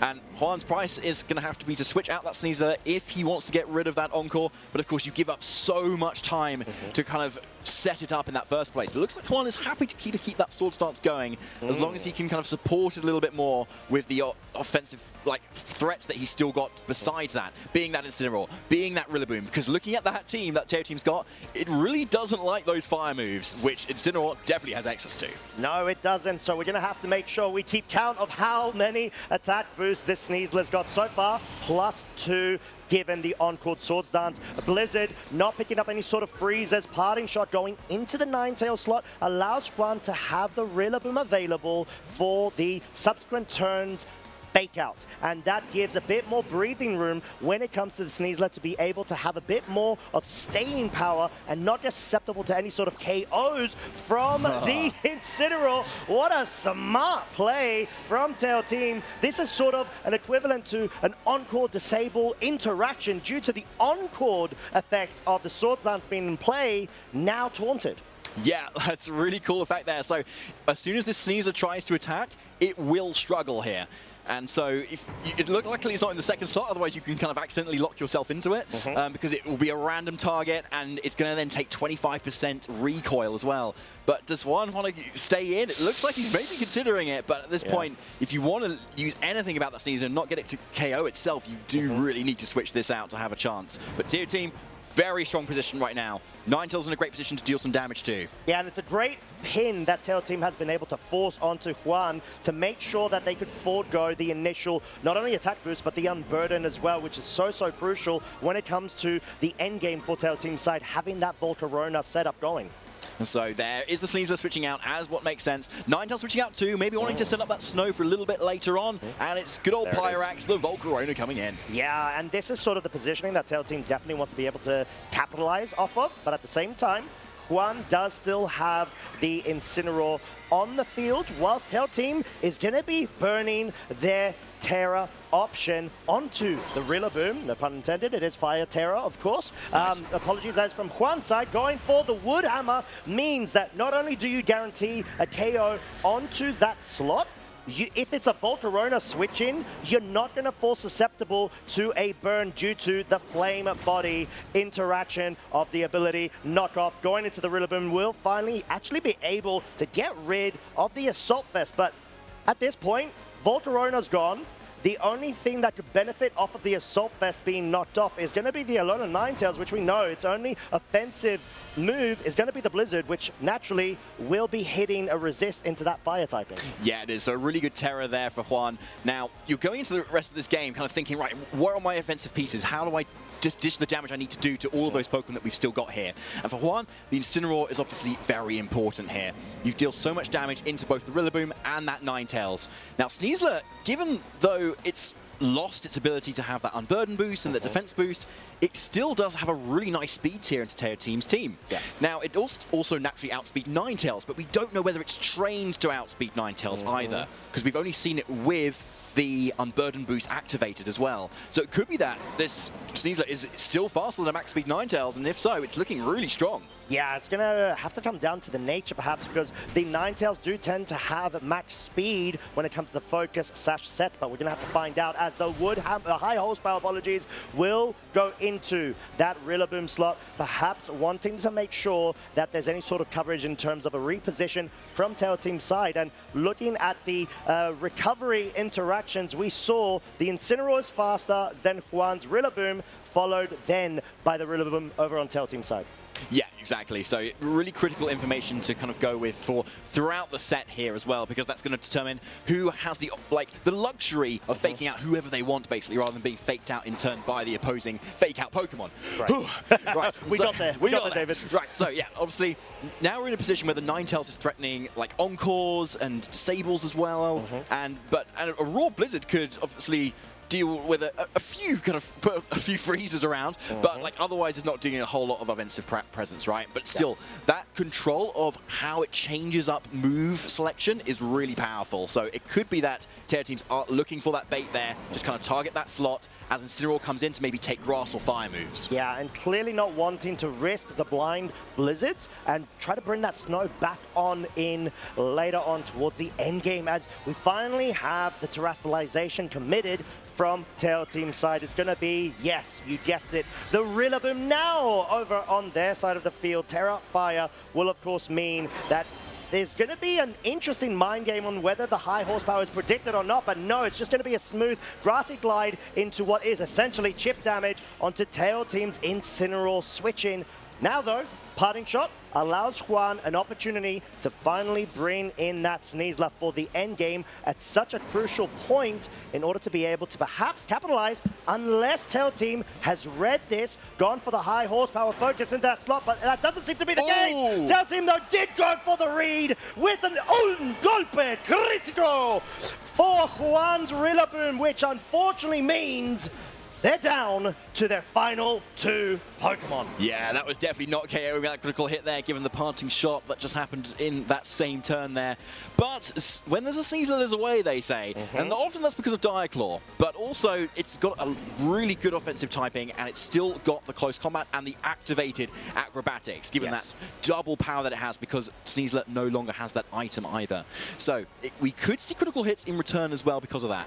But Teo Team, because he's got 3 Pokemon left still, does afford him the luxury of being able to still switch around. And Incineroar is looking really strong here if you switch it out and give it back in again. And there is a case that the Sneasler no longer has the Grassy Seed proc to give it +1 in its defense, right? Yeah, exactly. So suddenly the physical attackers on that side are looking really strong still too. Ninetales also in the back can set up the snow, and we also could be that the Ninetales actually outspeeds the Sneasler too.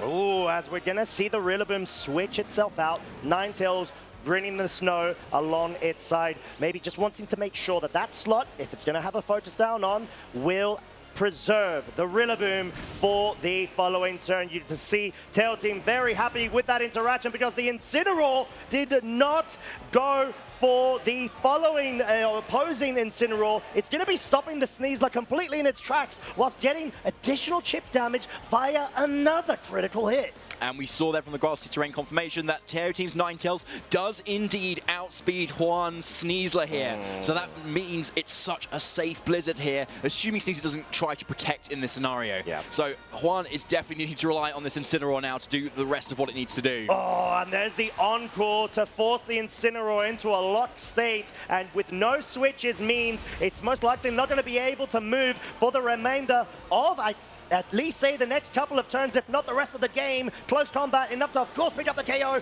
onto the Ninetales, but Sneasler now susceptible to, I would say, the Flare Blitz on Teo Team's side. -1 of its defense is not quite nice, but there's no KO focus. Teo Team preserving himself in terms of not wanting to play around with some awkward damage calcs, just in case there's a bit more investment when it comes to the physical defense of this Sneasler.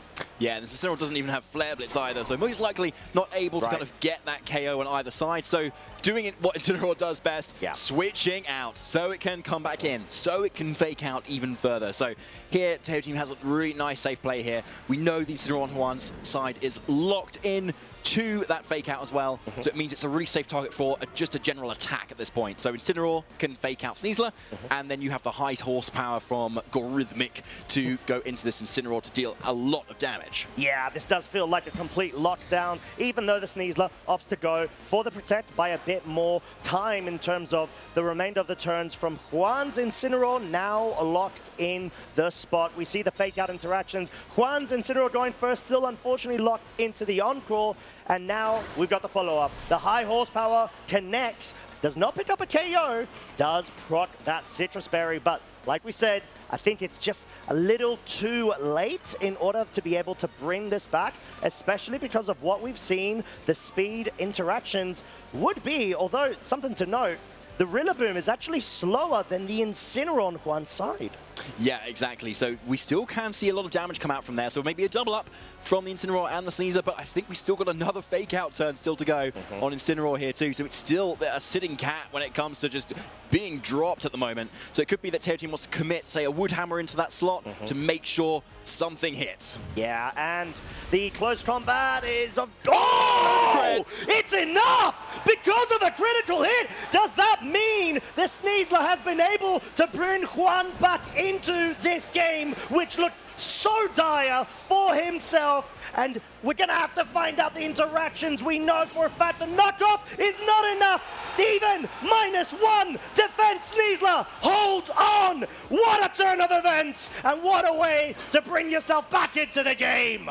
Yeah, absolutely huge. We saw Juan kind of hover over their own Sneasler, seeing how low all those stats were there. It was going to do pitiful damage, but yeah, critical hit, critically timed as well. Sneasler loves its trainer so much. Oh, and the Flare Blitz just to make sure you get as much chip damage as you can in order to seal the deal with the close combat knockoff. Of course, not enough to be able to do any sort of respectable damage. Tail Team anticipating the protect, but I think it is definitely not enough. The Sneasler in a situation where you had to go for the critical hit. Juan was able to get it, and this is sort of the end of the process in terms of this game one. What a way to be able to get back in and force an advantage game against Tail Team.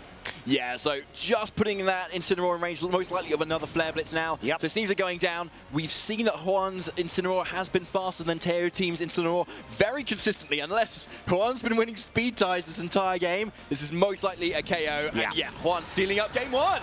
Wow, there we have it. Juan not giving up. There were 3 minutes remaining of that game one. Tantalizing back and forth between both of our trainers. And, you know, every little count of RNG matters so much when it comes to this sort of interaction and matchup, because it's just all down to the fine margins between both of these trainers. They played multiple times before in the past, and Juan clearly has a bone to pick with Tail Team this time round. And we saw how critical hits actually went both ways in that set, right? It did. We saw Tail Team actually get the high horsepower crit on the Terrifying Rillaboom as well, and then the fake out crit a little bit later to put Sneasler a little bit more in range of other attacks. Yep. So yeah, that's one kind of really biting back there, saying, right, I'm going to get you where it counts this time.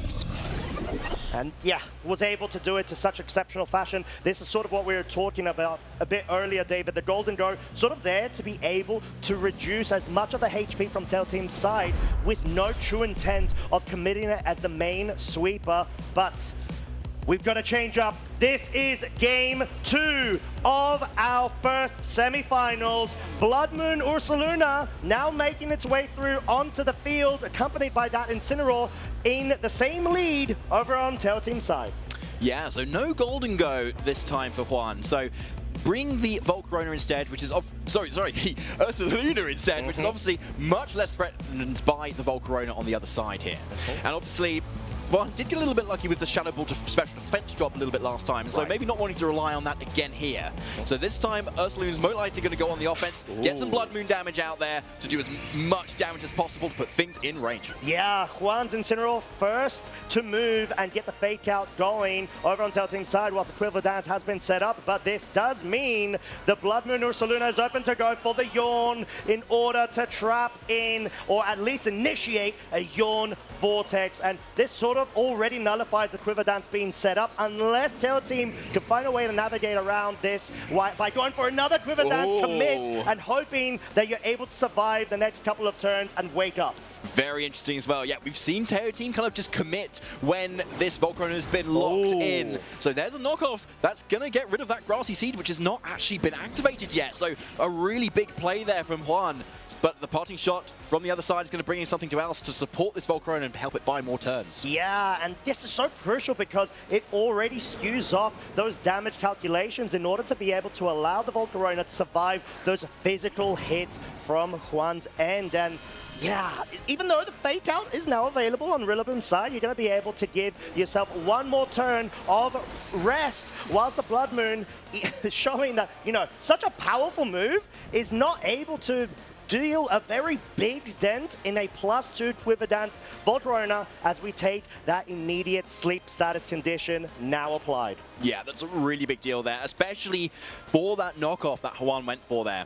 Absolutely huge, because suddenly the physical attackers that Juan had a lot of, right, in the last game, can suddenly hit this Volcarona for so much more damage. Tier Team, we can obviously see, is trying to go, right, I'm going to accept the sleep, but I've got enough supportive pieces to try and stall out the sleep, wake up eventually, and with the bulk of the Quiver Dance, I should be able to survive. But that is not quite the case right now. Incineroar is in a very, very good position, assuming an attack can come off, but most likely getting faked out this turn. Yeah, Blood Moon already doing what it needed to in that scenario, getting that Yawn initiated, allowing allowing the Sneasler now to be brought in, +1 defense. It is unburdened. It will be able to outspeed a +2 Quiver Dance up Volcarona, whilst being able to capitalize off of what is one of the freest switch-in turns that I've seen throughout this tournament. Fake out into the Incineroar. Not going to be able to get any sort of motion going for Tail Team. Yeah, it's not. So yeah, this is looking really strong at the moment.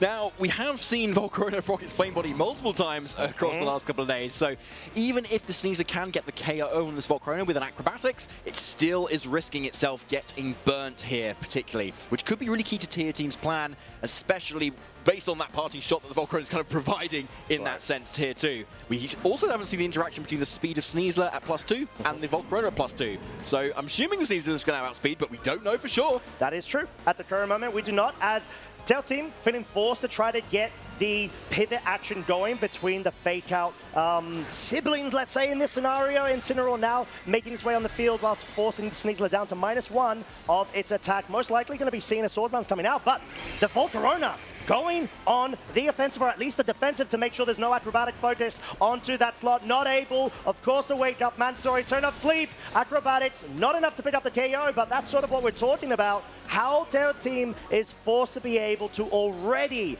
go for that terrestrialization button. Yeah, so Tail Team breathing maybe a moderate sigh of relief there that the attack can go into the Volcarona to KO it, obviously. But yeah, we saw there that there was still no wake up yet there, and the Sneasler still able to kind of push through and deal a lot of damage. Rillaboom coming in though, he could still provide that fake out, but yeah, this Volcarona, if it does manage to wake up, could be pretty scary here. And I believe we saw an attempt at a protect, actually, from the Volcarona, potentially, or it was still going on the attack. But it does depend, because you could say Terra Fairy in case you don't wake up, and Terra Fairy, and like if you if the attack does kind of go through instead. So yeah, we still don't know if this Volcarona is going to outspeed the Sneasler. Oh, let's see if we're going to find out. Tail Team not trying to go, I'd say, a bit on the aggressive in order to have subsequent and continuous fake outs available. Immediately switching that Incineroar out. The Volcarona does not wake up. Fake out just to make sure the Volcarona does not move, as we have a Sword Dance now set up, trying to guarantee the next couple of turns where we're going to see the Sneasler capitalize off of so much damage that it needs. So Tail Team is really trailing right now in terms of the offensive availability of the field. Yeah, this is the risk of letting your Volcarona go to sleep here. You're very much at risk of taking a full 3 turns of sleep, and Juan's been really making the most of it. We've now got a very powerful Sneasler here that possibly could outspeed this Volcarona still. Now, the Volcarona, because it's still asleep, even with Protect attempts, could still get a successful Protect. And therefore, we could see Rillaboom kind of switch around, get Incineroar back in, provide more fake outs. But crucially, this Volcarona, having sacrificed the Terra option, is now very vulnerable to the grassy glides that this Rillaboom on Juan's end provides. Here we go, no switch outs, fake out into the Rillaboom from on Juan's side, and Acrobatics does pick up the Volcarona. Tail Team's main setup sweeper has been knocked out of this game, really setting back the offensive, I would say, availability, like mentioned before, that the Volcarona is going to be able to dispatch. This is so big, because this Acrobatics Sneasler is looking so dangerous and menacing, especially when you got the Ninetales on the field, which, to be fair, still has its Focus Sash intact, but with some timed turns and switch-ins of the Incineroar, is going to be susceptible to big damage. Yeah, big damage is the word here. So, Tail Team still back against the wall a little bit, but still has the opportunity to switch things around. And that's when the Incineroar and Rillaboom combination is still really powerful here. Combined with Protect, you can still kind of keep your opponent guessing as to what target they're going to slot into and where they need to call. As we do have the Incineroar now joining the field, and terrestrialization being utilized from Juan's side. Terrafire, Rillaboom will make sure you're not going to be susceptible to the super effective Ice-type Blizzard from that Ninetales. Close combat into the Incineroar, picks up the KO. Juan is not messing about. There's so much momentum advantage for himself. He needs to not let his foot off the gas in any form. This allows the Blizzard to come out. I think the count now is to try to go for the freezes. There's no freeze. Woodhammer breaks the focus sash on the Ninetales, and Tail Team now forced down to its final 2 Pokemon versus Juan's 4. This is looking so rough, and Juan has got the advantage. Yep, definite advantage in so many ways here. Pokemon advantage, the boost advantage, and really utilizing that Sneasler, one of the unique Pokemon on his team that Tail Team does not have. That so many players have dropped from their teams and really showing off how much damage it can do. So much, nearly picking up the KO onto the Rillaboom.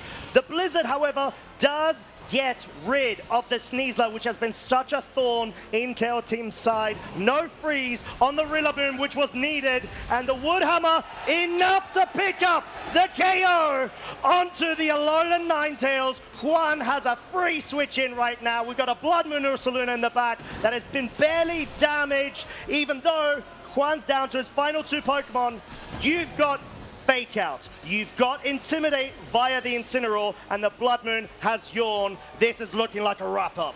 It very much is, yeah, unless Tail Team's Rillaboom somehow has Eruption or something, which we've been seeing a lot of this week, and wouldn't be surprised, honestly. Yeah, I think this is going to be a wrap. Juan, with that Incineroar and that trusty lefties Ursaluna that loves to yawn and snack. A little bit of a Snorlax, actually, kind of reminding me, to be fair. But just with that Blood Moon is going to be able to put it in its place. It's going to take it down. There it is. The big old Blood Moon, the red moon from the sky, taking Rillaboom down, and Juan Salerno advances to the final of the LAIC International Championships. What a way to be able to clinch yourself in to Championship Sunday versus Tail Team Maso. Like we said, both of these trainers, this isn't the first time they have bouted against one another. They have history, and Juan has been able to come out on top this time round to clinch himself into the finals as the final representative of the Latin American region. Huge congratulations. You could hear the crowd chanting for their hometown hero here, and he's so close to tasting it now. That final is just in reach. We could have our first LA LATAM representative champion. Yeah, one more step. That was just our first semi-final. Of course, we've got another one coming up, but my lordy, was it such an explosive set between both of these trainers. Game 1 had RNG from both sides of the field. We see everybody in the stands waiting with anticipation of how things evolved. And let's not lie, that crit at the end of Game 1 was so crucial and allowed Juan that game advantage in what seemed to be Tail Teams all the way through.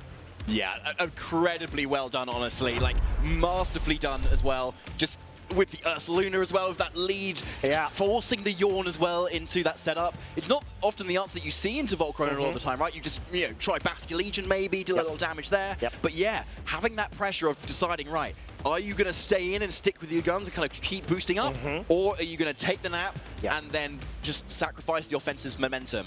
And yeah, I think that crucial knockoff from the Incineroar, knocking off that Grassy Seed, meant that Volcarona was so threatened by all of that physical damage that the Sneasler was provided, the Incineroar and the Rillaboom that we saw was taking so many hits in that game. And the beauty of that Volcarona set, right, like you said, with the Grass Seed, you get +1 in defense stat. Cool, lovely. You've got the Quiver Dances to help buff you out from the special defensive side, but then because, sure, Rillaboom's one component of that, you've got the Incineroar with the Intimidate on the other side of the field to be able to sort of offset and act like a pseudo additional stage of defense that you get. And because of the nature of those two as a pairing, you just keep rotating them back and forth to the point where Volcarona is just such a beast that's been set up, you cannot stop it. It just goes through everything, takes all of the damage, and unfortunately Tail Team wasn't able to position themselves to the point where they could capitalize off of that strategy, because that Sneasler proved to be such a key component in being able to be that offensive piece. But then the Blood Moon Ursaluna bring, instead of the Golden Go, from Game 1 to Game 2, put it in its place in terms of the yawn and slowed things down. Yeah, it was really nicely done as well, and perfectly positioned in front of that Volcrona, as you were saying, Costa. But yeah, obviously, kudos to tier team to kind of still make it this far. Like, absolutely amazing to get to top 4 here. Like, and it's definitely a huge accomplishment that they should really be proud of. Exactly, and they have officially gone ahead and gotten that direct invitation to the World Championships later on. But with that being said, we're going to leave you lovely folks the opportunity to get refreshments, because guess what? We've got our second semi-final coming right up in just a few short moments.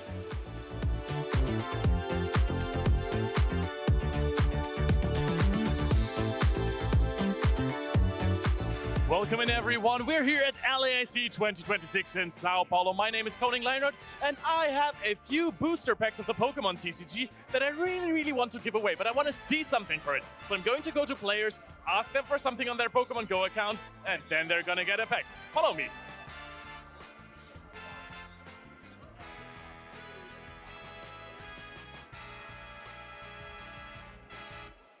Hungry Wolf pack.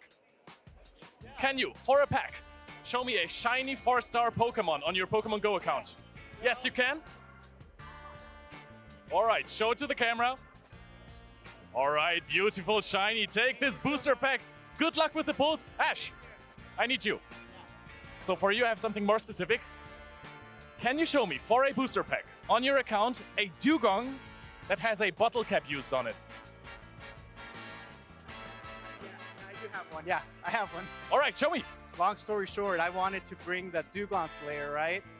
And I had a 0, 11, and 3 HP, right? But I said, okay, let's use a civil bottle cap, right? And here it is. Here it is, hyper training. As you can see here, if you appraise it, it's like this, right? So I only needed 4 additional defense, right? And if you go to hyper training, it asked me for 15 days. Oh my goodness. Like, everybody's gonna make fun of me because of that. So I wanted to use it. I couldn't use it, but yeah. Well, you're doing fantastic regardless, and here is your pack. All right, let's find more players to show me cool stuff on their Pokemon GO accounts. Follow me. Steve! Steve! Yes, Hi. Hi! Nice to meet you. Nice that you're here at LAIC. Of course. Can you show me, for a pack on your Pokemon GO account, oh yeah, that you're doing an EV Dynamo? Okay, no, now you just quit out of it. Okay, show me a shiny Darmanitan. A shiny Darmanitan, uh-oh. Darm and shiny.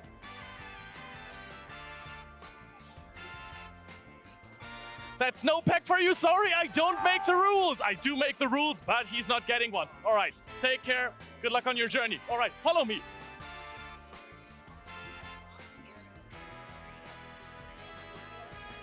All right, this is getting... Can anyone here show me a shiny Darmanitan on their account for a pack? Does anyone have a shiny Darmanitan? It works, just a Darmanitan. Any Darmanitan? Shiny Darmanitan, let's go! And we got another winner. I can see someone I can recognize from Europe over there. Look at this. Hello, what's your name? What? What's your name? Shimon. All right, okay, I was going for a nickname, but that's fine regardless. Can you show me, on your account, a 4-star Pokemon that is XXL? XXL? Yes, XXL. XXL. I will show you XXL Pokemon. I have a couple of those. A lot of those. Oh, beautiful. Probably just caught some of those at the Wild Zone. Oh yeah, you get a pack. All right, have fun opening it. Okay, we have 3 more packs to go. Let's see. I forgot to make up more of those Pokemon that I want to see, so I'm going with 4-star Ho-Oh next. All right. Are you Go players? Do you have a 4-star Ho-Oh on your account? A 4-star Ho-Oh for a pack. This is intense. Yes.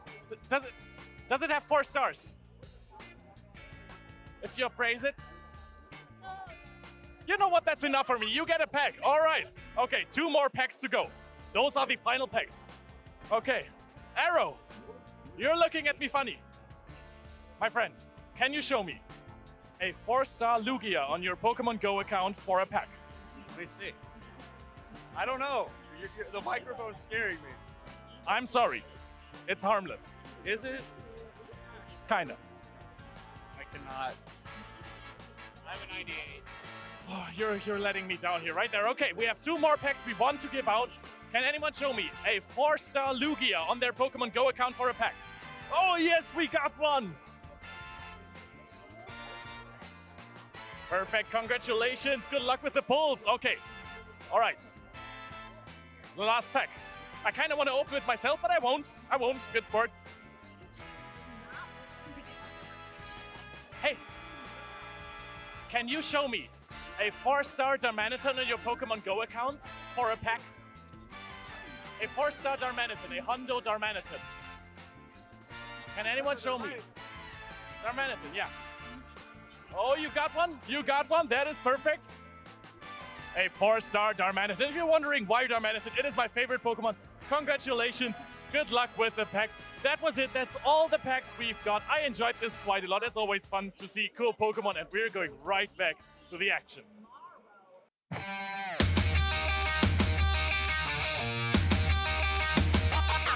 train hard, go hard. I'm a real rock star. Got the fire in my veins, yeah. I'm a go far. I'm a maverick, havoc in my way. High stakes, and I'm dishing out moves. Time to step up through the plate, and I'll battle anywhere. Yeah, I'll step up anywhere. Name the place, and I'll be there. Anytime, anywhere. And I'll battle anywhere. I'll step up anywhere.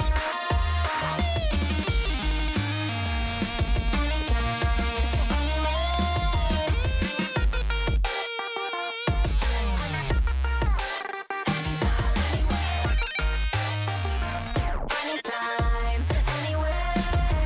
I'm a battle anywhere. I'll step up anywhere. Name a place and I'll be there. Anytime, anywhere. Anytime, anywhere.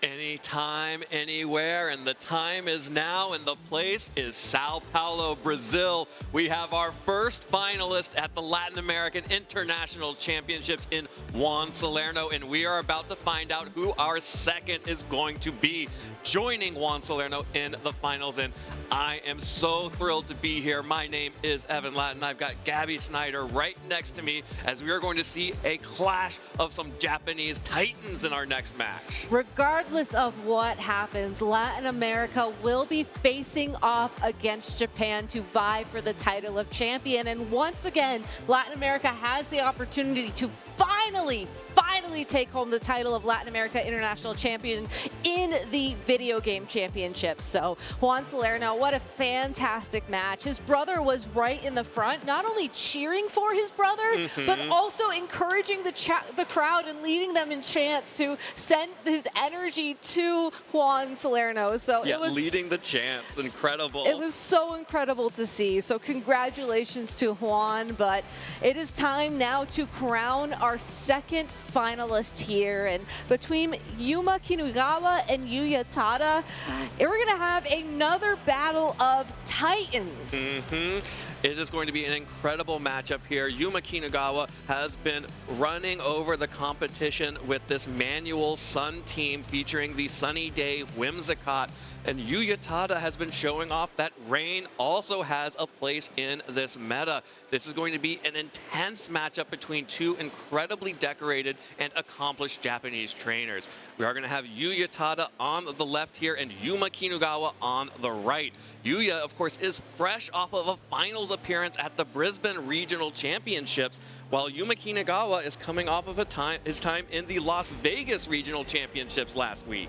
Yeah, but I think there's some other accomplishments that are taking the place of regional championships, as Yuya Tada, no stranger to the international championship stage, having gotten top top 4, top 8, and top 16 in the past. Yuma Kinugawa, most recently, our Japan Championship Series champion in Yokohama last summer. Yeah, Yuya Tada has made it to the top cut of international championships multiple times, but always stalled out right here, right in this moment, the semi-finals.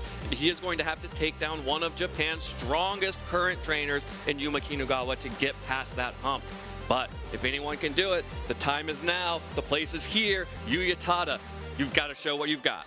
We saw Yuya Tada earlier on today in top 8 use this Pelipper with the Terra Stellar Terrestrialization to great success, finding an opportunity for the Blood Moon Ursaluna and the Life Orb on this team to deal massive damage to take his opponent down. He supported that Blood Moon Ursaluna with the Sinistra and the Incineroar on that team, and you know what? He was placing off against an opponent who was using a Sun strategy. So going into this top 4 matchup, I wouldn't be surprised to see something very similar from Yuya Tada, as sending in your Pelipper to reset the weather works great when you're facing off against a Sunsetter that's also relying on its ability. Now here's the wrench in the plan.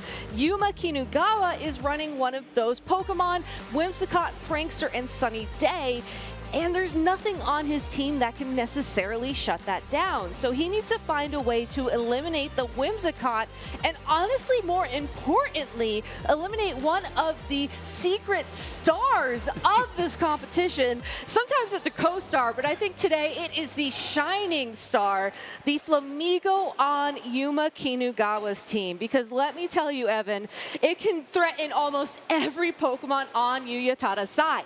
Yeah, and the Pokemon that it can't threaten itself, that feint attack will allow it to make sure that it cannot protect from another Pokemon on Yuma Kinugawa's side. And we've seen a little bit of this team over the course of the weekend, but we haven't seen enough of that Flamigo as far as I am concerned, so I'm really excited to have this matchup here. Of course, we have the 2 different modes here with the Tailwind and Trick Room. So even if Yuya Tada does try to go for the Trick Room mode like we saw against in his previous match, Yuma Kinugawa is also very capable of playing in that space as well. You do have to wonder how the speeds will match up if we see Yuma Kinugawa go for the Trick Room. Obviously, with 2 Blood Moon Ursaluna in play, which one will be naturally slower, or if there's a potential for a speed tie, will be absolutely critical for these 2 trainers to figure out. They have not played yet in the course of this tournament, so none of this information is available to either trainer. Yeah, at least not over the course of this tournament. Who could say if there have been any other prep matches over the course of their preparation for this tournament itself? This is going to be an extremely exciting matchup, and I expect it is going to be so heavy on some dynamic moments that hinge on a razor's edge. And there it is. It's the Sinistra and the Incineroar alongside the Blood Moon Ursaluna and the Whimsicott that Yuma Kinugawa has shown he loves to lead and get those big chunks out of Pokemon with that hyper voice from the Ursaluna.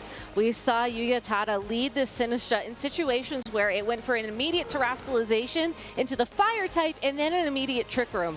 Not necessarily an opportunity for it to go for the Terrestrialization, but certainly a great opportunity for it to Trick Room, as that Blood Moon Ursaluna alone will not be able to knock it out in a single hit. Yeah, and especially won't be able to knock it out if it gets faked out by the Incineroar. So having that fake out pressure is huge here for Yuya, as Ursaluna is forced to protect itself. Yuma Kinugawa knows what's coming. The Trick Room is what's next, and so not going to waste any time going for any other type of speed control or even bothering to set up the Sunny Day at this point. Just going for the Moonblast into the Incineroar, and you get that Trick Room set up just like you planned it. And I love how Yuya Tada actually went for a parting shot into that Ursaluna on the off chance that it did connect.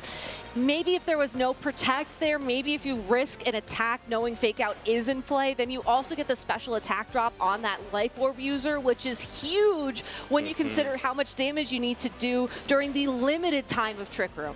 All right, and we saw Yuya cycling through some switch options here, and notably that includes the Farigiraf, because one of the potential options for Kinugawa here would be to encore the Trick Room. But of course, if that Farigiraf is switching in, as it is, that is going to block Whimsicott's Prankster Encore from being able to reset the Trick Room this time around.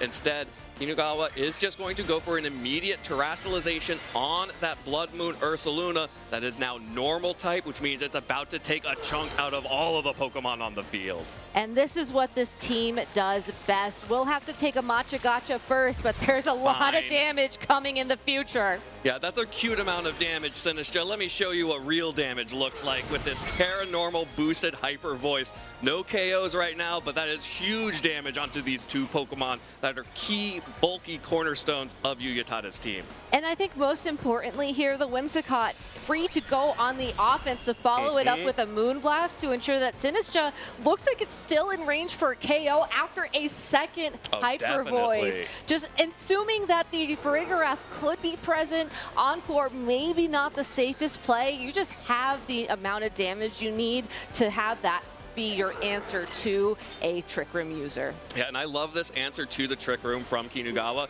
Just instead of trying to worry about, oh no, what if my opponent gets Trick Room up? Like, great, get Trick Room up. I'm now going to blast through your team with my Terra Normal Blood Moon Ursaluna. And that is just softening up all of these Pokemon for a potential eruption in-game in the back. And that's exactly what Yuma Kinugawa's team wants to do. Ursaluna Blood Moon is the first attacker. Hisuian and Typhlosion typically the second. But there's the start of the show right there. That's what everyone was waiting for. Flamigo out on the field now, taking the place of the Whimsicott. So Kinugawa can save the Whimsicott for the future. That Ursaluna Blood Moon will protect itself from any damage coming through this time around.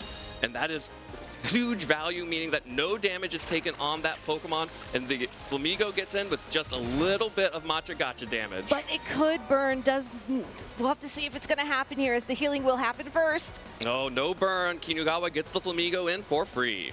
All right, so now the Flamigo is on the field. With Trick Room still in play, you have to be very careful about the Farigiraf, as it's able to hit the Flamigo super effectively with either a Psychic or a Dazzling Gleam. But this Flamigo does have access to Detect and Wide Guard, so you can buy yourself a little bit of time opting for Wide Guard in this instance. Yeah, no Dazzling Gleam, no Matcha Gotcha available for Uyatada. Instead, not falling for it, goes for the Psychic straight onto the Blood Moon Ursaluna, but the Psychic alone is not going to be enough on that Pokemon. That means that this Ursaluna is going to get to finish off both of these Pokemon as the Matcha Gotcha goes into the Wide Guard, and another Hyper Voice. A big scream coming out from the Blood Moon Ursaluna, and all the Pokemon on the field faint. A great use of the Wide Guard from Yuma Kinugawa as well there, because had the Farigiraf targeted down the Flamigo with the Psychic, a single target attack to pick up the KO, now that the Focus Sash it's holding had been broken, we would know that the Ursaluna would be perfectly fine to fire back that Hyper Voice. So ultimately, Uyatada making the correct call to try and double into the Ursaluna Blood Moon, just lacking the amount of damage to take it out. And this is now really scary for Uyatada. Both of the Trick Room setters have fainted. That means that Kinugawa is going to be in complete control of the speed as soon as Trick Room ends. So Uyatada needs to get as much as possible out of these last turns of Trick Room. The nice thing for Uyatada is the fact that the Ursaluna has taken so much damage, but at the same time, Yuma still has all 4 of his Pokemon available to him. If Ursaluna is the endgame he wants, he can make a couple switches to protect it, or you can try and sneak the Whimsicott out on the field to set up for a potential Hisuian Typhlosion endgame. Or even a Flamigo endgame by switching that Pokemon out. Of course, both of the Pokemon left on the field, the Ursaluna and the Incineroar, will both fall to Flamigo's close combat. So Kinugawa now protecting the Blood Moon Ursaluna for one more turn here, and the Whimsicott will be the Pokemon that takes all of the damage here. Not taking a risk as well, following up a Wide Guard with a Detect, which is not guaranteed to work. Yeah, and the Wide Guard would have worked, but of course the fake out pressure making sure that that was not an option. So the sacrifice of Whimsicott is not in vain. It is totally useful for Kinugawa to save that Flamigo for this turn. And honestly, the Whimsicott did what it needed to do in this game number 1. It provided the encore pressure to force the Farigiraf onto the field. Yeah, Sun would be great if it is going to be the Hisuian Typhlosion in the back, and you know, Moonblast would add up after a while, but it really is, again, the Flamigo that has the biggest threat here with those close combats as Uyatada forfeits game number 1. the power of the Flamigo. It's too intimidating, and it causes Uyatada to forfeit that first game. And wow, what a masterclass put on by Yuma Kinagawa in that set. It felt like Yuya had no opportunities whatsoever to get into that game. Exactly, and it was because of how Yuma Kinagawa revealed his Pokemon throughout the set.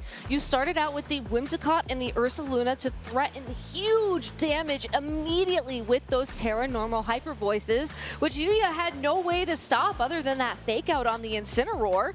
And then as soon as you had the opportunity to get Flamigo in safely enough, all of a sudden you revealed your secret attack, your special Pokemon that really will close out the matchup. And by the time that Flamigo was revealed, Yuya had lost a majority of his resources needed to take it down. And I just don't know how Yuya bounces back from this. The Trick Room mode, I don't see a way that you can safely get it up at all and actually make use of it, because Kinagawa was the one who actually made the most use of the Trick Room in that first game. So there must be another option here. Yuya might have to try to match Tailwinds and play the weather game, or maybe that Archaludon has some space to threaten that Blood Moon Ursaluna, which really did all of the work.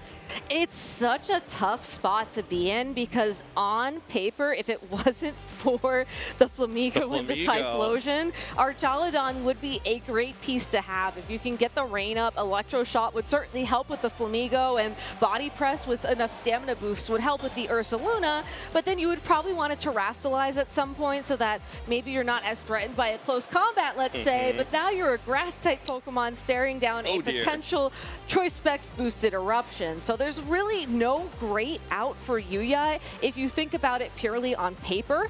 I think he has to bring the right pieces to the board, so a Pelipper adjustment I think is almost mandatory at this point in time, but whether or not you reveal it really is going to come down to if you're able to knock out the counters to that Pokemon, because if you're not able to get the alignment, I think Yuma Kinagawa just has so much of an advantage because of how the matchup looks on paper.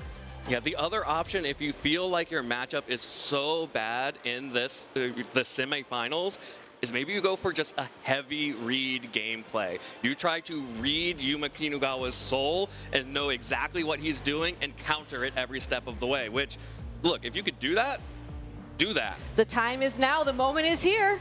And here we are in game 2 of our semifinals. It's just the Whimsicott and the Ursaluna once again versus the Incineroar and Sinistcha from Uyatada this time around.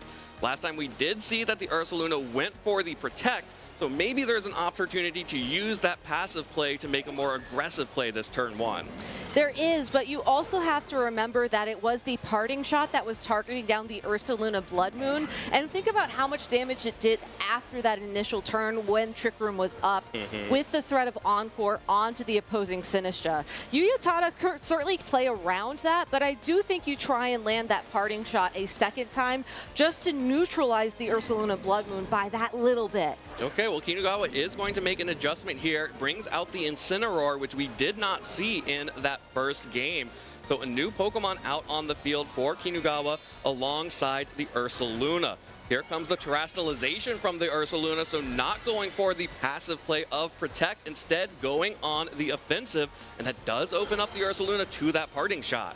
It does, but it will have to attack first, except it's slower. No, it's slower than that Incineroar. Parting Shot goes off first. The Ursaluna will take a special attack drop, while Uyatada gets to decide what Pokemon do you want to tank whatever this Ursaluna is about to send at you? Well, if you think about historical 2-game 1, Hyper Voice seems like the most likely option here, but it's Blood Moon! Oh, that's the Blood Moon coming out from the Ursaluna straight onto the Sinistcha, and it survives thanks to that Parting Shot.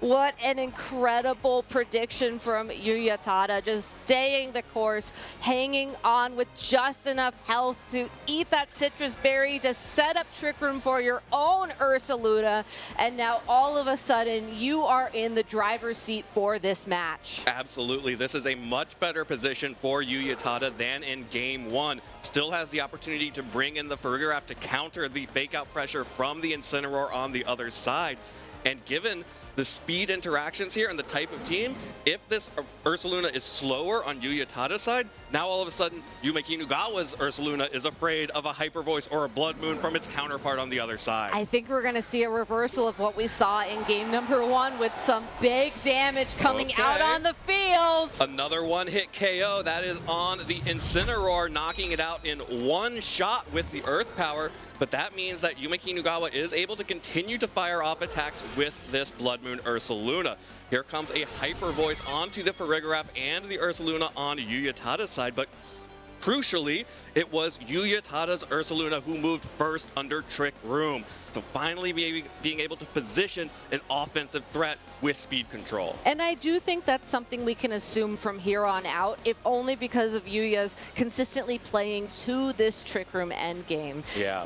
Sometimes you do have to ask yourself, is this a speed tie or not? But again, looking at the matchup on paper, I think Uyatada is just so much more comfortable in Trick Room compared to Yuma Kinugawa.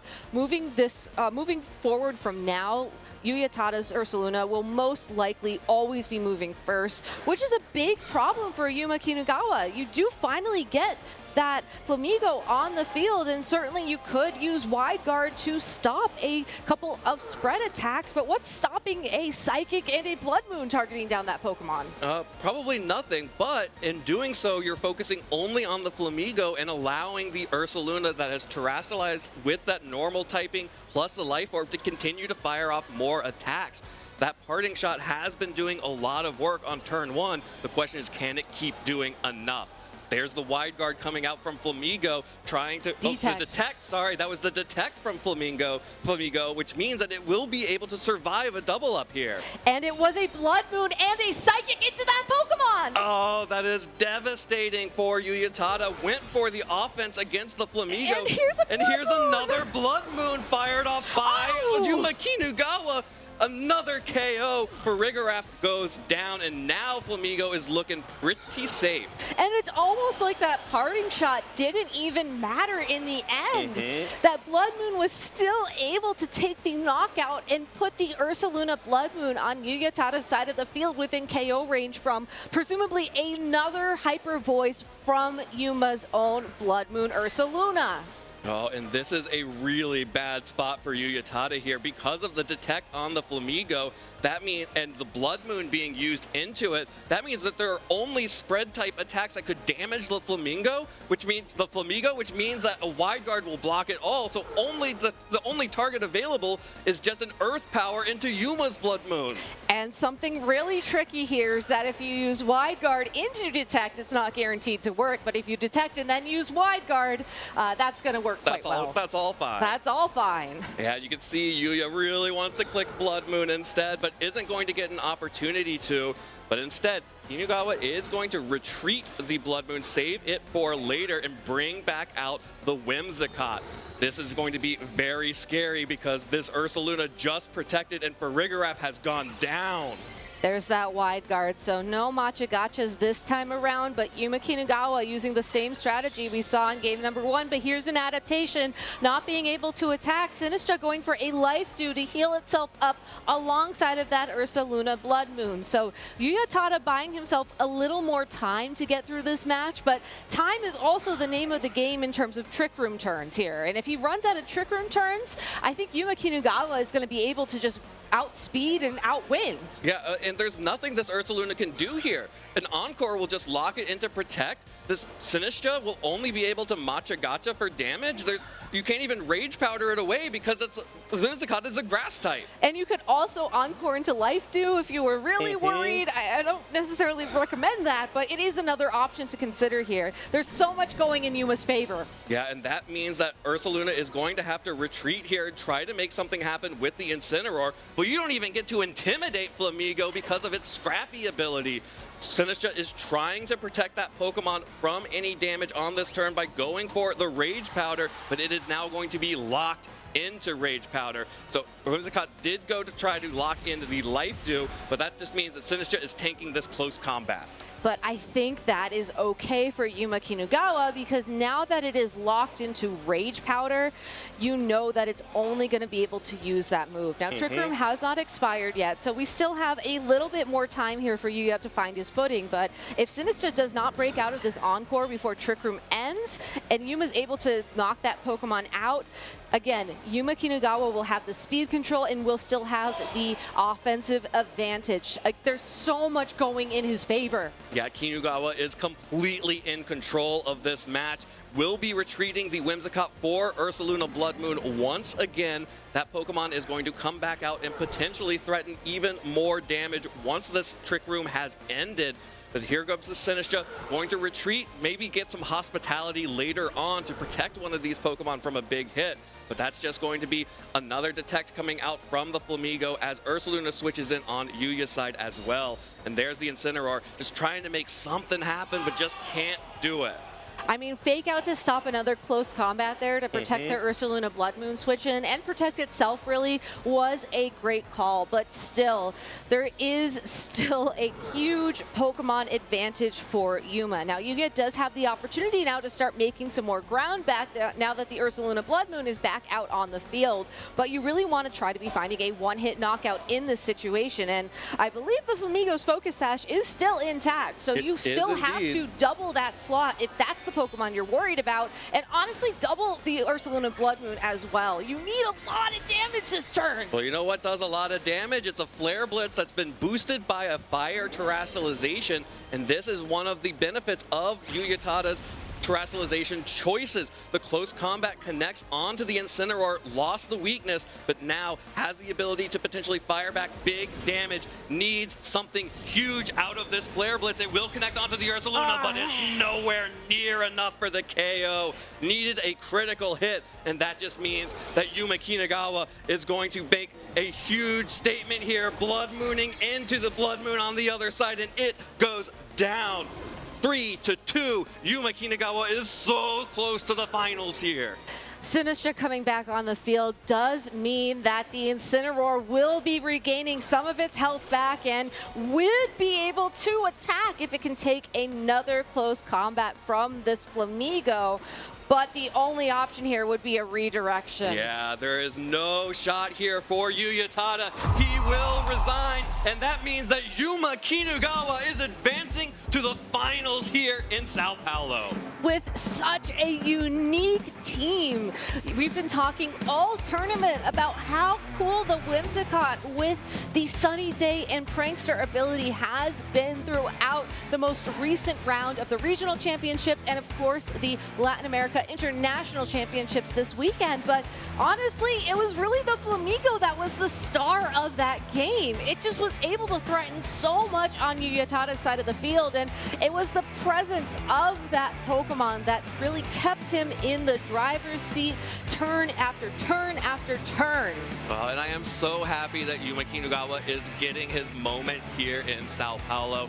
Ever since we started seeing him win the Japanese National Championships in 2025 and then competing at the North American International Championships last season, he has been such a dynamic and entertaining player to watch. And I think if you saw those games that I just saw, you also know exactly why Kinugawa was one of the favorites coming into this tournament. I know, it's such a pleasure to watch him play as well. And honestly, I love how the Japanese players in general are just very like emotive during their battles, and you can tell, you know, exactly how they're feeling, you know, if they're trying to hope for something to happen or if they're made a prediction that came through. But really, Yuma was just very sort of stoic in this instance, now that I'm actually paying attention. Did you not see him just take off his glasses and lock in at the start of that? No, I didn't, because I was too locked into the match on the field, but I think him being locked in makes sense given just how clean that game was. Yeah, absolutely beautiful play in both of those games from Yuma Kinugawa. Yuyatada is an extremely strong trainer. He is someone that you do not want to match up against and see on your, especially in your Swiss rounds, but also in the top cut bracket. But Once again, he is stopped at the semifinals, and this time by Yuma Kinugawa, his countrymate, and an incredible set here in the semifinals. And I am so excited for this finals matchup between Juan Salerno and Yuma Kinugawa. I am like kind of giddy right now. I know, me too. But congratulations to Yuya Tada as well. I think that his take on this Rain team that we've seen resurface time and time again throughout Regulation H has been really fun to watch. You know, the Terra Stellar on the Pelipper with the Focus Sash dealing a surprising amount of damage has been really neat. You know, Farigiraf as well having a bit of a resurgence as one of the offensive, one of the damage dealers on the team is always really cool to see. So it just goes to show you that even at the end of a format, you can still find some innovation. Absolutely. There is still, even though we are at the end of our Regulation H season, there is still plenty of innovation left in this meta. So we do still have one event after this. But let's take a look at our two finalists before we get too far ahead of ourselves, starting with Juan Salerno. Juan is, look at this highlight reel from his semifinal set, taking down Teotim Massot from France. And this was an incredible moment here. Just got the critical hit on that Rillaboom. It looked like all was lost, but there is always a chance in Pokemon. And Juan Salerno running a team that can take advantage of those chances. The 6 most common Pokemon in the format, really giving him every possible opportunity to be creative, to find the outs that you need, and showcasing the knowledge and the determination and the confidence to make the plays that you need to play to those outs. Yeah, absolutely. And in the match that we were able to cast, seeing the way that Juan was able to, choose his Pokemon correctly and maintain the advantage once, that was a long drawn-out set with Gabriel Agati in the top 8 to make it into the semifinals and now into the finals. It went to 3 games, and it was a brutal back-and-forth match of 2 balanced teams, but Juan was always able in those 2 games that he won to find those little advantages and push and push and push just enough to get Gabriel on the ropes and then secure the win, and now he's in the finals. And not only that, he has really the hopes and dreams of the entire continent on his shoulders, as he has the best shot of taking the title home for the first time for Latin America. But of course, Yuma Kinugawa, we just saw this, but why not do a little bit of a review here, because it was such an amazing match from Yuma Kinugawa's side of the field. Starting out strong with that Terra Normal Terrestrialization on the Ursaluna Blood Moon, dealing those big hits, and then of course following it up with the Flamigo. Yeah, just absolutely textbook play from Kinugawa. Just beautiful. I don't think there was a single moment that went wrong for Kinugawa in either of those 2 games. So congratulations to him. He will certainly be a difficult final boss for Juan Salerno if he hopes to bring back the championship trophy. Actually, bring a championship trophy to Latin America. But you know what? If I were going to put my money on anyone to do it for Latin America, I would choose the only person who has ever done it for Latin America across all age divisions, and that's Juan Salerno, who in the seniors division did win an international championship as the only time a Latin American trainer has won an international championship. And now in the masters division, he has a great opportunity to do so for the first time. Certainly had his run of opponents to make it to the finals, and Yuma Kinugawa as well. So if you missed any of these matches in the top 8 or the semifinals, you can always go to youtube.com/Pokemon or youtube.com/PlayPokemon to see highlights or see the archived VOD of this event to catch up before we get to the actual Championship Sunday stream tomorrow. But I don't want to leave y'all with just a bracket and a shout out to go check out the VODs to see what you missed. Great. They've done so well over the course of the weekend. I think they deserve a treat. I think we deserve a treat. I think our audience deserves a treat. So why don't we give them a treat? Let's give them a treat. What do you say? If you liked Whimsicott so much during these battles that you've seen from Yuma Kinugawa, can I interest you in Federico Camporisi's Whimsicott from the 2025 North American International Championships? You can. You can. I would love Federico Camporesi's Whimsicott from the 2025 North American International Championships. How do I get my own Federico Camporesi's Whimsicott? Let's give it to him. Use that promo code LAIC26 Tailwind. Of course, you have to replace those I's with 1s, but then if you do so, you will be able to receive Federico Camporesi's Whimsicott from NAIC. It's going to be in a Cherish Ball, and it's going to be the perfect Pokemon you need to build up your team in the future if you are looking for a Prankster user. So make sure you redeem that code, as you only have a few days to do so. You do not want to forget. But hey, we are not just the only game here at the Latin America International Championships. And if you are like me and you enjoy playing all of our incredible games here, in Pokemon Unite, you can actually get a sticker for your profile card. And this is such a cool thing because you can show that you were here watching the Pokemon International Championships by entering the code LAIC 2026 in-game. Yeah, that will give you a sticker that shows that you were watching the Pokemon Championships here in Latin America when our new international champions for all of these games are decided.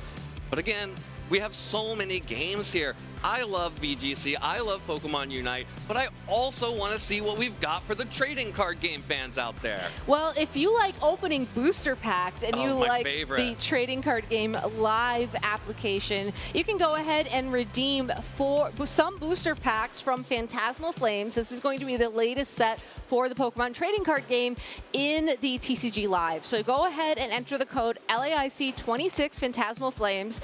Go open those packs and share us your polls, because like we saw earlier in that downtime video, you're going to get some good polls, so please share them. You'll get some good polls for sure. And of course, if you are a player of the Pokemon GO side of our tournament, you can receive its Axon's Araquanid from the NAIC winning team. So make sure you go ahead and earn that timed research via Twitch drops and also the Araquanid. I think honestly more exciting than the Araquanid is that you will be getting a Elite TM alongside of that research. So that sounds make elite. sure, yeah, no, these are great. I mean, the Araquanid is great too, but the Elite TM is what you really want. So make sure to get that. I'm sad that I won't have time to get that because I can't watch live. But no, Araquanid is great too. It's just the getting TM. overshadowed by a TM for Araquanid. Oh no. Well, of course, we are going to have our Championship Sunday kickoff tomorrow. So if you want to make sure that you're there, make sure you are following the channel so you are getting notifications. And of course, it will start at 9 a.m. here in Brazil, 12 p.m. UTC, and 4 a.m. Pacific time. So make sure you make a note of that in your calendar of choice, and make sure that you know when that is in your time zone so you can be there when we crown our new champions. And of course, if you want more information about this broadcast or all of the broadcasts that we have, from the regional championships to the international championships to the world championship later on this season, you can go to Pokemon.com/broadcast for all that information. It's kept updated very regularly, actually, which I really appreciate. So you can go there at any time to get the information you need to tune in. Absolutely. Well, I am so excited to get to Sunday and Championship Sunday that I don't want to wait another moment, but I have to wait until 9 a.m. But you know I will be there bright and early and ready to watch it. Gabby, will you be there with me? Oh, of course. The crowd in the morning is always the best. Yeah, so. we kick off with Unite, and it just goes hard. So make sure you are here for the kickoff on Championship Sunday. But that is going to do it for us here on Pre-Championship Saturday. We have our finalists, the stage is set, and I am so excited to get to those battles. So please join me tomorrow morning for the Championship Sunday. But until then, that's all for us tonight. See you then.